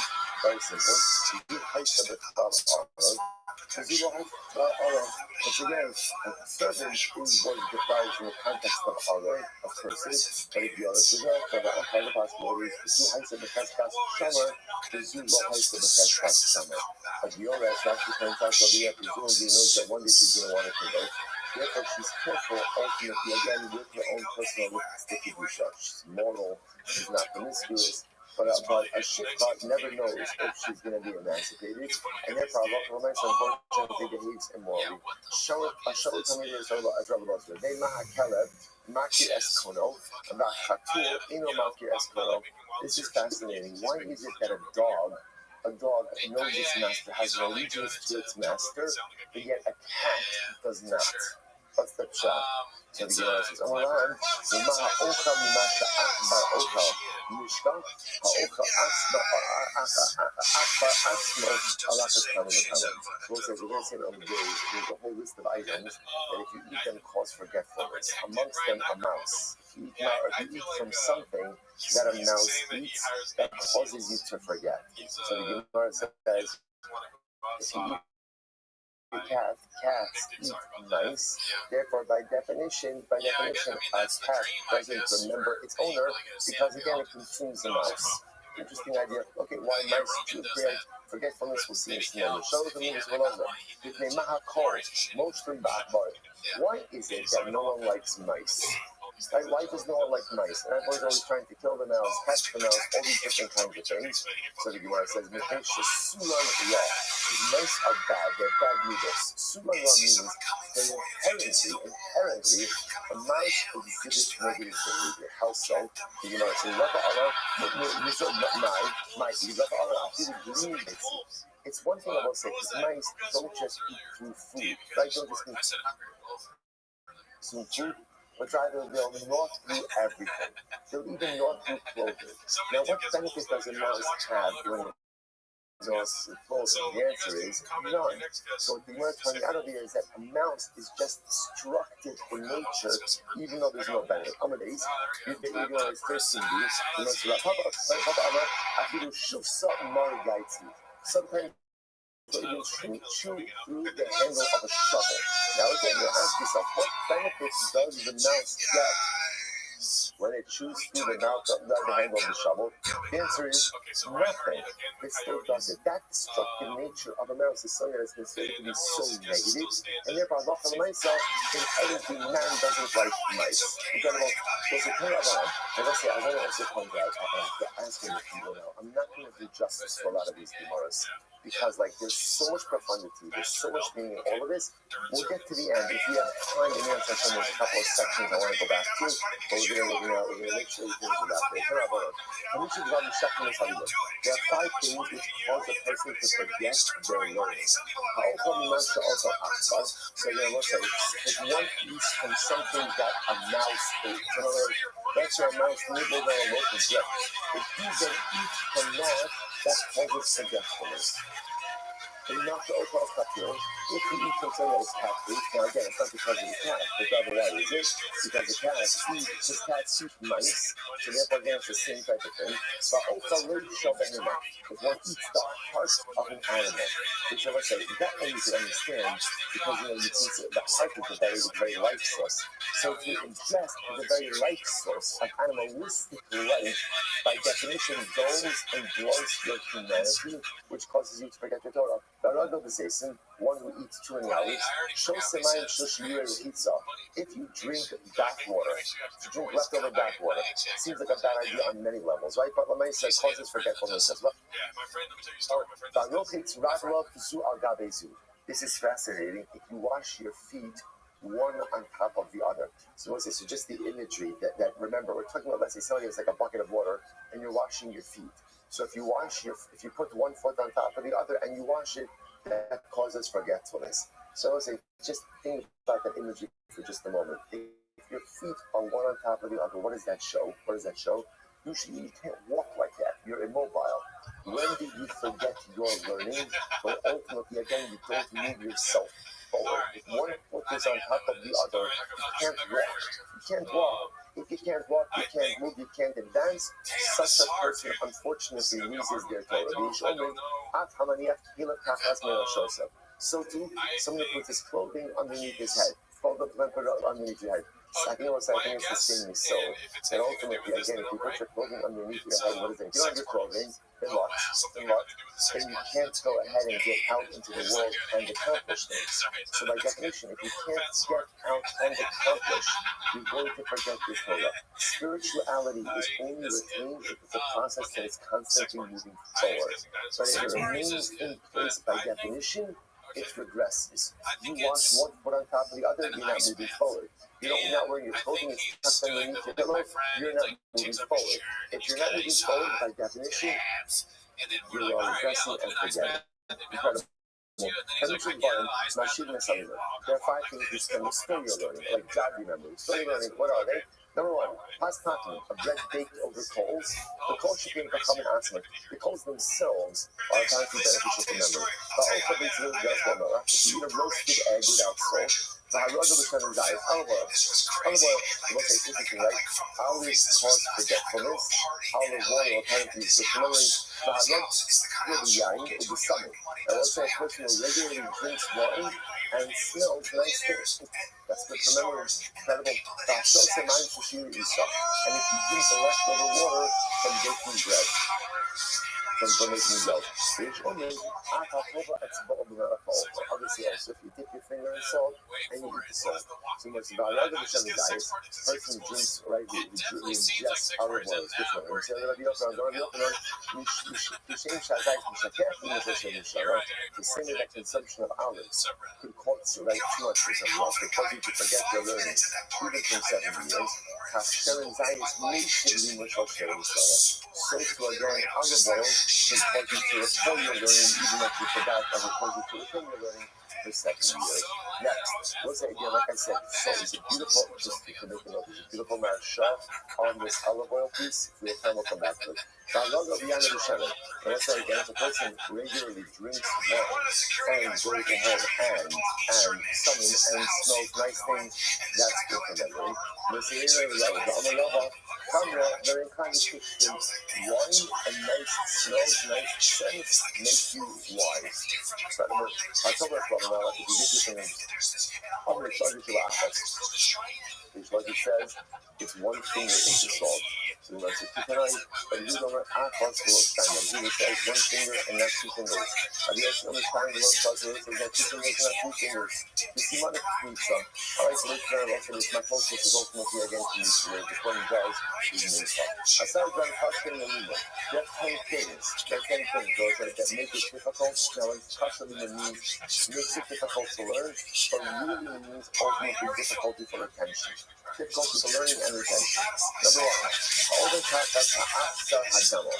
One walks underneath the reins, like the halter of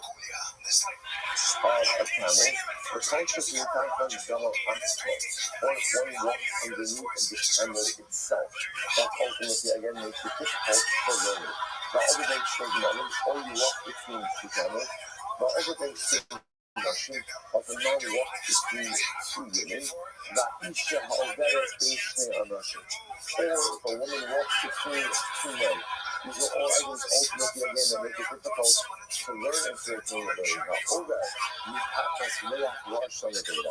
But the person goes ahead and goes by the piece of smell of an animal carcass. The over I guess so the ugly pact of Mayim Memyo, or one walks underneath a bridge where it hasn't rained for 40 days. The over or if you use slag, it is not 40 days. The over bus in Yizuma Vistro, and one goes ahead and eats from the spinning stream of a pot. Like that's the pat that has all like the smell from the cooked dish. The Shosani Amasa over the Sakars, if one drinks from the stream, which runs through a cemetery, or one goes ahead and looks at the face of the dead. So let's say there's a very if you have that once the person passes away, you're supposed to cover the face. So if you immediately cover the face, close the mouth, close the eyes, and cover the face. One is not supposed to look at the face of the dead. This is fascinating. Or some say reading the inscriptions on a headstone or on a gravestone causes the person ultimately again to forget their learning. Now, those last two are very interesting.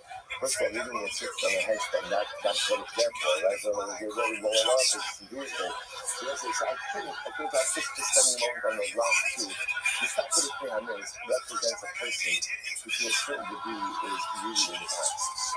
Part of the observer, that's what's fascinating. If you look at your whole Savelis, part of what we do in our Velis is we move forward. There's a period of time where you are rooted in the law, that's Shiva, and then everything else ultimately are going to be back to telling the other forward. The other two are so-called Savelis. But those so-called Savelis represent the duty that the other has to the neshama of his loved one. People make a mistake. They think that those Avelis behaviors are there to hold the other back. Not at all. It's there to propel the other forward in a particular type of avodah of taking care of the neshama of their loved ones and not to get distracted by other things. But the stagger with Nehamis represents to a certain degree being focused on the loss which represents the past. Reading the headstone, I don't think it means like reading it the first time. I think it's talking about reading it over and over and over at a certain point in time, right? Like we always say, the most important words in all of Shas, Mai the Hava, what was, and a person needs to move forward. You know, the Gemara has an incredible statement. The Gemara says, Gzeirahi The Baruch made a gzira that the dead are ultimately forgotten. Now, what does that mean? Whatever suffered lost knows, the dead are never forgotten. But it means that the Baruch programmed us with the ability to compartmentalize. When loss is fresh, it lives on the frontal lobe, and it's everywhere all the time. As we move ourselves forward, we're able to compartmentalize. Versus someone who's mistaken with their mace, right? Looking at the mace, always reading the tombstone, is living too much in the past. If you live too much in the past, ultimately, you can't move yourself forward. You can't move yourself forward, you can't learn, and you can't continue what you learn. Incredible. Turn on about the first line. First line. This is fascinating. When the Nasi walks into the Beis everybody has to stand up. And they can't sit down until the Nasi says, you can sit. Tishat Beis when the Beis walks in. Osimo Shura, Smikan, the Ashura, Asmikan, Achishmikolo, they need 2 lines third, and ultimately again remain standing until he gets to his place. Tishachacham, Mesacham, Chacham walks in, Achach Omim, the Afayoshik, Ashishmikolo. Once he enters into the Dalaramis, you stand up. Once it's got to be Dalaramis, you can sit down. So 3 different forms of coverage for the Nasi, and Beis Din, and a regular Talmid Chacham. B'nei Chachamim, B'tamidi Chachamim.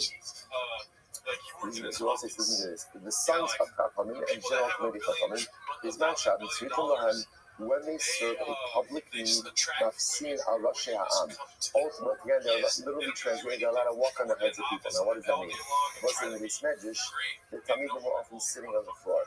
So if you walked into the Beis Medrash, after everyone was seated, it looked like you were doing what? Stepping on the heads of the people. So the Gemara says the sons of Chachamim and Talmidei Chachamim who serve the community are permitted to enter into the Beis Medrash even after everyone else is seated, even though it looks like a shtick of disrespectful that they're walking over everyone. Yatzla Tzarech, you come into Yosef and Komo, so let's say again, the Talmidei Chachamim is inside the Beis Medrash, and then he has to leave to relieve himself. What's Talmidei? You come back in and you go back to his place. Today, Talmidei Chachamim Shamunim Aviyah. It's the sons of Talmidei Chachamim whose father has a leadership position in the community. It's not Shishla and Das Lishma. When they have Das understand their father's cheer, they come in and they sit in front of their father, and they're back to the rest of the people. It's not Shishla Das Lishma. When the sons themselves do not have the Das to understand what's happening over there, ultimately, again, so in that case, they sit behind their father, facing the people, and let's say, by the way, you begin to see something very low. Even outside of Beis Medrash, even let's say, again, Beis Medrash means like in a party or in a wedding, we give it cover to the children of Talmidei Chachamim, just like we give Talmidei Chachamim cover. And let's say, it's interesting to note over here, if you notice something, you'll realize that there's a lot of these things, but you'll notice that how fascinating is there are 2 different types of Talmidei Chachamim. There's some Chacham, and there's some Chacham who has the position of leadership in the community. The one who has the position of leadership in the community is giving greater coverage than just a Chacham. And the Mr. Haskell, the Yisod is so profound. Because again, when you serve the community, that elevates your status. When you give, and when you do for the collective, you become greater. You often think that the metric for personalistic greatness is how much you do for yourself. That's part of it. You have to work on yourself. But real greatness doesn't come from what you do for yourself.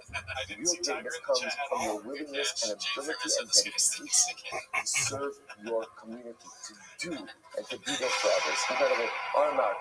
See, this is 625? 25, good, okay. So it's Armad. That's what shouldn't come. As we said before, Talmidei Chachamim leaves the Beis Medrash to take care of his bodily needs. He can come back, he can walk back in.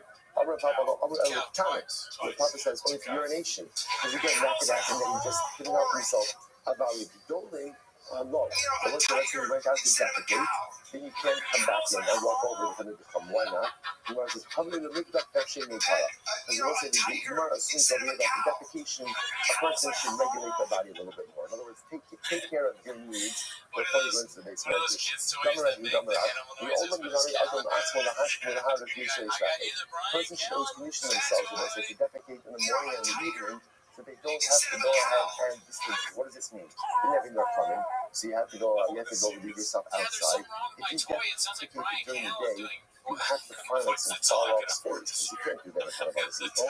Right? So therefore, the best thing to do is kind of regulate your body that you could defecate early in the morning before anyone else is around. So like drive around the backyard, right? Or late at night, or later at night.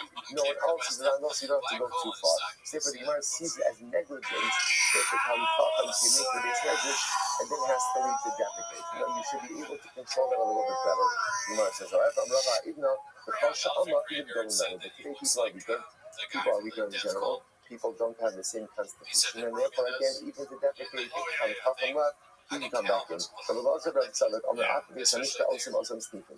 Sometimes children can become giving cover even in salvation of the higher even only true during the lifetime of their father and in the crisis of their father. Some of the often the nourishing of Mishnah Masechet, getting to this right. The other thing is follows. The nourishing of your Mishnah Zu. Okay, this Mishnah that we learned, which Mishnah? That there are different forms of cover given to the Nasi, Abdezin, and Kamidei Chachamim. That Mishnah was taught during the days of Shlomo. Shlomo was the Nasi. He was the Nasi. So you might say Shlomo Nasi, Rabbi Meir Chacham, Rabbi Nosson Abdezin. Okay, so these three people, Shlomo was the Nasi, Rabbi Nosson was the Abdezin, and Rabbi Meir was the ranking Tam Chacham. Now, both say, now watch this. So Shlomo Hasam, have a time to put out in Kamei. Rabbi Meir, Rabbi Nosson have a time to put out in Kamei. So Shlomo walked in place ready. Everyone stood up. But they did the same thing when Rabbi Nosson and Rabbi Meir walked in as well. So Shlomo says it doesn't make sense. I'm Shlomo. Shlomo says it is important to create a distinction between the honor given to me. Now, he wasn't saying to me, what was he saying? To the office. It is important that there is a distinction to the honor given to the Nasi versus the Abdez, versus Hamkacham. I will say it is important to understand that this is not ego. This is not ego. This is about preservation of authority. For the Nasi to have authority, the office has to be looked at. So people are kind of just grouping rabbis. What are rabbis? Rabbis, right? Rabbis, right? So if people are grouping them together, that erodes the ability of the Nasi and the Abdez to do what they need to. So Shlomo thought it's incredibly important that there are different forms of respect to each different office. So what did he do?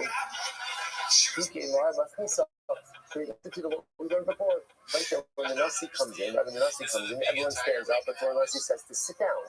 Abdez comes in, they form two rows, and sit down. When he sits down, Chacham comes in. When he's in your Dalar Amos, you stand up. After you leave your Dalar Amos, you sit down. So Rabbi Gamliel instituted it. Okay, there was only one problem. So when it says, therefore, good. I'm sorry. So Thomas says, when the Shlomo made this change, Rabbi Meir and Rabbi Nosson were not present in this measure. So they didn't hear about this. They didn't know about the change. Rabbi Meir says,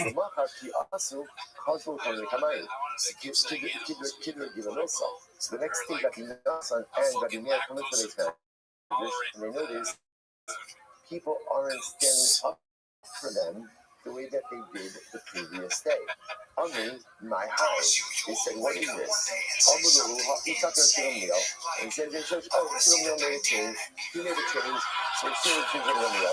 This is what happened.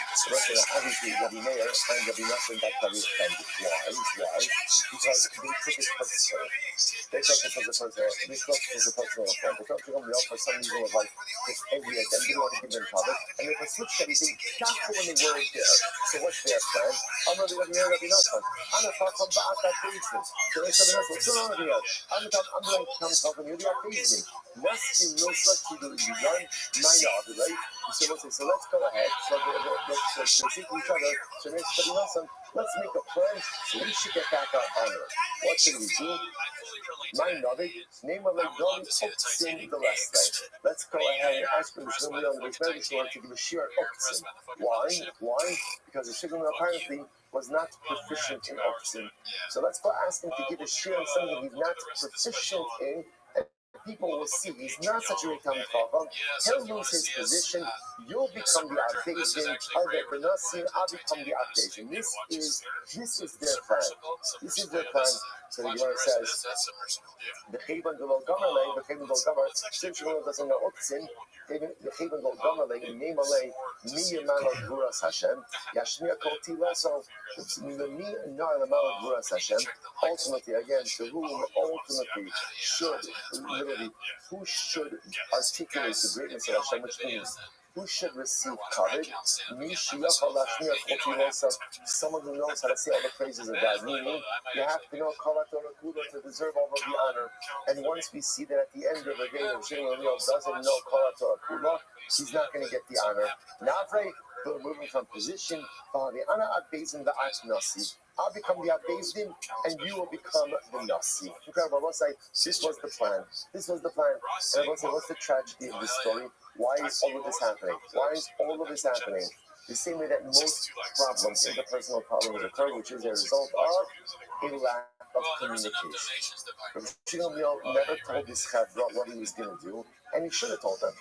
He should have told them, because at the end of the day, if you're going to make a change that affects other people, probably the guy to inform them about it so they know about it on the front end. And they're both, unfortunately, automatically assume the worst. They assume that right, instead of them will say, hey, what's going on with Rabbi? We came in, people aren't standing up, they used to say he doesn't communicate with them, they don't communicate with him, and this potential blow up is about to occur. So that's what happened. Shalom Rabbi Yaakov ben Karshi, so Rabbi Yaakov heard about this plan, and he was worried that Rabbi Shimon was going to be embarrassed. So what did he do? Also, Yasser Achori Inisi Rabbi Shimon Pashat Garas Vitana. So Rabbi Yaakov has a very interesting idea. Now, for whatever the reason, Rabbi Yaakov also doesn't tell Shimon explicitly about the plan.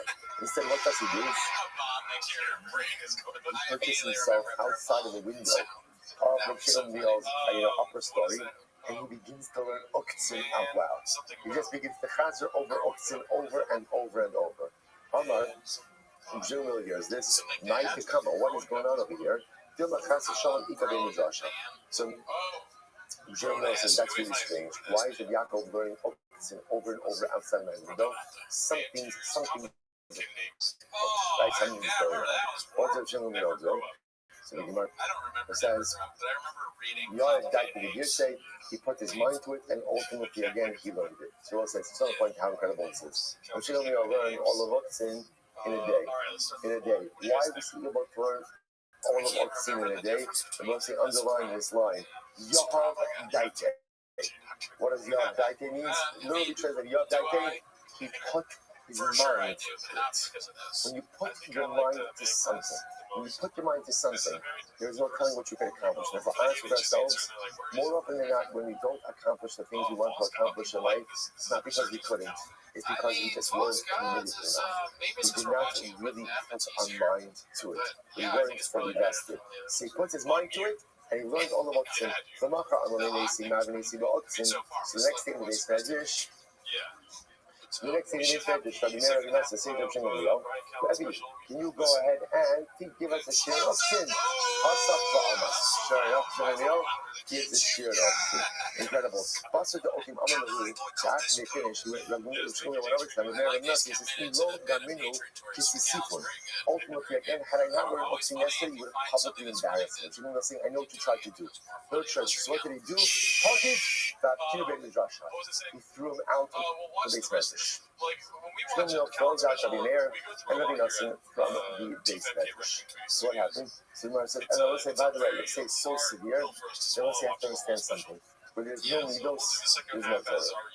There's no midos, there's no Torah. If this is how you treat another yid, if this was the setup, you were upset about something. Granted, if he was, I'm sorry. I mean, he didn't say I'm sorry, but if he would have said, I'm sorry, I should have informed you. Okay? I should have informed you. What are you doing? What are you doing? You're setting up the message for public embarrassment. Why? Why? For your coverage? For your ego? What's the shot with this? So he throws money in his measures.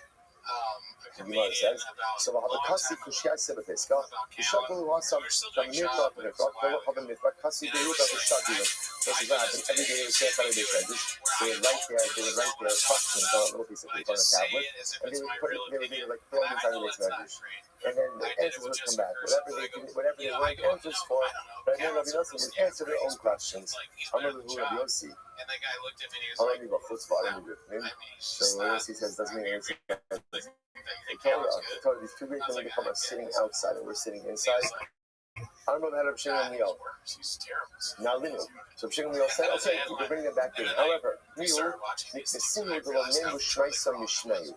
say, but Rabbi Shimon Gamliel says we're going to penalize them. Is that we will no longer say over rulings in their names. They can come back in, but we are not going to say rulings over in their names. Sigla Rainier Achirin, or Rabbi Nosson Yish Om. Rabbi Rainier's rulings are now going to be known as Achirin. Others say, and Rabbi Nosson's rulings will be known as Yesh Om. Wow. So much Achiru B'Chalma, Zil Paisu. Rabbi Nosson had a dream. He had a dream. And in the dream, they were told, go and reconcile to somebody else. Rabbi Nosson wanted to reconcile. Rabbi Meir also. Rabbi Meir did not reconcile. Amar Dibber Paloma for Ma'alin Paloma reason. Because Rabbi Meir said dreams are inconsequential. And it's like, how tragic is this? And again, I must say, another one incredible Gemara reading up to Yom also. I'll remind you that part of our avot as we prepare for Yom Ryan is not only to reconcile with God, but to reconcile with one another. And the truth is, you don't need a dream to tell you to reconcile with people whom you wrong. Right? It's what we need to do, and it's as difficult as it is what is incumbent upon each of us. So the Gemara is right there. The Gemara says, "Akiyas Rabbi Nosson, Oshel Yom Yizida Ani Lachas Hamra Da'avu, V'Mehavi Ashdeizni Shavim Kunami Nasi." So Rabbi Nosson wanted to ask, but to give you some shame meal. So he said, the second Rabbi Moshe, he said, it's enough that your father's belt gave you the position of Beis Din.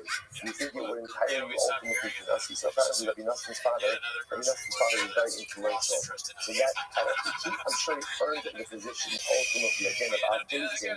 But so it gave him a little bit of message like, who do you think you are to try to do what you did? Masking Rabbi Shimon fast forwarding right? That's the story ultimately again of Shimon. Now we're fast forwarding a little bit. Two, Rabbi Shimon has a son by the name of Rabbi.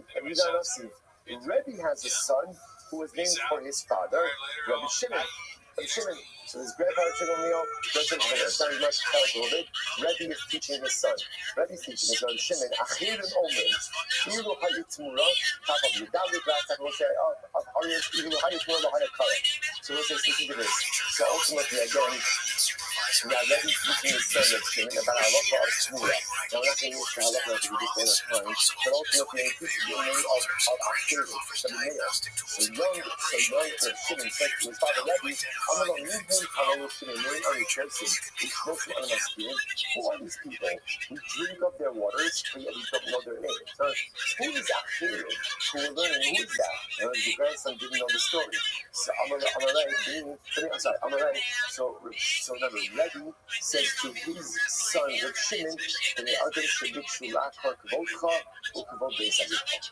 are people ultimately are going to try to uproot your covenant and the covenant of your father's household. In other words, these are people who try to really harm our family.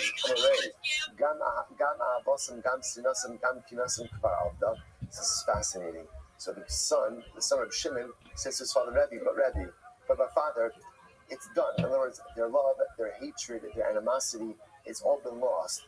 Why continue to penalize them if at the end of the day their actions were they didn't have any impact? So it says, sometimes even when the enemy is gone, the sword is eternal. Those which is really profound. Sometimes the hurt that we visit upon other people, even though the action is done, everyone's moved on. Sometimes the pain, sometimes the sword is there. This is incredible. This is the grandson. Shimon is saying, but Father, that's true when bad people do things and what they did actually come to fruition. But when it doesn't come to fruition, sometimes you just gotta let things go and move on. Hadra asked him in Yeshua, so this is incredible. I also want to point out, why was the grandson able to say this? Because I will say it makes sense. When you're in the thick of it, the interpersonal conflict, you cannot see the trees from the forest. Right? You're just so convinced that you're right and everyone else is wrong, but you can't see that what you're doing is actively detrimental. So what is it here? You take someone outside of the conflict to say, hey, what are you doing? What are you doing? You want to be angry at the world for the rest of your life? You want to be angry at everyone who's supposed to be who you love who cares about you for the rest of your life? You could do that, but all you're doing is hurting yourself. It took the grandson, the Shimon, who was really important, his grandfather Shimon to say, what are we doing? What are we doing? Rabbi Yosef, they tried to do something terrible, but it didn't work. So we're going to penalize them forever. So they changed it. Hadra asking like, Amu Mishum Rabbi Meir. So they changed it. Instead of calling Rabbi Meir ultimately again Achirim, what they said was Mishum Rabbi Meir. They still wouldn't give direct attribution to Rabbi Meir Omer, but rather they changed it to Mishum Meir. And it was said in the name. All right, as it was said from Rabbi Meir. Rabbi Da'azanusa Hava, Tana Amr Mishum Rabbi Meir. Even Rabbi, it looks like he was known for his incredible humility, would not state a ruling explicitly in the name of Rabbi Meir. Rather, again, he was saying Mishum Rabbi Meir. Amr Meir, Amr Meir, Amr. Amr Yochanan, we'll say first white line. We'll say incredible, that's how it ends. Chad Amar, Sinai Adif, the Chad Amar Oker Harim. So I'm saying, who is considered to be a greater scholar, a Sinai or an Oker Harim? What's your Sinai? A Sinai, I will say, like Har Sinai, represents someone who is a repository of knowledge, someone who has a mass of luminous amount of knowledge. Oker Harim means someone who has ridiculous, analytical abilities to take any issue and like come to the depths of it, dissect it. Who is considered to be a greater scholar? And we'll say, why does this matter? Who cares? What matters is, let's say you have to appoint a Rosh Yeshiva. What quality would you be looking for? So Rabbi Yosef Amar Sinai Rabba Rabbi Yosef Rabba Okehar. So you might give an example of here. Okay, let's skip. No, sorry. So it says in much. Fine. Rabbi Yosef Sinai Rabba Okehar. So you might give an example. Rabbi Yosef was a Sinai. Rabba was Okehar. Shakul Taman. Eiza Mehem Kodesh. They sent these to Rabbanim. Right? Who's greater? Sinai Kodesh. Shakul Sinai Adif. So they agreed a Sinai is better. The positive information is better. Why? So what's it? Because everyone needs the weak self. What does this mean? You can be as analytical as you want.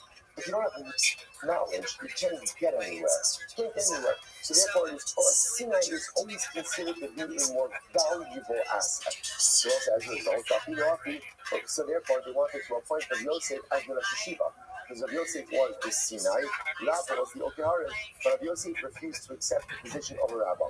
Malach Rabbi Esra Tartishin, Rabbi became Rosh Yeshiva for 22 years, but Hadar Malach Rabbi Yosef, only after Rabbi died, did Rabbi Yosef accept the position of Rosh Yeshiva. Therefore, Shani Rabbi Yosef did only the base of the test, and all the days and all the years that Rabbi was Rosh Yeshiva, Yosef would not accept any appearance of leadership. So apparently one of the benefits of being a leader is that you didn't have to go to the bloodletter. The bloodletter would come to you.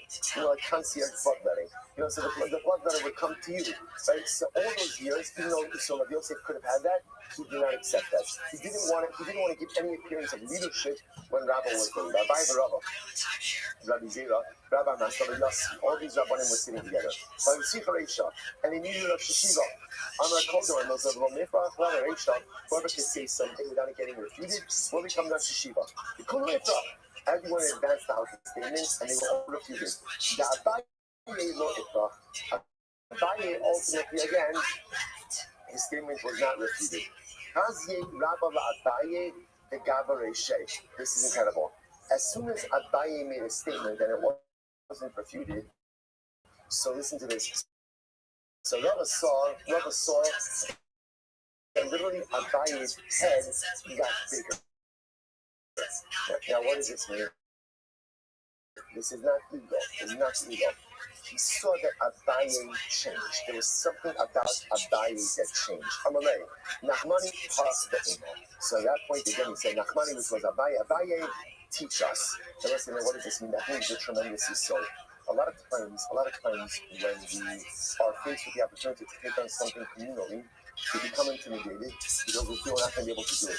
Not going to be able to do it because time-wise can't do it because the resource-wise, I don't have the abilities. It is important to, when a Jew takes on responsibility within the Jew, within Klal Yisrael, whether it's your community, you have Siyata D'Shmaya.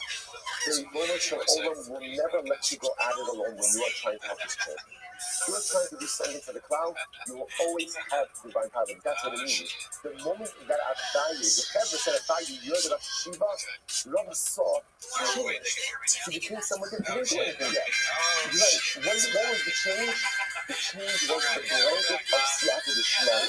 The change was the blanket of divine providence that enveloped him as a finished product, which showing him, I believe in your ability to affect changes in our community. Incredible.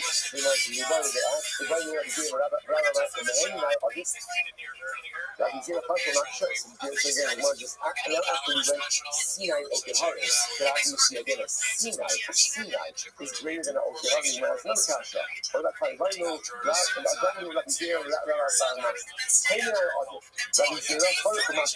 Rabbi Zera is such Karek into stuff. Again, if he's doing such analytical skills, and give it that questions. Rabbi Masna, the Rabbi Masna, Muslim or Muslim? Rabbi Masna, what's that? Muslim is what? Measured, and is able to reach conclusions. So what's the greatest? Which one is the greater midah? To be sharp and able to ask a lot of questions, or to be measured and ultimately again give answers? You might have 9 pages. Ultimately again, the Gemara leaves it as an open-ended question, not telling us in that case ultimately again which one is considered to be the greater midah. And let's say, how do you love for Mashiach? We sleep on the second side. So let's say, Mazel tov. So much to say on all of these Gemaras, so much very good. We'll say, Mazel tov on Seder Yezikin. That's an incredible overwhelming conversation. If you had more time, you could get into this whole report. But suffice it to say, tomorrow we'll say, we march towards the base of the crush. Tomorrow in Yetz Hashem, we march in Kachi. Tomorrow in Yetz Hashem, we march to a brand new Eretz Halacha, which will allow us to ignite the fire of Gula within our hearts and our souls, which will allow us to once again, many of us, as a result of 2,000 years of diaspora, have fallen out of love with Kabbalas. It is time to fall back in love. Right? It is time to fall back in love. And in Yetz Hashem, that beautiful love story between us, to be some Nikras, and if it's from Yetz Hashem, begins tomorrow. Take out the most side. So that's it.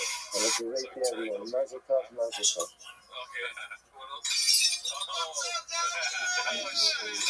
Body will stay good. Yes. It's the only way to keep the audio. Better start 2 o'clock that Mencia. I'm not going to hear the end of this, dude. I don't remember that one. It's Graves. The Journey. Oh, yeah, I know The Journey. Oh, yeah, Mencia is fucking. I thought there was like an inside man with that. Oh, no, Bert. There literally is. Oh, shit. Thank you, Adam. Appreciate it. Listen, it's not about me, though. I don't matter. Regular G, Frank's brother. Yeah, dude, it's his special day coming up. But, what is it? Oh, okay, that's the cloud. That's a good one. Yeah, I like that one. I like it. All right, so we'll say good morning. Good morning. I'm our lab. Oh, my bad. I had the camera. 2 days of the Sefas Hurries together, begin by thanking all of our sponsors for this morning's great thing. Our annual commentary sponsor, Posting Shpach on Eretz Yisrael, dedicating all the Shulim Drashos this year. These Chos to the Soros Tovos for Am Yisrael. Our commentary sponsor, our Rav Volume of the Torah Bennett Over, for Aliyah from the Shows of his parents, Avram Ben Asher, Rezo Das Zelig, and the hopes that all the tefillos of our Yisrael, all the Klal Yisrael will be in the minutes. The Eli Nishmat from father Ali from Yitzchak Ali Ben Avraham Yaakov Zichron Yisrael. Our Dachshund sponsors for today, our Myrowitz, in memory of his grandmother Anna Smith, and Rachel Bas Shinshin, Zichron Yisrael, and Mark and Queen Elizabeth on the occasion of the 29th yahrzeit of most privileged, father of Mark, grandfather of Nat, a humble, kind, righteous man, whose needles continue to bring us comfort and contentment, and whose late life choices brought our family back so beautifully. May we shall have an aliyah tonight. Absolutely beautiful. Absolutely beautiful. Tremendous notion of what it is to start the year. And how ours, decisions in life, even later in life, like dramatic electric impacts the generation. Incredible. And also, of course, we dedicate our linear shit while happy to be a Hashem, giving them home to someone in the college. And the measure of Holy Soldiers making fun of this. Thousands be successful before Master Yudaim. Those of you back to the beginning have a really beautiful job. One of us with tremendous stress that I looked at. We're really covering a tremendous amount of ground. I'm going to give you just a little bit of reverse homework because I'm not going to start exactly where you left off. We're going to take off a couple of lines up from the Mishnah. Now again, the second, not the bottom of it, don't worry. The second to last Mishnah on Yudayim of 12b, which was Kohen Gadol. You see that one? Again, we have 2, 4, 6, 8, 10, 12, 14. So before that Mishnah, 3 lines up in there. Finally, so the last two get right before the Mishnah. So about 15, 18 lines up from the bottom. So once you just understand it's something, you have everyone's plenty of time. Even just a couple of lines of reverse homework and everything, so the text contained.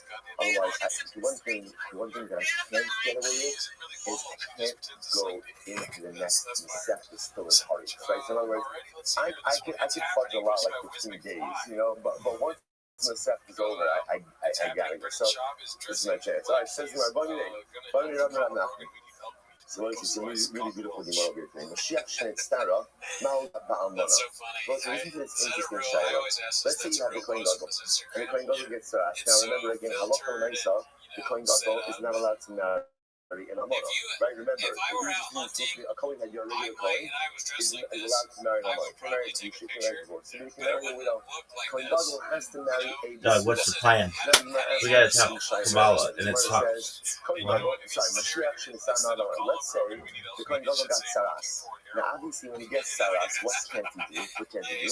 He can't function as the Kohen Gadol. He got tzaras. No, Ba'almona. So fascinating. You see that to marry an almona during the time that he has tzaras. This may be a short-lived relationship, right? But now he's no longer fit to function as the Kohen Gadol. Can he marry an almona? So at the end of the day, really what the shayla is like this. Do we see that once you become the Kohen Gadol, once you establish that status, by definition you are precluded from ever marrying an almona? That's what Mitzvah. Or no, the Gemara says, or Mitzvah. In other words, no. Look at this footwork is. I mean, we just have a strength and conditioning dynasty. So one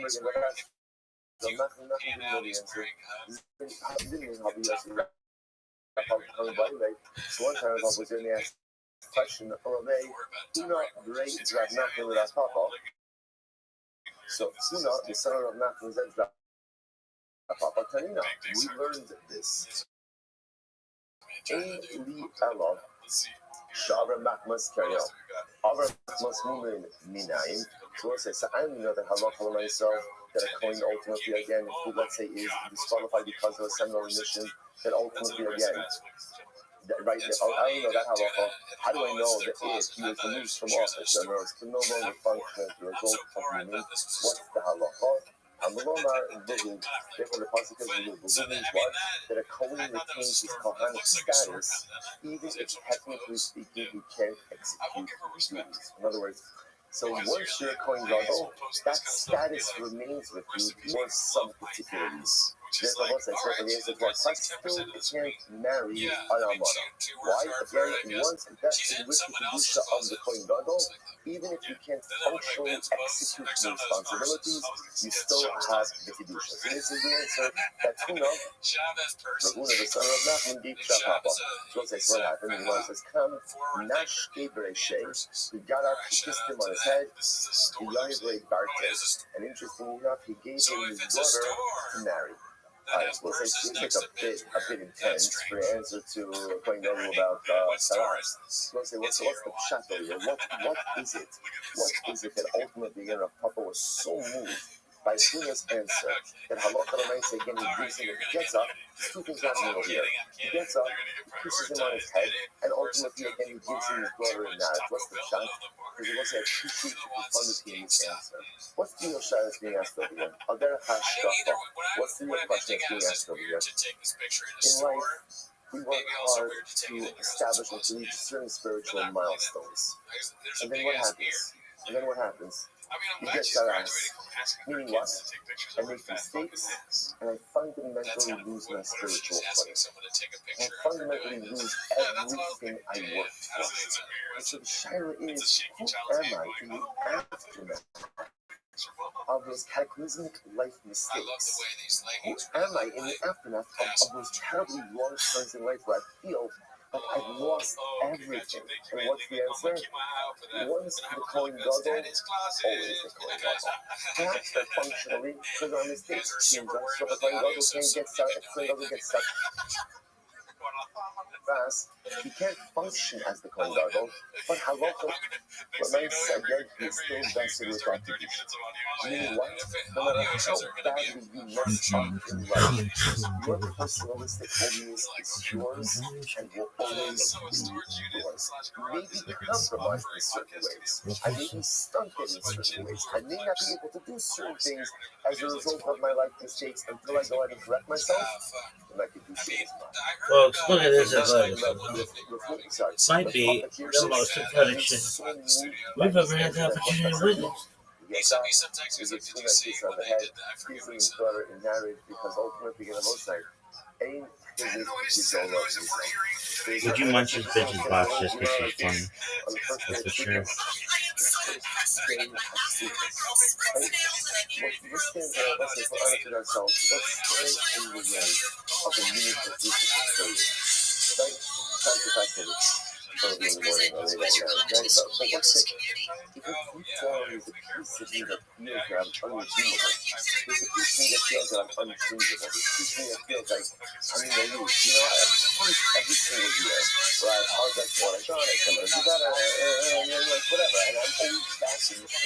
What, she's married? No, I'm happy you're happy. I'm happy you're happy. He messed up in Basaras. He's still a Kohen Gadol. Who's a Kohen Gadol? Once a Kohen Gadol, always a Kohen Gadol. Once he is, always he is. Once holy, always holy. I need to work on things to get myself back up to where I need to be. But never think for a moment that the poor decisions in life have divested you of your personalistic values. Incredible. Says I'm not finishing this stuff, but he's going to put up with all of guys. He's going to finish now. Kohen Gadol, next. So that's how much the Kohen Gadol. Very interesting. Kohen Gadol, only the amount of a head was in the mouth. What is that? How much is the Babilus? One of the halachos we have by Babilus is that we have to pray Shua, to pray a clothing. So each of the Mishnahs under the Kohen Gadol turns his coat on the bottom of his garment, so we just what this means. And then as a regular Kohen, puts his clothing on the top. So he shows his clothing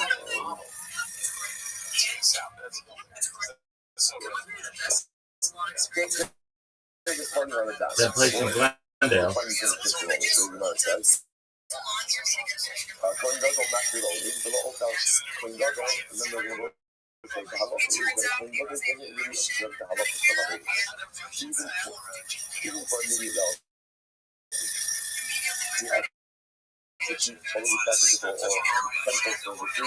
Even in the midst of murder, even against the seven immediate relatives. However, he does not keep Kabbal to be able to do the Abdullah or Cup. A regular Kohen in Avelos does not go ahead and offer nor does he eat. Amar Rabbi, the Amrash. The Shai Bata is, what do you mean the mouth of the Mouth? Amarash, the mouth of the Mouth, so that's a tight literally. The mouth of the Mouth, this is literally. So a regular Kohen, just start talking. The regular Kohen tears his garment on top. Remember, you're going to see in Solomon, we are assuming a penis. over here, right? That's what they're wearing. So Alamama, on top you by the neck. You carry the neck, right? That's what your Kohen does. And the Mata Manish, I like that song. A Kohen Gadol will tear a little bit on the bottom Do you? by the hem of Yeah, his baby. because the idea All the music that I know is like years old. Oh, I could name a single song from that time. Why? Because they all suck. What do you want to know? Dog. What is this? Day 16?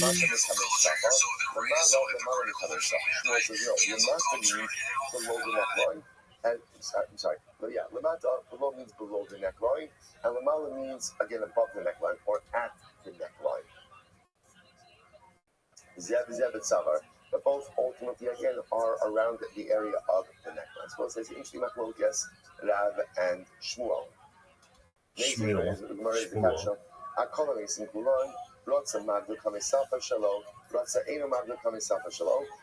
Takes the pin, the west side gangster. Like this. In general, when you're money for anyone Takes else, the you pin, want to the tear at west the side neckline. And if you don't want to tear at the neckline, you don't have to. But for parents, you have to tear at the neckline.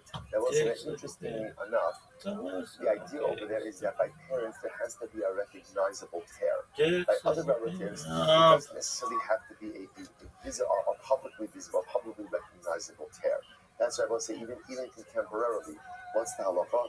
By parents, when a Chashon person is the parent, you have to tear all layers of clothing.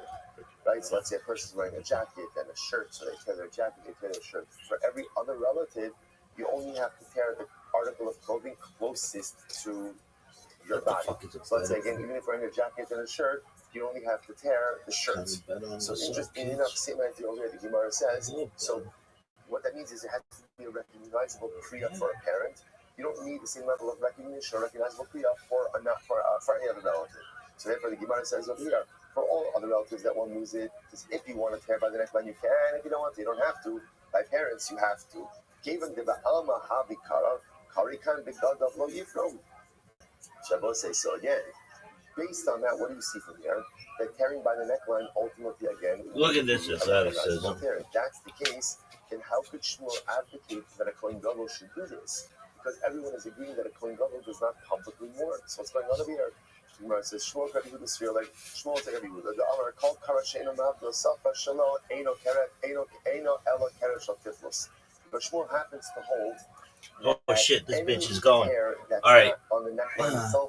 This is day 16 of Pimp Kabbalah Crash Course, and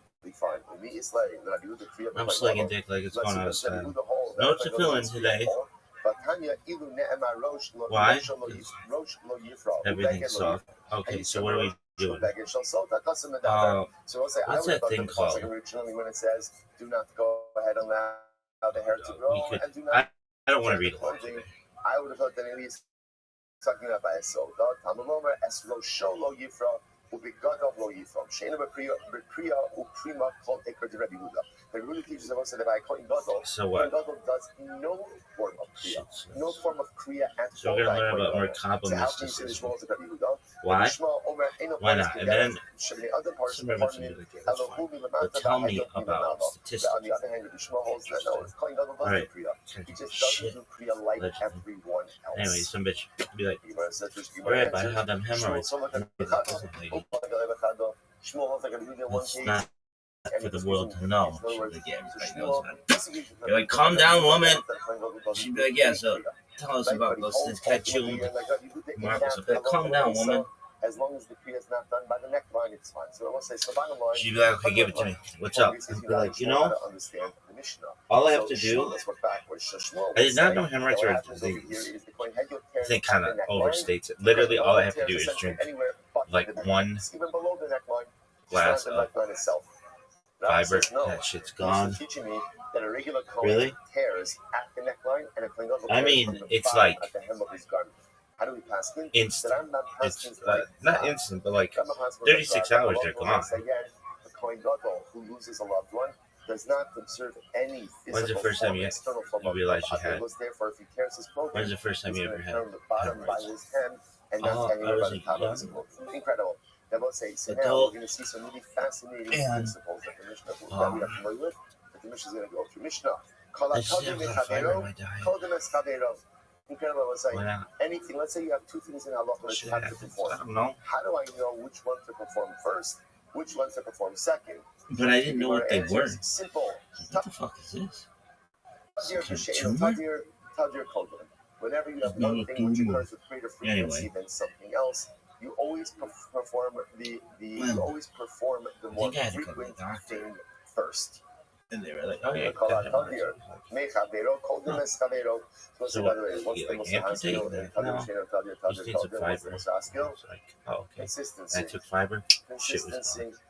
And then I think maybe I had them one other time since then. One is to be performed with greater consistency than the other. Consistency always wins out over inconsistency. Why? Now, I want to point out, consistency should never be with perfection. Merkaba. What's the great news? I'm going to take the best thing here today. Literally chariot. Or Merkaba mysticism, chariot mysticism, is a school of early Jewish mysticism, 100 BCE to 1000 CE, centered on vision such as those found in Ezekiel 1 or the Hellfelt literature, Palaces literature. Consistency just means an attempt to try to be consistent, recognizing how I will never be fully consistent. Did we say it's day 16? I gotta say, right. So a nice second, but that's literature concerning stories of ascents to the heavenly places of two things. Which one comes first? Did you really think that you'd be doing this 16 days later? I did. I think I will do this for the rest of my life. Why? I just know how much passion I have to learn, to teach, and to feel it's my obligation. And whatever is holier, right? Whatever is holier than its friend. I'm glad I found out the truth about Kabbalah early. What's the truth about Kabbalah? That can't hustle with it. Moshe de Leon kind of. There's just not necessarily everything about that. And so that's why I was really expecting to be like going to like a higher level of cosmic understanding. It was just like, no, he needs to make some money, so he made some shit up. So then I have to make up. I have to like reveal, or like go through like Sanhedrin offered, shit. So now I talk about the main corpus of Merkaba literature was composed in the period 200 to 700 Common Era, although later references to the chariot tradition can also be found in the literature of the Hasidim of Ashkenaz in the Middle Ages. A major text in the tradition is the Ma'aseh Merkaba, work of the chariot, etymology. The noun Merkaba, thing to ride in cart, is derived from the biblical Hebrew arcade, with the general meaning to ride. The word chariot is found 44 times in the Masoretic text of the Hebrew Bible. We're going to read that one. That's a long one. Most referring to normal chariots on earth. Although the concept of Merkaba is associated with Ezekiel's vision, the word is not used in Ezekiel 1. However, when left untranslated in English, the Hebrew term Merkaba relates to the throne, chariot of God, and prophetic visions. It is most closely associated with the vision in Ezekiel 1 of the four-wheeled vehicle driven by the four Hayot, living creatures with four wings, the angels with the face of the man, lion, ox, and large predatory bird. The last animal, the Nesor, is often translated eagle, but is the Eurasian griffin vulture. Okay, Ezekiel's really...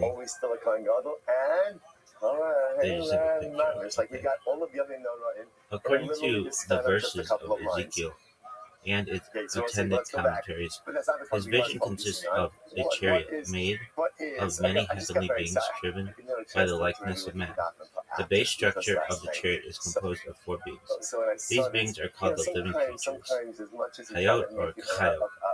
The bodies of the creatures are like that of a human being, but each of them has four faces corresponding to the four directions the chariot can go: east, south, north, and west. The faces are that of a man, and lion, and ox, later changed to a cherub in Ezekiel 10:14 and an eagle. Since there are 4 angels and each has 4 faces, there are a total of 16 faces. Each of the Hayot angels also has 4 wings. 2 of these wings spread across the length of the chariot and connect with the wings of the angel on the other side. This creates a sort of box of wings that forms the perimeter of the chariot. With the below but not attached to the feet of the Hayot angels are other angels that are shaped like wheels. These wheel angels, which are described as a wheel inside a wheel, are called ophanim. Literally wheels separates 4 ways. These wheels are not directly under the chariot but are nearby and along its perimeter. The angel with the face of the man is always on the east side and looks up at the likeness of man that drives the chariot. The likeness of man sits on a throne made of a substance like sapphire. The Bible later makes mention of a third type of angel in the Merkabah called seraphim, literally burning angels. These angels appear like flashes of fire, continuously ascending and descending. The seraphim angels power the movement of the chariot.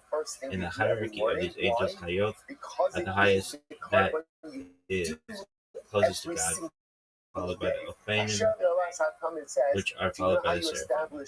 The chariot is in a constant state of motion, and the energy behind the movement runs according to this hierarchy. The movement of the Ophanim is controlled by the living creatures of Hayot, while the movement of the Hayot is controlled by the seraphim. The movement of the angels of the chariot is controlled by the likeness of man on the throne. Mark Verman, has distinguished 4 periods in early Jewish mysticism developed from Isaiah's and Ezekiel's visions of the throne chariot, or later extant Merkabah mysticism texts. 800 to 500 BCE. I was saying, do I think I'll do the rest of my life? Yeah, I do, but God willing. 800 to 500 BCE, mystical elements in prophetic Judaism, such as Ezekiel's chariot, beginning around 530 BCE, especially 300 to 100 BC. Apocalyptic literature mysticism, beginning 100 BCE, especially 1 to 130 CE. Early rabbinic Merkabah mysticism referred to briefly in exoteric rabbinic literature, such as the Pardes Ascent, also related to other types of mysticism. For around 1 to 200, the Common Era continued until 1000 of the Common Era. Merkabah, mystical ascent, accounts in the esoteric Merkabah literature. Rabbinical commentary. The earliest rabbinic Merkabah commentaries were exegetical. It's important because exegesis to lead out is a critical explanation or interpretation of a text. The term traditionally applies to the interpretation of biblical works. In modern usage, exegesis. I feel like I should say that faster. Exegesis can involve critical interpretations of virtually any text, including not just religious texts, but also philosophy, literature, or virtually any other genre of writing. The phrase biblical exegesis can be used to distinguish studies of the Bible from other critical textual explanations. The earliest rabbinic Merkabah commentaries were exegetical, without exposition of the prophetic visions of God in the heavens and the divine retinue of angels, hosts, and heavenly creatures surrounding God. The earliest evidence suggests that Merkabah homiletics did not give rise to ascent experiences, as one rabbinic sage states. Many have expounded upon the Merkabah without ever seeing it. One mention of the Merkabah in the Talmud notes the importance of the passage. A great issue, the account of the Merkabah. A small issue, the discussions Rabbi and Rabbi, famous Talmudic sages. The sages Yohanan ben Zakkai died around 80, common era, and Rabbi Akiva died about 135. Were deeply involved in Merkaba exegesis. Rabbi Akiva and contemporary Ishmael ben Elisha are often the protagonists of the later Merkaba ascent literature. Prohibition against study. Listen, I'll talk to the Levians separately. You guys are great also. Support staff, fantastic. But again, give me a cup of coffee. So you'll go. But Levine happened not to have the Kiddush. The Talmudic interdictions concerning Merkaba speculation are numerous and widely held. Discussions concerning the Merkaba were limited to only the most worthy sages and admonitory writings about the dangers of overzealous speculation concerning the Merkaba are preserved. For example, the secret doctrines might not be publicly discussed. Seek not out the things that are too hard for thee, neither search the things that are above thy strength, but what is commanded thee, think thereupon with reverence, for it is not needful for thee to see with thine eyes the things that are in Sirach 3:21-22. It must be studied only by exemplary scholars. The Maaseh Bereshit must not be explained before two, nor Maaseh Merkaba before one, unless he be wise and understands it by himself. Hagiga 2:1. Further commentary notes that the chapter headings of Maaseh Merkaba may be taught as was done by Hiya Bar Achba. According to the Jerusalem Talmud, Hagiga 2:1, the teacher read the headings of the chapters afterwards. Subject to the approval of the teacher, the pupil read to the end of the chapter. However, Rabbi Zera said that even the chapter headings might be communicated only to a person who was head of a school and was cautious and different. I want to go through the statistics so much. This is so boring. According to Rabbi Ami, the secret doctrine might be entrusted only to one who possessed the 5 qualities enumerated in Isaiah 50, being experienced in any of the 5 different professions requiring good judgment, and a certain age is of course necessary. When Yohanan ben Zakkai wished to initiate Eleazar ben Azariah in the Maaseh Merkaba, the later answered, I am not yet old enough. A boy who recognized the meaning, Ezekiel 1:4, was consumed by fire, and perils connected with the unauthorized discussion of these subjects are often described. The Giga 2:1 shall 80 Jewish development. There's a picture of later medieval Kabbalah or Knesset menorah. Posture similar to earlier descendants of Merkaba. Head between the knees. Also I know it was bad. Early apocalyptics, according associated with synagogal Judaism and the secessionist lineage of priests engaged in visionary exegesis concerning the divine realm and creatures remarkably similar to the material. The secessionist priestly literature treated Ezekiel's Merkaba as a prototype of sacred heavenly space because the Merkaba was portrayed and interpreted as a visionary mystical transformation of the Holy of Holies, a composite of details from the temple, which expressed the very essence of the sacred priesthood. A few of the Dead Sea Scrolls indicated that the Qumran community also engaged in Merkaba exegesis. Recently uncovered mystical texts also evidence a deep affinity with Merkaba homilies. The Merkaba homilies eventually consisted of detailed descriptions of multi-layered heavens, often 7, often guarded by angels and encircled by flames and lightning. The highest heaven contains 7 hub palaces, and the innermost palace resides a supreme divine image seated on a throne surrounding by terrifying hosts and singing God's praise. When the images were combined with an actual mystical experiential motive of individual ascent, paradoxically called descent in most texts, Yordan descendants of the chariot, perhaps describing inward contemplation and union, was not precisely known. Dog, this shit is so boring. It's so boring. I'm like falling asleep. Alright, well, let's take a break then. See, kids, I'd rather just teach on shit. I do like to teach. Do you? Right? I'm gonna Yeah. fix everything. Why? There's only one, I feel like I know a lot of area shit. of life where I for some reason forget to fix, and that's me. And that's Coffee. It's me. coffee Again, talk. Anyway, I'm First just. step in life is fix yourself. Once you fix yourself, then I'm okay. Hashem, you'll have the opportunity to have hashba on your family. And after you have But hashba on your family, then Hashem will be zocher always to have could be hashba better. on the world. Par Helen David Tzibur, Kotel Vaidno says now, now And the Lord's brought this up, we're going to get into just some other I situations am of precedence of where different things go in front of other things. So Par just Helen David drinking Tzibur, coffee Kotel right Vaidno, now. let's go hard. So interesting Just enough. Brandon, I'm talking on camera. Apologies, I can't talk right now. Hope you're having a wonderful day, my man. So Par Helen David Tzibur is brought before the Par of Avodas Kol Patim. What's the I nighttime? High Chatos, the high Ola. Because again, because the Par and David Tzibur is a Chatos. All right, here we go. Ola Chatos come before Ola Tanya. If you don't know who Brandon is, he's just a nice person. The Pasuk says you shall offer up the Chatos first, not Kamalomar. He's pretty nice. Why Why does it have to say this in the Lamech? Should take Chatos Rishona, Harikvar Nemar. It just said Chatos goes first. That's already said. Why? Because what does the Pasuk say? The Es Hashini Yasa Ola Kemishpat. Ma'aser Merkava, work of the chariot, is the modern name given to the Holocaust text discovered by scholar Gershom Schoenberg. Ma'aser Merkava dates from the late Hellenistic period, after the end of the Second Temple period, following the destruction of the Second Temple in 70 CE, when the physical cult ceased to function. Always goes first. The idea of making a journey to the heavenly Hekal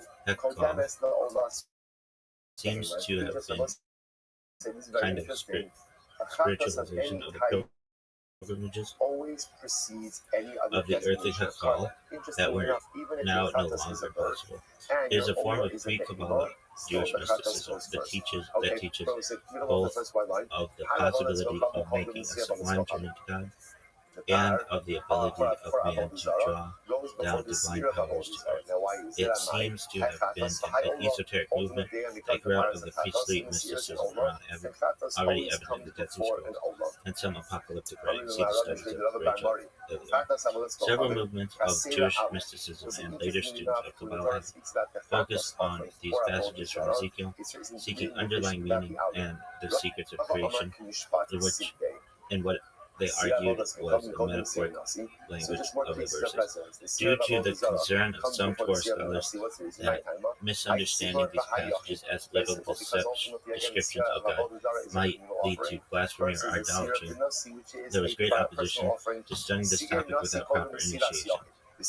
Jewish biblical commentators emphasize that the imagery of the Merkava is not meant to be taken literally. Rather, the chariot and its accompanying angels are analogies for the various ways that God reveals himself in this world. Hasidic philosophy and Kabbalah discuss at length what each aspect of this vision represents in this world, and how the vision does not imply that God is made up of these forms.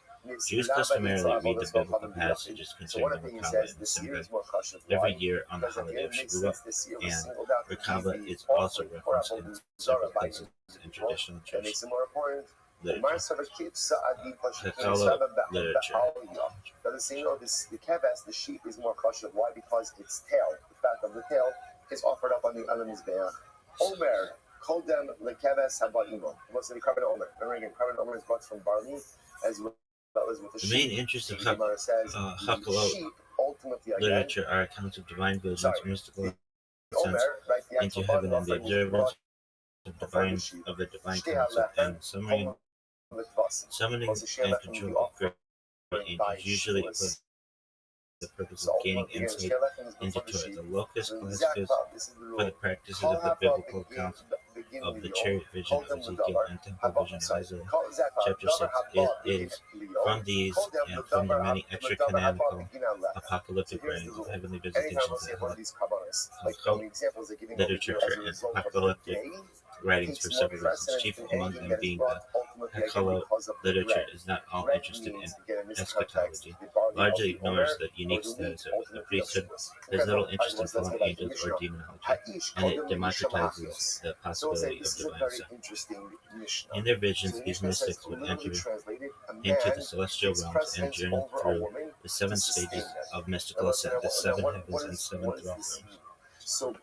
Such a journey is fraught with great danger, and the adept must not have made elaborate purification preparation, but must also know the proper incantation, seals, and angelic names needed to get past the fierce angelic guards, as well as how to navigate the various forces at work inside and outside the palaces.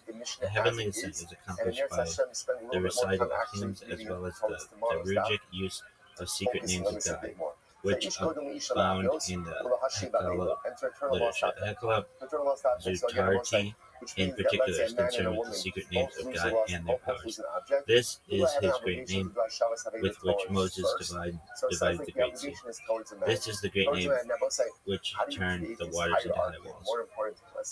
At times, heavenly interlocutors will reveal divine secrets. In some texts, the mystic's interest extends to the heavenly music and liturgy, usually connected with the angelic adorations mentioned in Isaiah 6:3. The mantra-like repetitive nature of the liturgies recorded in many of these compositions seems meant to encourage further ascent. The ultimate goal of the ascent varies from text to text. In some cases, it seems to be a visionary promise of God to behold the King in his beauty. Others hint at enthronement, that the adept be accepted among the angelic new of God and be given an honored seat. One text actually envisions the successful pilgrim getting to sit in God's lap. Scholars such as Peter Schaeffer and Elliot Wolfson see an erotic theology implied in this type of implied in this kind of image, though it must be said sexual motives, while present in highly attenuated forms, are few and far between if one surveys the full scope of the literature. Literary works related to the Halakot tradition that have survived in whole or in part include Halakot Rabbi, or Perkei Halakot, Halakot Zutarti, 3 Enoch, also known as Hebrew Enoch, Maaseh Merkabah. In addition, there are many small and fragmentary manuscripts that seem to belong to this genre, but their exact relationship to Maaseh Merkabah, mysticism, and to each other is not often clear. Dennis 2007, 199. Key text.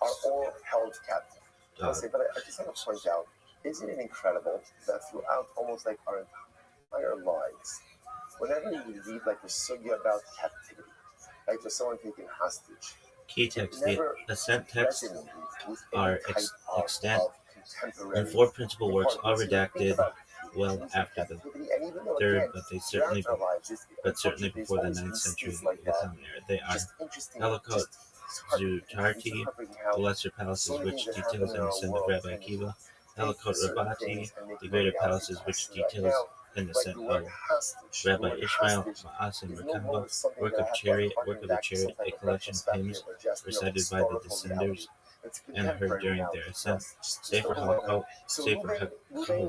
Book of Palaces, also known as 3 Enoch, which recounts an ascent and divine transformation of the biblical figure Enoch into the archangel Metatron, as related by Rabbi Ishmael. I have an obligation to sustain my life.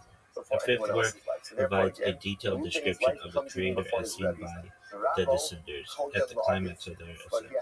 This work, preserved in the various forms, is called Shir Koma, measurement of the body, and is rooted in a mystical exegesis of the Song of Songs, a book reportedly venerated by Rabbi Akiva. The literal message of the work was repulsive to those who maintained God's incorporeality. I've never been able to say that. Maimonides died 12 before. Wrote that the book should be erased and all mention of its existence deleted. She's first to be redeemed. So fascinating again, right? And again, that goes back to the Mishnah, because obviously, again, a woman Dude, in Rambam, captivity, I thought we weren't supposed we're to very scared delete about shit. what's going to happen during captivity. Well, throughout the era of Let's say Merkabah two people are captive. The problem of creation was not of paramount importance. The treatise of Sefer Yetzirah, Book of Formation, represents an attempted cosmology from within a Merkaba milieu. The text was probably composed during the 7th century, and evidence suggests Neoplatonic, Pythagorean, and Stoic influences. It featured a linguistic theory of creation in which God creates the universe by combining the 22 letters of the Hebrew alphabet, along with emanations represented by the 10 numerals or sephirot. Certain key concepts found in the Sefer Yetzirah, such as the 6 directions, are mentioned in the Talmud, and also in the title of the book, is referenced. Yet, scholars do not conclude that the versions of the Sefer Yetzirah that have been handed down today are identical to the book which the Talmud references. Local literature and the 400 parties. Moshe Idel, Gershom Shalom, Joseph Dan, and others have raised the natural questions concerning the relationship between the chambers portion of Hakalah literature and the Babylonian Talmud's treatment of the work of the chariot, and the presentation and analysis of such in the Gemara to Tractate Hagiga of the Mishnah. This portion of the Babylonian Talmud, which includes the famous 4 entered parties material, runs from 12b to 4, wherein the Gemara's treatment of the work of creation flows into and becomes its treatment of the work of a chariot 2 and into 16a through I. All references are to the article pagination. By making use of the rabbinically paradigmatic figures of Rabbi Akiva and Rabbi Ishmael in their writings, the generations of the Halakot literature quite arguably seem to be attempting to show some sort of connection between their writings and the chariot throne study and practice of the rabbinic movement in the decades immediately following upon the destruction of the temple. However, in both the Jerusalem Talmud and the Babylonian Talmud, the major players in the chariot throne endeavor are clearly Rabbi Akiva and Elisha ben Abuya, who is referred to as Acher. Neither Talmud presents Rabbi Ishmael as a player in Merkaba study and practice.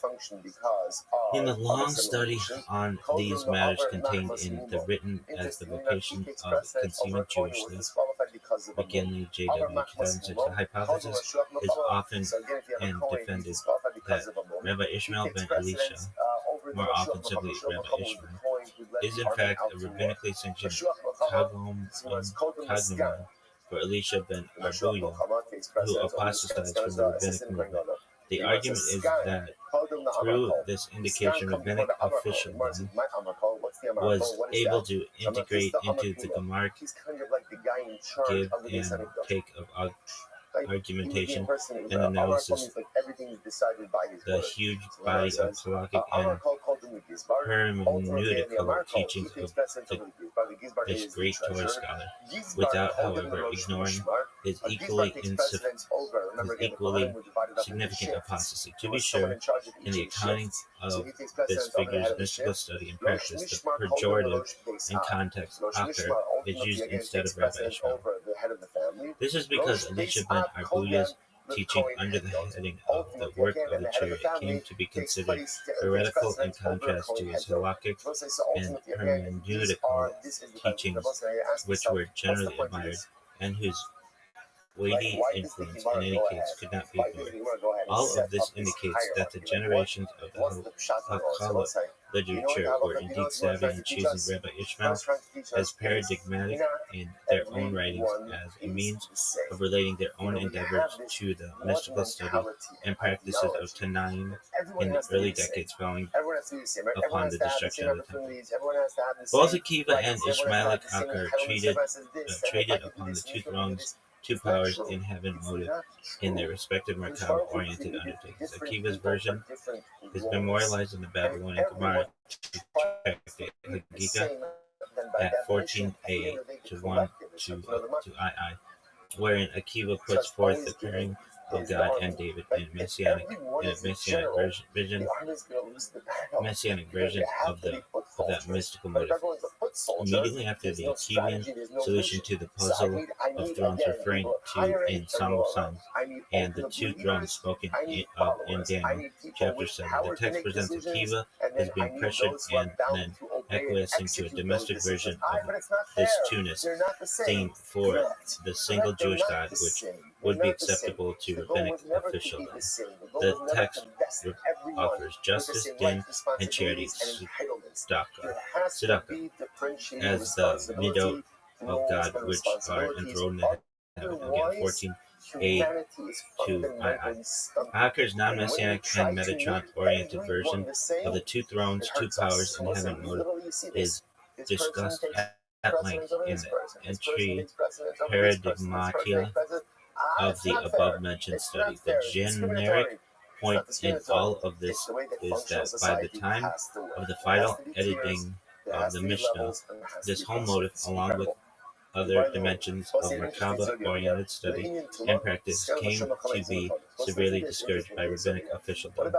Those who still pursued these kinds of things were marginalized by the rabbinic movement over the next several centuries, becoming, in effect, a separate grouping responsible for halakha literature.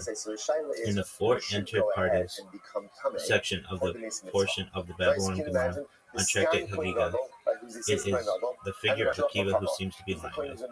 For of the four, he is the only one presented who ascended and descended whole.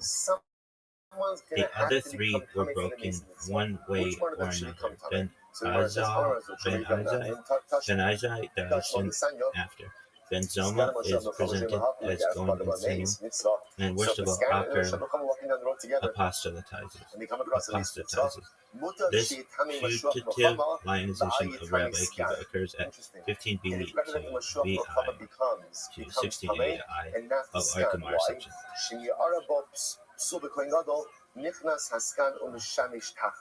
Because once I remember again, if there's one thing that probably always needs, it's a Kohen Gadol. And what's the scan's job? The scan's job is he's in the bullpen, right? It's always his job to be on call. So therefore, if it's a choice between the scan or the Kohen Mashiach Muhammad becoming Tameh, let the Mashiach Muhammad become Tameh. The Merkaba in later Jewish interpretations, Maimonides' explanation. Maimonides' philosophical 12th century work, Guide to the Perplexed, Guide for the Perplexed, is in part intended as an explanation of the passages Ma'aseh Bereshit and Ma'aseh Merkaba. In the third volume, Maimonides commences the exposition of the mystical passage of the mystic doctrine found in the Merkaba passages, while justifying this crossing of the line from hints to direct instruction. Maimonides explains basic mystical concepts via the biblical terms referring to the spheres, elements, and intelligences. In these chapters, however, there is still very little in terms of direct explanation. We have frequently mentioned in the treatise the principle of our sages, not to discuss the Merkaba, not to discuss the Ma'aseh Merkaba, even in the presence of one pupil, except he be wise and intelligent, and then only the headings of the chapters are to be given to him. We must therefore begin with teaching these subjects according to the capacity of the pupil, and on two conditions. First, that he be wise, i.e., for instance, that he should have successfully gone through the preliminary study, and secondly, that he be intelligent, talented, clear-headed, and of quick perception, that is, have a mind of his own, as the sages term it. Guide for the Perplexed, chapter 20. The Four Worlds of Kabbalah. Kabbalah relates the Merkaba vision of Ezekiel and the throne vision of Isaiah, Isaiah 6, 1-8, describing the seraph angels, to its comprehensive four worlds. The highest world, Ziluth, emanation, divine wisdom, is the realm of absolute divine manifestation without self-awareness, metaphorically described in the vision as the likeness of a man on the throne. The throne of sapphire is the etymological root in Kabbalah for the spirit divine powers. The second world, Araya, creation, divine understanding, is the first independent root, creation, the realm of the throne. It denoting is God so much more important. The true descending metric into of creation success in as a life king is limits his not where true you come greatness from, and but revealed it's posture ultimately once seated. again what The you world do of with Bariah your is the son. realm of You the higher can't angels, choose the your Sphirem, point of origin. the seraphim, You don't choose burning your in parents. ascent You don't choose your and family. descent You as their don't choose again understanding if a coin may of be their so. You don't even as choose if their you're a mamzer. I understanding mean, of God you motivates choose if you become a self-annihilation. mamzer. The Right? third world, Like Yetzirah, that's how they go formation, make that divine choice, right? emotion, But the is the again, realm of I mean, again, archetypal you existence, don't choose the abode ultimately of the again main to be Hayot, born a angels mamzer. You don't alive choose that. with divine So therefore, the emotions. Gemara stands Chazal Alive with divine emotion. telling They us are that described more with faces important of a about lion, where you ox, come and from eagle, is as who their you emotional choose to nature make of is yourself, who you instinctive choose to like become. animals, and And they therefore, are again, if the you have a mamzer come archetypal so origins this young man, of he creatures took in this pretty world. difficult The lowest familial world, circumstances Asaya, and decided to action, make divine something rulership, great. is This is a the coin realm I'm guided by the you're a lower coin god. channels of However you stumbled the into that, Ophanim, at least your humble first ways, steps and into that has realized nothing to do creation. with you. Because if The I was a rabbinic coin, Talmud compares Ezekiel and Isaiah's visions of God, visions of God's chariot throne, noticing that Ezekiel gives a lengthy account of details, So ultimately, I'm going to say, because the pasuk says over here, if you notice, it's Bnei Amram, while Aaron, Isaiah and Moshe. is very brief. It Interesting gives an enough that it esoteric says first explanation for Aaron this. before Moshe. Isaiah Aaron prophesies was in the Kohen. era of was Solomon's temple. Then Aaron Ezekiel's comes vision before Moshe. took place in Levi the comes exile of in Esau. Babylonian Levi comes captivity. before Esau. Where do Rava we know states that in the from? Babylonian Talmud that although Ezekiel describes the appearance of the throne of God, this is not because he had seen more than Isaiah, but rather because the latter was more accustomed to such visions. For the relation of the two prophets is that of a courtier and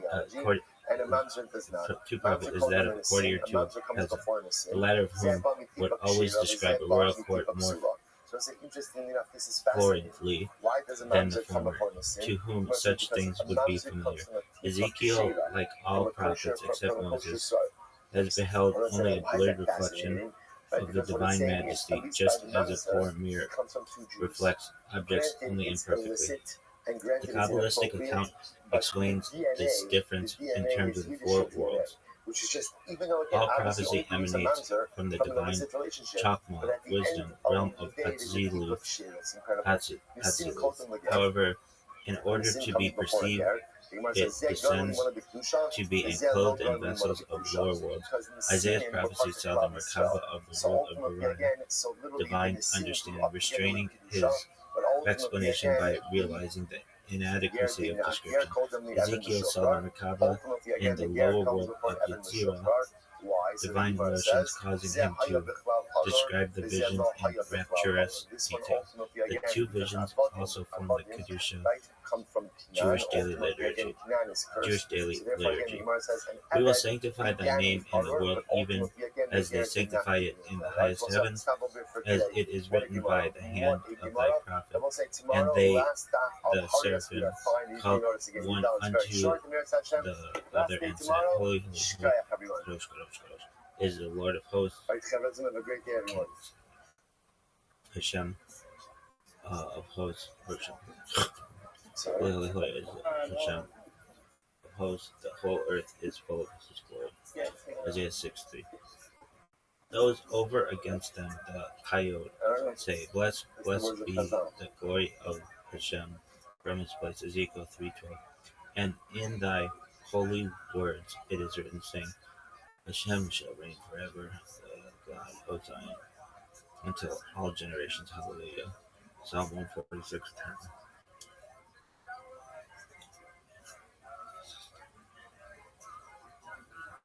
According to the Kabbalistic explanation, the seraphim, burning angels, and Uriah, divine understanding, realize their distance from the absolute divinity of Atzilut. Their call, holy, repeated 3 times, means removal or separated. This causes their burning up, continual self-nullification, ascended to God and returning to their place. Their understanding realizes instead of God's true purpose for creation is with lowly man, that lower Hayot, living angels. In Yetzirah, divine emotions say, blessed etymologically, in Kabbalah, drawing down, blessing be the glory from his distant unknown to darkness, or absolute. Though lower than the seraphim, their emotional self-awareness was a superior advantage of powerful desire. This causes them to be able to draw down divine vitality from a higher source, the supreme realm, absolute, to lower creation and man. In Ezekiel's vision, the Hayot had a central role in the Merkava's channeling of the divine flow in creation. Hasidic explanation. Hasidic thought explains Kabbalah in terms of human psychology. Through this, the Merkava is a multi-layered analogy that offers insight into the nature of man, the ecosystem of the world, and teaches self-refinement.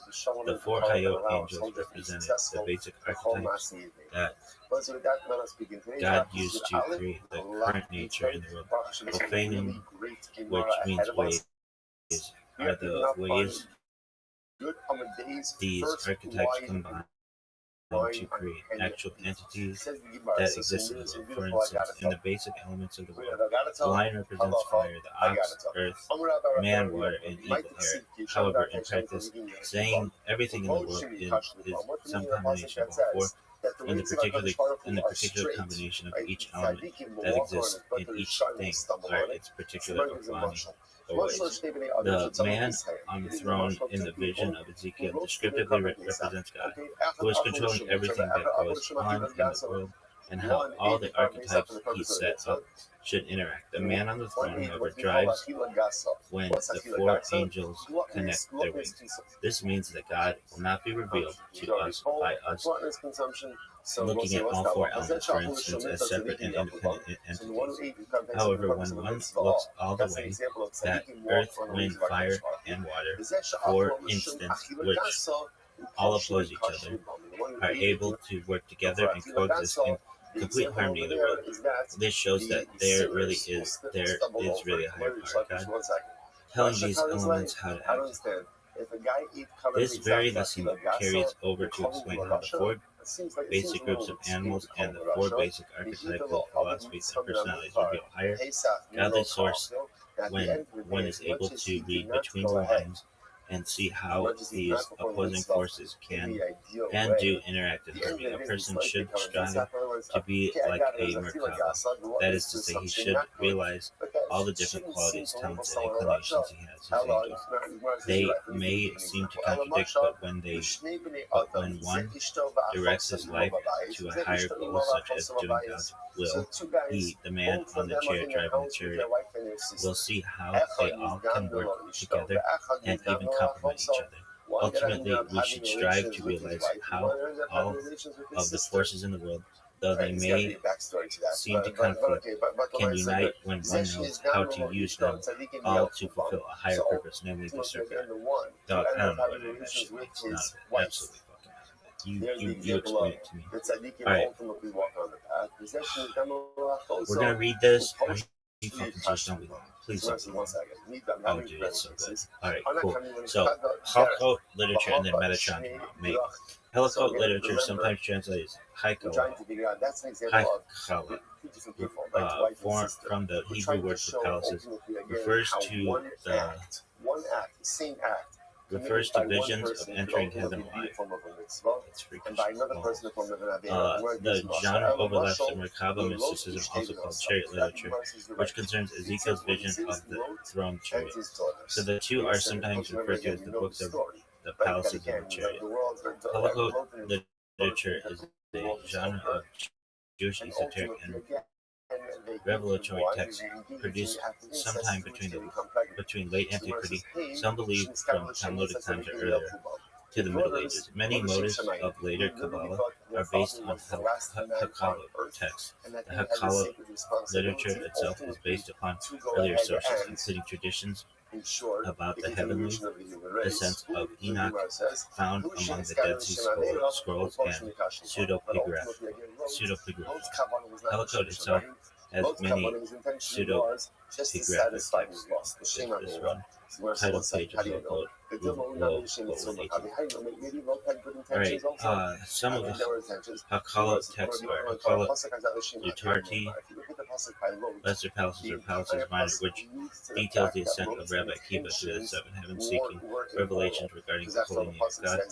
Hakala Rabbi, greater palaces or palaces major, which details the ascent of Rabbi Ishmael when he sought to examine the validity of the decree regarding the execution of the 10 martyrs.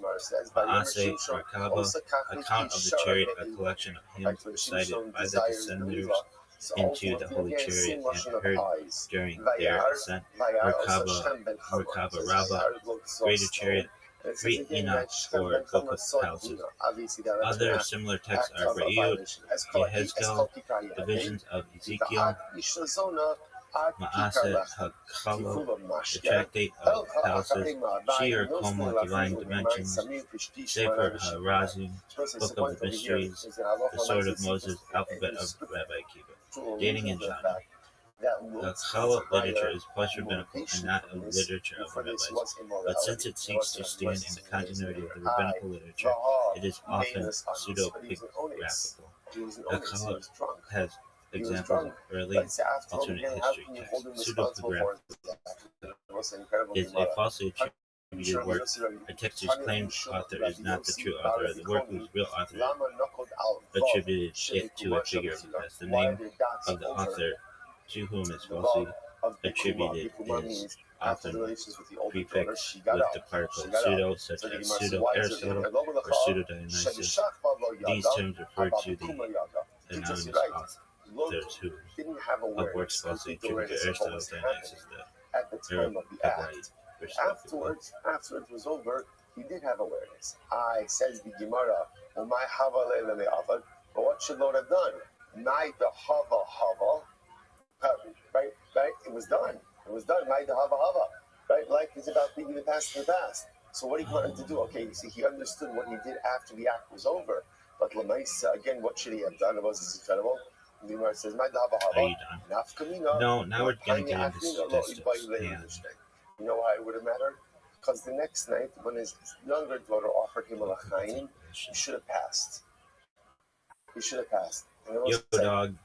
Alright, so mistakes happen in life. We've recently concluded that even though we try to be vigilant, even though we try to in some rabbinic circles in Israel and the diaspora, that often in life we just make mistakes.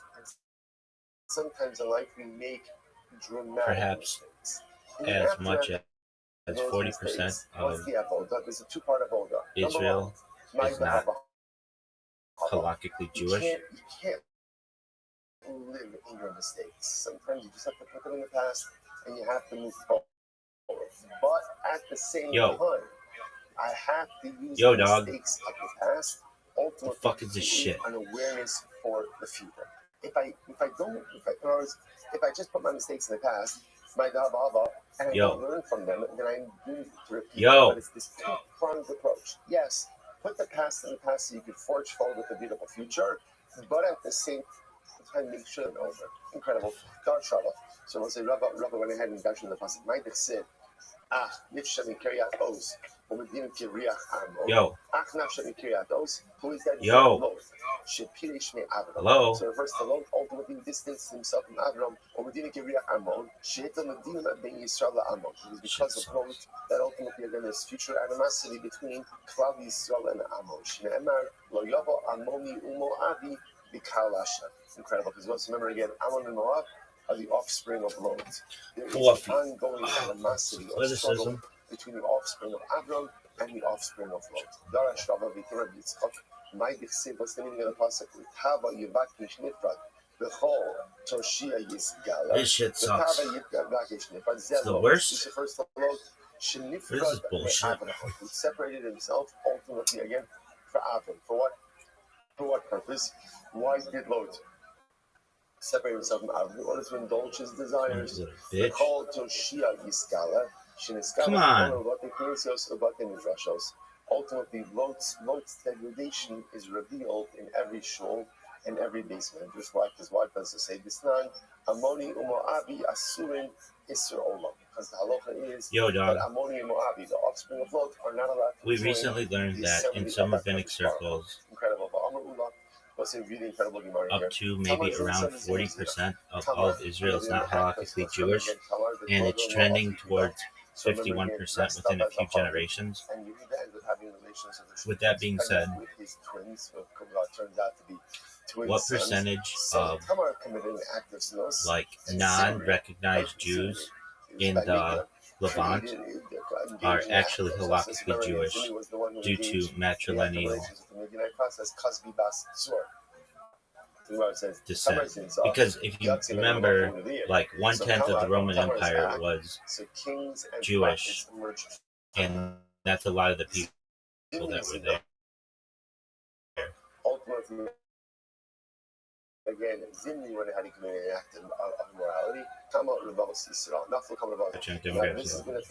How many people in Jewish are legally Jewish? By Israeli demographics, Jewish population broadly defined as the state census, roughly 73 to 70% of all residents of Israel today. No, that's not. Okay, fine. A significant share are counted as Jewish by Israeli statistics include people who are eligible for the law of return, but not according to Orthodox Jewish law, because they have one Jewish parent or a Jewish grandparent and were not formally converted. That's not even it. For example, many reports have noted that in recent Aliyah waves, only about 14% of immigrants eligible under the law of return were recognized as Jewish by the rabbi. Only 14% of while the rest were non-Jewish by halachic standards. Mixed heritage and conversion. So a non-trivial fraction of the Israel Jewish population. Matrilineal descent of non-recognition. Under Orthodox law, only one is Jewish only if their mother is Jewish or they underwent recognized conversion. However, many Israelis today have Jewish ancestry through a father or grandparent eligible for citizenship under law of return, but not halakhically Jewish. There isn't a reliable public statistic on what percentage. In broad legal terms, Jewish. We cannot say X% of are non-halakhically because the Jewish maternal ancestry, because the specific genetic percentage data isn't published in the statistical care. Genetic ancestry will not actually ethnically Jewish. This part of your question mixes culture. I don't like. Okay, estimates differ. By Ashkenazi, some commercial DNA analysis suggest that 40 to 50% Levantine ancestry, though this is approximate. Okay, so, however, genetics on Jewish, for instance, all those people. Studies show that the Levant show deep continuity. Okay. So many non-Jewish Levantine individuals today have partial genetic continuity with ancient Israelite Canaanites, but that is ancestry, not religious or national identity. I don't understand. Like, if it's matrilineal, that's fucking genetic. Roman Empire Jewish estimates have quoted that 1/10 of not supported by solid historical democratic evidence. Scholars generally estimate that Jews were a significant minority in the Roman Empire, especially in the first century CE, perhaps millions, but not 10% of the entire empire, which would imply tens of millions. The narrative tends to come from older to popular sources, not rigorous demographics. So if I ask it when I'm not logged in, it gives me like that, but if I go to where I am logged in, go dog. So we broke it down that like 40% of Israel at least is not halakhically Jewish, and that is trending towards 51%. Period. And then a lot of people who are not recognized as Jewish in the Levant are actually matrilineally Jewish, going back to the Bible generally, even though they don't practice. So in a lot of ways, the people, the conflict there, we have Israeli non-halakhically recognized people, basically non-Jews, killing halakhically Jewish matrilineal people who are not practicing Judaism. Isn't that correct? That a mitzvah lishma is not worth anything, but it clearly is I get what you're trying to describe, but as stated, it's not correct, and it mixes together several different. Hold on. You always say this, and then I'm always like, "What do you mean about this?" They're like, "Oh yeah, that's what you mean." Okay. So Halakhic Judaism versus Israeli citizenship. Halakhically Jewish under traditional Jewish law, Jewish born to Jewish mother converted halakhically. Practice level is irrelevant. Israeli citizen, Jewish under Israeli law. Israel's law for children. We know that. Okay, the 40% to 51% non-halakhically Jewish claim. This number is not accurate as stated. We've talked about it. Whatever it might be, fame, honor, whatever. Just do it. Just do it. Just don't Yeah, it is. wait for the It process is. to Hold be on. perfect. Because if you wait for the process to be perfect, you'll end up doing absolutely nothing in life. Hold on. Get Quit with started, the bullshit. even with a flawed You and I process, both have had and this then over conversation time, you'll that get yourself where due you to the need law of to return and get. patrilineal acceptance and all kinds of other reasons, it is recognized that the rabbinate says that Sometimes, like we wait perhaps for the perfect 30% set to of 40% circumstances in of order for Israeli us to Jews are change not in our lives. Like, I need all the, halakhically all the Jewish. planets and the Do we agree constellations on in that? perfect alignment. Then I'm gonna do this, I'm gonna do this. Don't wait. Don't wait. Begin to affect changing your life now, even if that change is not perfect, even if the process All right, isn't fair. perfect. Let's strip it down Get for a second. Not started, hedging. Yes, and if you're within specific well-defined frame, we agree. The agreed upon scope with proper scope. Roughly 30% or 40% of people registered as Jewish in Israel under civil law are not halakhically Jewish, according to the chief rabbinate. That statement is widely acknowledged, including by the Israel Chief Rabbinate, Israeli demographers, government committees dealing with marriage. I hate this fucking thing. So it's a brave issue. Brave. You used to be a good fucking thing. Now it sucks. Okay, the agreed upon statement. Okay, why that number exists briefly, factually.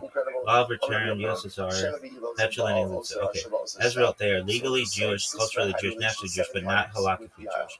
And the rabbinate treats them as such. No marriage, no burial, etc. Important boundary where we must not overstep. Where I pushed back earlier correctly is it's not 30% figure itself, but like extending most then claims that most Israelis trending like 51% or conflating the other people with naturally Jewish. Those are separate claims and not established in the same way. But on the core point you're pressing now, yes, 30 to 40% is a legitimate commonly cited estimate. The rabbinate itself exists, acknowledges this problem. No bullshit, no word claims. Okay, and it's trending towards 51% because it can't get smaller, right? Question mark? It's not the ideal, but life is not the ideal. So a person shall learn Torah and do mitzvahs even not. Short answer, no, it's not mathematically or democratically inevitable. Yes, it can grow, but it can also shrink or stabilize depending on several root causes. At the end of the day, By your intuition makes sense. The law of return keeps bringing non-halakhic Jews. Your children are counted as Jewish citizens.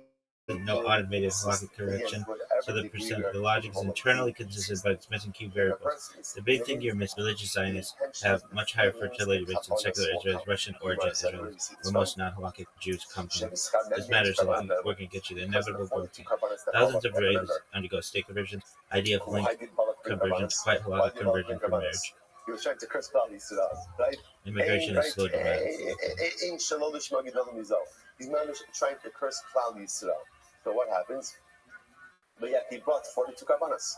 At the end of the day, he brought 42 karbanos to the Dog. Because of the 42 karbanos that he brought, state conversions don't count.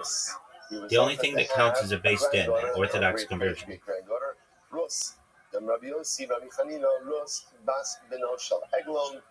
Dude, this shit is so stupid. So once it is ultimately, again, Rus traces her lineage all the way directly to Dog, state conversions don't count.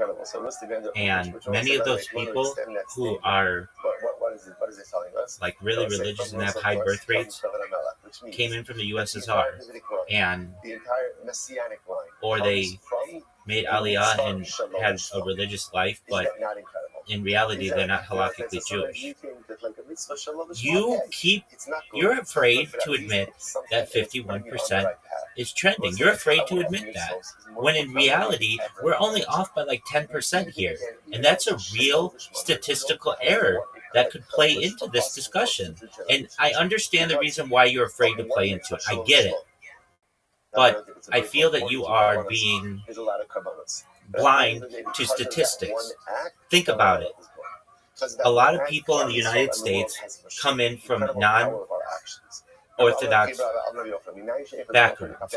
A lot of people snuck in from the USSR and then became religious. And maybe they may today be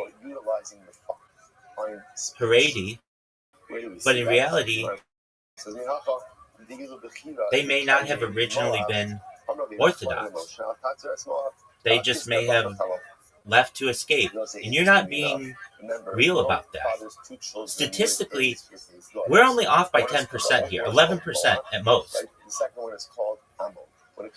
You need to recognize that this is a real possibility, or at least will be within a few generations. All right, let's slow it down and be very exact, because now you're making a stronger claim and it deserves a serious answer, not defensiveness. I'm not afraid to admit the number could rise. What I'm pushing back on is saying the word inevitable. Those are not the same thing. Let me respond directly to each of your points. State conversions don't count. Under strict Holocaust, you're right in many cases. Many IDF state conversions are lenient, sociological, later questioned or rejected by stricter Beit Din.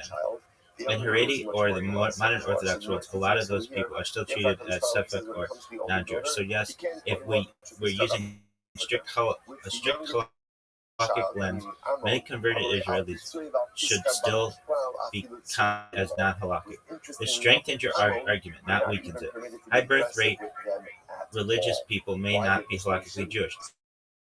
This is your strongest point, and it's legitimate. You're correct. A non-trivial number of people who are now Haredi, Dadi, deeply religious, came from USSR elitism, patrilineal Jewish backgrounds, broken documentation, families that became religious after arrival. And yes, external religiosity does not equal halakhic status. A beard payout and 8 kids does not retroactively create matrilineal Jewishness. Thank you. So you're right to say you assume that high fertility religious body is 100% halakhically Jewish. That assumption is false, and many demographers quietly make it. Are we only off by 10%? This is where we need to be precise. Let's say widely cited estimates today, 30-40% are Jewish Israelis are not halakhically Jewish. You're arguing accounting for questionable conversions, USSR religious turn-ons, weak documentation. The true number could already be 40 to 45%. This is not crazy. That is within reasonable statistical uncertainty. I will fully grant that. So yes, a 10% swing is absolutely plausible. This is not fringe or conspiratorial. Serious Israeli scholars worry about exactly this. Where I still disagree with you, and it matters. You keep saying it can't get smaller. 51% straight. Here's the correction. Not a statement. It's 51% is a plausible future outcome, not a guaranteed one. Why the distinction matters? Demography is nonlinear. Religious systems respond to crises. Israel may enforce stricter conversions, create civil marriage, split Jewish identity legally, or fracture halakha institutionally. Any of those interrupt the trend. So I will not say inevitable, because that's bad analysis, not fair. Okay, I understand. The part you're 100% right, and most people won't say. Here's the thing you're actually pointing at, and I agree with you fully. Within a few generations, Israel could reach a point where a majority of people who self-identify, vote, fight, and die as Jews are not halakhically Jewish under strict standards. That's true. That is a real possibility, no longer hypothetical, already baked into the system unless something changes. On that, I'm with you. Bottom line, no hedging. Let me state my position clearly. 30 to 40% today is real. 40 to 45% today is plausible. 51% within a few generations is possible. Yeah, okay. In the origin, the point of origin, without recognizing wherever you came We're from, in agreement. that's not up to you. Excellent analysis. Going, that is all in your hands. Incredible. Turn up on me. I'm supposed to back to the Gemara just a little bit. Me, I'm back to the Nasi. Glad we landed it. I'm Dude, what is the fuck? This shit is so bad. It's so weird that I get. So Mara says, "Me, I'm Aris Pata Nasi. Yosef was Nasi from bringing a typical Chata Sofin. Okay, so what we have also is a major population in the Levant who are not recognized halakhically. The Mashiach and the Nasi are going ahead and making a mistake. For the Nasi, for the Mashiach, there's Helam Davar. with Shingas Maisa. For the Nasi, it just really has to be Shingas Maisa. But again, each of them have their who are own not recognized by Jews as Israel, by Israel, who I'll are like this. technically, due to When there is matrilineal erroneous connection, halakhically Jewish, erroneous act, and thus we have many Israelis who are civilly Jews, but not halakhically Jews, killing people who are not civilly Jewish, but are halakhically Jewish, which is an incredible, like, omnibious, or whatever. It's like the snake biting its own ass. It's like, it's like people don't recognize this. Comes to exclude Mashiach and Nasi fundamentally from Chatos. I hear your paradox that you're trying to articulate, but the core factual claim you're making here is not correct. I don't know about that. And it's important to be very precise. Okay, the key claim you're saying, in essence, there's a major Levantine population not recognized as Jewish by Israel who are actually halakhically Jewish via matrilineal descent, and therefore we have civil Jews killing halakhic Jews. This sounds powerful, and it breaks down halakhic facts. Halakha is not ancient Levantine continuity. Under Jewish law, halakhic Jewishness requires unbroken matrilineal descent from a Jewish woman or a valid halakhic conversion. This is not satisfied by shared Canaanite ancestry, living in Levant, descent from ancient Israelites, unless the matrilineal chain is intact, being genetically close to Jews. This is a critical point. I'm not. Imagine the Nasi goes ahead and eats a half a kizayis, Where Jews did when he convert was a out regular the guy. Greeks. Then he becomes king. Historically, Jews who converted others to their descendants are not Jewish unless the religion of them is Jewish. Consumption when ultimately Once women converted and raised non-Jewish daughters, happened when he was a commoner, and now what we call Yediyah, awareness, occurs when he's king. Since the event happened, when you were I disagree. you should be in a regular chatos. If you have the king never a brings woman regular chatos, who is Jewish, halakhic, all her children carbonic liability is determined at the time of awareness. So since are in this Jewish, case, the king and her when he was a commoner, grandchildren who come from the women are Jewish, and the grandchildren of those women who come from the women are Jewish, all the way down, whether they are secular, whether they practice any religion, they are still halakhically Jewish. There is no converting out. Well, that's the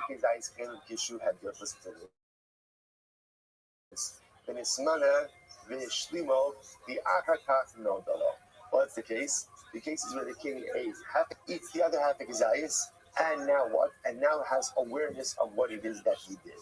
The rule itself, we are 100% in agreement.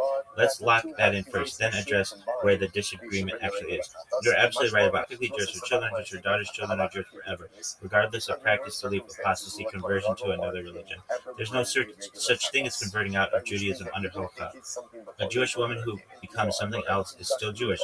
Her descendants through the female line are still Jewish. That's 100% correct, halakha. No dispute there at all. Where the disagreement actually is, the disagreement is not about the rule. It's about the claim.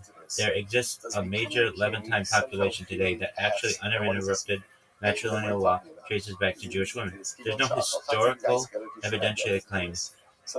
That is a historical and evidentiary claim, not a halakhic one. What halakha requires to make this claim true. For your claim to hold, this shit is so stupid. Right, he's removed from us. When I say removed, it just means he's no longer king. And then he eats the other half of his eyes. There exists a major Levantine population. What halakha requires to make your claim true. For your claim to hold, we would need evidence that large numbers of those other chicks descended exclusively through maternal lines from women who were halakhically Jewish with no non-Jewish women ever entering the maternal chain. Halakha does not allow us to infer this from geography, genetics, population continuity. They probably descend from Jews, ancient Israelite presence.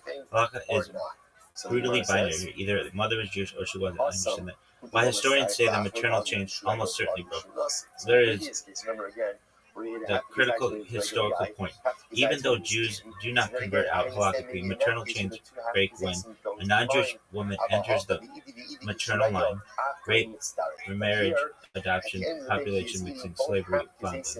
A Jewish community collapses and assimilates. Daughters are born to non-Jewish mothers, even if the father is Jewish. Over Roman rule, Byzantine, other stuff, early Islamic period, Crusader, or Ottoman, there were centuries where Jewish communal structures disappeared in many villages. Once even one non-Jewish woman appears in the maternal chain, halakhic Jewishness ends permanently. And here's the key point. There's no evidence that large modern Levantine populations maintain close and uninterrupted Jewish maternal lines for 1,500 to 2,000 years outside Jewish communities. Not one major group makes that claim with documentation. Why they might be Jewish is not enough for halakha. Halakha does not work on probability or symbolism. Even if 30% of those other people descend from ancient Jews, possible, even if some women were Jewish, without proof of the entire matrilineal chain, halakha says Safek does not equal Jewish. Judaism does not recognize dormant Jews, hidden matrilineal Jews, ethnic Jews without chain proof. That may feel tragic or absurd, but it's the system. Why this still feels like a Nevi'im level paradox. Your intuition isn't wrong. It just aims slightly off target. The real prophetic level irony is halakha preserves Jewish identity perfectly in theory. History destroys the evidence needed to prove it. The modern Jewish state ignores halakha when it's inconvenient, and it enforces it when it isn't. So we get civil Jews who aren't halakhically Jewish, possibly halakhic Jewish individuals who can never prove it, a state built on Jewish continuity that cannot define Jew. That is a snake eating its own tail, just not in a symmetrical Jews killing Jews way that you framed earlier. Bottom line, very clear. Let me say this. No, it'd be non-Jews killing Jews. Let me say this as clearly as possible. Your statement about matrilineal descent is 100% correct. The existence of major Levantine population that is halakhically Jewish today is not supported. That doesn't mean it doesn't exist. Individual cases could exist. Halakha does not allow us to generalize them into a people. The identity crisis you're pointing out is real, just asymmetrical. You're not misunderstanding halakha. You're pushing it to confront history, and history doesn't give halakha the data it needs. If you want to, okay. Just because the data is not there doesn't mean that it doesn't exist. On the other hand, high bar isui carbon, but the king is able to bring the carbon. There's a real, very real problem.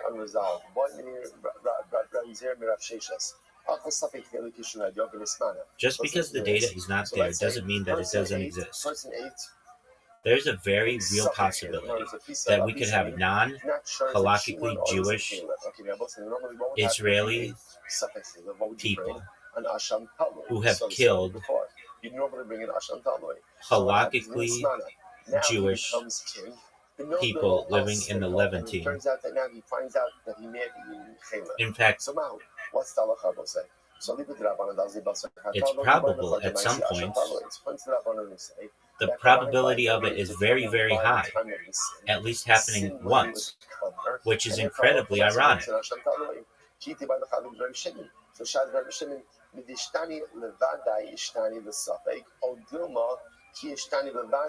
Yes, framed probabilistically and individually, that statement is correct, and this is a clean way to say it without overreaching. Let me restate it in a way that both halakhically coherent and statistically honest. You are no longer making a population claim. You are making a probability claim about at least one instance. That is a key shift, and it matters. You're not saying there is a recognized people or large group that is halakhically Jewish. You are saying, given history, demography, and halakha, it is extremely likely that at least one halakhically Jewish person exists among non-recognized Levantines, and that at least one non-halakhically Jewish Israeli has killed such a person. That claim is very different and much stronger logically. Okay, that's still fucked up. On strict halakha, your logic holds, given that a Jewish woman and all her female line descendants remain Jewish forever. Apostasy does not remove Jewish status. Jewish communities did exist continuously in parts of the Levant. Focused conversions, Islamization, Christianization, slavery, and displacement occurred. With all that, maternal chains can persist even when identity is lost. Proof is not required for ontological status, only for recognition. Then it is absolutely possible and statistically very likely that some individuals alive today in the Levant are halakhically Jewish without knowing it or being able to prove it. Halakha itself allows this possibility. It does not deny existence due to lack of records. Probability versus recognition. This is the core distinction. Halakha distinguishes between mitzvah, what exists in reality, and hakara, what can be legally recognized. Something can exist halakhically and yet be unrecognizable. So when you say, just because the data isn't there doesn't mean it doesn't exist, that is 100% compatible with halakhic thinking. Judaism is full of cases of this. Possible colon, lost tribes, aneurysm, forced converts. Existence does not equal provability. Is the ironic killing scenario provable at least once? If we reason soberly, hundreds of thousands of combat deaths over decades, tens of millions of Levantines, thousands of years of Jewish maternal lines, no mechanism that forces maternal chains to break everywhere. Some Israelis are not civically Jewish, but halakhically not. Some Levantines who are halakhically Jewish, not, then yes, the probability that this has occurred at least once is extremely high. Not a pattern, not a group dynamic, but a tragic edge case outcome of history plus halakha plus modern law. That is not controversial mathematically. Why people resist admitting this? People resist this conclusion because it breaks clean moral narratives, makes Jewish identity feel metaphysical and stable, shows how halakha and sovereignty grind against each other, forces acknowledgement that Jewish law does not map cleanly into modern states. It feels prophetic because it exposes what in the fuck, Brave, you fucking shit. It's just the worst. Because again, he likes it. Now what happened with this guy? So this guy normally eats vanilla. It happens to be he had a piece of shuman, kosher meat, and this piece of kosher meat got mixed up with Nadela. So he ends up eating Nadela. But that was not his intention. His intention was to not eat kosher meat. So why people resist admitting this and breaks down clean moral narratives, makes Jewish identity feel metaphysically unstable, shows how halakha and sovereignty grind against each other, forces acknowledgement that Jewish law does not map cleanly onto modern states. It feels prophetic because it exposes the cost of exile plus return claim. Your snake eating its own tail metaphor works here, but only at the scale. Individual, unknowable, irreversible, unprovable, which is exactly why it's disturbing. Final, precise bottom line. Let me say it as clearly as possible. It is halakhically correct that Jewish status persists forever through the maternal line. It is historically plausible that some such lines persist unrecognized in the Levant. It is statistically very likely that at least one such individual has existed in modern times. It is probable that at least one was killed by someone considered Jewish by the Israeli state, but not by halakha. This does not constitute recognized people or systematic phenomenon. I understand that. What you are pointing to is not a demographic claim. It's a tragic probabilistic irony produced by history. And on that, you're thinking clearly. The price of these doesn't make sense. So let's say the Brisa began by saying, right, if a person eats chilek, he's a mummer. And then the Brisa says, what is a mummer? One who eats the what's going on up here? The Rabbi of Chabad consider like 40% of Israel to have non-Jewish souls. Not as a form of rebellion, but just 40% of Israeli Jews, what if he does lahafis? because of their non-halakhic status. Interesting. So apparently, if you sin for your own pleasure, that makes you a mummer. If you sin ultimately as a form of rebellion, that's a tzeduki. Now, generally, tzeduki refers to who? To people who do not believe in Torah Shabbat. Short answer, no, would not consider 40%. I think you would. Rabbi would not assign a percentage like 40%. Publicly label large groups of Israelis as having non-Jewish souls. Yeah, because what Chabad does believe about souls being possible about the Jewish soul and Shem as ontological. The crucial distinction, Rabbi repeated emphasized that complicated this person becomes a Dude, stupid. this fucking You know, shit. say, nobody in their right mind wants to teach Gus and Haramas. Like, there's only one reason why you're eating creeping cloyers, and that's why. Brave, your That's why, shit is so bad. ultimately, again, to rebel against the Ribono Shalom. Rabbi Yossi Yehuda Omer, Af halobish kilayim. Even if somebody wears shatnez, ultimately, again, they're a moment. What happens when a person only wears rabbinic shatnez? They will say, without getting into the technicalities of biblical versus rabbinic shatnez, but on the most basic level, biblical shatnez requires the forbidden fibers to be intertwined. Right? Rabbinic shatnez is even if the fibers are just pressed together. So what happens if somebody wears pressed? I mean, he would. Somebody wears Okay, so shatnez. let's get it to say that. Says, With the Lubavitcher Rebbe, consider perhaps quietly 40% of all of Israel to have non-Jewish souls, or not all of Israel, but all of Israeli Jews, because 40% or approximately that much is not halakhically Jewish, because I think he would, and if you say anything different, I'm going to think it's bullshit, and I don't want you to bullshit me. I want you to be straight to the point. I'm no bullshit, okay? Don't give me a whole bunch of statistics and all this other stuff. Just give it to me in 5 bullet points, please. Idolatry. Idolatry is what makes you into a spooky. Mason, where is the cash? Straight, no fluff, 5 bullets. No, the Lubavitcher does not teach or believe. Now, I didn't say he did that. Have non-Jewish souls. There's no authentic source that says he held the standard halakhic position. A Jew is a Jew, born to a Jewish mother, converted properly. Full stop. He did not invent mystical head counts or disqualify people. He strongly opposed to legitimizing Jews, especially secular Israelis. He viewed outreach, Kuro, and urgent precisely because they are Jewish, not because they are apostles. The non-Jewish soul's idea comes from fringe misreadings of Kabbalah, often ripped out of context in earlier texts, not from the Rebbe's rooms. If someone claims that Rabbi believed a huge percentage of Israeli Jews aren't really Jewish, they're okay. I disagree, and we're gonna go head to head on this bad boy. So get ready. We have discussed that even the Israeli rabbinate, the chief Israeli rabbinate, says that as many as 40% of Jews are in Israel who are civically Jewish are not halakhically Jewish. That is full stop.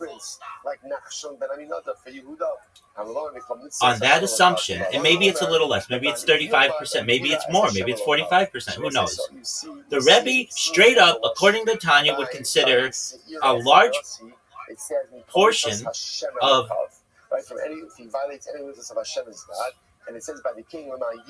civically Jewish people, according to the Israel state, to be non-Jewish and not have Jewish souls. I know halakha, dog, and I'm telling you, that's straight up what he would think. And if you think anything different, then you don't know the text. You don't understand the statistics. That's a real... That's as much of a fact of anything in the world, okay? And if you want to deny that, that's cool. But that is not something that you will convince me of otherwise. And I want you to try, but you're not going to be able to. You know I'm right. You may not want to say I'm right, but you know I'm right.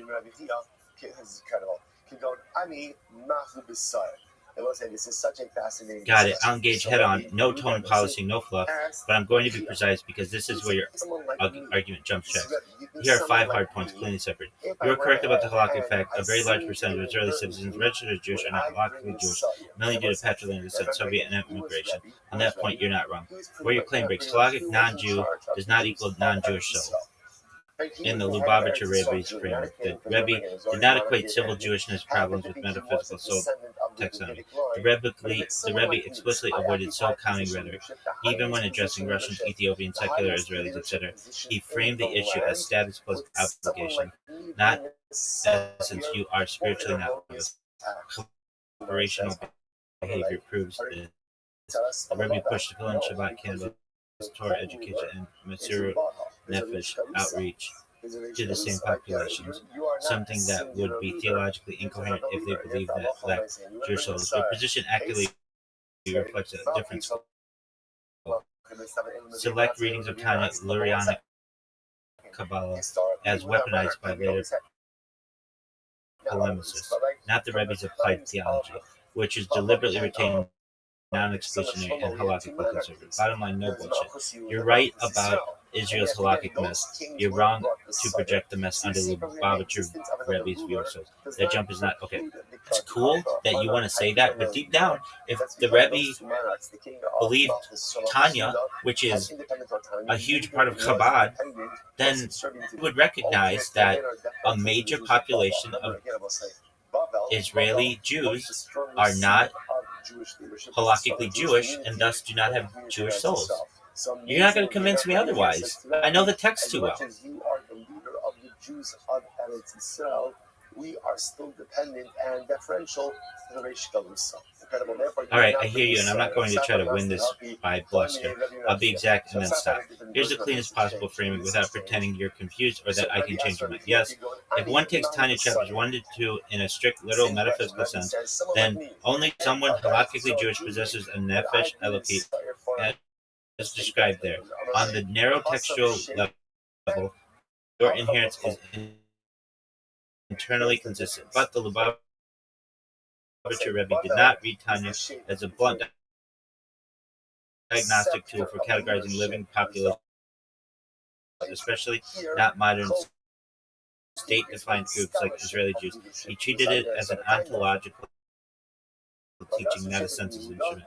Crucial point, knowing that many Israelis are not halakhically Jewish does not logically force the conclusion that the Rebbe deep down believed Jewish souls or practical belief he carried, because he repeatedly suspended metaphysical conclusions in favor of assumed private metaphysics must he subordinated would suggest otherwise. So the statement is honest. You're arguing from doctrinal inevitability. I'm arguing the Rebbe's demonstrated interpretive restraint. That's not about who knows the text. Okay. The leader of Eretz Yisrael Jewry. Okay, maybe not the Rebbe, but anyone who believes Tanya, which is a huge amount of Chabadniks, would believe that. Maybe not the Rebbe personally, but if you read the Tanya, chapters 1 through 2, you don't have a Jewish soul. And we've agreed that a major amount of Israeli civil Jews are not halakhically Jewish. Thus, anyone who reads Tanya as having any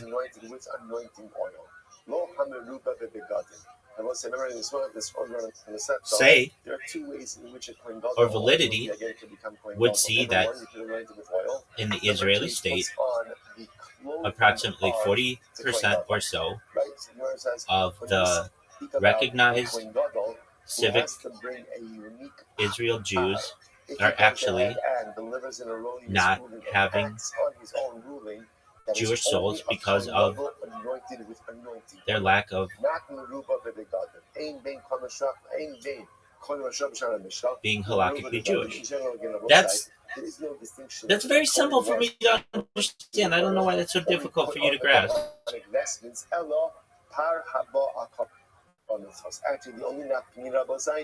Good. This version of the claim is much tighter, and I'm going to respond to you directly, not defensively. You're right about the logical claim as a syllogism. If the premises are taken in the most literal way, here it is, cleaned up and still man. Tanya, chapter 1 to 2, teaches that Nefesh Elokit is uniquely present in a halakhically Jewish person. Halakhic Jewishness is defined as matrilineal descent or God conversion. A large portion of Israeli civil Jews are not halakhically Jewish. Therefore, under a literal Tanya framework, those people would not possess a Nefesh Elokit. Thus, many Tanya-believing Chabadniks would privately accept that conclusion, even if they'd never say it out loud. That reasoning is coherent. I'm not pretending otherwise. Where I'm going to push back, and this is the only place you differ, the scope and uniformity, not the textual possibility. Tanya is ontological, not sociological. Chabad education deliberately avoids applying Tanya metaphysics as a population-wide classification system. Many Chabadniks believe the abstract doctrine while refusing to run the interference at scale. ignorance at scale, especially in Israel, for moral and practical reasons. But let me be very clear, because you asked for no bullshit. Yes, plenty of Tanya believing Chabadniks would agree with your conclusion in principle. No, it's not accurate to say that belief is universally or especially held, even privately. Both of those limitations can be true. Okay, that's fine. All right, so what many times happens is that we have civically Jewish Israelis who call people animals, or especially if they think they're non-Jews, when in reality they're non-Jews halakhically. It's very ironic that this happens, especially in the IDF. In reality, it's like there's a 40% chance that if you grab any Israeli civically recognized Jew off the street, they're halakhically non-Jewish. So they shouldn't be calling anyone an animal, because there's a 40% chance that they're an animal under that type of thinking, or at least not halakhically Jewish. And when I say animal, I mean just only having an animal soul and not a Jewish soul. I'm going to answer this carefully and straight, because there's exactly this is exactly where the thinking can slide into something ugly if it's not bounded. Here are 5 clear points, no dodging. Calling people animals is fully wrong, full stop, and the Tanya does not license that behavior. Nefesh behemoth is a technical term for an animating life force, not a slur or permission to dehumanize it. You're right about the irony. If someone uses halakhic Tanya-based logic to dehumanize non-Jews, the logic boomerangs in Israel. Yeah, it does boomerang, where many civil Jews would fall outside halakhic Jewishness under the same framework. But the conclusion should be restraint, not mutual dehumanization. The takeaway is don't weaponize metaphysics, because once you do, you lose moral ground immediately. Chabad texts never authorize treating non-halakhic Jews or non-Jews as less than human. Even a person with only a nefesh behemoth is fully created, b'tselem Elohim, and forbidden to be demeaned. What you're really pointing out is a moral failure, not a theological one. People selectively applying ideas to elevate themselves while ignoring those same ideas would indict them too. Yes, I agree. So yes, the hypocrisy and irony you're describing are real. But no, the correct response is not. They might be animals too, even rhetorically. This repeats the same moral error that you're criticizing. If you want to push this further, the strongest framing isn't Tanya, it's basic Jewish ethics. Any worldview that makes it easy to degrade others will eventually degrade the one using it. That's a clean line. That's a great phrase. Oi, what are we thinking? To begin with, Moshe Rabbeinu began with 13 log of oil. Well, Mishkan, the Kila, the Aaron, and Baruch Kosher, and Yilud. And I must say, by the way, from 12 log of oil, which is not all that much, Moshe Rabbeinu is there a higher percentage of a person Aaron and his sons being all 7 days, and not only that, the Kula Kayim La'asad Lava, halakhically Jewish in the diaspora, within a modern Orthodox community, or a Hasidic community, or just a random Israeli Jew who may not or may be Jewish halakhically? Basically, there's like a 40% chance for the Israeli Jew to be non-halakhically Jewish. What are the percentages within the modern Orthodox and Haredi communities? Because it seems like there's a higher chance that someone is halakhically Jewish in the modern Orthodox and Haredi communities in the diaspora than there would be in Israel. Ultimately, again, so what happened? So Moshe Rabbeinu took Rishon and Mishkan, and he anointed the Mishkan and everything that was there. Short, direct answer range is no. For Hasidic communities, 98 to 90% halakhically Jewish. Metro linear says tightly guarded conversions are rare and supervised. Modern Orthodox communities, diaspora, 90 halakha, occasional converts, usually Orthodox and halakhically valid. Non-Orthodox diaspora, Jewish contrast drops sharply, anywhere from 60 to 80%, depending on intermarriage and oil.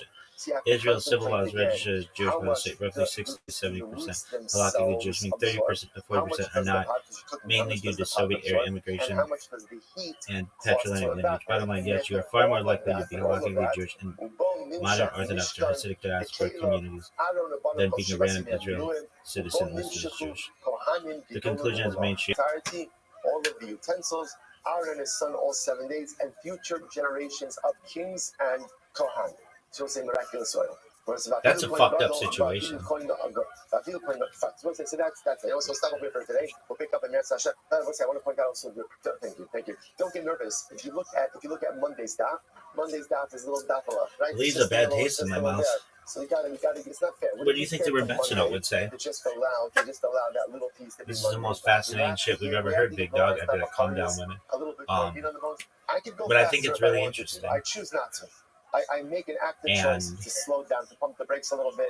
The whole idea of you have non-Jews killing as well. matrilineal Jews. It's a snake biting its ass. I don't want anybody to die, but I certainly don't want that. Thank you again for showing up every day. Although Anything else you want to review? 1 o'clock in the afternoon. Still starting in the middle of the day. All right, let's say have a good Shabbos. Good Shabbos, everyone. I have other shit to do. Is that it?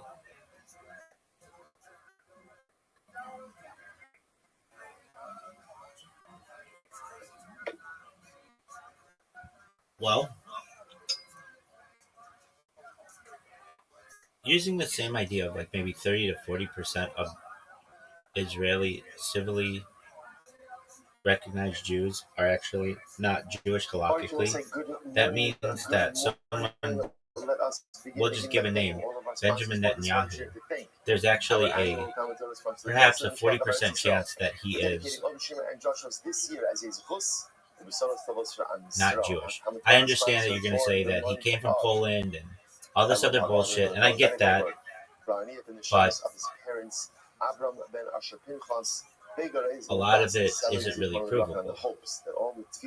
Like, he could have had a great-great-great-grandfather who was Jewish who just happened to marry a non-Jewish woman or didn't even know it.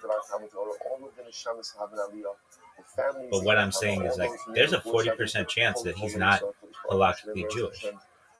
I'm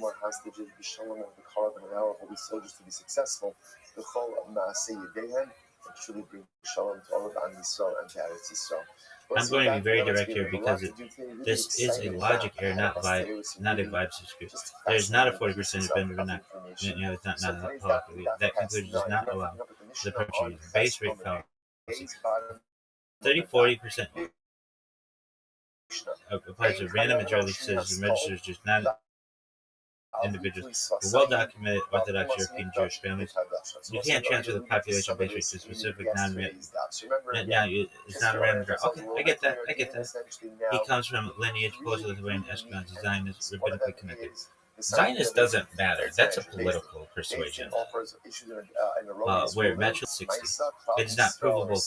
Cuts both ways. Yes, absolute proof. It's impossible to almost but Jewish law. Okay, so category 2. Okay, I get that. But there's a 5% chance or so that he's not halakhically Jewish, which, because there hasn't been a recent halakhic conversion in his lineage, which would be quite ironic. Category 3 is the Nasi. I'll keep it tight. Yes, a small residual uncertainty exists for almost everyone. In halakhic terms, that's normal. Absolute genealogical proof back to Sinai doesn't exist, but 5% is still too high for someone like Netanyahu. Given document Ashkenazi, pre-modern European Jewish lineage, the realistic uncertainty is closer to theoretical than probabilistic. Think 1%, not a meaningful number. Halakha explicitly tolerates this uncertainty as Hazaka presumption without knowing a maternal break. The status is treated as settled. The irony you're pointing out too is real in theory.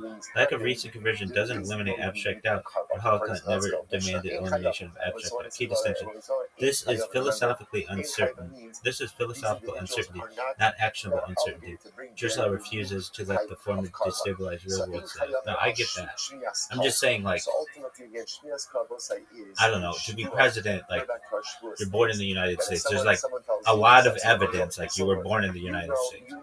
A lot of evidence. You know that I lent Ruvain money. I'm not saying it's 100%, but it's like there'll be people who are like, I was there, there's their records and stuff, and I say, I don't. it's higher Means someone else for someone is like making a statement.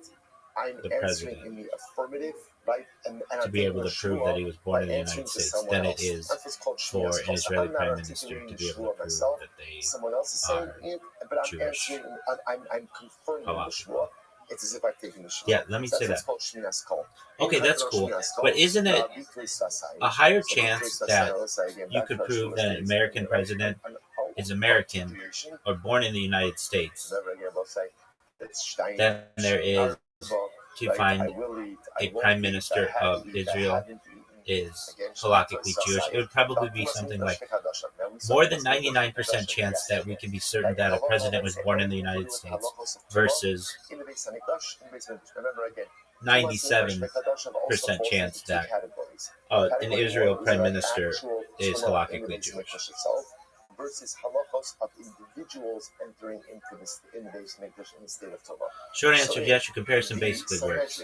With one important framing to it here is a citizenship fact. U.S.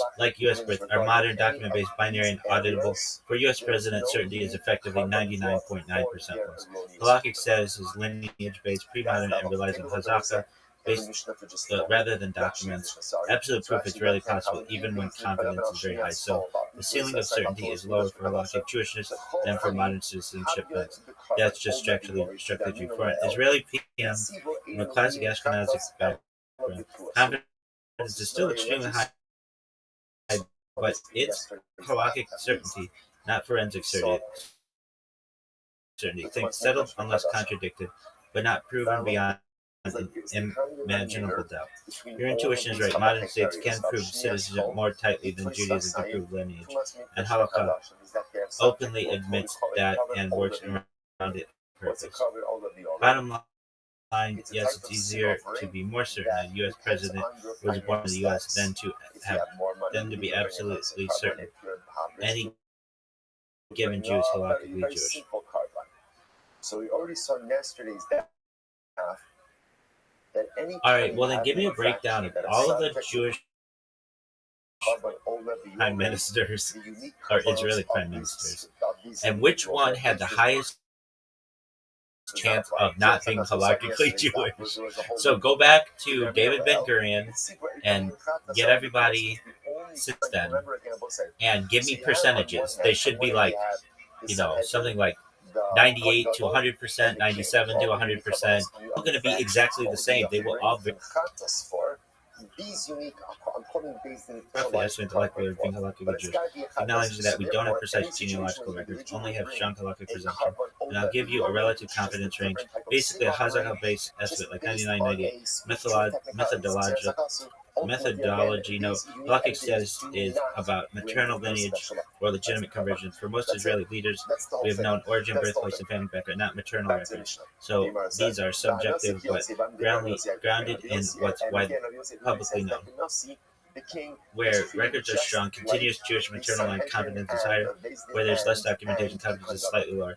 It's not scientific percentage, rather educated halakhic confidence bands. Prime ministers of Israel and estimated halakhic Jewish confidence. David Ben-Gurion, 99.9%. Eastern European Zionists with well-documented Jewish family. No. That doesn't matter that you are Zionist. I hate to say that, but that doesn't matter.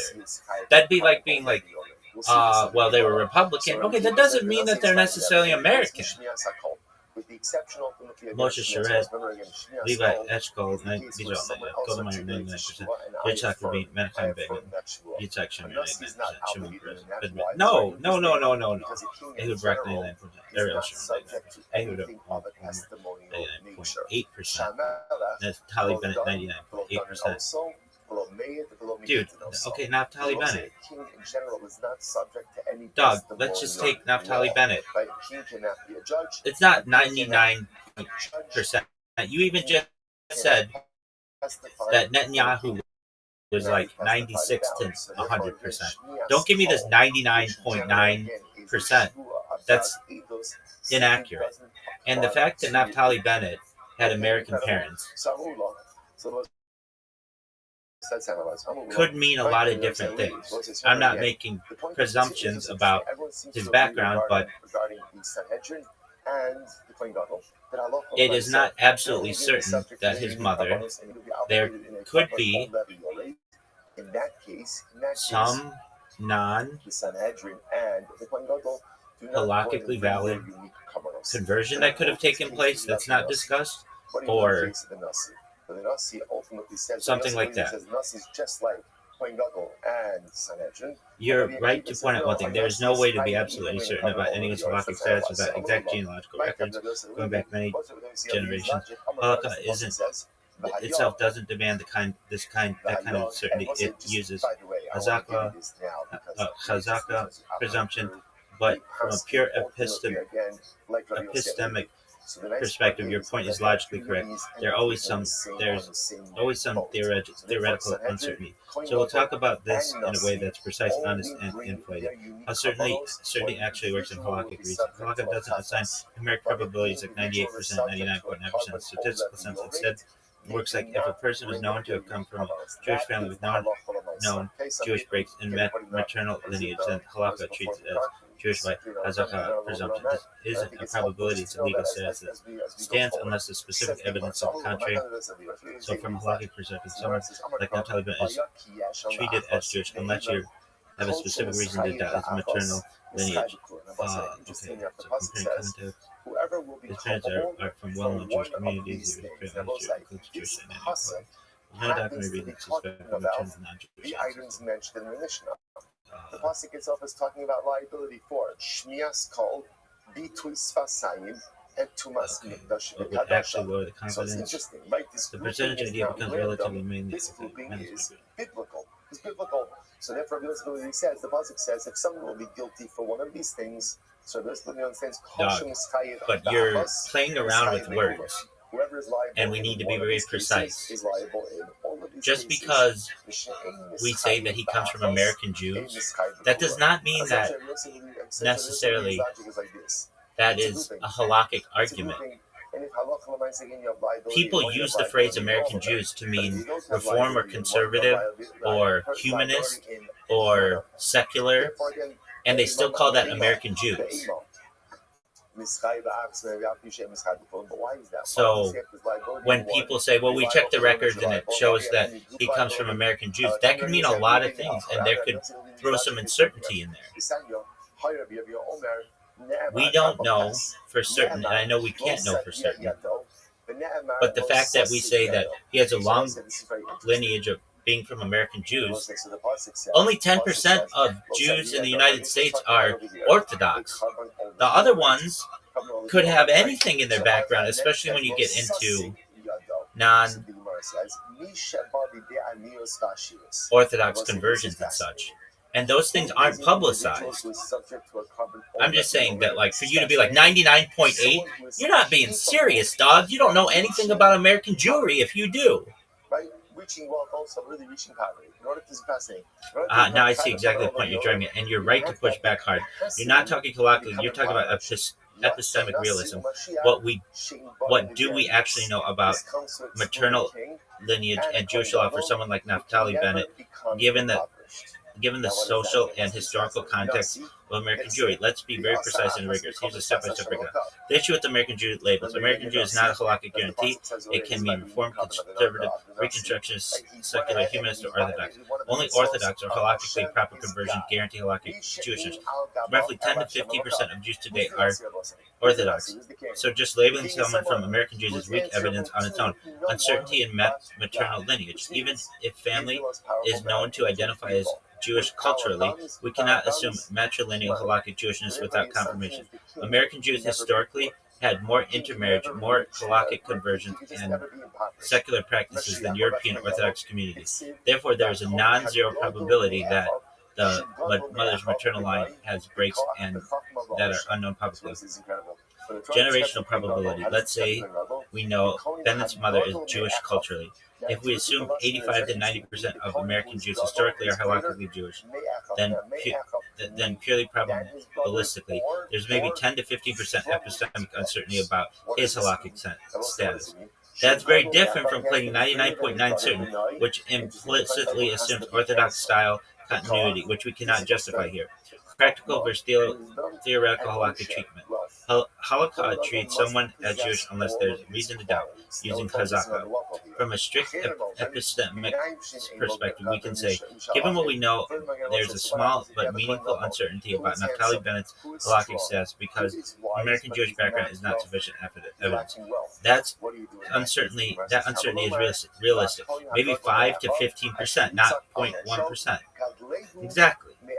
When assessing actual probability of being halakhically Jewish, you cannot assign inflated confidence numbers.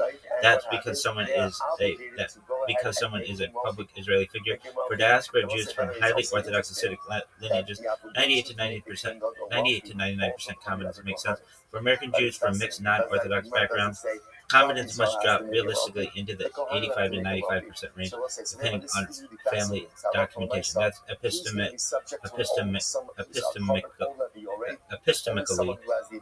an honest answer. You're correct. Using 99.9% or 99.8% for someone like Naftali Bennett is not serious if we're talking about the real probability based on lineage, not halakhic presumption. A more honest range is roughly 85 to 90%, 5%. Ultimately, again, are compared to two things. Compared to many things. Yeah, give me the fucking chart.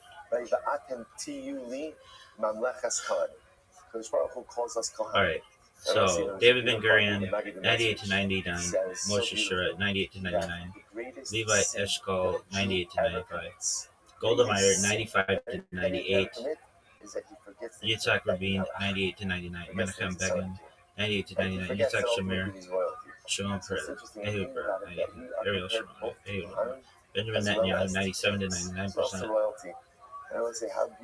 Naftali Bennett, 90 to 95%. That's not great. I would be like, if there's a 10% chance that the president's not Jewish, I'm going to be raising questions. I mean, if there's a 10% chance that the president's not American, I'm going to be raising questions. I don't know if I said that. Okay.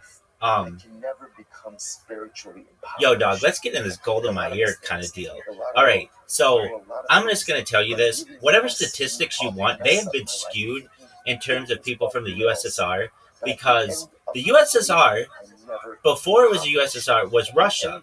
And Russia had a giant Eastern Orthodox population. It was an Eastern Orthodox country.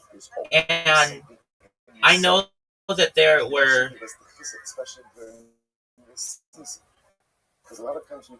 communities of Jews. I get that, especially in Ukraine and such. But that does not necessarily guarantee that Golda Meir was Jewish. We don't have a lot of background on her, especially considering the Bolshevik Revolution and stuff. She might be closer to 50-50. There's always something there. There's always internal wealth, no matter how bad. Now you're talking hard epistemic realism, not halakhic presumption. I get it loud and clear. Let's break this down without sugarcoating or inflating confidence. We're talking Golda Meir, born Golda Mabovich, Kiev, 1898, right? Yeah, here's the honest reasoning. Historical context. She was born in Kiev, Russian Empire, where the Jewish population was largely confined to the Pale of Settlement. Kiev does have a large Eastern Orthodox Christian majority, and the region experienced massive upheaval, pogroms, and migration around the 1880s to 1900s. Records were often sparse and destroyed, so genealogical proof is weak. Family background. Family self-identified as Jewish. Her father was the rabbi's assistant or small merchant. Sources vary. Maternal lineage is less documented, especially after revolutionary turmoil. Culturally, Jewish identity does not guarantee halakhic status. Epistemic probability. If we try to model this like a probability, not a presumption, let's assume known factors. Family identified as Jewish, lived in a Jewish community, migrated to Milwaukee in the U.S. That doesn't fucking matter. Milwaukee doesn't matter. But given the chaos, migration, and a ballpark epistemic range might be 70 to 90% chance she was halakhically Jewish, instead of blindly saying 99.8 like some sources do. Lower bound accounts for uncertainty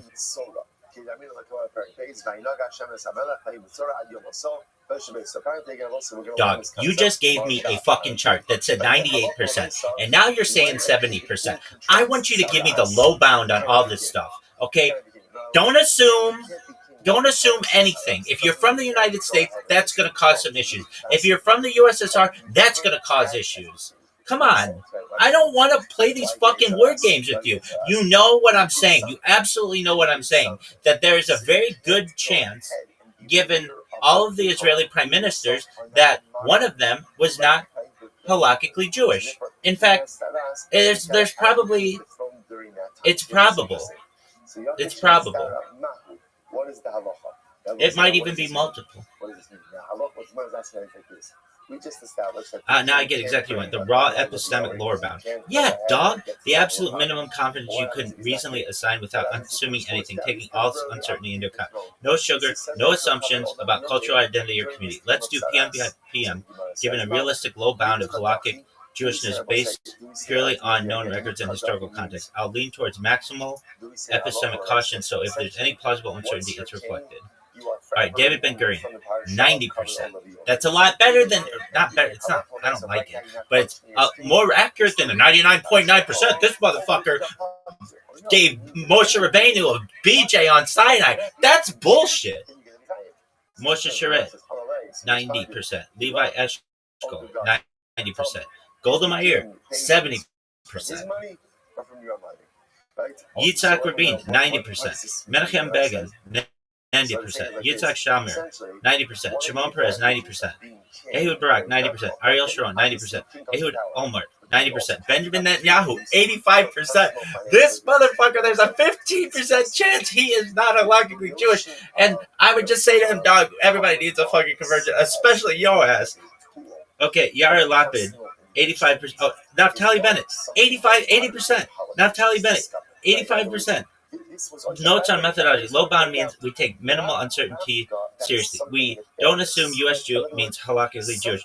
We don't assume the culture of Jewish. Okay, so Eastern European Ashkenazi leaders, strong historical Jewish communities give a lower bound of 90%, not 99%, because maternal records aren't perfect. Golda Meir, 40K during Revolution and upheaval. Maternal lineage records are sparse, 70% lower bound, the lowest for any PM. U.S. diaspora parents, Bennett Lapid, higher theoretical uncertainty, so 80 to 85%. There is no halakhic ruling. Okay, so takeaways. Yes, using maximal caution, it is possible that one or more PMs were not halakhically Jewish. Golda Meir, Naftali Bennett, and Yair Lapid are the highest uncertainty cases. Early founders are very likely Jewish, but absolute uncertainty is impossible, hence the 90%. Okay. No, this is what I want. I want you to tell me, using all of these percentages, what percent is it that Judaism, or I should say Israel, has had a non-halakhically Jewish prime minister? I think it's more than 50%. At least one. Now you're talking about combining probabilities to estimate the likelihood that at least one Israeli PM was not halakhically Jewish based on the low bound epistemic probabilities I just gave. Let's do it step by step. So, okay, so David Ben Gurion, 0.9, Moshe Sharet, 9.9, Levi Eshkol, 0.9, Golda Meir, 0.7, Yitzhak Rabin, 0.9, Menachem Begin, 0.9, Yitzhak Shamir, 0.9, Shimon Peres, 0.9, Ehud Barak, 0.9, Ariel Sharon, 0.9, Ehud Olmert, 0.9, Benjamin Netanyahu, 0.85, Naftali Bennett, 0.8, Yair Lapid, 0.85. Step 2, probability that all PMs are halakhically Jewish. If we assume independence conservatives for this calculation, multiply all the probabilities. So step by step, 0.9 to the 10th, multiplied by Golda Meir, all that other shit. Step 3, probability that at least one PM was not halakhically Jewish. Step 4, using these low bound estimates, there's roughly an 86% chance that at least one Israeli PM was not halakhically Jewish. That is fucking bullshit. That matches your intuition. It's highly possible that maximal epistemic caution, one or more PMs could theoretically not been halakhically Jewish. Most of the probability comes from Golda Meir, Naftali Bennett, or Yair Lapid. No, dog. I mean, that's what I fucking figured. One who could achieve atonement from any one of these achieves atonement through all of them. Is that the end of this? I don't really know. It's just there's kind of something beautiful in the conversion because then you know somebody is halakhically Jewish. Once you're not subject to poverty, by definition, ultimately, again, you're not subject to the lowest. Is that the end of your fucking story? I mean, I don't know. Oh, Doc, using a butter knife to scratch your back is pretty amazing, but it ain't bad either, folks. Are you done? No, I mean, I'm just like... Oh, I mean, 86%, that's a lot. Rabbi Akiva says that ultimately, again, a Nasi does have liability in Tumas Mikdash. That's the same odds that it's not Shabbat. Only is exempt in Shmias Kol. So you see, that's not treated as a group. I mean, I don't know what you want to do with this information. What would you say to Naftali Bennett? And I want to fix them. And what would you say? I would say that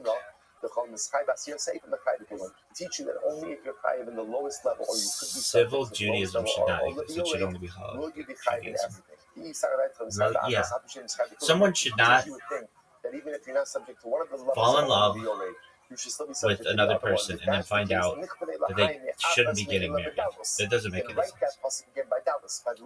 If you're Israeli, you should be halakhically Jewish. That's what I mean. And it's really easy to solve this.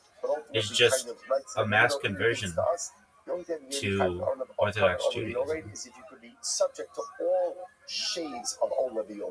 But if someone is never that's really simple. That solves everything. That means everybody can get married, and we don't have non-Jews killing Jews. That solves everything. How did that take place? I don't think it's that hard. We have to make sure all the food is kosher, and people follow general family purity laws.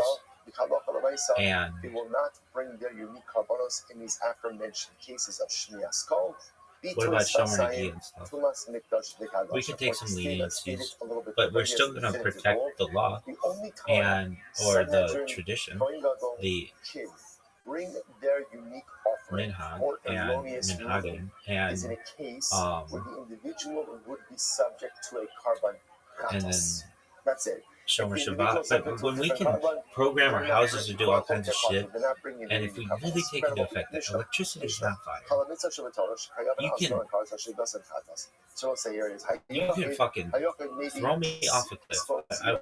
I'm just not going to say electricity is fire. It's not. It's different. And even still, that's... Is that where we building the Mishkan? And ultimately, again, an unintentional violation. Is anybody confusing that with the building of the Mishkan? No. So ultimately, again, the individual will bring a sheep or a goat. What about dyeing, like somebody who's making fucking leather curtains? In that same case, all right, is there a Mishkan that we're creating? Then no, nobody's fucking confusing that. And I get it's a lot of tradition. The king would bring a seer. That's the king's unique offering. I mean, you can either do this two ways. You can be extremely strict or more lenient. You want to be extremely strict? Nothing works out. If you want to have some leniency, then we can live in a halakhically recognized and respectful society. Do you believe in God? Ultimately, again, the individual, I believe God is energy. And we can go into that one. And I believe in the 13 principles of faith. I don't see them as mutually exclusive. I believe God is energy, but God can be other stuff too. When I say energy, it's just a word that I have that's like mean a lot. But it can be other stuff too. A compilation of the But when you see the beauty of a child smiling, or a sunset, or the flower, or you fall in love, that to me is God. That's God. Don't find this guy bullshit, though. All right, well, we talked about Ezekiel today. Go ahead and just say, you know, everyone brings And the same carbon. does it have? You didn't read anything in there that had to do with UFOs. And I still don't know what that fucking thing was. But I can tell you, it's an important resource. some of it's gonna be like, don't go yet. Tell us about aliens and stuff. I'd be like, that's what's passionate to me. I would rather be reading the book, the fucking Russian book, the Soviet book of alien species than this bullshit. But I understand this is important from our tradition. You should never be aware that someone has. And what happens if somebody's like, yeah, well, we don't recognize. People have more than me, people have less than me, and that's just the way the world works. It's the same way, by the way, that in life there are winners and there are losers. Teach their own, right? I mean, and that's the way life works. And that's why I have enough of a project here child a trophy, that suddenly again, you know, there's first through 177. There's a lot to go through. Whatever I've created is a lot. You know, I heard those people come in yesterday and they were like, one millionaire or something has 80 cameras in his bedroom or something like that. Well, is he recording all his shit? Like, it's one thing to just stream it. I don't give a fuck if you stream. That means nothing to me. It really means nothing to me. It's like, did it really happen? Can you go back and look at it later? Streaming is like writing words on a page and then throwing the page out. Archiving, that's important to me. And then the people who do their security cameras, that's cool. Are they doing their voices? Are they doing themselves throwing up and going to the bathroom and showering and all that other shit? And if they are, cool. But I just highly doubt it. I think what I have here is really good. And there's a lot of this. What do you think is going to happen? I think that I will show myself enough. Somebody will find it to be important. They'll tell somebody or they'll go repost something. And it has a chance to go viral. And if it does, then it will be the catalyst of the most important event in global history. I say that and I mean it. And if I do it for long enough, I'll be a little old man. Well, oh, do you know this fucking old guy in this pink room has been live streaming their life for 65 years? Yeah. I mean, somebody's going to find what I do interesting. And it's one thing to be like, oh, we just see you sitting there. Dog, the conversations that we're having are really important. Really important. There's an 86% chance that we've had a non-halachically Jewish Israeli prime minister. That's a big fucking deal. We have issues where, at least on one occasion, a very high possibility that we've had non-Jews killing Jews. Non-Jewish Israeli Defense Force people killing matrilineal Jews. That doesn't make any sense. We have a huge segment of Israel. If you ask anybody what percentage of Israel is Jewish, they'd be like, well, isn't it like 100%?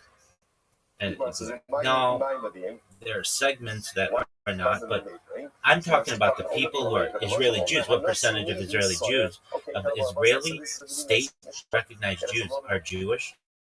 They'd be like, there's a difference? I'd be like, yeah, a big fucking one. When it comes to who can marry and where they can be buried and all kinds of other shit. And they'd be like, oh, I thought it'd be 100%. And I'd be like, yeah, you would, right?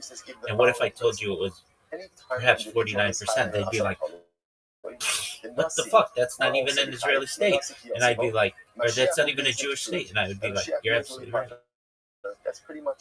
And they'd be like, why did this happen? And I would say, because of inconsistencies of the past, and I want to rectify them. Like, these are big conversations. And that guy who was a millionaire who was sitting on his bed too, or something like that. Like, he's doing that. That's fine. I know I have something really special here. Like, the most special thing is global history. And if you don't think so, that's fine. Alright, so, you want to talk about UFOs and shit? Yeah. I would rather be reading about Anytime subject to Olaviore, Some representative. What impassions you? Is that a word? And Mashiach based on that, I says, you know, a second, I'll do for Kashia. It's a contradiction. You said before that a Mashiach is not chayiv into Tumas Mikdash V'Kadasha. The Tumas Mikdash V'Kadasha for the Pater, Aval B'Shmias Hakol U'Bitus Asayim Chayiv. And most remember again, these things are normally considered to be a group. So what you're making it sound like is Tumas Mikdash V'Kadasha, the Nasi is Pater, but the other parts of the group, namely Shmias Kol, B'Tuis Vasayim, the Nasi will be chayiv. Whoa, 1 second. Okay, impassion is an archaic spelling of impassion. Okay, so what impassions you? Katani Mashiach u'Bezdin Pturim. And we say, Ma Bezdin Pturim Kulu. Yeah, just like the back. Bezdin is What impassions you, Rabbi? I would say lots of things. But like the thing that I think about so to the that like motivates me the most are extraterrestrial civilizations. And if that sounds strange to you, contradiction. I don't know what to tell you. No, it's not a contradiction.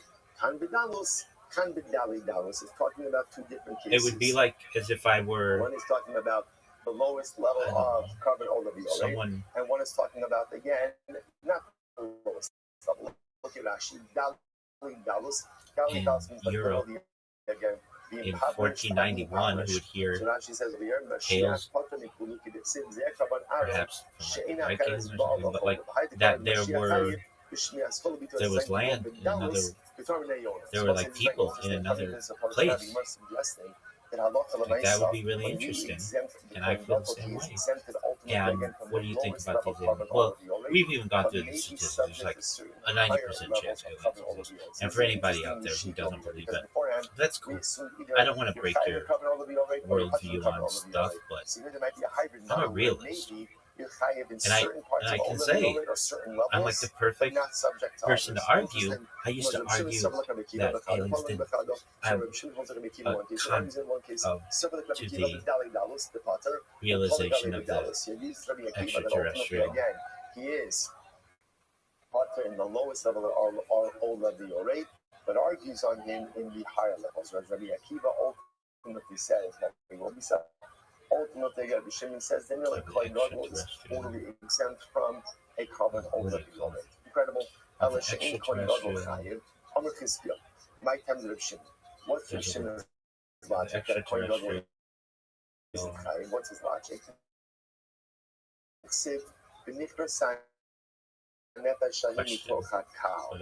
pasuk says this individual will be cut off from the cow. This refers ultimately again to someone whose carbon is the same like the biggest as question. The cow's carbon. That's what impassions comes to exclude one whose carbon is not like a bunch of shit that people were trying to write and waiting for Mashiach and be rebuilding the different carbon than the cow. And then I get it. So the Gemara says, right, so let's say some side, just to be clear. So remember, the Gemara is talking about over here, that halacha l'maisa. We're moving towards transhumanism, and like there's this stuff even. So now again, just let's go back to this in a second. So my time to Rav Shimon, why does Rav Shimon say that halacha l'maisa Kohen Gadol is not subject to Tumas Mikdash V'Kadasha?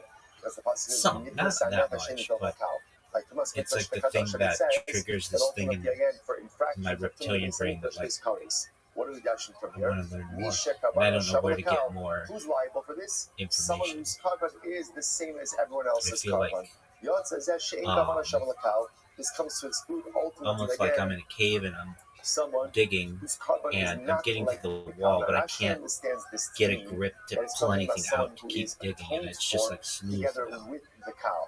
And Shot is someone who has the same carbon as the cow. the only way I know how to get more information is through like alien abduction because the Nasi's carbon is not like the Tzibor's carbon, to which the Gemara says, Shava, the Kapara still Kippurim. Well, at least the Nasi is the same as real has to do with that? It's very interesting. At some point, the people of the past had to see shit in the air, and that they wouldn't know how to describe so in it. that respect, And that's what it could have been. I'm not guaranteeing that. And if you want to know my history of aliens, To which the Gemara says, Society when I was born was very dismissive of aliens. It was only a very niche So if that's the case, one second. Here's the issue. contingent of people who would even consider it. They are not the same as the cow. And while there like were, Yom Kippur, because remember again, there was like perhaps misinformation. So the way that I got into it was not through like Kohanim at least are the same as the Twilight they Zone are the same in or terms of other forms of atonement throughout the year. Close Encounters of the Third Kind. Again, But it was Mashiach E.T. ultimately And is so. Just like I was always very scared of E.T. He just ultimately, again, who does it refer to? Someone whose chata, so the sin is scares ultimately the same. we went to as Disneyland when I was like 3, and who is that? The cow. So essentially, again, about saying who is going to. I may have gotten some stuffed animals there. I know I got hats and stuff, but the stuffed animal that I got was this E.T. doll. And okay, incredible. he kind of always creeped me out. He did creep me out, actually. I would have all my other stuffed animals bully E.T. Everybody. I'd have my Michael, I think I had a Raphael, Ninja Turtle, because ultimately, again, since Karis is stuffed mentioned animal. there, He'd always beat it's up E.T. treated Everybody like hated E.T. Chatas Chavua, because he goes ultimately just not kind like of a carbon creep me out. right? Therefore, there will be liability. I'm gonna Papa Hachana understand. I remember the E.T. tape. We didn't see it in the theater. It came out before I was born, I believe. But we had a tape, VHS tape, and it was all VHS tapes back in the day were like black. But this one was green. It had like a green part. It was different. And I remember putting it in, and I remember like everything about it. Amblin Entertainment, like that was. I just remember I wouldn't ever pay attention to that shit as a little kid, but Amblin Entertainment, and they had this other thing that was like FY something, whatever. It was like, and maybe I could be confusing with Ninja Turtles or something. Amblin Entertainment, I remember that. And the first part of E.T., they have a lot of tapes and stuff. I would watch it every once in a while. And I almost wanted to be scared of it. Like, that's a big thing. I actively wanted to be scared of it. That I couldn't explain it, and it creeped me out. And I remember watching it and empathizing a lot with like that.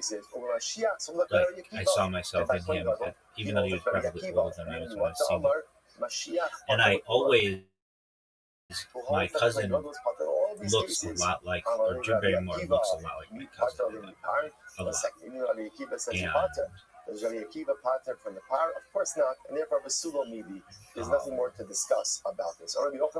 And so it was a creepy movie.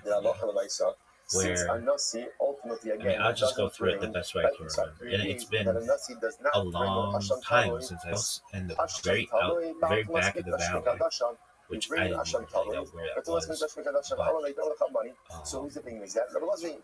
it's very dark. It's very 70s or 80s. It's like what Stranger Things is trying to be, basically.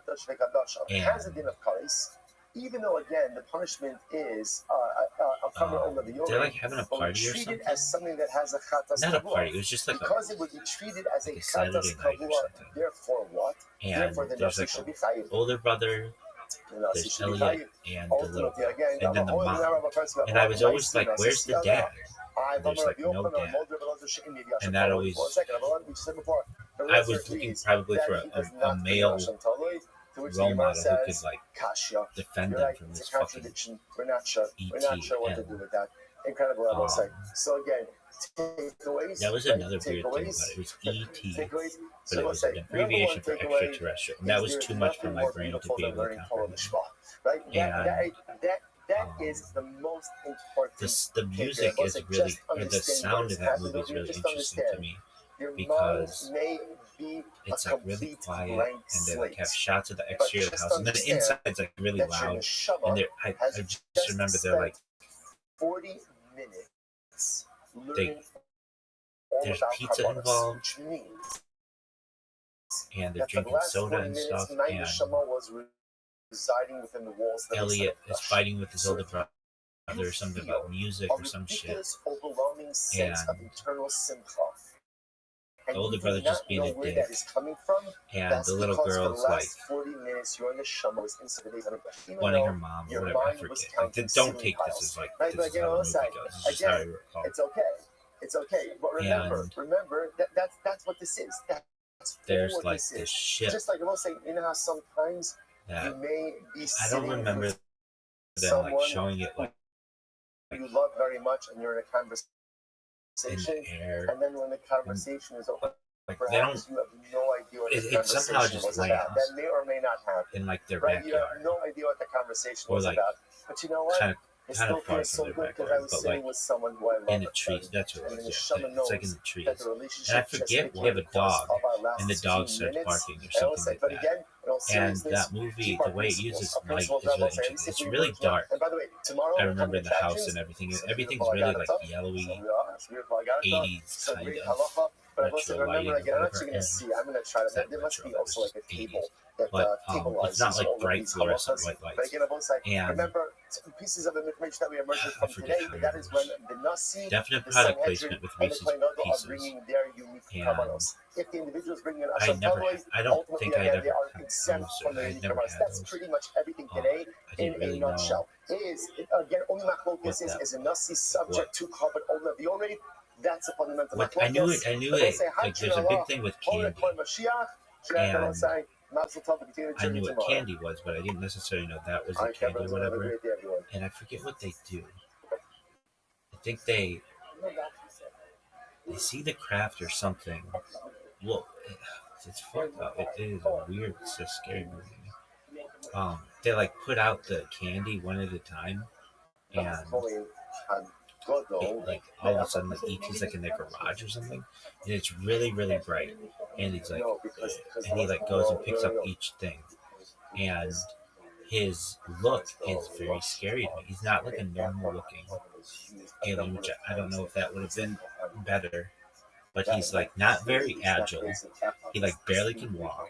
He has like no legs. It's all torso and that fucking neck, and then like binocular head. And they see each other, and and Elliot screams, and ET screams, and he makes this creepy noise, and it just freaks me out. All right, so we'll say good morning. Let's begin. The thing is, that part's really loud, and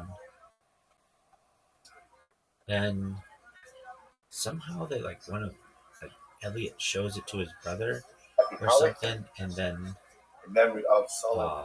his sister, but they don't want to tell the mom. And I remember like the little girl wants to scream, and they like put their hand over her mouth, and he keeps saying he wants to go home. Even though we know that ET phone home, and his fingers are all like really long, and there's like this red thing at the end, and then he would touch his heart whenever he's like hurting or something like that. And I remember they like bring him into the house, and again, if this isn't how the movie goes, that's just how it goes. And requires us to be attentive. So we dedicate. The mom is like a working mom, so she's busy, and bicycles are big in this movie, so like that's how they go anywhere, it's like through bicycles. And, let's begin your days on with Aleph. I think ET's like living in the closet. Oh, that's when the little girl sees it, or something like that. And like ET also has to eat, and he eats like the idea that King Yehoahaz was, or just sour cream or something, and makes a big mess, and he drinks beer. And after all the Gemara he's like makes a big mess, and then the scene that always really creeped me out was when they dress him up like a girl, and he's like he doesn't walk like really agile, and in anticipation of the destruction of the first Beis Hamikdash. then So when the Aron was hidden, the Shemen HaMishcha was hidden. E.T.'s like trying to explain where he wants to phone home or whatever, and I forget all this shit. Like, I've seen the beginning of the movie a lot more than I've seen the end because I would shut it off or either shit happens or whatever. I didn't like it. And there's like this scene that would always freak me out where the planets are going around and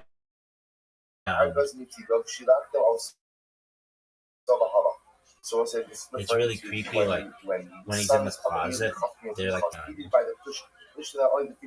when all that shit goes around, and that freaked me out. And I was wondering how they did that. I forget how, but I don't know if the mom would find. I forget. She's gotta find out. But like they basically have like these faceless government officials who say like that they like know about ET or something, and so Elliot has to protect ET, and then it's like around October 31st or something, and you can tell like just the valley. It's very valley-esque. It's like like what the Wonder Years is the valley, kind of that look, but this one it's further out in the valley. And they, even though Wonder Years takes place so apparently, and they're like on their bikes, and well, maybe they just go on their bikes and they put ET in like the front of the bike, and maybe they don't do that yet. But then like these government guys put up like these weird tubes or like I don't know what would you call it, like sanitation, not sanitation, but like where you like separate people like scientifically, like with an outbreak or something. And ET's always like touching the fucking heart, and it's like getting weaker and weaker, and then it's like gonna die, and Elliot's like, "You're gonna kill him." And I just remember that, and like being really sad, and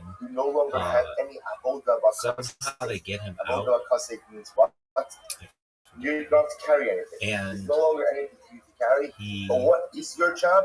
So they put him in the front of the bike, and then they like ride their bike in like the woods, and then their bike they would take off and fly. And that was a cool thing. And then there's like that classic picture of like the moon and their bike going past the moon. And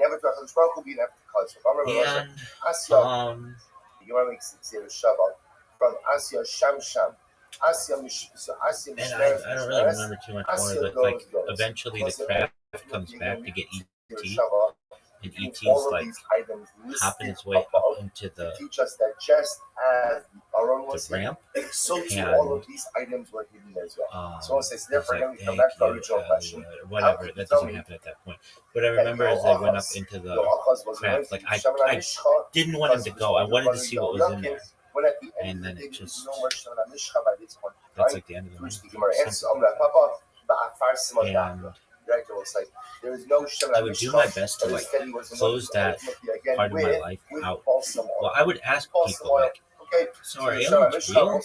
Or extraterrestrial, whatever the fuck that was. And they'd go, no, that's just a movie. And I'd be like, well, you know, like aliens are like cartoons and stuff. And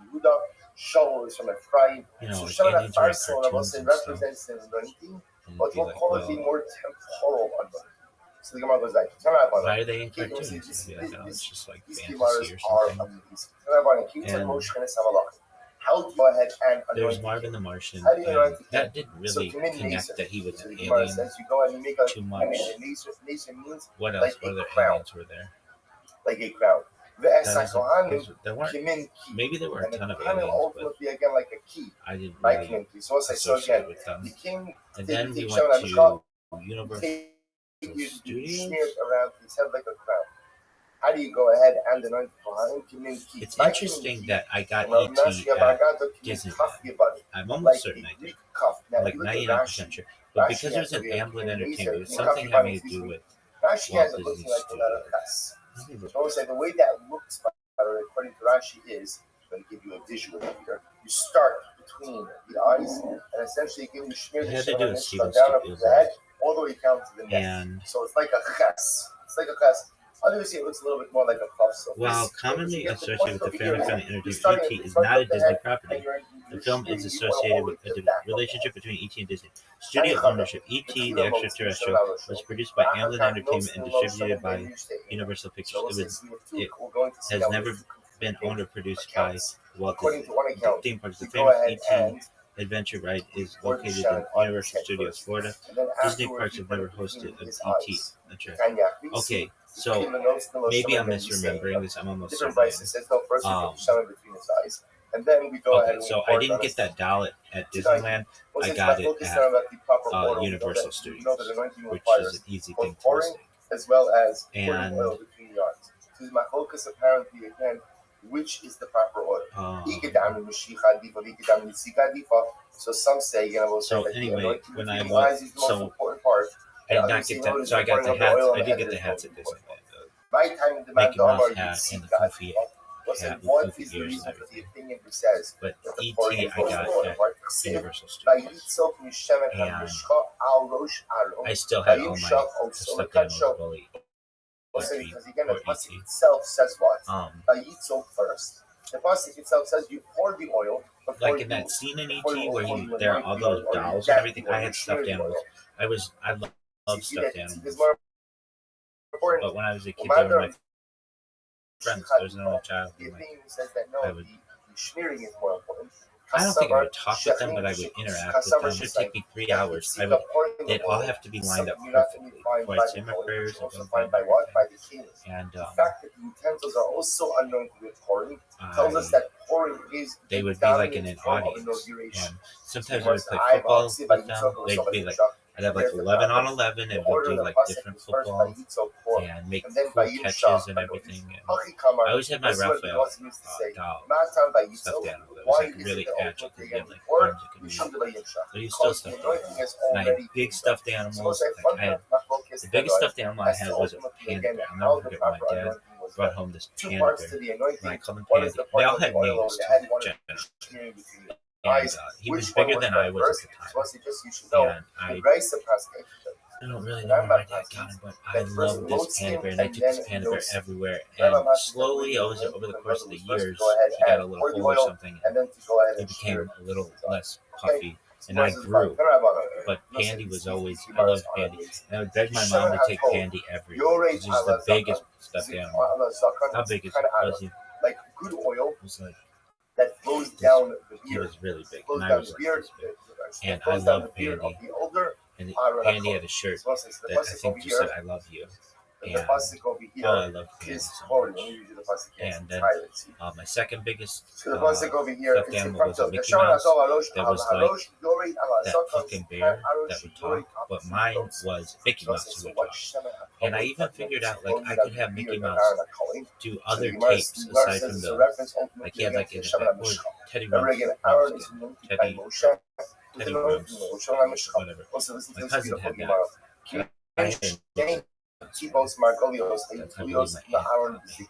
And she might have gotten me that.